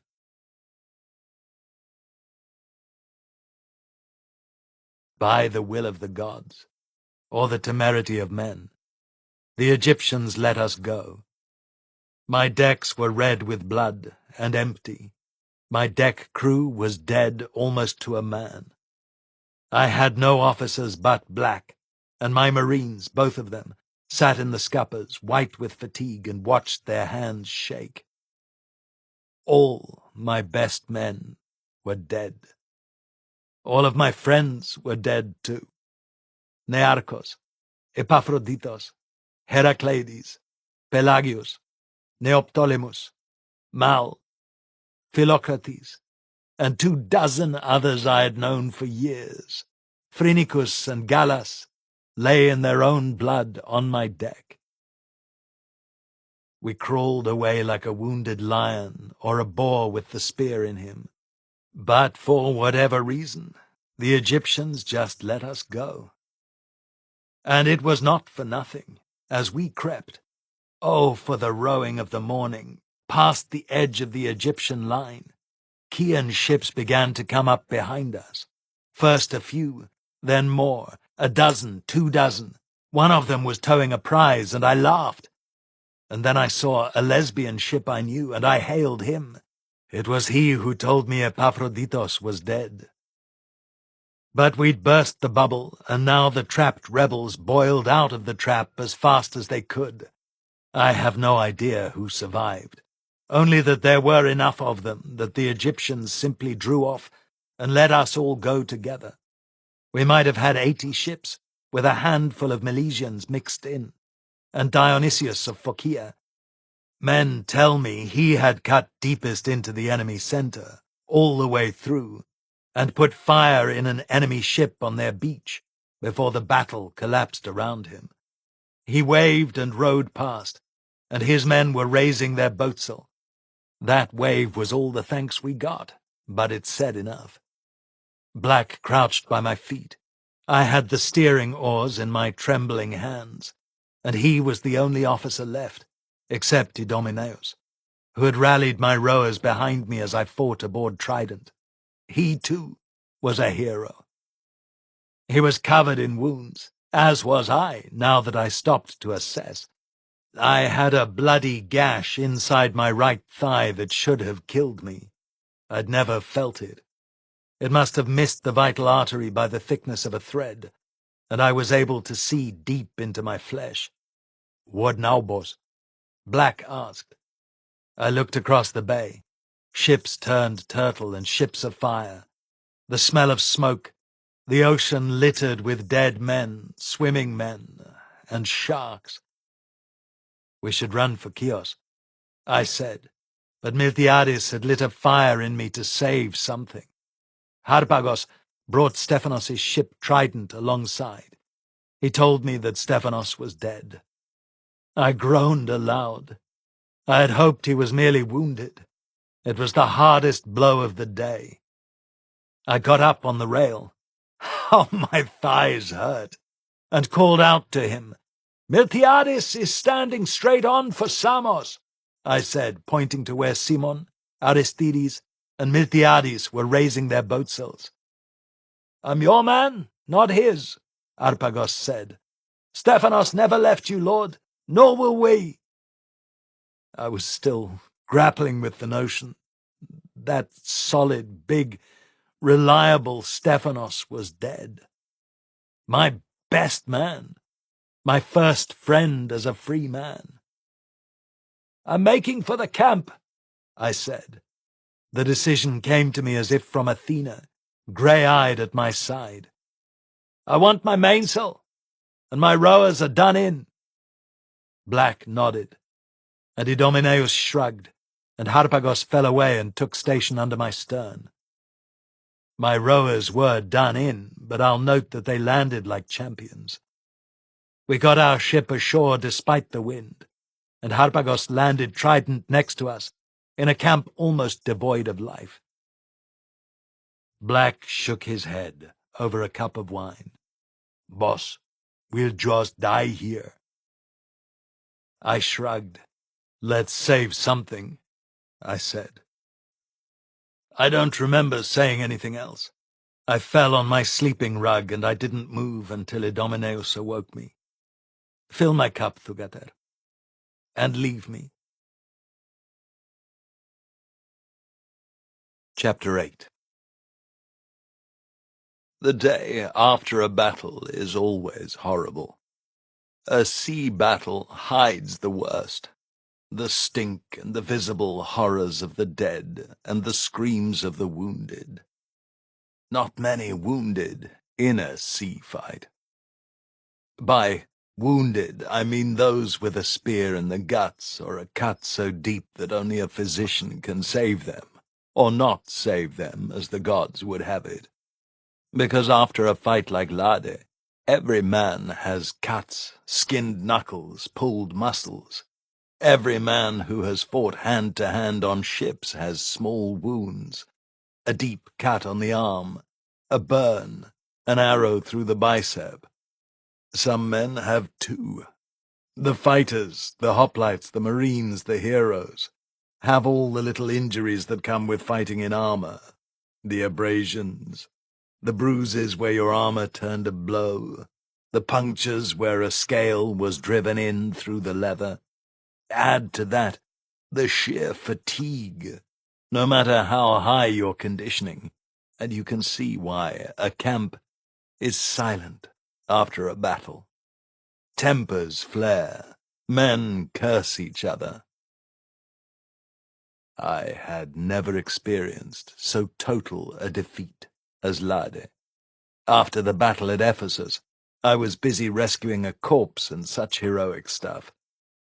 I missed the despair, or perhaps I was too young. Despair is a killer, children. I've seen it in women whose childbirth goes on too long, and I've seen it in sick men, but it is worst in a beaten army. Men kill themselves. The poets don't sing of it, but it happens too often. Men cut themselves, or walk into the sea. Men die from wounds that ought to have healed. Priests are busy saving what they can. Good doctors make a difference. But on the day after a defeat, the men who matter are the leaders. Anyone can lead men after a victory. Only the best can lead after a defeat. I awoke the day after Lade to the realization that Stephanos was dead, and Philocrates, and Nearchos. One by one, the weight of them came to my mind, so that it was as if their shades were gathering around me.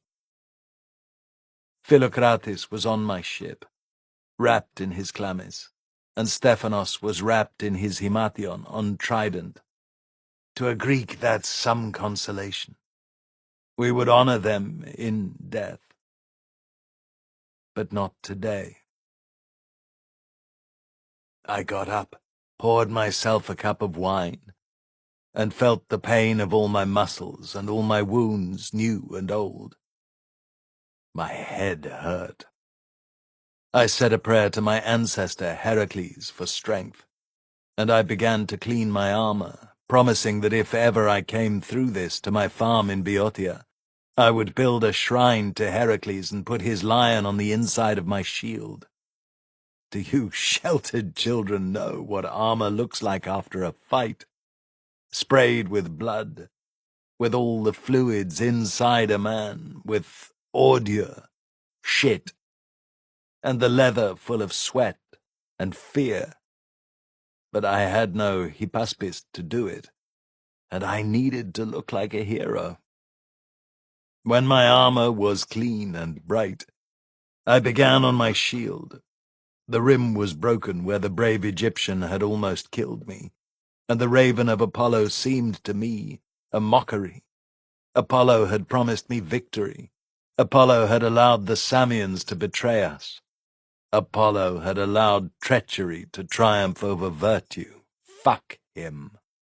Let me say now, before I go on with the story, that we would have won Lade if the Samians hadn't cut and run.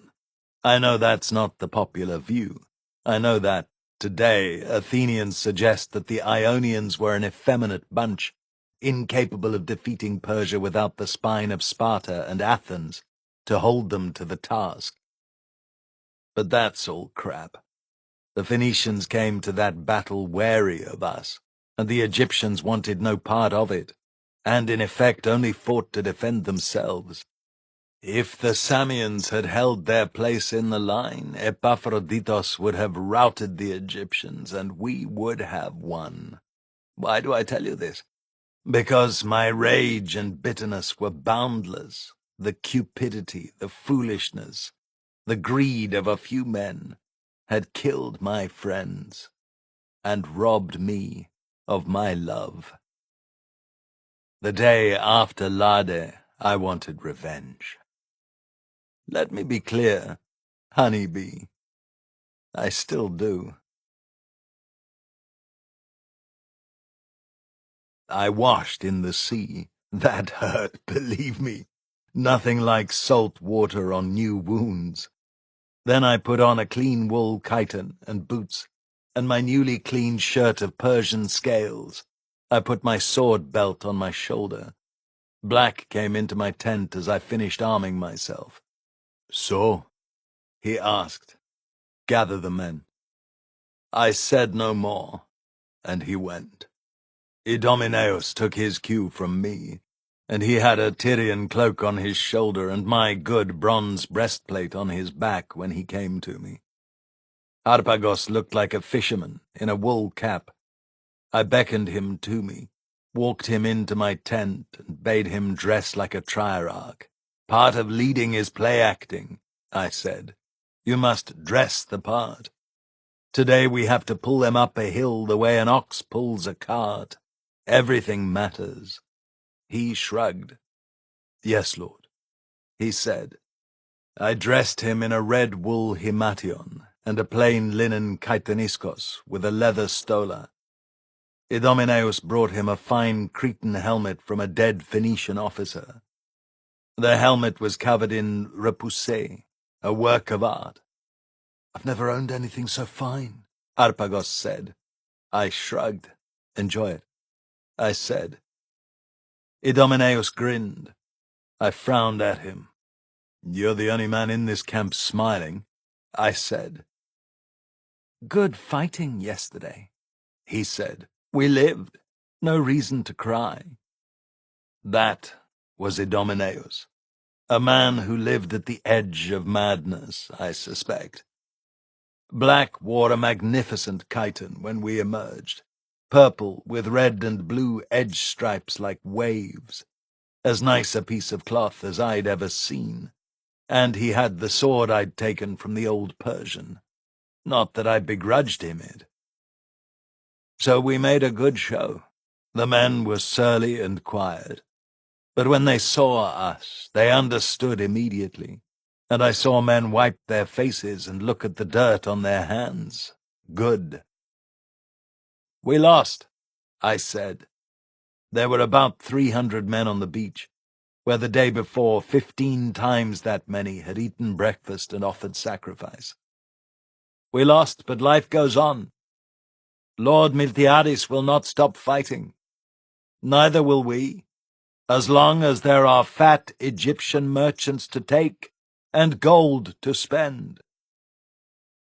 All that got was a grumble.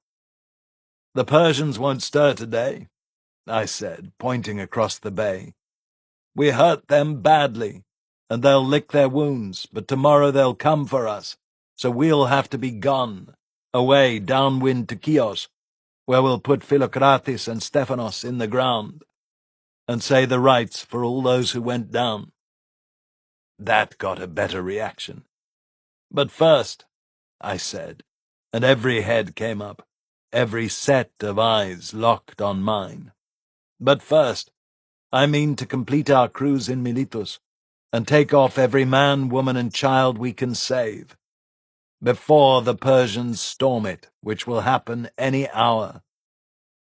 I looked around, and the only sound was the wind making the empty tents flap like untended sails. "We came here to save those people," I said.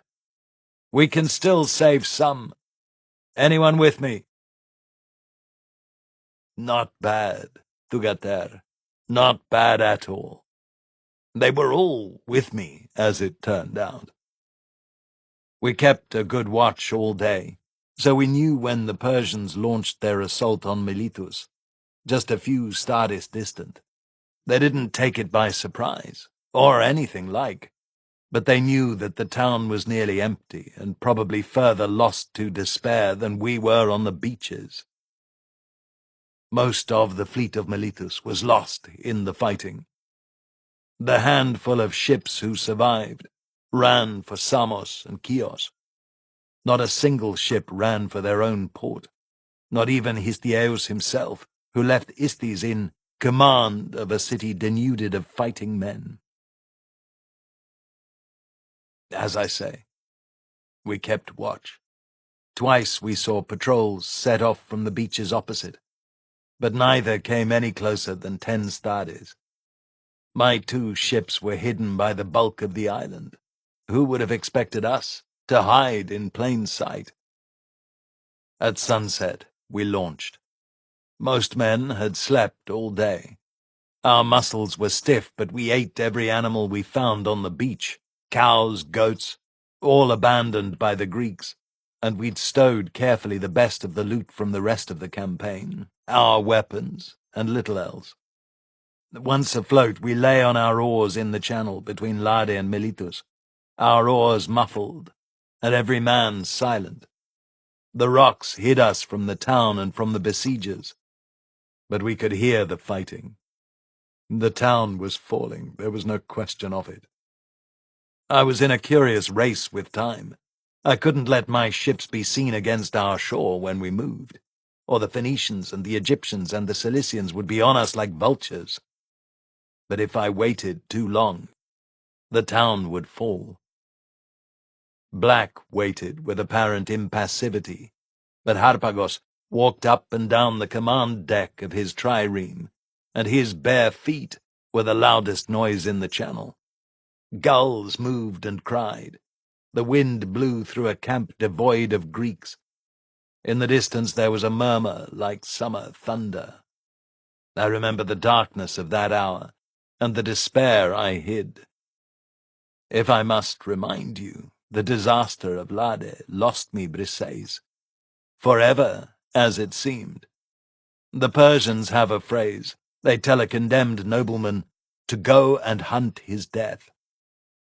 Well, I was on the edge of hunting my death, or perhaps past it, but I had my men in order, and I had fired them for this task, and I meant to do an honorable job before I hunted my death. The sun was a line of crimson in the west, and our shore was as dark as new pitch. "Let's go," I whispered. "Give way all," Black said. Every oar dipped, and we ghosted down the channel, followed by Harpagos. We made the turn, and there was the town. Miletus was on fire. The palace on the Acropolis was burning, great gouts of fire leaping into the air like live daemons, and the summer thunder sound we'd heard was now the great-throated roar of a city being destroyed by fire and sword. Miletus, the richest city in the Greek world. We crept up the passage to the harbour, our oars carefully handled, our hulls tight against the mainland shore to avoid being seen. I began to curse. I could see soldiers in the streets of the lower town, and people running and being killed, but there was no resistance. "Apollo, render justice," I said aloud. "You owe me better than this." And just then I heard the horn from the windy tower. Of course, that citadel on the harbour was the last to fall. I should have guessed it from the first. I could see men on the walls, archers, and my heart leaped. "Lay me under the sea wall by the tower," I said to Black, pointing. "Aye, lord," he said. We turned in the mouth of the harbour, and I loved my men, every oarsman of them, as we raced for the tower. I leaped to the jetty, and Idomeneus followed me. "Pole off," I called, "or we'll be swamped. Wait for my word." Black waved. They were fighting hand to hand on the steps of the tower when I slipped in the postern with Idomeneus. The startled sentry took one look at us, and at the 2 great dark hulls behind us on the tower's jetty, and he fell to his knees. "We came for you," I said. "Take me to Isthys, if he lives." We ran along the walls, all my wounds and all my fatigue forgotten, where men were leaning and pointing at the ships. It was worth it, all the waiting and the strain on muscles, to see those men who had thought that they were dead realize that they were going to live. Istes was in the arch of the courtyard steps with a dozen other hoplites holding the entrance. I watched him fight for a minute. In that time 3 souls went to Hades on his blade, and as many fell back, wounded, or simply too frightened to face him. To fight that well, when you have no hope, is a great gift, or a great curse. In the Pyrrhici, we practice replacing one another in combat. It is practiced in every town, in every polis, in every gymnasium. No man can fight forever. "You switch with him," I said to Idomeneus. "I'll get this organized." Idomeneus flexed his shoulders and set his aspis and grinned. "Aye, Lord." "Don't go and get killed," I said. "I'm low on friends." I added. His mad grin flashed, and he kissed me. "I'll do my best, Lord," he said. He stepped up behind Istes. None of the other men in the courtyard seemed to feel any need to give their lord a rest. Then, in between kills, he tapped twice, hard, on Istes' backplate. Istes flashed a backwards look. Idomeneus tapped a rhythm on his shield, and 1 and 2. Istes pivoted on his hips and slid diagonally to the right rear, and Idomeneus lunged forward, right foot first, with a sweeping overhead cut that forced the Persian facing Istes to back a step. And then Idomeneus filled the spot and killed the Persian with a feint and a back cut, and the line was as solid as it had been a moment before. Istes sank to a knee and breathed. Then his helmet came off, and he raised his head and saw me. For a long moment all he did was breathe and look at me. "You came to die with us?" he asked. "You're as mad as he is," I said, pointing at Idomeneus. "I came to rescue you, you soft-handed Asiatic." Then he embraced me. Oh, gods, I thought we were all dead and no man would even sing of our end. There's no counting the fucking Persians, and there's Greeks with them, armored men fighting for their slave masters. "I need you to get your men off the walls and into the ships," I said. "There are 50 women and children as well," he said. "When the lower town fell, the smart ones ran here. I have 2 ships," I said. "I will leave no one behind, even if it means I have to swim." Then he embraced me again and ran off through the courtyard, calling for his officers. The hard part would be holding the stairs and the gate until the boats were loaded. The men on the stairs would be unlikely to live, and it is harder to get men to die when they know there is hope. But Istes' men loved him. He told off 10 to take the places of those fighting at that moment, who were the first to go to the boats, still dazed from combat and from their turn of fortune. The next trick was to get the archers off the citadel walls, without letting the Persians and Lydians know they were leaving. I saw Teucer, and waved. He came down off the walls. "I heard you were here," he said, a grin covering his face. "It's true, you'll take us all off." I laughed. Despair had left me. Save 100 lives, and you'll find it hard to despair. Every Milesian going on board my ships gave heart to my rowers. Every woman with a babe in her arms was like new life for a wounded marine. I tapped Idomeneus when I saw him flag. The Persians were relentless.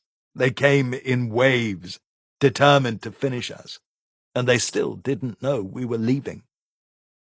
He hamstrung an archer with a thrust under his shield, pivoted as the man screamed, and I was in his place before the man had fallen to the ground. The Persian behind the falling man had a long spear, with a heavy ball of silver on the end. I stabbed at him, 3 fast strokes, the same attack every time.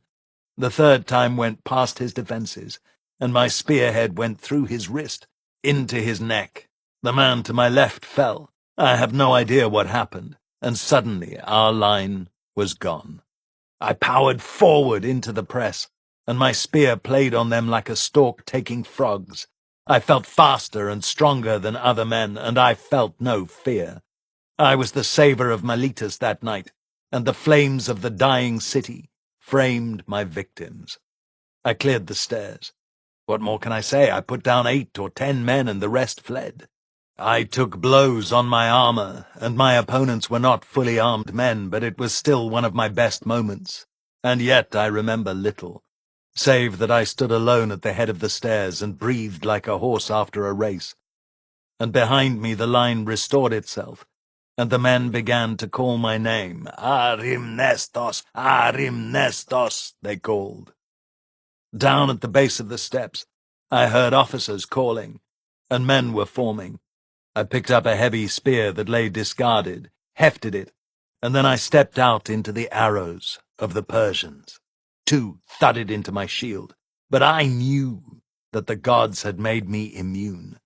I stepped up and threw that spear into one of the Persian officers. He took it under his arm, and I stepped back and laughed. I took advantage of the lull to look at the citadel doors, but they were smashed, and nothing could close the gate but a line of men. "Come to me!" I yelled at the Milesians, and they shuffled forward warily. I might be their savior, but I was a stranger. "Stand here!" I beckoned to the men in the courtyard. "Close up like a phalanx, no spaces. Listen to me! Their arrows can't reach you here.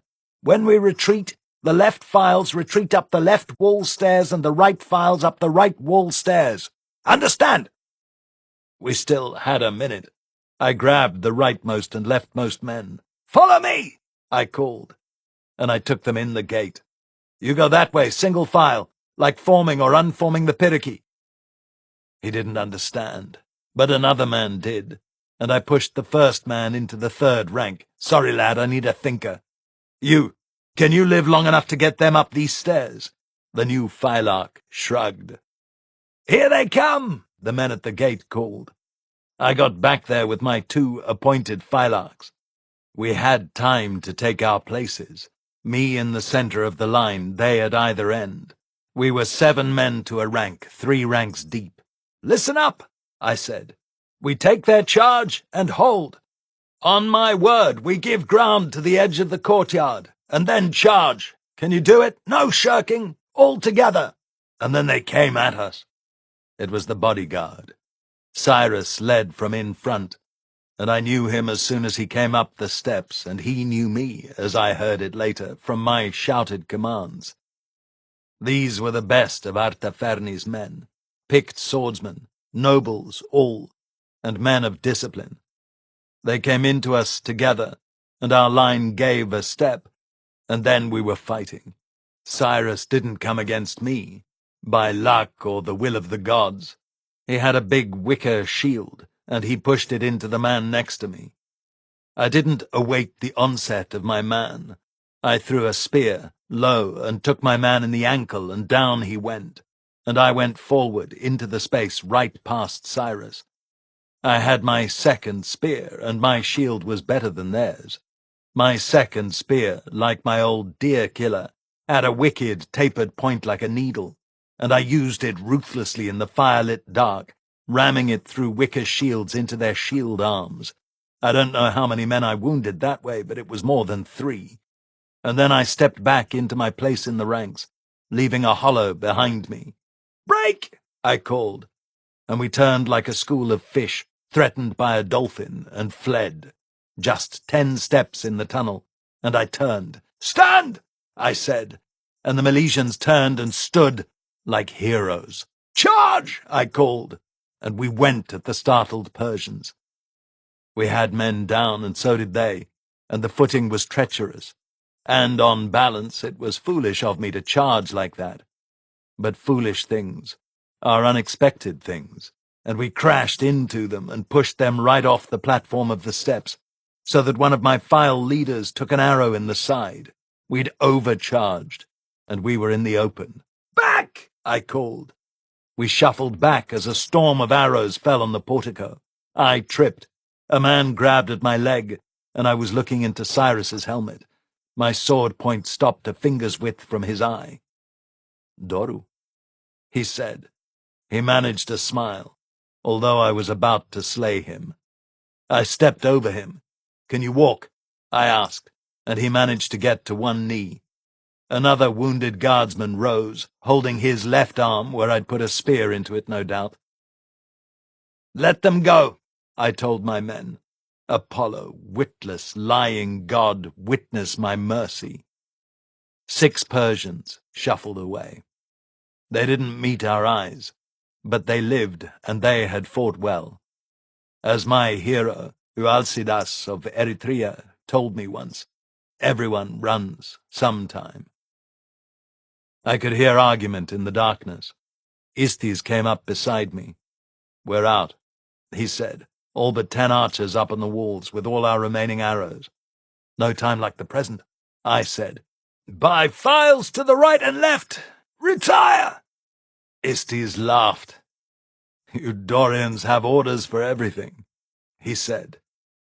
We backed up the tunnel, and then they came at us. Greeks. In armor.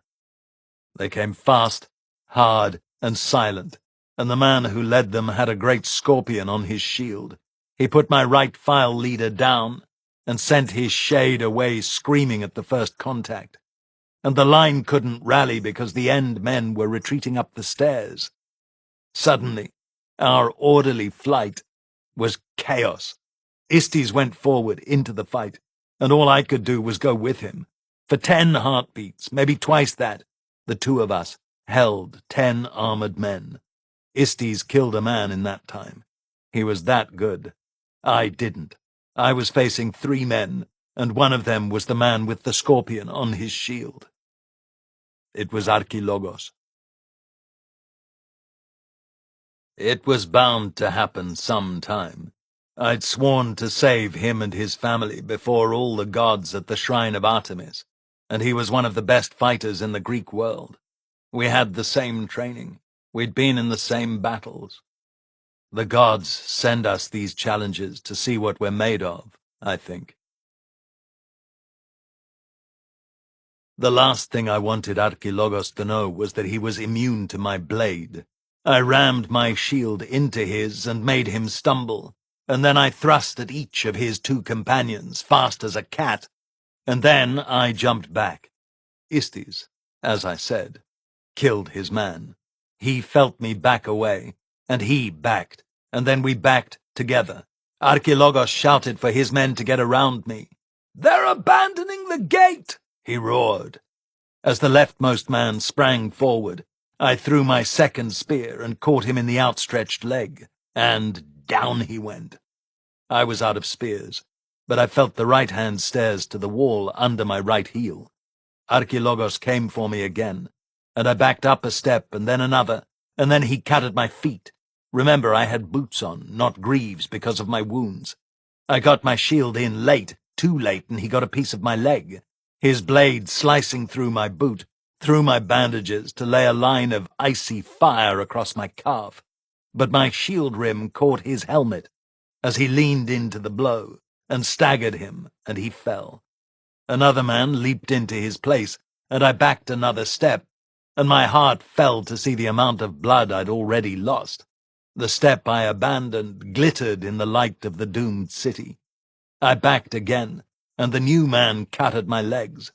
I had no qualms about killing this Ephesian, and I parried his blow with my sword, and turned my xiphos over his blade and cut his throat. A nasty move, learned in close-quarter fighting. Not very sporting, but I thought I was dying. Put yourself in my place. I had lost everything. Friends, lover, ship.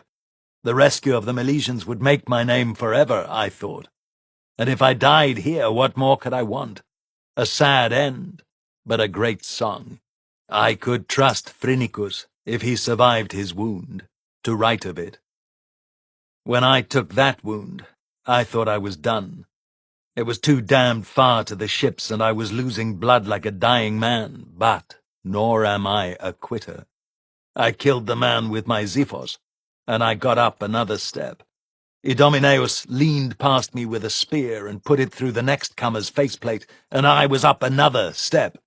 Teucer shot the next man, and he fell back, an arrow in his upper thigh, and he swept the steps clean for 100 heartbeats.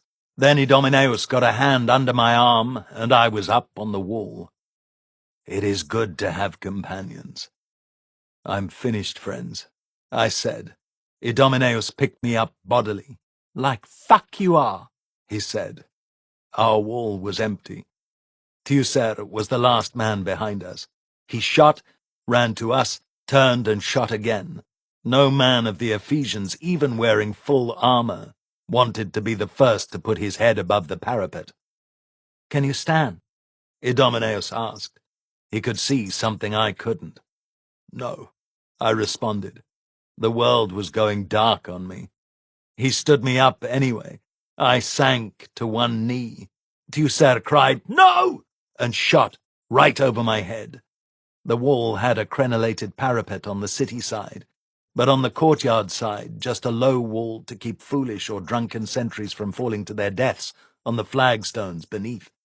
The stairs were recessed into the wall.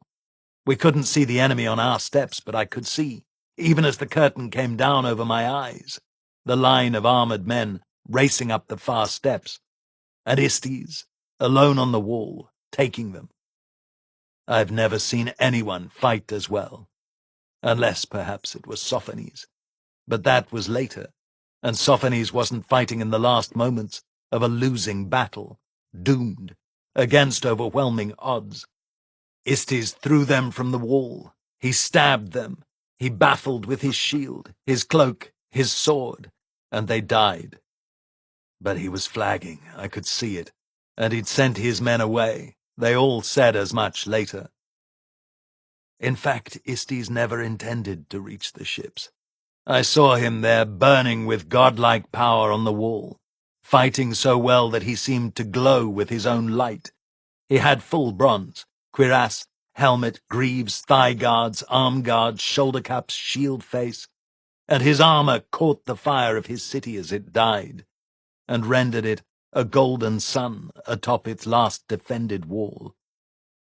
Teucer had 3 arrows left, and he used them all for his lord. 3 more Ephesians, sent to Hades. Then Idomeneus was there, having put me down to run all the way around the wall to Istes. Idomeneus threw his spear over Istes' shoulder and then tapped his shoulder. But Istes shook his head and went shield to shield with a big man. Behind that man was the scorpion. Archilogos had shaken off my blow. I dragged myself, one step at a time, paralleling Istes' retreat. Helmeted heads began to peek above our stairs. On the far wall, the man behind Archilogos fell with an arrow in his side. Teucer cursed. "That was my last arrow, Lord." I managed to laugh. "Might have been better if you hadn't told them," I said. There was a great black puddle under me. I got to my feet, anyway. On the opposite wall, Archilogos, my boyhood friend, faced Istes, the best sword in the world. Istes glowed gold. "Malitus!" he roared. Archilogos took his sword cut on his aspis and pushed forward with it, and Istes stumbled back, and Archi cut up under the shield with his sword, once, twice, as fast as a hawk, stooping, and Istes stumbled back, and I could see his shield arm was wounded. Now Istes had fought all day, and he knew he would die. But Archilogos showed himself to be a master. He gave the golden man no respite, and cut, again, a heavy blow to the helmet. He got Istes' shield in the face, though, and he went back, and Istes backed a step. Idomeneus tapped him again, and he said something. Later he told me that he begged Istes to live. Istes didn't reply except to charge Archilogos. He had his arms out, and he ran like a man finishing a race, and he swept my childhood friend and slave-master off the wall in his arms. And they fell together to the courtyard, and as he fell he roared, "Melitus!" one last time. And then he was gone, and his armor rang as he hit the flagstones. Teucer had got me to the ropes over the wall by then. I must have been lighter by the weight of all my blood. But I remember stepping on a spear that one of the men had dropped, to slide more easily to the ships. "Go," I said to Teucer. He shook his head. "Go, you fool," I said. He let go of my shoulder, grabbed the rope, and slid off towards the deck of Black Raven. I was the last man on the walls of Miletus, the last free Greek. I had no intention of leaving. The spear came to me as a sign, or so I thought, and Istis was dead, and Archilogos was dead, so I had no reason not to be dead too. I had the strength to raise the spear over my head, and I set my shield, and waited for the rush. I could hear their feet on the walls, and I couldn't see very well, but I knew they were coming. One Ephesian came out of the dark, and his aspis hit my Boeotian shield to shield, and mine broke like a child's toy. The blows from the Egyptian must have weakened it. But even blind with blood loss, I got my spear into his face, and he went down cursing. I stepped back and caught a breath. I was still alive. I can only tell this as I saw it, honey. What I will say is what I saw. Helen came to me on the wall, or Aphrodite, or perhaps Briseis. I like to think it was Briseis. Her hair was unbound, and her skin glowed like a goddess. "This is not your fate, love," she said, and she was gone. That's what I saw. So I threw the spear as hard as I could, right along the parapet. I stumbled backwards, my fingers reaching for the rope, almost blind. I found it even as a blow rang off the scale shirt on my back, a spear thrust on the heavy yoke over the shoulders.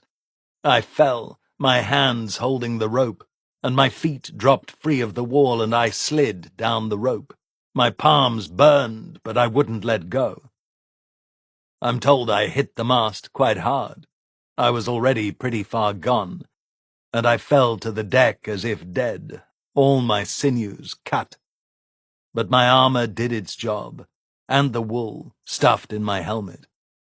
I remember the men crowding around me. I remember hands on my leg, and fire. I've never run the Stades since. The women wept and keened, and men as well as the oarsmen pulled us away into the dark. I lay cushioned in blood loss, far away, and yet able to think clearly enough, and Black Raven unfolded his wings and swept us out to sea. The Phoenicians and the Cilicians and the Egyptians never saw us, or thought we weren't worth their trouble, or simply let us go. We saved Teucer and 100 other soldiers, 5 gentlemen of property, and another 100 women and children. 4,000 died, and 40,000 were sold into slavery. And that was just the start.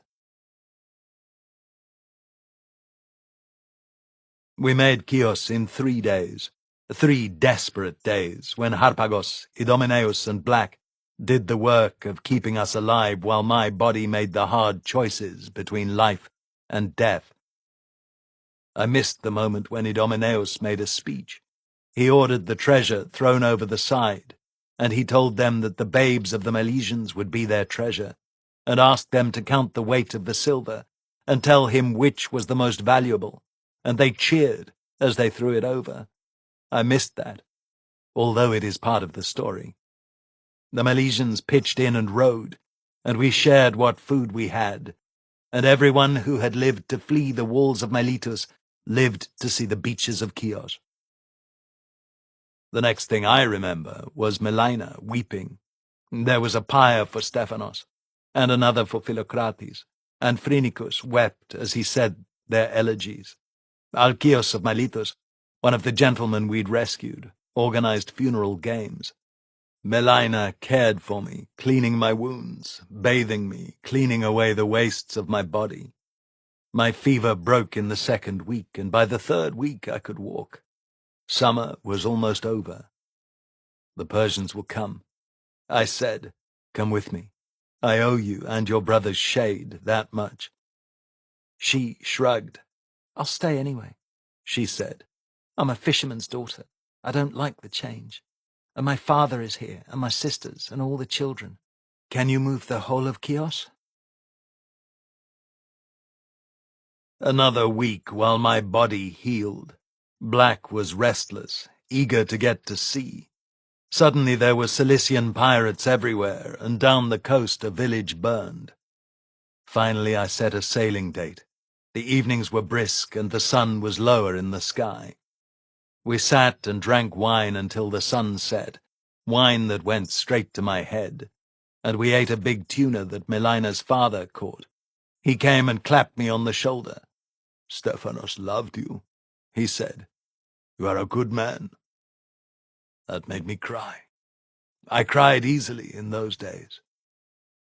It was harder to abandon Chios than it had been to leave Miletus, because, unlike these cheerful fisher folk, I knew what was coming to them. The light hand of Persia was about to be replaced by an iron fist.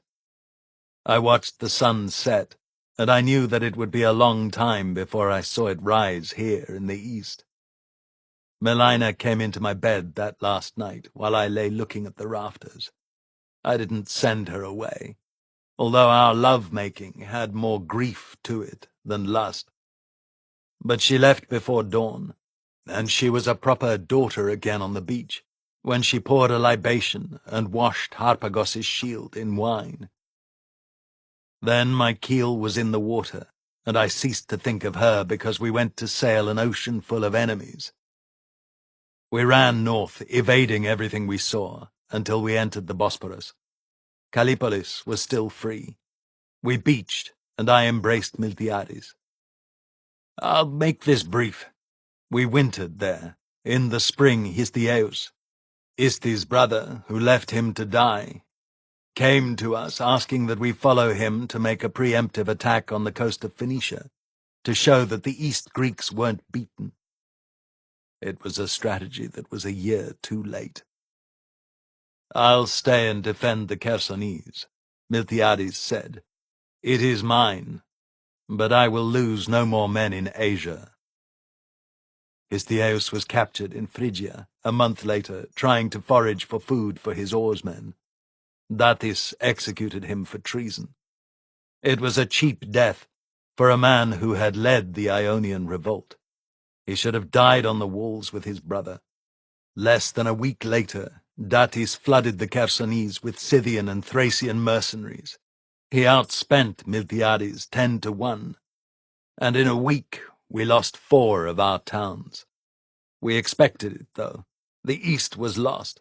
We loaded our ships, taking every Greek man and woman, the survivors of Miletus and Methymna and Theos, and all of Miltiades' men and their women. We filled 10 triremes and as many Athenian grain ships, and we sailed away. The Scythians burned Callipolis behind us, but we left it empty. Datis landed an army on Lesbos, and he swept the island with a chain of men all the way across, looking for rebels. He crucified those he caught, and he took the best of the boys and all of the unmarried girls, and sold them as slaves, or took them for the harem. Then he went to Chios and did the same. There was no force in the world that could stop him. He harried the Aeolians, selling their children to brothels, and then he harried the Ionians and humiliated them island by island, until there was no longer the sigh of a girl or the worship of Aphrodite, from Sardis to Delos. He broke the world of my youth. He destroyed it. I grew to manhood in the world of Alcaeus and Sappho. He destroyed Sappho's school and sold the students to satisfy the lusts of his soldiers. You children know the world Athens made, and you think it good. I love Athens, but there was a fairer world once, a brighter place with better poets and freer ways, where Greeks and Persians could be friends with each other, with Egyptians and Lydians. Datis killed it, to break the spirit of the Greeks and reduce them to servitude. Truly, it was the rape of the islands that taught us Greeks what the Persians were capable of, and showed us why we would have to fight. or see our culture die. Artafernes resisted Datis, of course, but Datis was the great king's nephew and had won the great battle, and Artafernes was considered soft on Greeks. Datis raped the islands, and we sailed away and left them. I sailed Black Raven into Corinth and unloaded the refugees, while Black took him back to sea as a paid ship for Athens. I brought them north to Plataea. Idomeneus was a bastard, for all I loved him, and when the treasure had gone over the side, none of it was mine or his. So I still had riches, and I spent them that summer. I settled 40 families in the Vale of Asopus, and when I was finished, the money of my piracy was gone, washed clean in rescuing them from poverty. Or so I hoped. And then I was just another farmer with a forge, for my gold was gone. While I was spending money like a drunken sailor, I heard the rumors that I was a murderer, that I was accursed of Apollo. All my father's friends spoke up for me, as well as all my own friends, Hermogenes and Epictetus the younger, and Myron and his sons. But my absences, my riches, and the constant murmurs of the sons of Simon from Thebes had their effect. Men pushed me away in the little ways that men use when they're afraid. And to my shame, I responded with arrogance and let the distance grow. It was a dark winter, with one beam of light, for when I was settling my Milesians, I met Antigonus of Thespiae, the young Basilius of that town. He took 10 of my families and made them citizens, and we became friends quickly, and as quickly he courted my sister. He was a wealthy man, and he might have had any maiden in the valley of the Asopus, but he courted Pen, and in the spring he wed her, and men came to that wedding who had whispered about me, and my life was the better for it. My mother stayed sober until the priest was gone, and I kissed her, and she cried. Then I folded my finery away and went back to the forge, and she went back to drinking, and men went back to whispering that the Corvaxi were all accursed. There were other fights that last year, but the Ionian revolt died with Istes as he fell, shouting Miletus. I suppose we thought that the long war was over, and I had forgotten my slave girl. I tried to forget Briseis and Melina. I tried to forget all of it. I ignored my armor and my helmet, and I worked on bronze kettles and drinking cups, until the Archon came and asked me to return to teaching the Pyrrhici. My calf throbbed and burned, and my hips hurt when we danced. But they all admired my splendid Persian scale shirt and my rich red cloak, and Myron came and embraced me. "Your new citizens have made us richer by 1,000 gold darics," he said. "And 50 shields in the phalanx," Hermogenes said. The men of Plataea came to me and clasped my arm. "Glad to have you back," they said. But now I sensed the hesitation in their grips and the tendency of their eyes to wander when they spoke. Plataeans didn't just take off to fight in other people's wars, or show up with a passel of foreigners. But I was the devil they knew, and by then, thanks to the world fame of my role at Lade, I was famous. So famous that it was hard for my neighbors to accept me as a man who danced and sweated and had trouble with his grapevines. Fame makes you different. Ask any man who has won the laurel at Olympia or Nemea. May none of you ever experience defeat and the death of all your friends. Idomeneus remained back at the tomb of the hero, but he was as mad as a wild dog. Black was fighting against Aegina for Athens. Hermogenes was like another man. A good man, but a farmer and a husband. All the rest of them were dead. Even Archilogos was dead, and I didn't dare allow my mind to think about Briseis. In some way I let her be dead as well.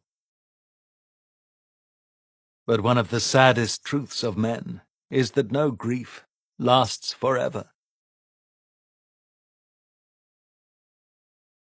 My helmet was waiting just where I had left it, on a leather bag on the great square bench that Pater had built. I had to hobble around the shop. My calf never healed, and as I said, I never ran well again, and I was angry all the time. Hermogenes forced me to work, and Tyrrheus fired the forge, and after mending a few pots, my hands remembered their duty. I think it was a month after the Pyrrhici, and perhaps 3 months after Pen's wedding, before I looked at the helmet. I was surprised by what a good helmet it was, how far along I had left it. It seemed like 10 years, like a lifetime. There was the ding where I'd misstruck when the boy came to me with news from Idomeneus. I blinked away tears. Then I took out the ding, with careful, methodical planishing, which seemed more restful than dull. When the bowl was as smooth as Briseis's breasts, I turned the helmet over and looked at the patterns I'd incised. I had started the ravens on the cheek plates before I left. I did not love Lord Apollo any more, but the ravens seemed apt. If I ever stood in the phalanx again, I wanted to wear ravens.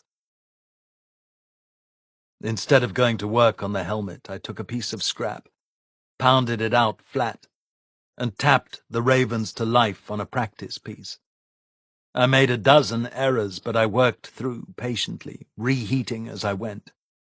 It was 2 days before I was satisfied, and then I went back and put the ravens on the cheek plates in an afternoon.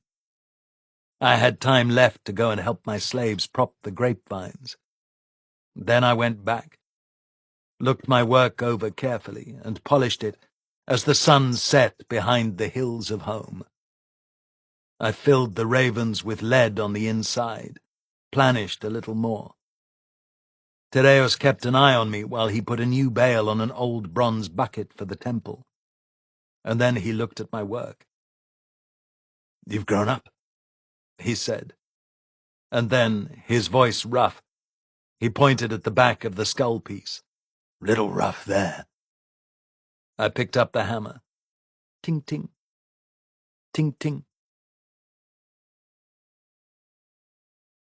Part 2. Marathon. Beneath this stone lies Aeschylus, son of Euphorion, the Athenian, who perished in the wheat-bearing land of Gela.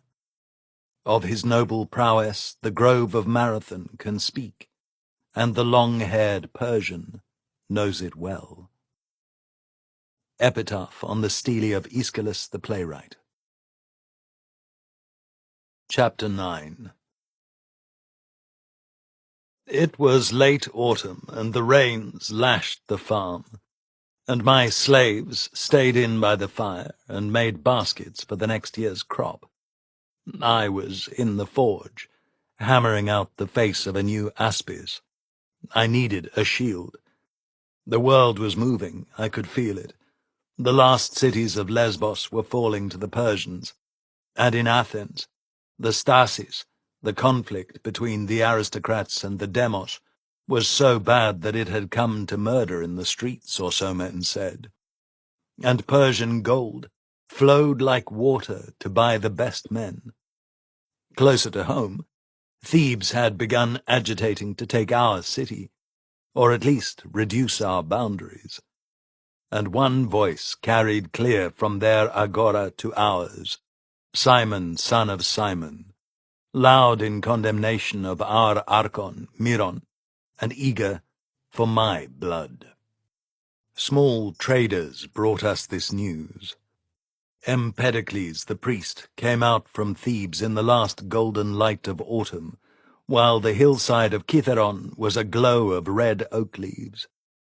When he had given the blessing of Hephaestus to my forge, and relit our fires after we swept the shop, he raised Tyrrheus to the rank of master, as the man deserved. Then he looked at my helmet, running his thumb over the eyebrows and using calipers to pick out the measurements of the ravens on the cheekpieces. "This is masterwork," he said. He handed it to Tyrrheus, and Tyrrheus handed it to Bion.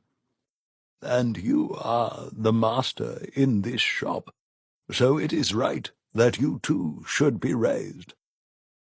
I think that the fires in my heart relit that day. I had not expected it, although, in retrospect, there were 1,000 little signs that my friends had made plans for me to be raised to the rank of master. Other pieces were brought out by Tyrrheus, things I'd forgotten, like a set of bronze pins I'd made for my sister's wedding guests, and Empedocles laughed with joy to see them, and that laughter went through me like lightning on a summer's day. I was, for a time, the master warrior of all Hellas, but it never gave me the joy that making gave me. Oh, there's a lie. Killing can be a joy, or merely a job, or worse. So, because 2 of us had been raised, we gave a special sacrifice at the temple of Hera, where my sister, now a matron, had just been anointed as a priestess. She was 2 months pregnant, just starting to show, and she officiated with the dignity of her new status. And Antigonus of Thespiae saw nothing wrong with having a master smith as a brother-in-law, so he came with a train of aristocrats to my sacrifice. And Miron arrived with the best men of Plataea, and I saw the wine of a whole crop drained in a few hours. But I reckoned it wine well spent, because my heart was beating again.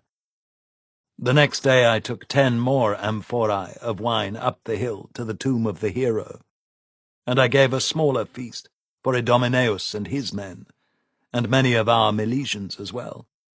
We drank and we danced. Idomeneus had built a great bonfire, 5 trees' worth of wood, and we alternated between too hot and too cold, drank the wine, and sang. It was late in the evening, and the fire burned high, and the younger men and women were piling my straw into a great bale, the better to share other warmths. I was 27, and I had never felt so old, but I was happy, pleasantly tired from dancing, the first good dancing since my leg was wounded. I was a master smith, and men came to my forge to talk about the affairs of the city. I might have been content. Idomeneus came and leaned against me in the warm chill of the fire's edge. "Whatever happened to that slave girl you took away to Athens?" he asked. "Did you sell her?" I had forgotten. The gods sometimes work all together, and the next day, when my head rang like my forge from the wine, Hermes sent me a messenger from Athens, with payment for a load of finished bronze. He brought news that Miltiades had been arrested for wishing to restore the tyranny, and he brought a letter from Phrynichus, and a copy of his play, the famous Fall of Miletus. When I read it, I wept. In the letter, Phrynichus explained that the play had been written to awaken the men of Athens to what the Persians were up to. He said that he had written it so that men might recognize Miltiades for his role in trying to save the East Greeks. And he asked me to come to the opening of the play. In Athens, they have a different form of theatre to what we have in Boeotia, and I think I should explain. Once, in my grandfather's time, I suppose, drama was about the same everywhere, much like a rhapsode singing the Iliad, except that the poet or a professional musician performed works of praise to the gods, or sometimes the story of a hero.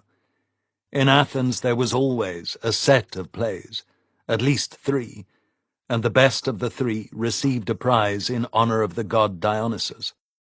Athens was certainly not the only city to give praise to the god of wine, nor to offer a prize for the finest poems in his honor, but Athens has a tendency to take things to extremes.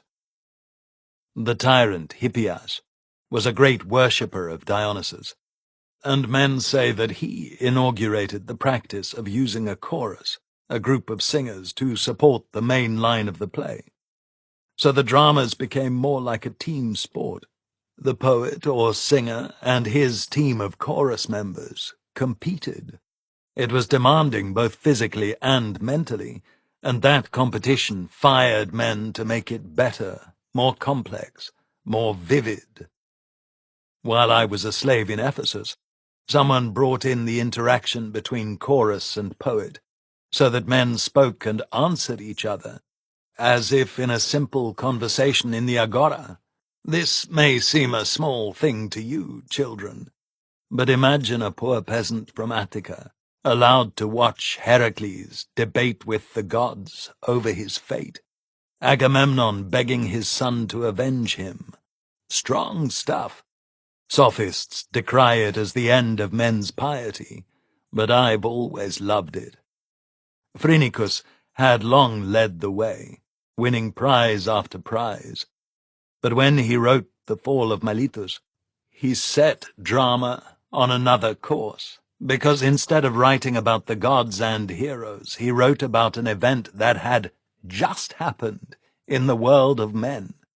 His play had many actors, not just a chorus, but a dozen more men each taking a separate role. There was Istes fighting to the last on the wall, and Histiaeus, and Miltiades, and me. I was not a citizen of Athens then, so I was not permitted to appear in the play. Besides, that might have seemed to some like hubris. But Phrynichus asked me to come to the judging of the play, to stand with him as his guest, and to stand by Miltiades. The crops were in, and my slaves were, for the most part, decent men who could work for a month without me. Besides, Hermogenes would be there, and Tyrrheus. I didn't stop to think. I took a horse, borrowed Idomeneus's young man Styges as my servant, and rode over the mountain to Attica. This time I was much more careful in my approach to mighty Athens, and I rode clear around the city and arrived at Aristides' gate as the autumn sun set, and men pulled their chlamyses closer against the wind and dark cold. His wife came to the gate, summoned by servants. She surprised me by granting me the flash of her smile, and a quick kiss on the cheek. "Arimnestos of Plataea, you are ever a friend of this house," she said. "My husband is late coming in from the agora. Please, come in." I have always valued that woman. Despoina, this is Styges, acting as my hypaspist. He is no slave. She nodded to him. "I'll see to his bed, then," she said. "You'll want to bathe." Not a question. I was just clear of my bath, toweling down and wishing I'd not put quite so much warm water on her floor, when Aristides came in through the curtain and embraced me, his wool cloak still carrying the cold of the outside. "Arimnestos," he said. I had last seen him as his ship swept past mine out of the pocket of death at Lade. "You lived," I said with satisfaction. "And you as well, my Plataean hero. By the gods, you fought like Heracles himself." He embraced me again. Other men had said as much, but other men were not the soft-spoken prig of justice, Aristides, and I valued those words. Well, up to this very hour. I followed him to a table set beside his wife's loom, and the 3 of us ate together. Later it became the fashion to exclude women from many things, but not then. There was meat from a sacrifice, fresh tuna, a magnificent fish, good barley porridge and rich wheat bread. In Plataea it would have been a feast. In Athens it was merely dinner with a rich man. How stands the case with Miltiades? I asked after I'd eaten my fill. Among Greeks it is bad manners to ask hard questions during a meal. Truth to tell, it is bad manners in Persia, in Egypt, in Sicily, and in Rome, too. Aristides wiped his fingers on a cloth. My sister would have kicked him, but customs differ from town to town, and pursed his lips. On the evidence, the jury can do nothing but convict him, he said. I could hear something in his voice. I raised an eyebrow. But? I asked. He shrugged. Men are seldom convicted on evidence, he said. Miltiades' case has become a test of the reach of the great king into our city. The case was brought with malice by the Alcmeonids, and I have reason to believe that the great king paid for it to be done. I laughed, and the sad truth is that every one of us knows that Miltiades had every intention of seizing the city. Aristides frowned.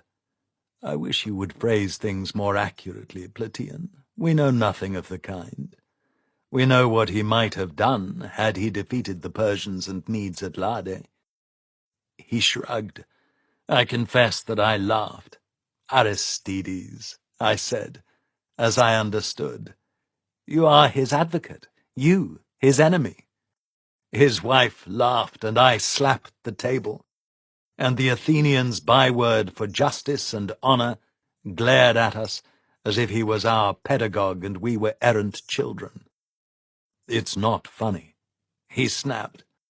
Try stopping a man from laughing with those words.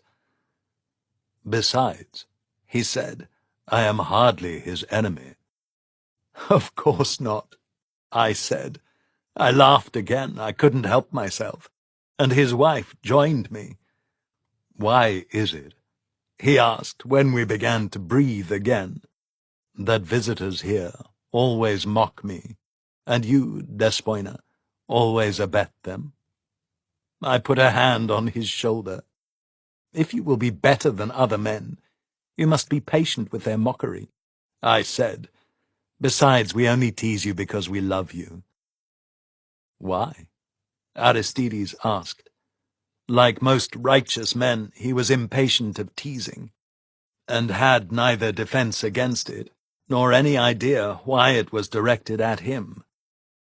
I shook my head and gave up. Forgive me, Lord, I said.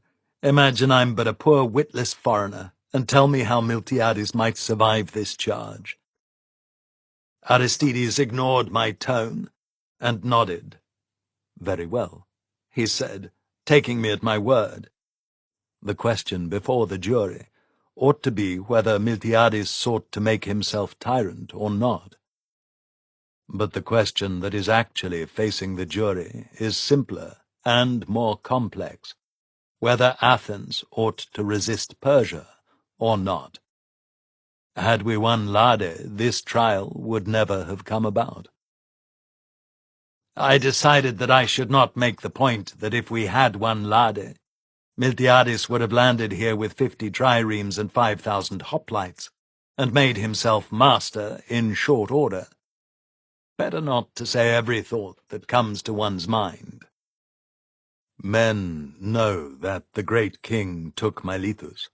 Thanks to Phrynichus, starting tomorrow, men will hear how close we came to defeating Datis, and how we were betrayed by the aristocrats of Samos. Do you know that the triarchs there were stoned by a mob, or that the 11 captains who stood with us are to have statues? Some day I will find Dionysius of Samos in a dark alley. I said. Too late, Aristides said.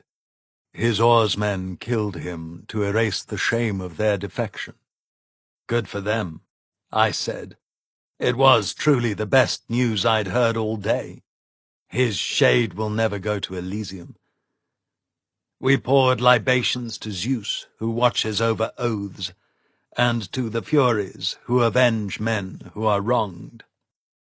So, Aristides continued when the wine was pooling on the floor. To summarize, we seek to remind every juror, and indeed every man, that we fought with the men of Miletus, and that but for betrayal we would have been victorious. And we seek to remind them that if the great king rules here, our sons and daughters will service his soldiers, like the virgins of Lesbos and Chios. That was close to a blatant lie. It was at least stretching the facts. The rape of the islands had been a horror, but it didn't represent the daily policy of the great king. On the other hand, it had been terrible. I nodded. And if the men of this city see Persia as a threat, and see that we can stand against the great king, then they will silence the Alcmeonids and stand their ground, and Miltiades will be found innocent. Aristides had risen to his feet. He was giving a speech. I clapped. So did his wife. He sat down and hung his head. But here in my own home, I'll say that I have very little hope. He said, "They tried to kill Sophones today." I grinned. I didn't know that Sophones was yet alive. "I've seen that boy in action," I said. "Hired thugs will never get him." Yesterday, Themistocles was beaten. He went on, "He's rising to be the head of the Demos. I have no time for him, but he's with us against the Alcmeonids and their supporters." He shrugged. Men are afraid to speak openly. I rubbed my chin. "Where's my suit against the Alcmeonids for my slave girl and my horse?" I asked. Aristides stopped as if he'd been struck. "By Zeus Soter," he said, "I had forgotten. I must apologize. Miltiades is your proxenos, and he should have reminded me." A proxenos is the man, usually a prominent man, who represents the affairs of your city in his own. Miltiades was the proxenos of Plataea in Athens. I took a sip of wine. "I mean to have that woman back," I said. "I'll turn to violence if I must." I swore an oath which was recently brought to my attention. It lowers me to admit this, but I forgot her too. More than a year since we swore the suit. Aristides said, "You must not turn to violence, Arimnestos. This city is the symbol of the rule of law." I said. Thugs were beating my friends. Miltiades was in fear of his life from his own people, and I felt alive for the first time in months. By Aristides' shoulder, Jocasta raised an eyebrow and moved one long finger across her throat. I got her message as clearly as if she'd shouted it, and I smiled at her. "What is there to grin at?" Aristides asked. I shrugged. "It's good to be here with you," I said, with perfect honesty. The next morning I went and visited Miltiades, who was being kept in one of the caves above the agora. The men guarding him were mostly his friends. "I'm safe here," he said with a smile after he hugged me. "Unless Aristides gets himself a bodyguard, they'll kill him in the agora. The rule of law is over. The great king has bought the rich men, and they have bought the thugs. There'll be little justice after this." I could have said that there would have been little enough justice if he had made himself tyrant, but to Hades with that, Miltiades was my childhood hero, and my friend. "I mean to take some action," I said, glancing around. "Legal action?" Miltiades asked. "You are a foreigner." "You are my proxenos," I said. and I have a lawsuit sworn against Cleitus of the Alcmeonids." "So you do," he said. He shrugged and raised both eyebrows. "I fail to see why this is germane." I looked around. "You trust all these men?" I asked. "Of course," Miltiades said, but his eyes said otherwise. "Suffice it to say that if I move my case, you will have to act for me." I bowed. Miltiades was no Aristides, and he did not know the law the way the just man did. "And if there's no advantage to you, Lord, I at least would reclaim the woman and the horse." Miltiades looked disgruntled, but he was too good a man to be despondent.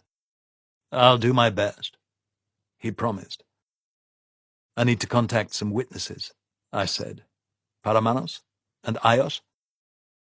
"What have they to do with your damned horse?" he asked, and then realization began to dawn. He choked a moment, coughed, and called to a boy who stood by, wearing the green and gold of Miltiades' father. "Take Lord Arimnestos to Piraeus," he said, "and find the men he needs to see." "Aye, Lord," the boy said with a deep bow.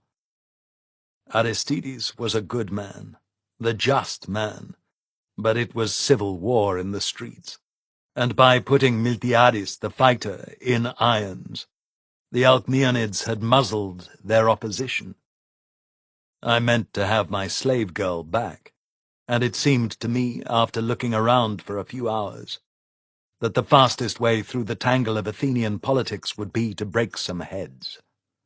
I have great respect for democracy, friends, but democracy needs a little help sometimes. The first man I met with was Phrynichus. He was easy to find, in a good house high on the hill, hard by the Acropolis. I asked my way there with one hand on my purse, and a wary eye out for Alcmeonid-paid brutes. He was happy to see me. His fighting days were probably over.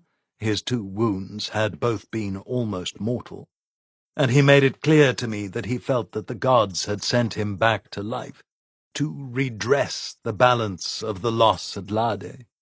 As he was the man who had sent the letter, I stayed a night with him, ate his food, and tried to help out as much as possible, as I could tell that he was living small. His wife, Irene, was kind, careful with money, and smitten with a sadness that often comes to those who cannot have children. Or perhaps poverty was wearing her down. I had a cure for poverty, and I took her aside while her husband napped. She pulled a shawl over her head. She was not used to talking to men without a chaperone present. I put a purse on the table. "Your husband never received his share from our last voyage," I said carefully. "I don't like to speak of it. I know he was there for the principle of the thing, and not for filthy loot." Her eyes were carefully lowered, but now they came up and locked on mine. "I understand," she said steadily. "You are clearly more of a gentleman than some of our other friends." I laughed. "Don't believe it, lady. But that money is his, and perhaps I could buy some wine for dinner." She shook her head behind the shawl. "I, for one, would appreciate some decent wine," she allowed. When Phrynichus was awake, he sat with me at the farm table that dominated the main room. "Irene is happier today," he said. "What did you say to her?" "I took the liberty of buying you some decent wine," I said. I put a hand on his shoulder as his face darkened. "Don't give me any shit, brother. You're poor as a frog without a swamp, and you need a decent amphora to get you through the play." "If it ever goes on," he said. "Fuck me, Arimnestos. Cleitus and the Alcmeonids paid to suppress it, and now they've threatened that if it goes on I'll be beaten. Or Irene will be. They say they'll pay men to disrupt the performance the way they broke up Miltiades' Festival of Return. I shook my head. "Don't give an inch," I said. "I'm working on the problem of the Alcmeonids." "What can you do?" he asked. "I mean no offense, Arimnestos, but you're just a foreigner." "And you need a bodyguard," I said. I knew where to find one. That night we ate good fish and drank good wine, and Irini lied like a good wife and said she'd found a big silver piece in the floorboards. And in the morning I made excuses and slipped away, feeling bad for having done so. Phrynichus needed me, but what he really needed was a success for his play. My next stop was Cleon's. He was more sober than when last I'd found him. "You're a Thetis now?" I asked. He shrugged. "I drank the money I made with Aristides," he said. "After they died, I mean, and spent some on whores." He looked around the main room of his house. It was clean, because it was empty. "What trade do you work?" I asked. He looked out of the door into the street. "I was a pot engraver," he said.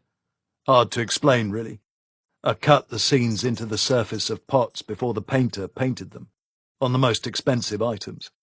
But there's a whole new style of painting now with no engraving, and I don't get much work.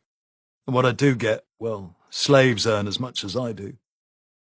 He shook his head. "Before Yanni died, I had a fishing boat, my Pater's. That kept us on the right side of the ledger, but I sold it." "You don't have any land?" I asked. "Not anymore," he allowed. "Would you work for me?" "Here, in Athens?" he asked.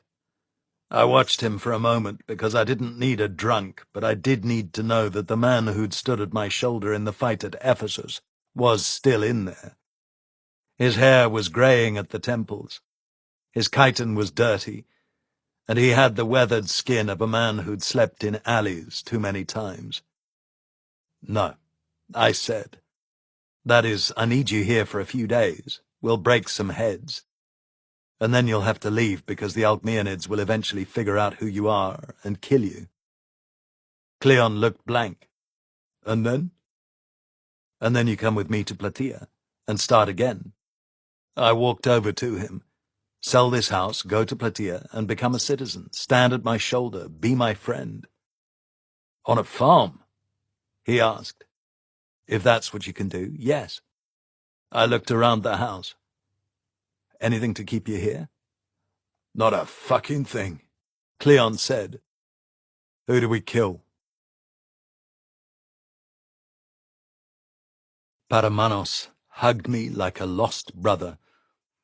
I'd last seen him covered with wounds from Lade and making a slow recovery when we fled Callipolis, and we drank more wine than might have been wise.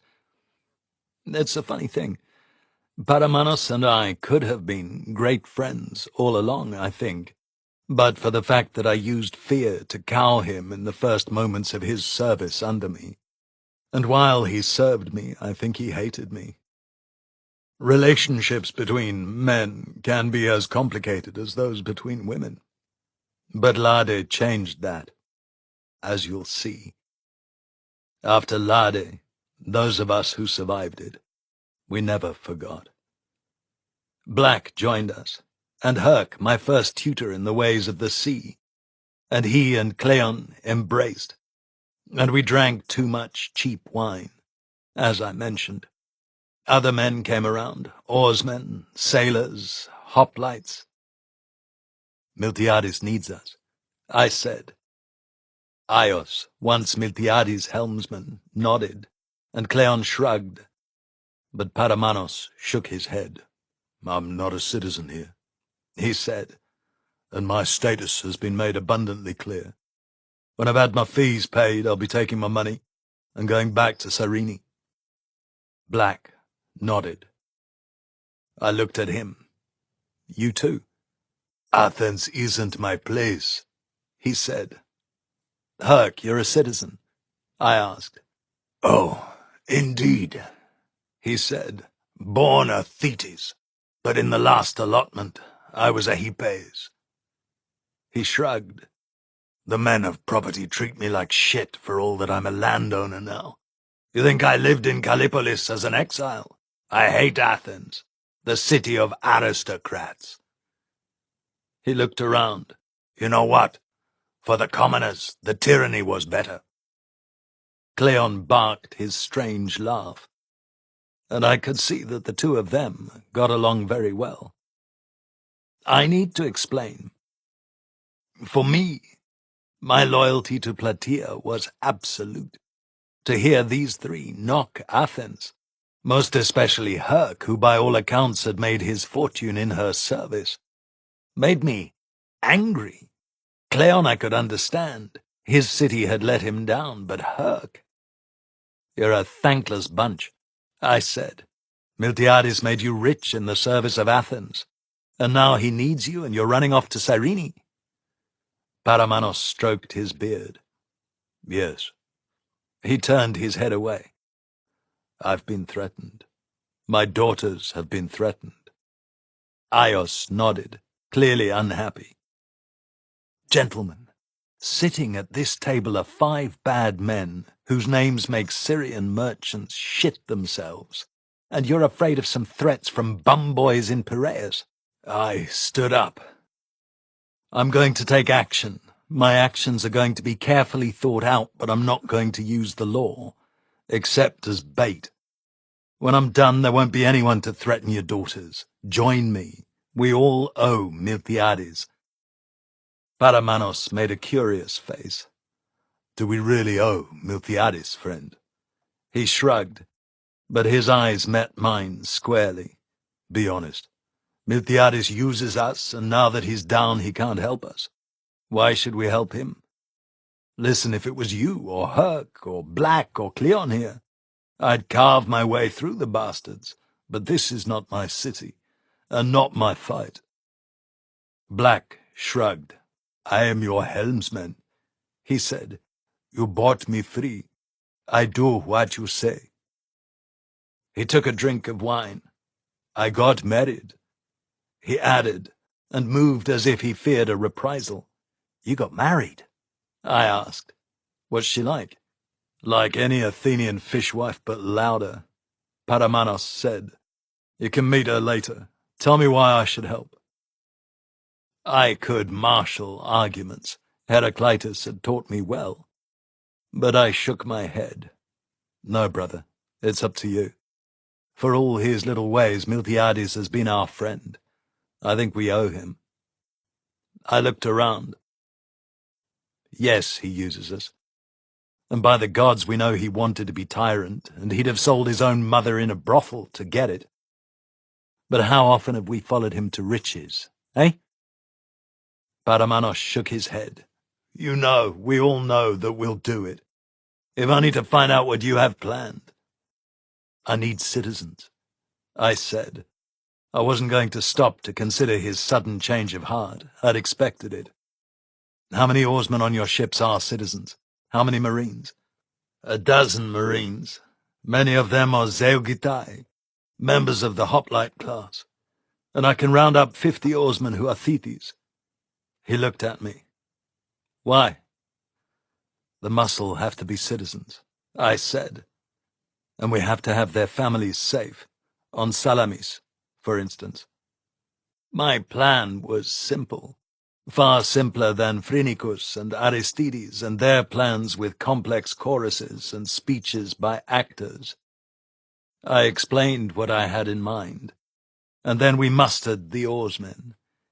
It was winter. Most of them were delighted to have a few days' work. Most of them were so poor when they were ashore that the prospect of moving their families to Salamis, the island off Athens if you don't know it, sounded like a festival. I paid them enough to make it a festival. Being lower-class men themselves, they knew where I could find other men. Informants and the like. That was likely to prove the breaking point of my plan, and I had a simple solution to my need for information. Money. Twice I walked up the hills of Athens to Miltiades and asked him for more money, ostensibly to plead my case.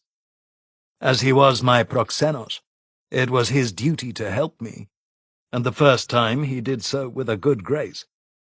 The second time he was none too happy to loan me the value of a good farm in silver coin, but he did. What in the name of Tartarus do you need all this silver for, you Plataean pirate? Buying jurors, I said. Crime eats money the way vultures eat a dead beast. Bribing a jury is an old and honorable tradition in democratic Athens. One that blatantly favors the rich, of course. Heh, democracy. All forms of government favor the rich, honey. I bought quite a few men. I divided the sailors and marines into teams, and I gave one to Cleon and set them to watching Phrynichus. That was the most public team, and I was going to make Cleon vanish later. He had an additional set of duties, paying informers to look for my girl. Aios led the scout team. They reconnoitered the Alcmeonid estates.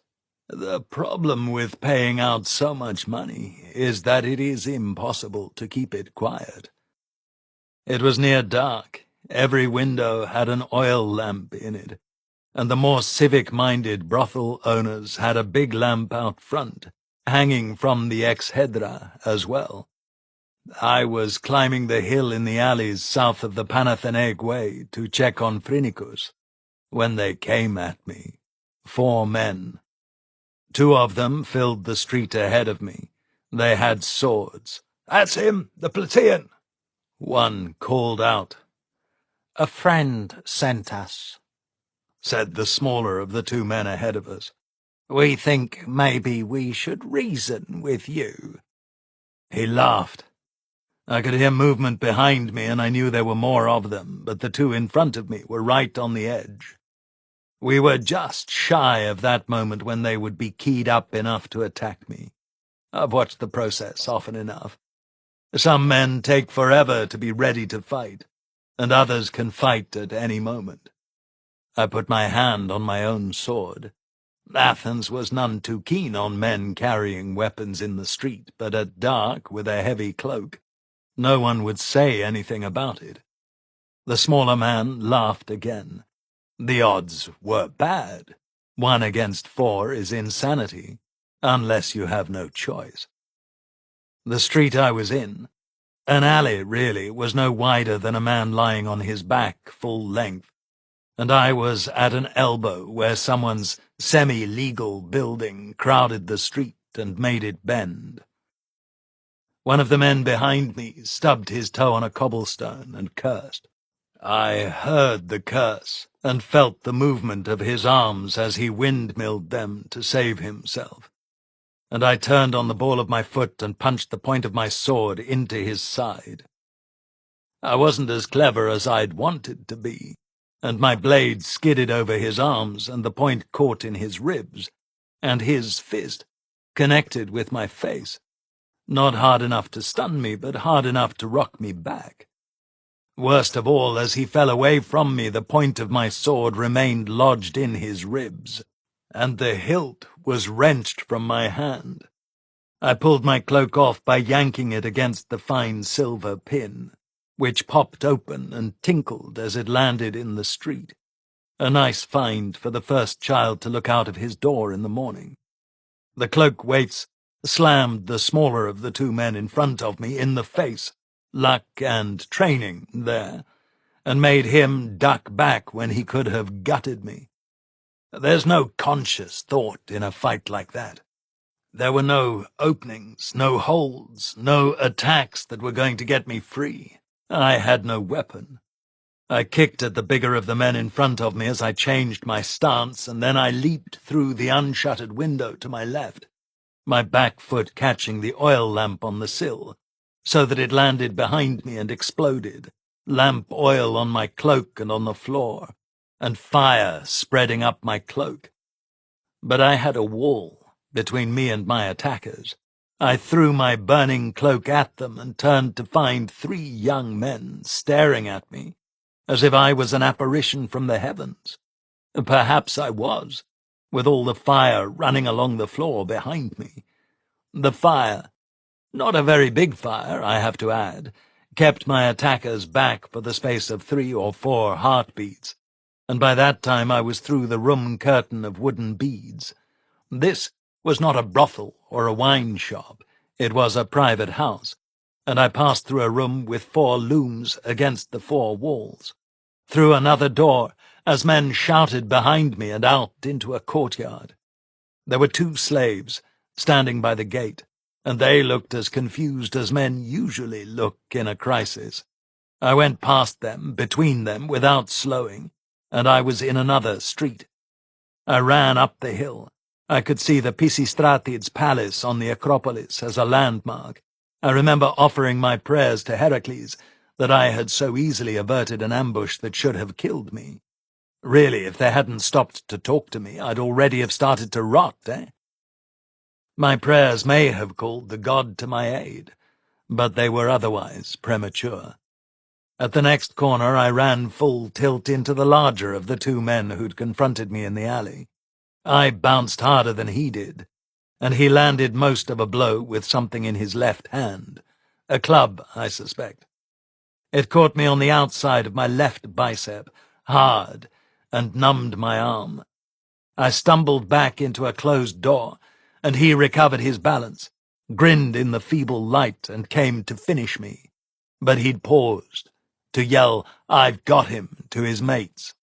And as he did that, the door under my numb hand opened, and I fell through it, my legs pumping frantically to keep me upright, so that I carried the young man who'd opened the door right back into the room and knocked him flat. He was quite small, pretty, and had makeup on his eyes, which were wide with sudden terror. I'd hurt him, no doubt. There was a cloak hanging on a wooden stand at the edge of the bed, probably the boy's own, or forgotten by a client. I snatched it as the big man came through the door. I got it on my left arm, which was numb but not useless, and got my feet under me. This was moving so fast that the pain of the blow from his cudgel was just hitting me. The big man was coming in for the kill, and I swirled the cloak, which seemed to fill the tiny room, and my right arm moved behind the cloak, lost in it, and my attacker flinched back. It is a thing known to any trained man, that men will flinch from a cloak or a stick, when neither can do them any real harm, even with a direct blow to the face. But my cloak and my fist were both feints, and my right foot kick caught him in the knee before he could shift his weight off it, and I heard the joint pop. He roared and went down. The hand with the cudgel swept past me, and it was as if he'd decided to hand me his cudgel. Despite the dark and the confusion, his left hand brushed against my right, and the club was in my hand. There were men in the alley outside. By the sound of it, there were quite a few of them, not just the initial 4. My recent opponent was thrashing on the floor and roaring. As he made no move to harm me, I took a deep breath and hit him behind the ear with his own cudgel, and he went out. The painted boy squeaked and ran through a doorway I'd missed. I followed him, eager to avoid the men on the street. We went straight into the building's central courtyard, which was full of men and boys on couches. My hip caught a table of pitchers of water and wine, and the whole thing fell with a crash. Then I was across the room, through a door that seemed to me the biggest, and into the building's andron, with painted wall panels and a garishly painted ceiling. Zeus and Ganymede, as you might expect. Then I ran out of the main door, under a pair of kissing satyrs, and into a street that was brilliantly lit by cressets in the building I had just left. A prosperous brothel. By the flickering light I could see men coming for me from the downhill end of the street. A dozen, at least. So I turned and ran, uphill. There is no fighting a dozen men at the edge of darkness. I went one street, and turned into an alley. I saw a big ceramic rain cistern under a house gutter and leaped to it at full stride. I got a leg over the roof edge and I was up. I lay flat on the roof. I was unable to breathe, and my 2 wounds had burst into pain the way a flower opens with the dawn, and it was all I could do not to cry out. I heard men run by. They were an arm's reach away, and meet with other men in the next street. I looked around the roof. It was a low building, the sort of cheap private residence that filled the south slope of the hills before Pericles rebuilt the city. 1 story, mud brick on a stone foundation, with beams holding a roof that was also a place to cook, sleep in warm weather, make love when privacy was required. The couple, wrapped in blankets and furs, had various naked limbs sticking out, and the man pulled the blankets closer, as if blankets would protect him. I ran to the center of the roof and looked. South was the high wall of the brothel, and east was the wide Panathenaic way, but north, uphill, the next roof beckoned. I had to keep moving. The men below were not fools. I ran, leaped, and my feet came down badly, punching straight through the seagrass of the roof, so that my groin landed on the beam, and for a moment it was all I could do to curl my legs around the beam and moan. In the building underneath me, people screamed, and their screams were answered by running feet. Sometimes the initial pain is worse than the resulting injury. I got a knee up on the beam, and the blow to my groin wasn't as debilitating as I had feared. I sidestepped north as men gathered around the building, and north again, and this time I stepped over the roof barrier onto the next roof. Slate, thank the gods. And I ran across the firm surface. I could smell a fire that burned charcoal, and I could smell hot metal, and I realized I was crossing the roof of a smithy, a big one. There was an alley at the northern edge of the smithy, and I leaped it without pausing to reflect, and my arms just caught the edge of the higher roof, much higher because the alley was like a giant step up. I hung there for long heartbeats, trying to gain control of my legs over the pain, and I swung my right leg over the roof edge and rolled. My hips hurt, and my groin hurt, and my left shoulder screamed as if I'd been scalded with boiling water. This roof had an outdoor kitchen and a small shed where the owner stored his brazier and spare pots. I got myself into it. A counsel of desperation, let me tell you. If they found me there, I was dead. No more retreat. But I wasn't thinking well, and my instinct was the instinct of the wounded animal. I pulled the door closed and lay there, panting. I listened to the men in the street as they searched the houses, broke in, beat people, or threatened them. But actions have consequences, and the fates were not blind to my predicament. As they went from house to house, causing mayhem, men and women turned against them. Greeks don't take happily to the invasion of their homes, however poor. I heard the smith roar with rage as his dinner crashed to the floor when the thugs overturned his table. He had weapons, and the strength to use them, and he hit a thug so hard that the blow had that telltale sound of a broken melon. And then the wounded man started calling for his fellows. The smith roared for the watch. His voice carried, and other voices, housewives, prostitutes, and the patrons from the brothel, joined in. Athens was a mighty city then, but not so big that the uproar of throaty thugs and 50 citizens didn't carry quickly. The Scythian archers, the city police since the time of the tyrants, came just as a party of thugs were breaking into the house where I hid. I could follow their progress on the street by the sudden change in sound, the babble of citizens telling the Scythians what had happened. My breathing was better, although the pain was still there. I lay still, my eye pressed to the door of the shed. A man's head came up the ladder from the main room below. I didn't know him, but his ragged haircut and his expression told me he was one of my pursuers. He looked around the roof quickly, and then I heard him say that the roof was clear. "Fucking Scythians!" came a voice from below, over the shouts of the householder, an older man with a shrill voice. "Villains! Out of my house, you scum!" I heard the man take a blow so sharp that his voice was cut off in mid-imprecation. "We've got to get out of here," a man said. "Fuck that. This bastard is worth 100 drachmas. Beat the Scythians and make them clear out. He's hiding right here somewhere." I knew the voice, my man from the alley. "You fight the cops, you mad bugger." The man who'd checked the roof was not having any of it. "I'm off." "Coward," the leader hissed. But by then there were Scythians pounding on the door. Then both of them came up the ladder and onto my roof. Beneath our feet, the Scythians were breaking in the door. My two would-be attackers slowed briefly at the roof edge. Then they dropped over the edge, heading south. I just lay there, unable to do much to change my fortunes. I saw the Scythians check the roof.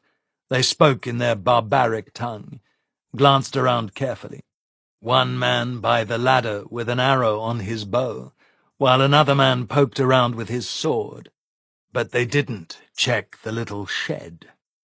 I waited a long time after they vanished. I waited until the whole quarter was silent. Then I limped down the ladder, picked the householder up and put him on his bed, and sneaked out of the door. I made it to Phrynicus's house under my own power. His poor wife was terrified at my appearance.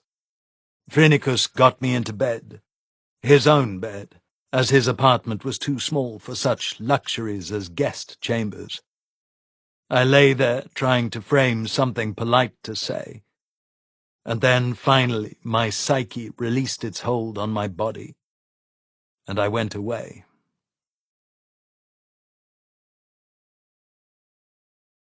The next day I limped about, escorted by 6 oarsmen. I told all my people to lie low, and I made myself look afraid and abashed when Cleithus pushed past me in the agora.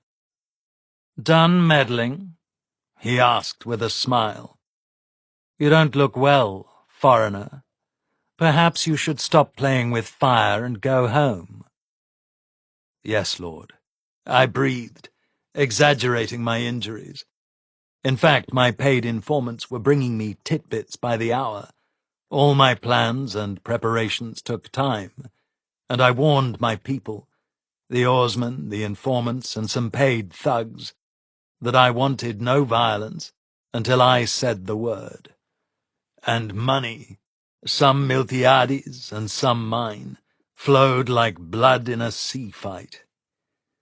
Some of my new friends disliked being made to lie low.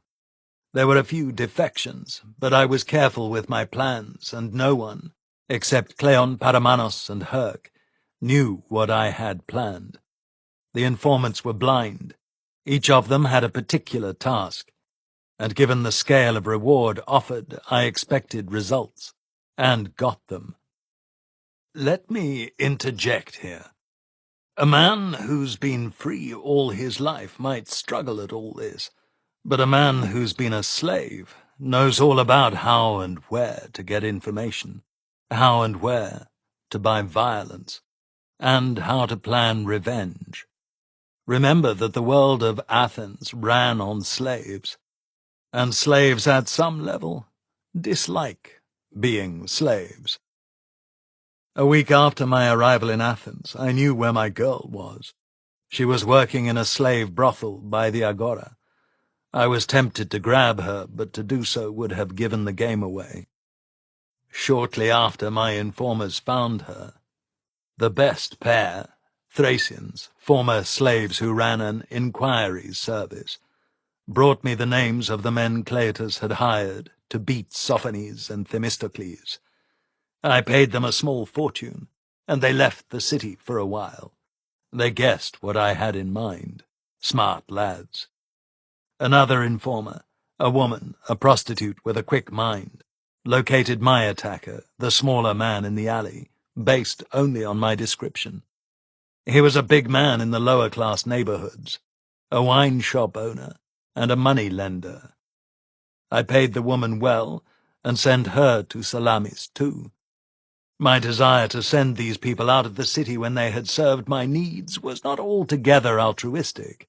I trusted none of them, and this way my prostitute could not counter-inform to Cletus. Perhaps I wronged them. Many were happy to help, just to strike a blow against the oppression of the aristocrats.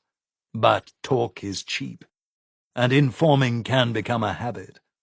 So I sent them away, and Miltiades' money paid and paid. I didn't share my plan with Aristides, or Miltiades, or even Phrynichus, although he was beginning to catch on, as was Cleon. Many Athenians are fine men, and their brilliance is legendary. Trust an Athenian to plead a court case or to write a play. But what all those brilliant men like Aristides and Miltiades had missed was that the Alcmeonids weren't playing by the rules. They had taken Persian gold and used it to pay the mob, the same mob that should have been baying for their blue blood, to beat better men. I'd grown up in Ephesus, where the Persians intimidated the citizens, and where the citizens used force to intimidate each other. I had been a slave. I knew how the world worked, in a way that neither the Alcmeonids nor the just man ever would. When I was ready, I prompted Aristides to bring my civil suit, and he summoned Cletus to appear in my case just one day after the Attic feast of Heracles, which seemed auspicious to me. The civil court met briefly, eager to be away to their feasts and holidays. Many men went to the countryside for the feast of Heracles, of course, and some for the feasts of Dionysus. Across the agora, a party of shipwrights were raising the theatre, a wooden stage, and the big wooden building behind it called the Skene, and the wooden benches where the best men sat. I was astounded at the speed with which they put it up. Between the opening and closing of the law court, the workmen had the Skene completed. The law court was well briefed, and Cletus was caught by surprise.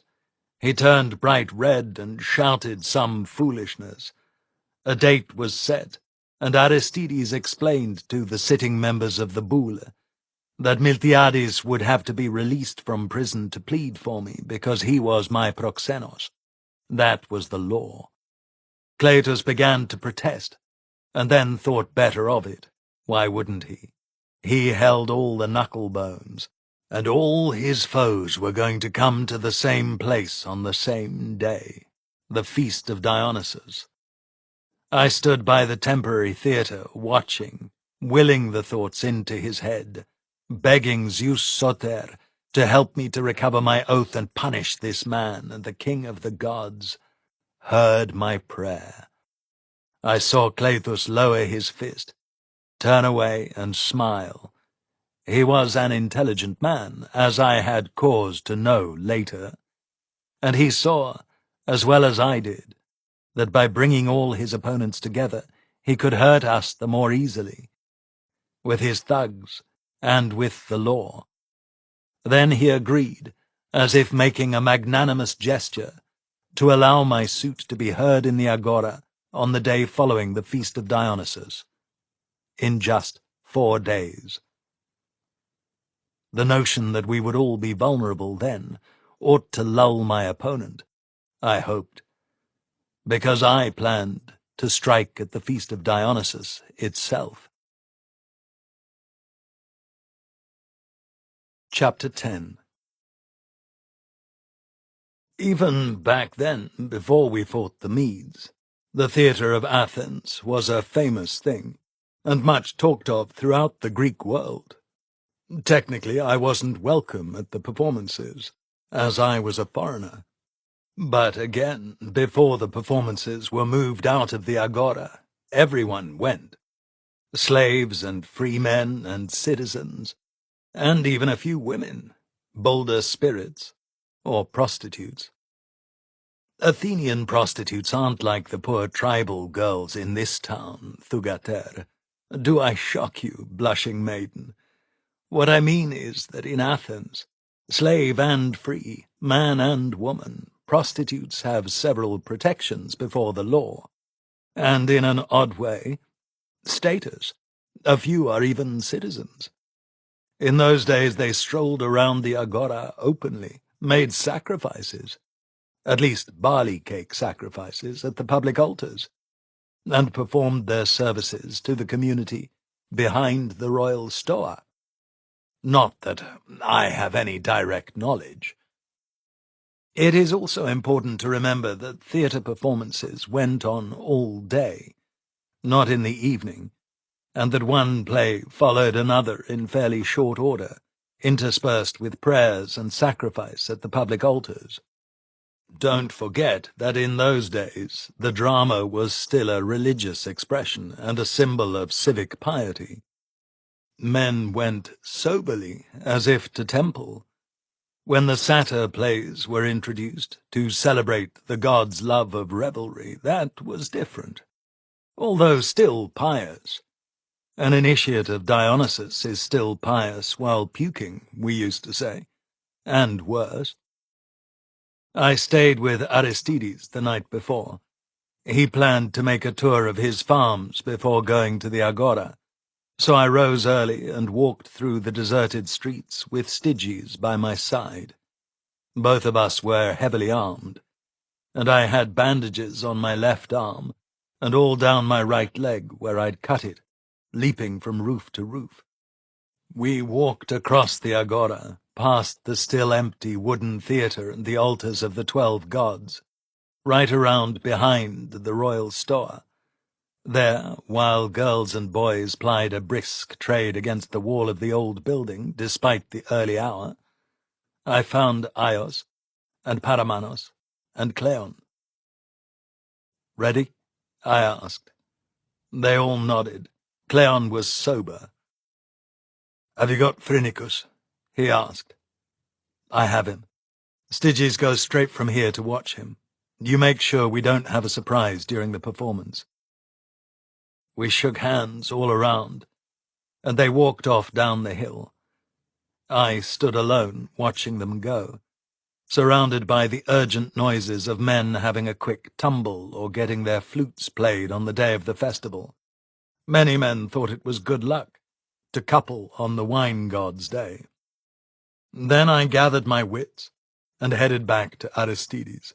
I made it in time to eat a crust of bread in his kitchen with his wife and 2 of his boar hounds. And then I borrowed a horse and accompanied him around his farms, with Aeschylus the playwright at my left side and Sophones on my right.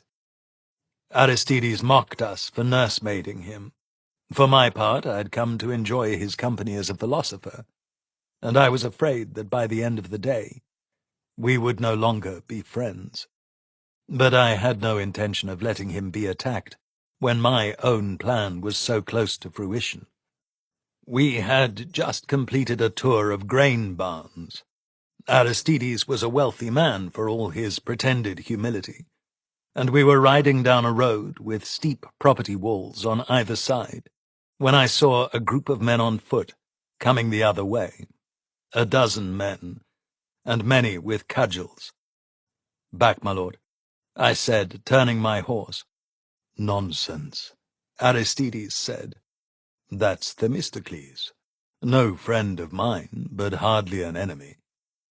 Which shows what a foreigner I was. He was one of the best-known orators in Athens even then, and I'd never seen him. Themistocles was another minor aristocrat, but by dint of constant public speaking and a good deal of political strategy, he had made himself the head of the Demos party, the popular party, or the party of the lower classes. In those days, such a role was considered a threat by all the other aristocrats. The path to tyranny usually lay through the control of the masses. Only the lower-class voters could form armed mobs big enough to force the middle class into accepting a tyranny. I think I should say at this point how I think Athens worked then. Now, to be sure, nothing I'm going to say bears any resemblance to what Solon wanted for Athens, or even what the Pisistratid tyrants wanted. This is merely my observation on what actually happened. There was Athens, the richest city in mainland Greece. Sparta may or may not be more powerful, but no one on earth would willingly buy a Spartan pot, eh? The poor bastards don't even make their own armor. All Athenians, or at least all rich Athenians of good birth, seemed to be locked in a contest for power. An Athenian would put this differently and prate about arete and service to the state. Listen, children. Most of them would have sold their mothers to become a tyrant. So, for those locked in the great games, there were 3 roads to power, although each road had some side turnings and branches. A rich man might follow the path of arete, spending his money wisely on monuments at home and at Olympia or Delphi, competing in games, and putting up teams of chariot horses, paying for triremes for the state, sponsoring religious festivals, all as part of a slow rise to public esteem. In this way, and by using public honors to promote his own followers, a man might build a gigantic faction that would allow him to leap to the tyranny. The Pisistratids had done it, making themselves tyrants, and the Alcmeonids were on the same path, and Cleitus, in particular, exemplified the path of arete.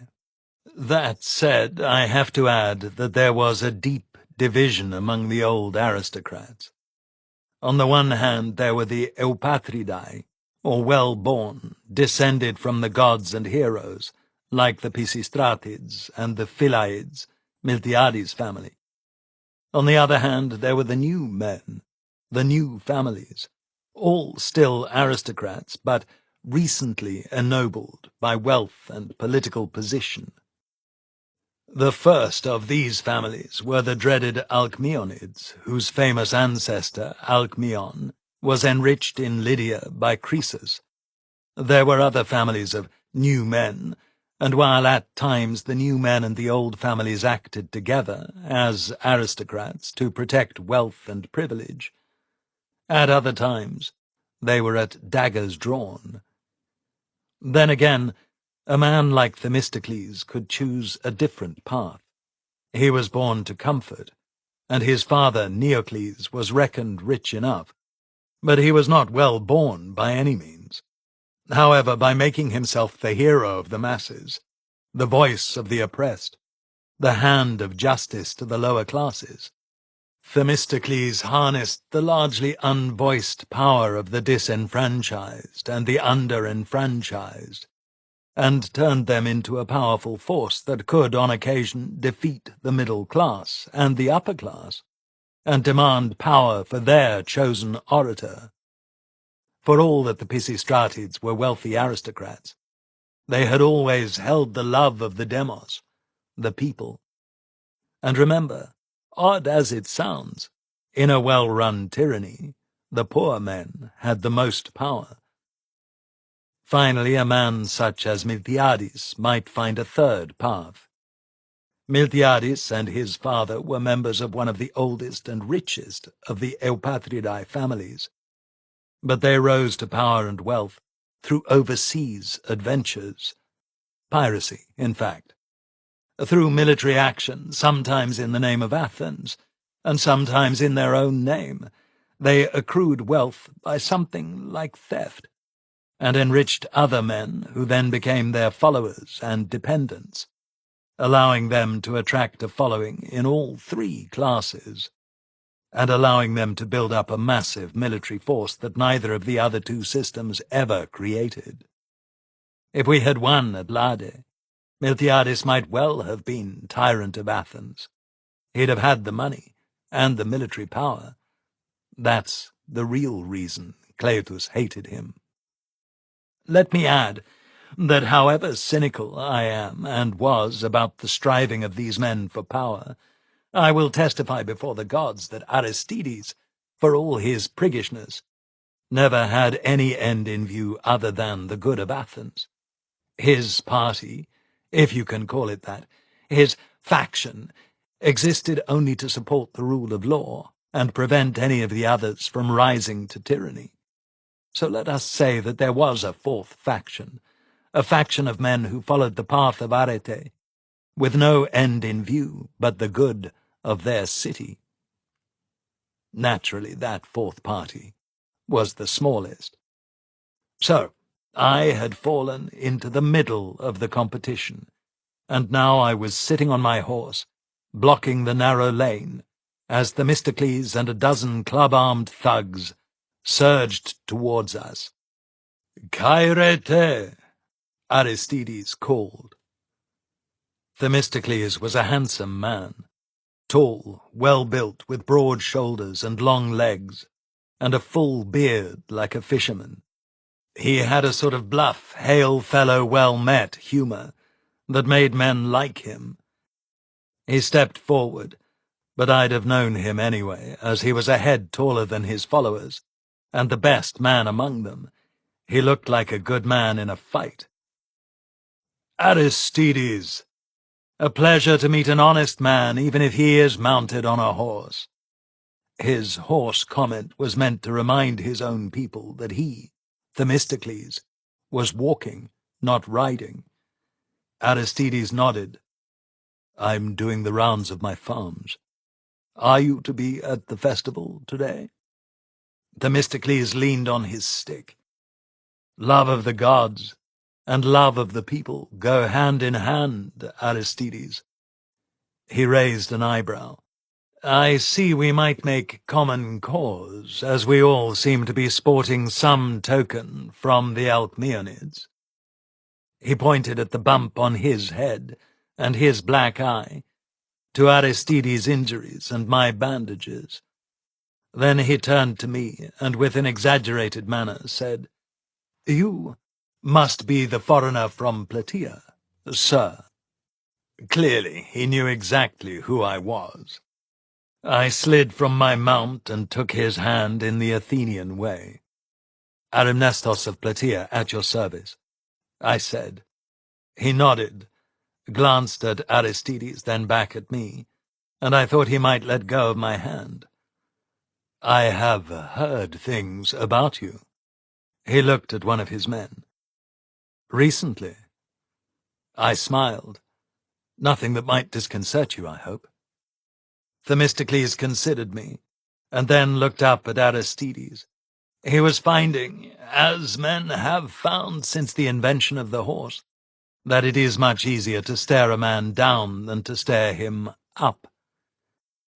"Your foreign flunky is making trouble among my people," he said to Aristides. Aristides shrugged. "The Plataean is no man's flunky, Themistocles. And just as he is not my flunky, so they are not your people." "Don't be a stiff-necked prig," Themistocles said, all oil leaving his voice. He leaned closer. "Your man has tried to buy my mob. We should be acting together these days, not making separate efforts. And the mob is mine, sir." Aristides looked at me, and I couldn't read what he was thinking. "Is this true?" he asked. I smiled. "No," I said. "You lie!" Themistocles spat. Aristides pushed his horse between us. "Themistocles, I have warned you before that utterances of this sort will not win you friends." "Get your money out of town, foreigner!" Themistocles shot at me. "No one buys mobs without my say-so." That last was directed at Aristides, not me. I stepped towards him, and his people began to close around me. "I am Arimnestos of Plataea," I called out. and if one of you lays a hand on me, I'll start killing you." I looked around at them, and they desisted. The man closest to me was a big man, but when his eyes met mine, he stepped back and gave me a smile. I was Arimnestos, the man-killer. Aristides looked pleased, which puzzled me. "I mean no disrespect," I said to Themistocles. "I wanted no trouble with the demagogue. What I have paid for will only benefit you." He raised an eyebrow. "Really?" he asked. Aristides was watching me. I shrugged. "I would not tell every man on this road," I said. "Nor have I bought a mob. I have bought information, and I paid well." "What kind of information?" Themistocles demanded. "Information regarding my court case, of course," I said. This satisfied him immediately. "Ah," he said, "a certain slave in the brothels, I gather," he said, looking knowing and yet deeply concerned. The only sign of his hypocrisy was the speed of his direction changes. "Exactly," I proclaimed, as if stunned by his perspicacity. He dropped me as if our business was done. Then he and Aristides exchanged a commonplace or two, and we passed through his retinue. When I glanced back, Themistocles was smiling at me. Aristides was not. "What are you up to?" he asked.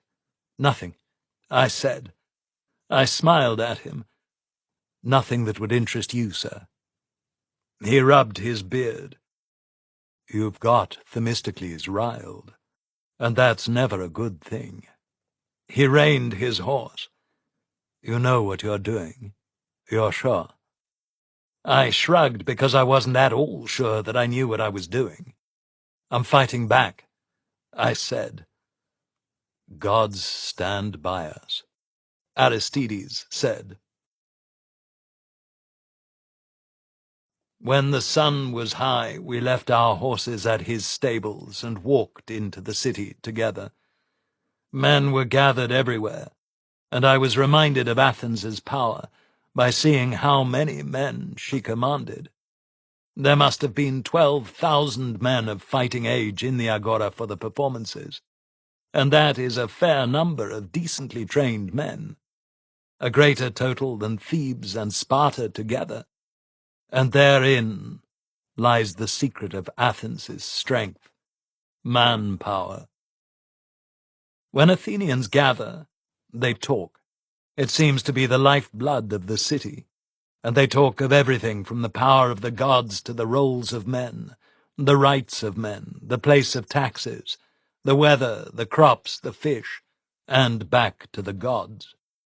Standing with Aristides in the agora trying to guard him, I was dizzied by the power of the ideas expressed. Piety and impiety, anger and logic, farming advice, military strategy, all in a matter of a few minutes. We were all crushed together when the magistrates went to the public altar of Zeus near the royal stoa and made the opening sacrifices. Then the good men, the athletes, the Olympic victors, the poets, the priests, and high aristocrats, processed to the wooden seats that had been arranged. Pray don't imagine anything elegant or splendid like modern Athens, honey. We're talking about wooden stands that creaked when too many fat men climbed the steps. But after some time, the crowd settled, and the poor metics and foreigners and lower-class citizens pushed in around the sides, and in the space between the stage area and the stands. Early on, I spotted Cleithus. He was wearing a magnificent embroidered himation over a long chiton of Persian work, and he was easy to pick out, as he was sitting in the first row of the stand. A set of priests and priestesses came forward, purified the crowd, and made sacrifices. Then we all sang a hymn to Dionysus together, and the plays began. I don't remember much about the first play, just that it was a typically reverent piece about the birth and nurture of the god. At least according to an Athenian. We have our own ideas about great Bacchus in Boeotia. But the second play was Phrynichus's. I saw him as soon as the chorus came out. He was behind them, wearing a long white chiton like the one that the Archon in Plataea wears. And he looked more scared than he had been when the Egyptians were storming our deck at Lade. I began to push through the crowd towards him. It was not easy. Everyone had heard that the fall of Miletus was a different kind of play, and men wanted to see the poet, to watch him as they watched his play. I had managed to get close to him when the chorus, dressed as skeletons in armor, linked arms and sang, "Hear me, muses, what I tell is wrought with horror, and yet heroes walked there too.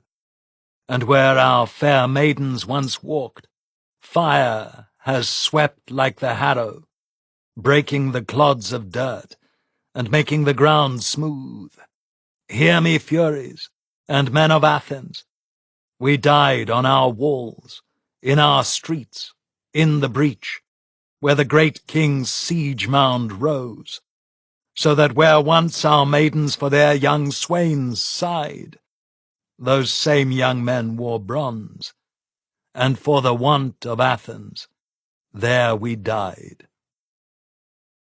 I've heard Aeschylus, and I've heard young Euripides, but for power give me Phrynichus, and he was actually at the battle. Well, Aeschylus and his brother were there too. Aeschylus was also next to me as I came up to Phrynichus, pushing rudely through the crowd. He took my shoulder. "Not now," he said, pointing to Phrynichus, who was watching his chorus exactly as Aios watched his oarsmen in a sea fight. So I stopped and listened. I had been there, of course, and yet I was enraptured by his words. He laid the blame for the fall of the East on Athens. That was the point of his play, that the rape of Ionia was caused by the greed of Athens. Yes, he made Miltiades a hero, and that must have sat ill with some. But the greatest hero was Istes, and he towers over the play like Heracles come to earth. It was frightening to listen to a man speak words I had spoken in council. And there was the man playing Miltiades, not that he was named, for in those days that might have been considered impiety. And he stood forth and said, "Today we are not pirates. Today we fight for the freedom of the Greeks, although we are far from home and hearth." And men cheered. Cleitus looked around. He was angry, doubly angry, I think. His men should have made a disturbance by then, shouldn't they? "Ha! I'm keeping my plan from you, children. It helps build the story, does it not? But not many men can say that in one day they bested Cleitus of the Alcmeonids and Themistocles of Athens in a contest of wits. Let me tell it my own way.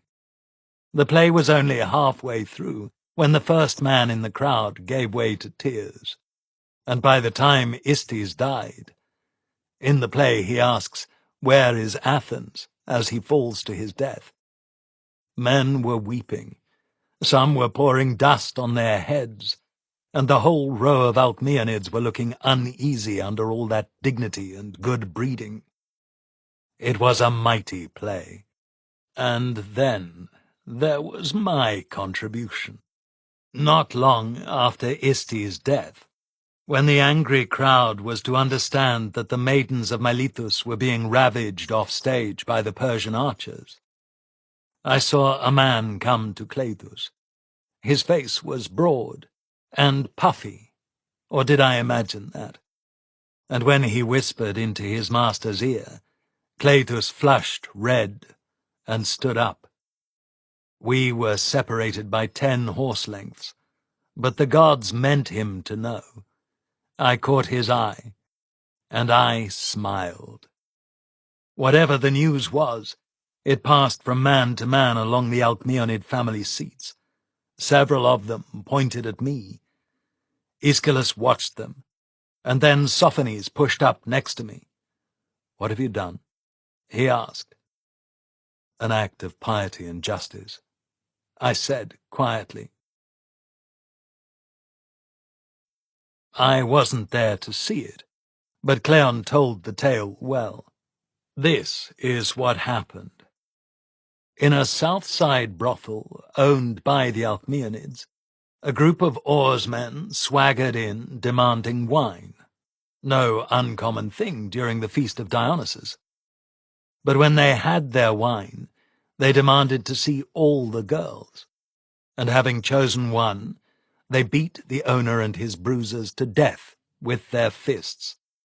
4 men died. The girl they took away with them. Oh, it's a nasty business, children.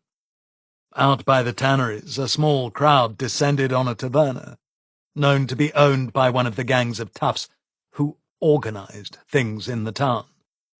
They pulled 4 men out of the taverna and stabbed them to death. The 4 men were literally cut to ribbons. Up on the hill by the Acropolis, another pair of bruisers were caught by a small mob and cudgeled to death. Sailors were blamed. But the worst atrocity in the eyes of the good men was that someone or some group of men invaded one of the largest Alcmeonid farms. In fact, it was Cleitus's home farm. His workers were badly beaten, and every horse in his barns was killed, throats cut with knives. Every horse. Not everything I planned came off. I had wanted my own horse back, but the men who were sent to the farm misunderstood, and my nice mare died with all their stock. I hadn't meant so many men to die. 10 is a big body count for a peaceable city, but when you make soup, the vegetables are best cut small. I did what had to be done. I wanted the Alcmeonids to be struck with terror. I didn't want them to consider fighting back. I couldn't be certain what the consequences of my little gambit would be, and perhaps the consequences would have been less, if not for Phrynichus's play. Cleitus had meant for the play to be cancelled, or if not cancelled, he'd planned a disturbance in the agora that would have forced the magistrates to take action. That's what should have happened. But his bruisers were cooling corpses by then, their shades already far on the road to Hades. I'd paid another crowd of oarsmen and their friends to attend the play. I packed the crowd to get it cheering, but that was unnecessary, and I regret that I thought so little of Phrynichus. I didn't pay them to attack the Alcmeonids. That happened all by itself. The end of the play set off a convulsion of sorrow and regret. Phrynichus's words brought home to the mass of men what the fall of Miletus had meant, and what role they had played, or not played. Never once had he named the Alcmeonids, or spoken harshly of the power of Persian gold. But when men dried their eyes after the last speech, a demand by a Persian general that all Greeks submit or share the fate of Miletus, the crowd turned on the Alcmeonids like wild dogs. They were pelted with filth, and their retainers were beaten. At first, men were restrained, both by the prestige of the aristocrats and by fear of their bruisers. But there were no bruisers in evidence. Then some of the oarsmen grew bolder and pressed forward. But the aristocrats weren't cowards, far from it. These were the leaders of Athens, and swords appeared despite the law. Commoners were cut down. The area behind the stands was now enveloped in the chaos of a formless fight. I pushed my way there, past men trying to join the fight, and others attempting to flee it. I wanted Cleitus. I wanted to see his face. Instead, I saw Themistocles. He was grinning from ear to ear, and yet he was struggling to restrain some Thetis who had cudgels and were trying to finish off a fallen man. Themistocles shook his head at me. "You see what you've done?" he roared. Not that he was displeased. I pushed past him, looking for Cleithus. I took a blow on the shoulder, and I wondered if the Alcmeonids would be finished off right here in a massacre by the royal Stoa. But the crowd wanted more and less than blood, and already the older aristocrats were clear of the crowd and running, a sight that the Demos never forgot. Cleithus was holding the crowd back with a dozen armed men. The Thetis feared his sword and his ability to use it. I didn't. I pushed forward through the last edge of lower-class men, and I laughed at him. As if by prompt on the stage, Paramanos appeared with my slave girl in tow. Her eyes widened when she saw me. Until then, as I later heard, she'd assumed the worst. If there can be worse than working in a brothel in Athens. I grabbed her hand, and she came with me. "I have back what is mine," I called to Cleithus.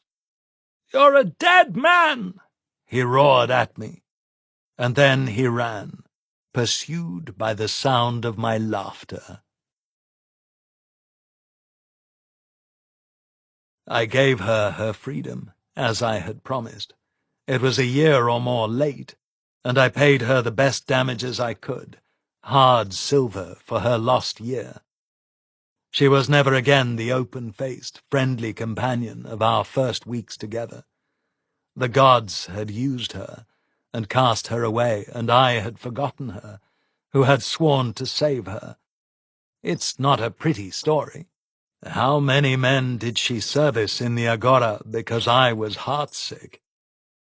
But we made the Athenian aristocrats pay. No Alcmeonid dared come into the streets for weeks thereafter, and my court case was won by the absence of my opponent, and the unanimity of the jury was a sign of the collapse of aristocratic power. Miltiades argued my case with a deep voice and an unworried countenance, because he knew that he was going to win, both as my proxenos and in his own case. No jury in Athens would convict Miltiades of anything after Phrynichus's play, and the Alcmeonid political machine died with their handlers. I'm afraid I taught the Athenians a terrible lesson, and they still fear the Demos. But I smiled to think that Phrynichus and I saved Athenian democracy from the Alcmeonids, so that the man who wanted to be tyrant could save it from the Medes. The gods, who is so foolish as to not believe in the gods, work in the strangest ways. Aristides was distant for the next week, until my case was resolved. He was no fool, and he knew where the muscle had come from, and so did Themistocles. I went back to staying with Phrynichus, who was now deluged with money and offers of more from admirers as distant as Hieron of Syracuse. Phrynichus knew I'd done something, but I never let on exactly what. And yet, by having Aios and Paramanos and Black and Cleon for dinner every night, Phrynichus became untouchable. We kept 50 oarsmen in the streets around his house at all hours, on Miltiades' money. But on the day that Miltiades was released, the jury refused to hear the charges read, which had precedent in Athenian law, and seemed to satisfy everyone. I met him and Aristides together with Themistocles. We met, as if by chance, in a wine shop at the edge of the agora, where well-to-do men used to cement business deals. Themistocles didn't meet my eye. Miltiades, on the other hand, rose to his feet and embraced me. "Money well spent," he said. "Pardon my doubts of you, friend. I will always be in your debt." He gave me a broad wink. "I don't think these other gentlemen liked their taste of your politics." Themistocles spat. "I do not want to live in a state powered by blood," he said. "And yet you seek increased power for the lowest class," Miltiades answered. "What do you expect?" Themistocles glared at me. "I expect them to learn to be men of honor, and to stand in their places and vote, not cudgel each other like thieves." But Aristides shocked me. He shook my hand and embraced me. "I thought to hate you," he said. "I considered asking for a writ of banishment against you." Themistocles looked at him as if the gods had taken his wits. "But you did not?" Aristides shook his head and sat. "Drink wine with us, Arimnestos," he said. "I invited Cleithus to join us, but he declined. I wanted all the factions." He almost smirked. "Perhaps their faction isn't worth having today." "They'll be back," I said. "So they will," Aristides agreed. "But no amount of Persian gold will buy them the mob now." "And for that you forgive this foreigner who used violence to achieve his ends?"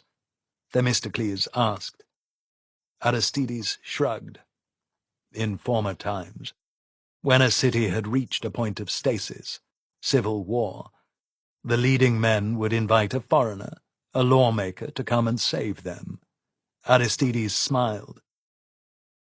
"My wife told me that I was being a fool, and that I should see the Plataean as a man who came to Athens and restored order." I looked around at all of them. "You see me as a killer of men," I said. "But I was trained by Heraclitus of Ephesus, and I know a little of how cities work. Athens has too many poor and too few rich, for the rich to control the poor with fear and silver. Too many of Athens's poor are seamen and oarsmen. They're not cowards, as all of us around this table have cause to know. And they have no reason to love Persia." I shrugged. "I know all that," Themistocles said. "I don't need some Eastern-trained foreigner to tell me." "You know it all," Aristides said. "But despite that, you did not act." He turned to me and smiled. "I prefer the rule of law, Plataean." "I'm a man of property too," I said. "Not as rich as you lot, but I have a good farm, a forge, horses. I too treasure the rule of law. But when one side controls the laws, the other side must appeal to another court." Aristides nodded. "We all wish to ask you to leave the city now." I smiled. "You're going to run me out of town after all?" Aristides nodded. "We have to. You killed 10 men, and most citizens know how. You will be welcomed back soon enough." I rose to my feet.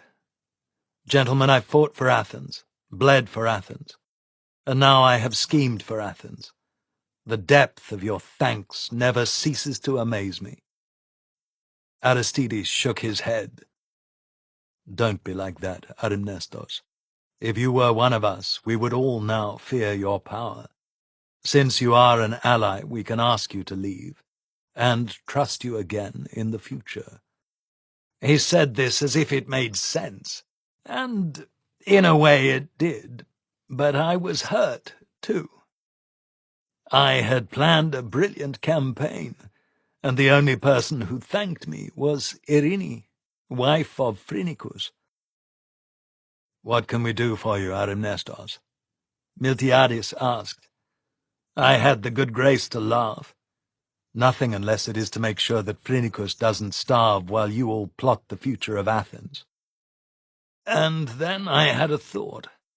Perhaps I will have something after all.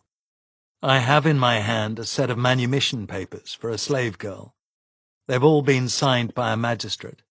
How about if you all sign them? Her name, it appeared on the tablets, was Apollonasia, quite a mouthful for a twist-foot slave girl from Boeotia, but Apollo's daughter she certainly was. And all three of them, the three most famous men of their generation, put their stamps and their names across the magistrate's mark on her tablets. It was the best gift I could give her. I went and fetched her, and introduced her, her eyes cast modestly down, and each swore that they would remember her. She walked with us out of the city. I stopped on the Acropolis hill to say farewell to Phrynicus, and I stopped in Piraeus to say farewell to Aios and Paramanos, and I stopped at Eleusis to say farewell to Eumenios, who I'd barely seen, because in Attica 80 stades is reckoned a great distance. Cleon came with me, of course, and on our last night in Attica, at Oinoi, where my brother died, she came into my blankets and kissed me. "I'm going in the morning," she said. "I'll be a farmer's wife in Attica, and my sight tells me I will see you again. I was a vessel to lead you, and now I am free." I murmured something, because I was hard as rock and wanted to have her, and I didn't need any of her moon-gazing female nonsense just then. But she bit my shoulder hard to get my attention. "You owe me," she said. "Give me a child of yours or I'll curse you. Again." So I did. In the morning she was gone. I did hear of her again, and I know who she married, and who our child grew to be, as you'll hear eventually if you all keep sitting here. But I'll say this of her in eulogy. She was a hero. As much as Eumeles of Euboea or Aristides, she was a vessel for the gods. And she stood her ground, and when they treated her like shit, she did not become shit, eh? I can never lose the notion that if I had gone back for her, the Greeks might have won at Lade. Foolishness. But I still carry the guilt for leaving her to bloody Cleithus for a year. And he didn't send her to a brothel because he was evil, either. That's what you do with a club-footed chattel with good breasts if she has no skills, right? I'm an old man, and I have few regrets. But she is one. And when she lay with me that night and took my seed, I felt better. I won't say otherwise, much better. When I awoke in the first light, she was gone, but sitting on my leather bag, where her dark head had lain just hours before, was a great black raven. It cawed once, and the beat of its wings frightened me, and then it rose into the sky with a cry. I lay still with my heart beating hard, and my body felt lighter. Indeed, when I rose from my blankets, my hip and lower leg hurt less, much less. I've never run the stades since Lade, but from that moment I got something back, something more than mere muscle and tissue. Chapter 11. My third return to Plataea was the easiest. Perhaps my fellow townsmen were becoming accustomed to my travels, or perhaps Simon, son of Simon, had just lost his supporters in Thebes, and had no money with which to blacken my name. In any event, I went back over Kithaeron in winter, froze my arse in the high pass, and made a sacrifice on the family altar nonetheless, and came down to green Plataea in time for spring harvest. The truth is that Plataeans can be ignorant hicks, and it's possible that the winter was so cold that they never noticed I was gone. Either way, I was there for the first harvest, the barley harvest, and my spirits were high. Whatever the raven gave me, it was strong. I settled Cleon on a small farm in Kithaeron's shadow, and he seemed happy enough. I ploughed my fallow land with Hermogenes, and won his grudging praise for my unstinting work. I made new props for grapevines, and I pruned everything I could get a sickle to. I gathered all my male slaves, and on the spot freed the 2 Thracians who had been with me since my first return, and then told the rest exactly how they could work their way to freedom. When the spring farm work was done, I threw myself into the forge, making pots and pitchers and cups and temple vases with Tyreus and Bion. For 20 days my forge was never silent. Even Hermogenes worked the forge, and that was rare because despite his skills he'd become a farmer first and foremost. At the feast of Demeter we danced the Pyrrhiki, and I eyed the new crop of boys become men with the wary amusement that men have for boys. They preened and slunk away by turns, and lost their heads whenever a pretty girl walked by. Despite which, by the end of the festival, I had a notion of who was worthy and who was worthless, and where they might stand in the phalanx. I had not taken naturally to being the strategos of the town. Or perhaps I had. My father was briefly the polemarch before his death, the war archon, and no man had been formally appointed to either role since his death. The Plataeans had not stood in battle a single day since the week of battles. Indeed, in all the town there were only 6 of us who had faced iron in the storm of Ares since then. There was me. There was Idomeneus, who was accepted as a citizen despite his alienness, because he was the priest of the hero. There was Ajax, a Plataean who had served with the Medes against us in the Chersonese, and of whom we nonetheless thought highly. There was Styges, who had followed us to Lade. Hermogenes had served me for 2 years in the Chersonese, and had fine armour and a steady hand. Lysius of Plataea was another local man. He'd served for 4 years under Miltiades before buying a good farm along the Asopus. That was it, in my generation. The 50 Milesian families brought us a wealth of war experience. Teucer was the best archer our town had ever seen, and I used him to organize the men who carried bows. In those days, honey, archers still walked with the phalanx, and Alcaeus, who was the chief lord of the survivors, was as good a man in spear-fighting as Idomeneus, and owned full panoply, with thigh guards and arm armour, and even foot armour, shaped like his own feet, so that when he was fully kitted, he looked like a bronze statue. The Milesians added real fighting power, and that allowed them, as Ionians and foreigners, to gain acceptance more rapidly than they might otherwise have done. And finally, there was Cleon, who took one of Simon's former farms, a Corvaxi property that I granted him just over the hill from mine, running hard by Epictetus's vineyards. He was never fond of war, but he'd stood in the front ranks several times.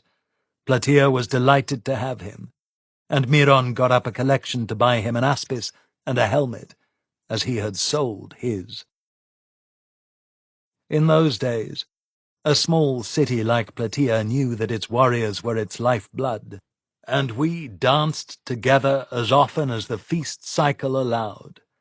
Young men hunted together on Kithaeron, and some, a few, came to the forge and learned spear-fighting, or went up the hill to Idomeneus, or down the Asopus to Lysius. We all taught the same things: how to use your shield and your spear shaft to keep the enemy's iron from your body, and only later how to plunge the iron home yourself. As the bronzesmith, I had a fair idea who had armour and how good it was. As a group, Plataeans were well-to-do, thanks to the money Athens paid us for grain. And those famous 3 victories in a week had put good helmets and greaves in almost every farm. They might not fit every generation, but they were there. And when a new generation appeared, there was some trading and some trips to the bronzesmith. The men were as ready for war as dancing the war dance and wearing armor to exercise could make them. That summer I started the custom of taking a large group of young men up on to Kithaeron, camping, living hard and hunting. We are not aristocrats in Plataea, but what the Spartans say is true. It is only through hunting that men grow accustomed to war. Well, actually, life as a slave can make an adequate substitute, but I wouldn't recommend it as a training program. When the barley and the wheat were in the ground, when I'd sent 2 wagons of finished bronze away to Athens and another to Corinth, and before my grapes began to ripen, I told the men, young and old, who had gathered on a pleasant summer evening in the yard of my forge, that I would lead a hunt on the mountain. There were only 24 of us that first year. We walked up the long road on Kithaeron's flank, and I thought of my old tutor, Calchas, and how much he had taught me. I took the boys, I don't call them anything else, to Idomeneus, and he added in a dozen young men of his own, boys who had been sent to him to learn the ways of war. We stayed the night there and had a bonfire, and the boys listened, open-mouthed, as we told them war stories. Cleon came along. He didn't say a word, and he drank too much, but he knew how to hold a spear. And the next day we began to teach them to hunt deer. Some of those boys had never thrown a real javelin. Now, boys are boys, and no boy in Plataea, at least no citizen's son, was so poor that he hadn't made himself a straight stick with a sharp tip. But we Plataeans lack the organization of the Spartans or the Cretans, or even the Athenians, where every citizen gets some training. I wish I could tell you that I had the foresight to see what was coming, but I didn't. I felt instead that I owed something to my home city. By training boys I could pay it back. So I led them up Kithaeron, killed some deer, and tried not to laugh as I watched them stumble about, cut each other with axes, misthrow their javelins, and tell lies. Boys. Was I ever so young? Still, it was all a great success, although I had to keep Idomeneus off some of the prettier boys with a stick, and I truly wondered what kind of Cretan vices he was teaching the boys who were sent to him. But I was not his keeper. Together we led them up the mountain, and 2 weeks later, when we came back down, they were leaner and faster, and better men in every way. Or at least most were. And not just the boys. Cleon was much more himself. But in every herd there are a few animals doomed to die, and man is no different. After the first time, men came and asked for their sons to be taken, and even some of the older men, such as Peneleos, son of Epictetus, who had no war training and wanted to catch up, came to me, and my life filled up. I worked, and in between bouts of work, I trained the young. In early autumn, when the grapes began to ripen, and I was watching the weather and all the farmers around me to see who would plough and plant barley, my sister arrived with gifts and a new baby, and we hugged her.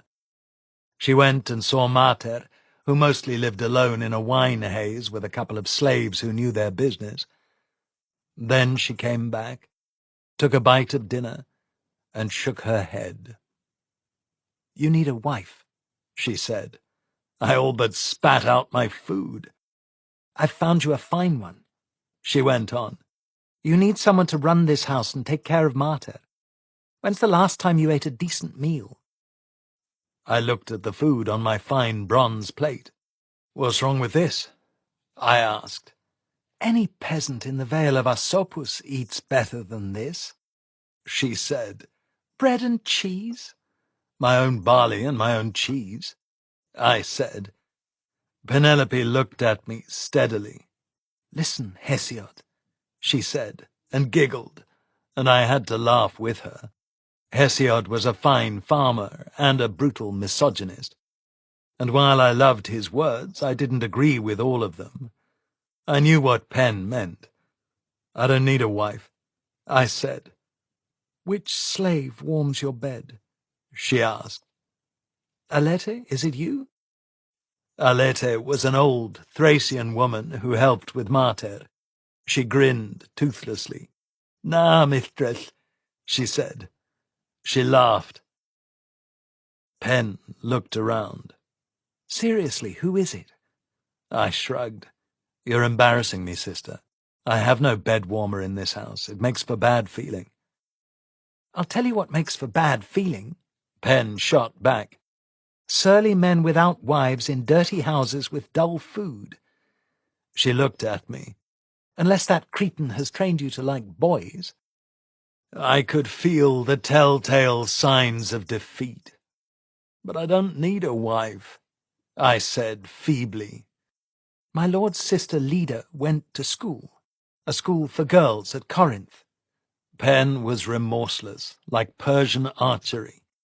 "You get to choose her hair color, and I'll take care of the rest." "Black," I said, almost unbidden. Black like Briseis, I thought. I cannot marry. I love Briseis. But I knew Briseis was lost to me forever, and I was lonely, in the brief heartbeats where I allowed myself to think about anything but work and training. Later that autumn, when Atlas's fair daughters the Pleiades set, when all the grapes were in and those that went for wine were trodden, and we had a week while we waited to see how good the wheat might be, I took almost 100 men up the mountain. The harvest was already looking to be fabulous, perhaps legendary, and we needed a break from labor. Besides, deer meat kept many hearths fed that summer, while we waited to see if the new year would do better than last year's evil rains. And the Milesians were poor. They had started with nothing, and every deer we killed kept their eyes shining. And in those days, honey, most Greeks lived and died on barley. And barley, as Hesiod says, goes into the ground when the Pleiades set, and comes up when they rise, a winter crop. The Milesians needed food to get them through the winter. This time we swept the slopes of the mountain with something like efficiency, and Idomeneus cursed and said we'd ruin the hunting. I promised that the next hunt would go up behind Eleutherae, a longer expedition and better training, and a new stock of deer. We killed 70 animals and carried the meat home, and while we were up on the mountain, the older men discussed politics and war. The Persians were coming closer. The great king had sworn to burn Athens, or so men said, and Eretria in Euboea, too. The rumor was that Thebes was willing to swear fealty to the great king for aid against Athens. "We'll have to fight," Peneleos said. Everyone looked at me, and I was old and wise. "Bullshit," I said. "The Persians are mighty, and their armies are huge, and they own more triremes than all of the Greeks ever did. But do you know how far Sardis is from Athens?" So much for my wisdom. My only concern was closer to home. "If the Thebans get involved," I said, "then we could find ourselves in a fight." "My pater says 1 Plataean is worth 10 Thebans," said young Diocles, son of Eumenides. Eumenides had stood his ground when my brother died at Oinoe. "Your pater should know better," I said. When the Thebans come, they'll have 10 men for every one of ours, and our knees'll rattle together like dry leaves in a wind. We can stand against them in battle or stay in our walls, Idomeneus said. What I would fear is raids, greedy men, well led, coming for cattle and slaves. That's a scary thought, Peneleos said. That's war the way bandits make war on honest men. Hermogenes was eating deer meat, and he belched. That's how war is made out there in the world, he said. Aye, Cleon said. We should have an alarm, and a select group that could come out at a moment's notice and run down thieves, Idomeneus said. Better yet 4 or 5 alarms, all a little different, for the quarters of the territory around us, so that the moment we hear the alarm, we know where to run. We all agreed that the Cretan had a fine idea, and when next the assembly met after the feasts and contests of Heracles, I moved that we create a select militia, and that the alarms be built, and it was carried. So those who took part in my deer hunts on the hillside became the Plataeans' epilectoi, the picked men, and we built the alarm fires and set signals after the wheat harvest, which old men said was the richest in 20 years, and some said the richest they'd ever seen. At the feast of Hera, every one of us made sacrifice, so that smoke rose without cease to the heavens, and Hera smiled on us. The Milesians filled their cottages and their new barns, and sold the surplus over the mountains in Attica, as we did, and their sons came up the mountain with me, and some began to buy my armor. Cleon somehow managed to have a poor harvest in a year of plenty. I went to visit him, taking a wagon to fetch his surplus, and he brought me just 10 medimnoi of grain. What in Pluton's name? I swore. Did you sleep all day? Cleon looked at the ground. I'm not cut out to be a farmer, he said. What will you eat this winter? I asked. He made a face. Your handouts? He asked, and his voice was bitter. Despite Cleon's failure, it was a good year. After my second ploughing and before the turning of the year, when the days finally begin to get longer and the rains let up a little, I travelled over the mountains into Attica to meet my prospective bride, a girl of 14 years called Euphoria, whose father was a wealthy cavalry-class man from the hills north of Athens. She had been Leda's schoolmate at Corinth, and she could read and sing and weave, and when I arrived, well, she's worth a better story than that. So perhaps I should tell you how I met Euphoria. Chapter 12. She didn't have black hair. She was as blonde as the sun, and her hair was like a banner for men's attentions. Men crowded around Euphoria like vultures on a battlefield, like ravens on a new corn crop, like seagulls on a fishing boat with a fine catch. And she may have loved the attention she received, but she appeared to be immune, as some men are to the arrows of Apollo.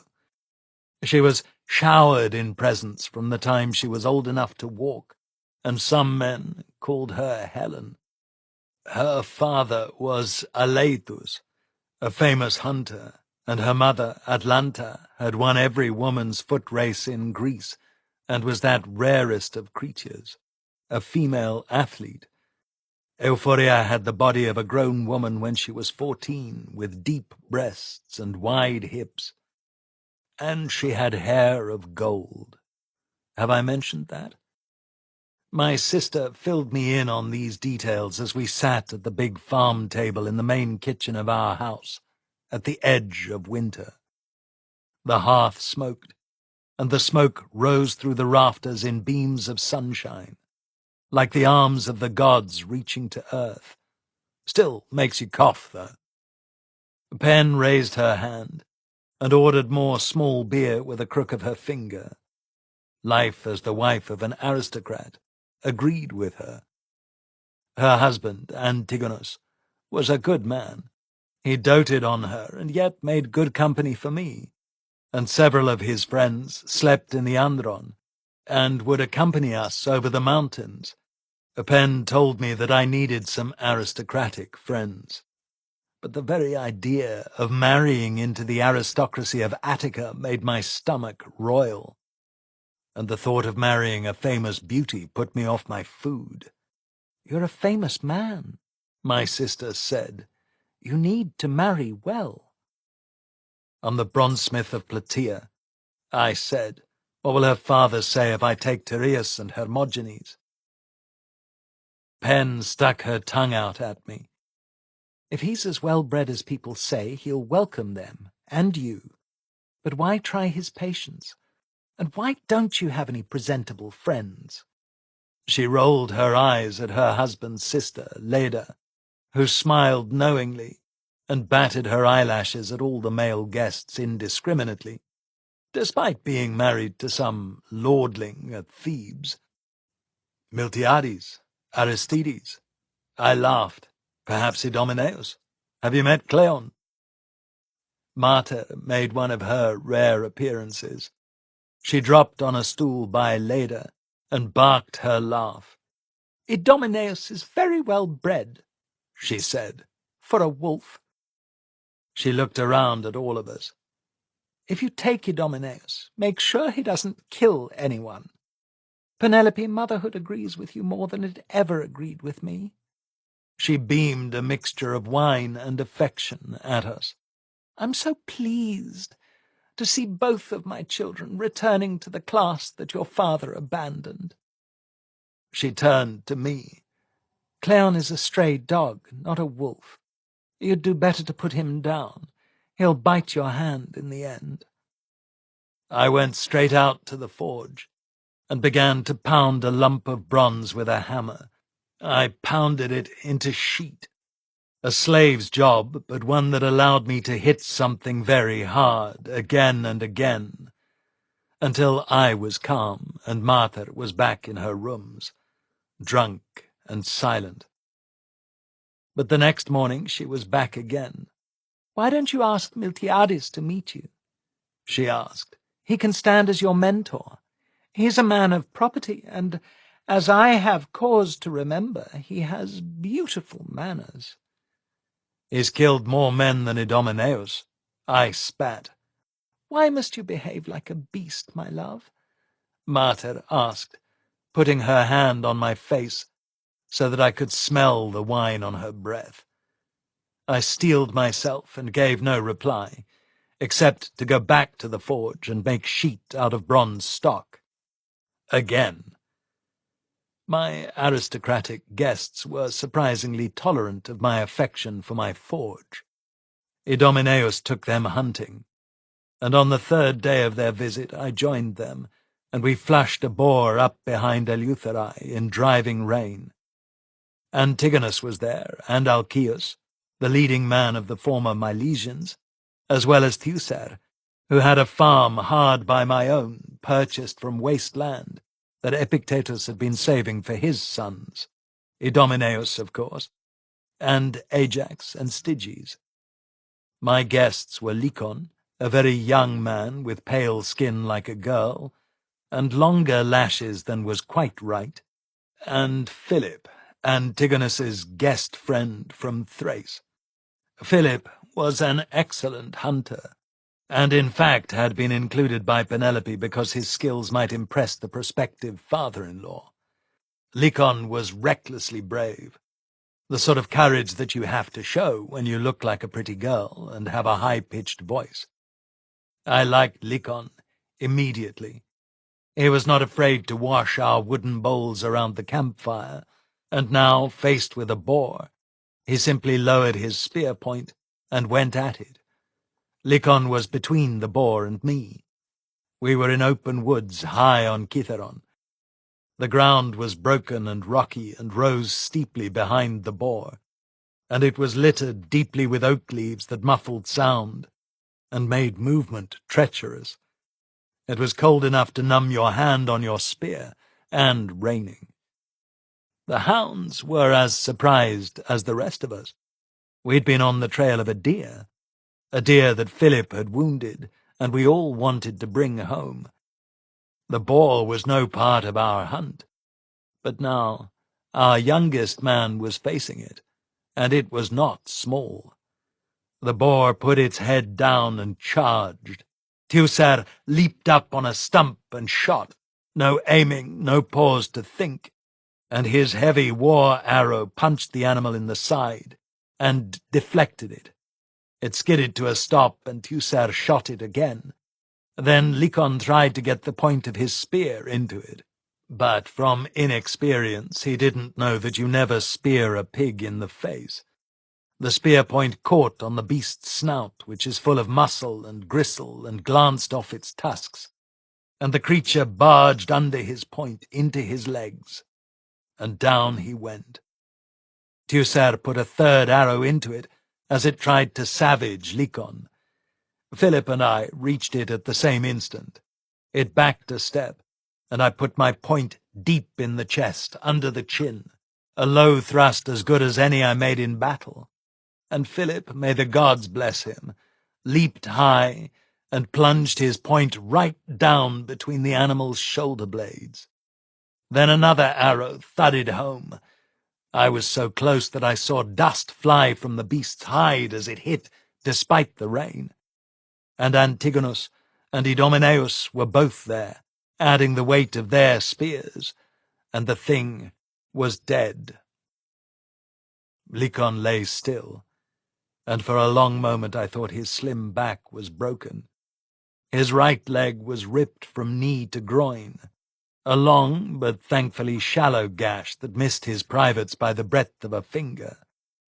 And where he'd curled up to cover himself, the boar's snout had broken his nose, and its tusk had slashed across his face. He looked up at me, his face a mask of blood and tears. "Sorry," he said. "I fucked that up." We laughed. Lycon was a man after that.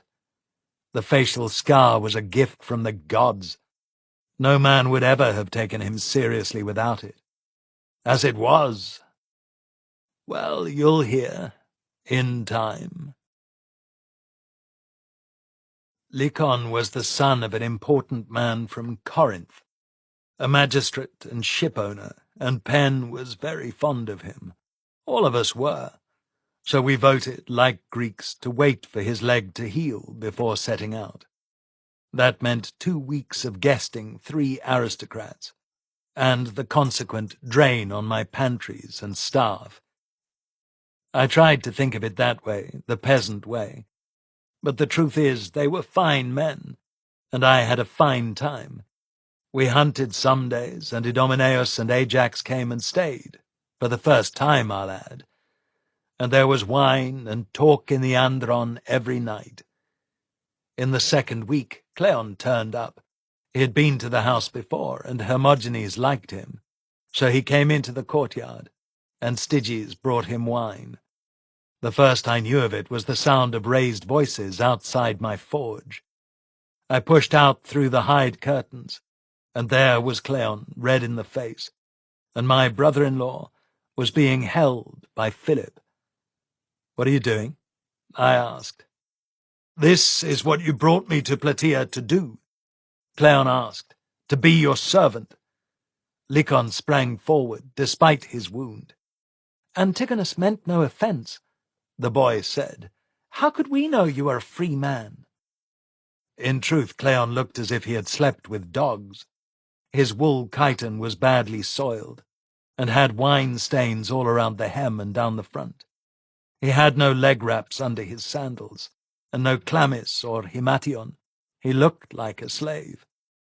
Antigonus had treated him like one, and Cleon had punched him. Antigonus was a gentleman. He apologized and admitted that he had committed hubris. But Cleon's lips trembled, and he walked out of my gate. "I came," he said, and then he spat. "Never mind. I won't come again." He stalked off down the hill. I called his name, but then I let him go. You can only do so much for a man. Mater was surprisingly sober. I'm not dull-witted, I know why. For once, Pen and I were living the life Mater had wanted, and she stayed sober enough to be part of it, although it might have been truer to the gruesome drunkard's creed if she'd managed to be roaring drunk and ruin the whole thing for everyone. The element of self-loathing in the drunkard is the ugliest part of the whole thing. But she didn't. She and Pen sang with Leda, and the better slaves joined in, and she did loom work in the Andron while the men argued. Mostly we talked about the Persians. Antigonus and Lycon and Philip were equally awestruck that we'd served in the East. Philip saw the great king as a force for good, a great aristocrat who would make the world a better place. But he liked a good war story. Lycon took the opposite tack. His father owned ships, and had no time for Persia. We debated when and if the great king would come for Athens. Idomeneus and I insisted that we could have won Lade, and Philip maintained that the great king could never be defeated. We drank a great deal of wine.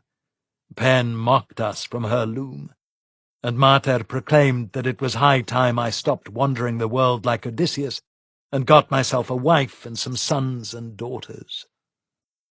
What I didn't know was that Mater had sent a messenger over the mountains to Athens.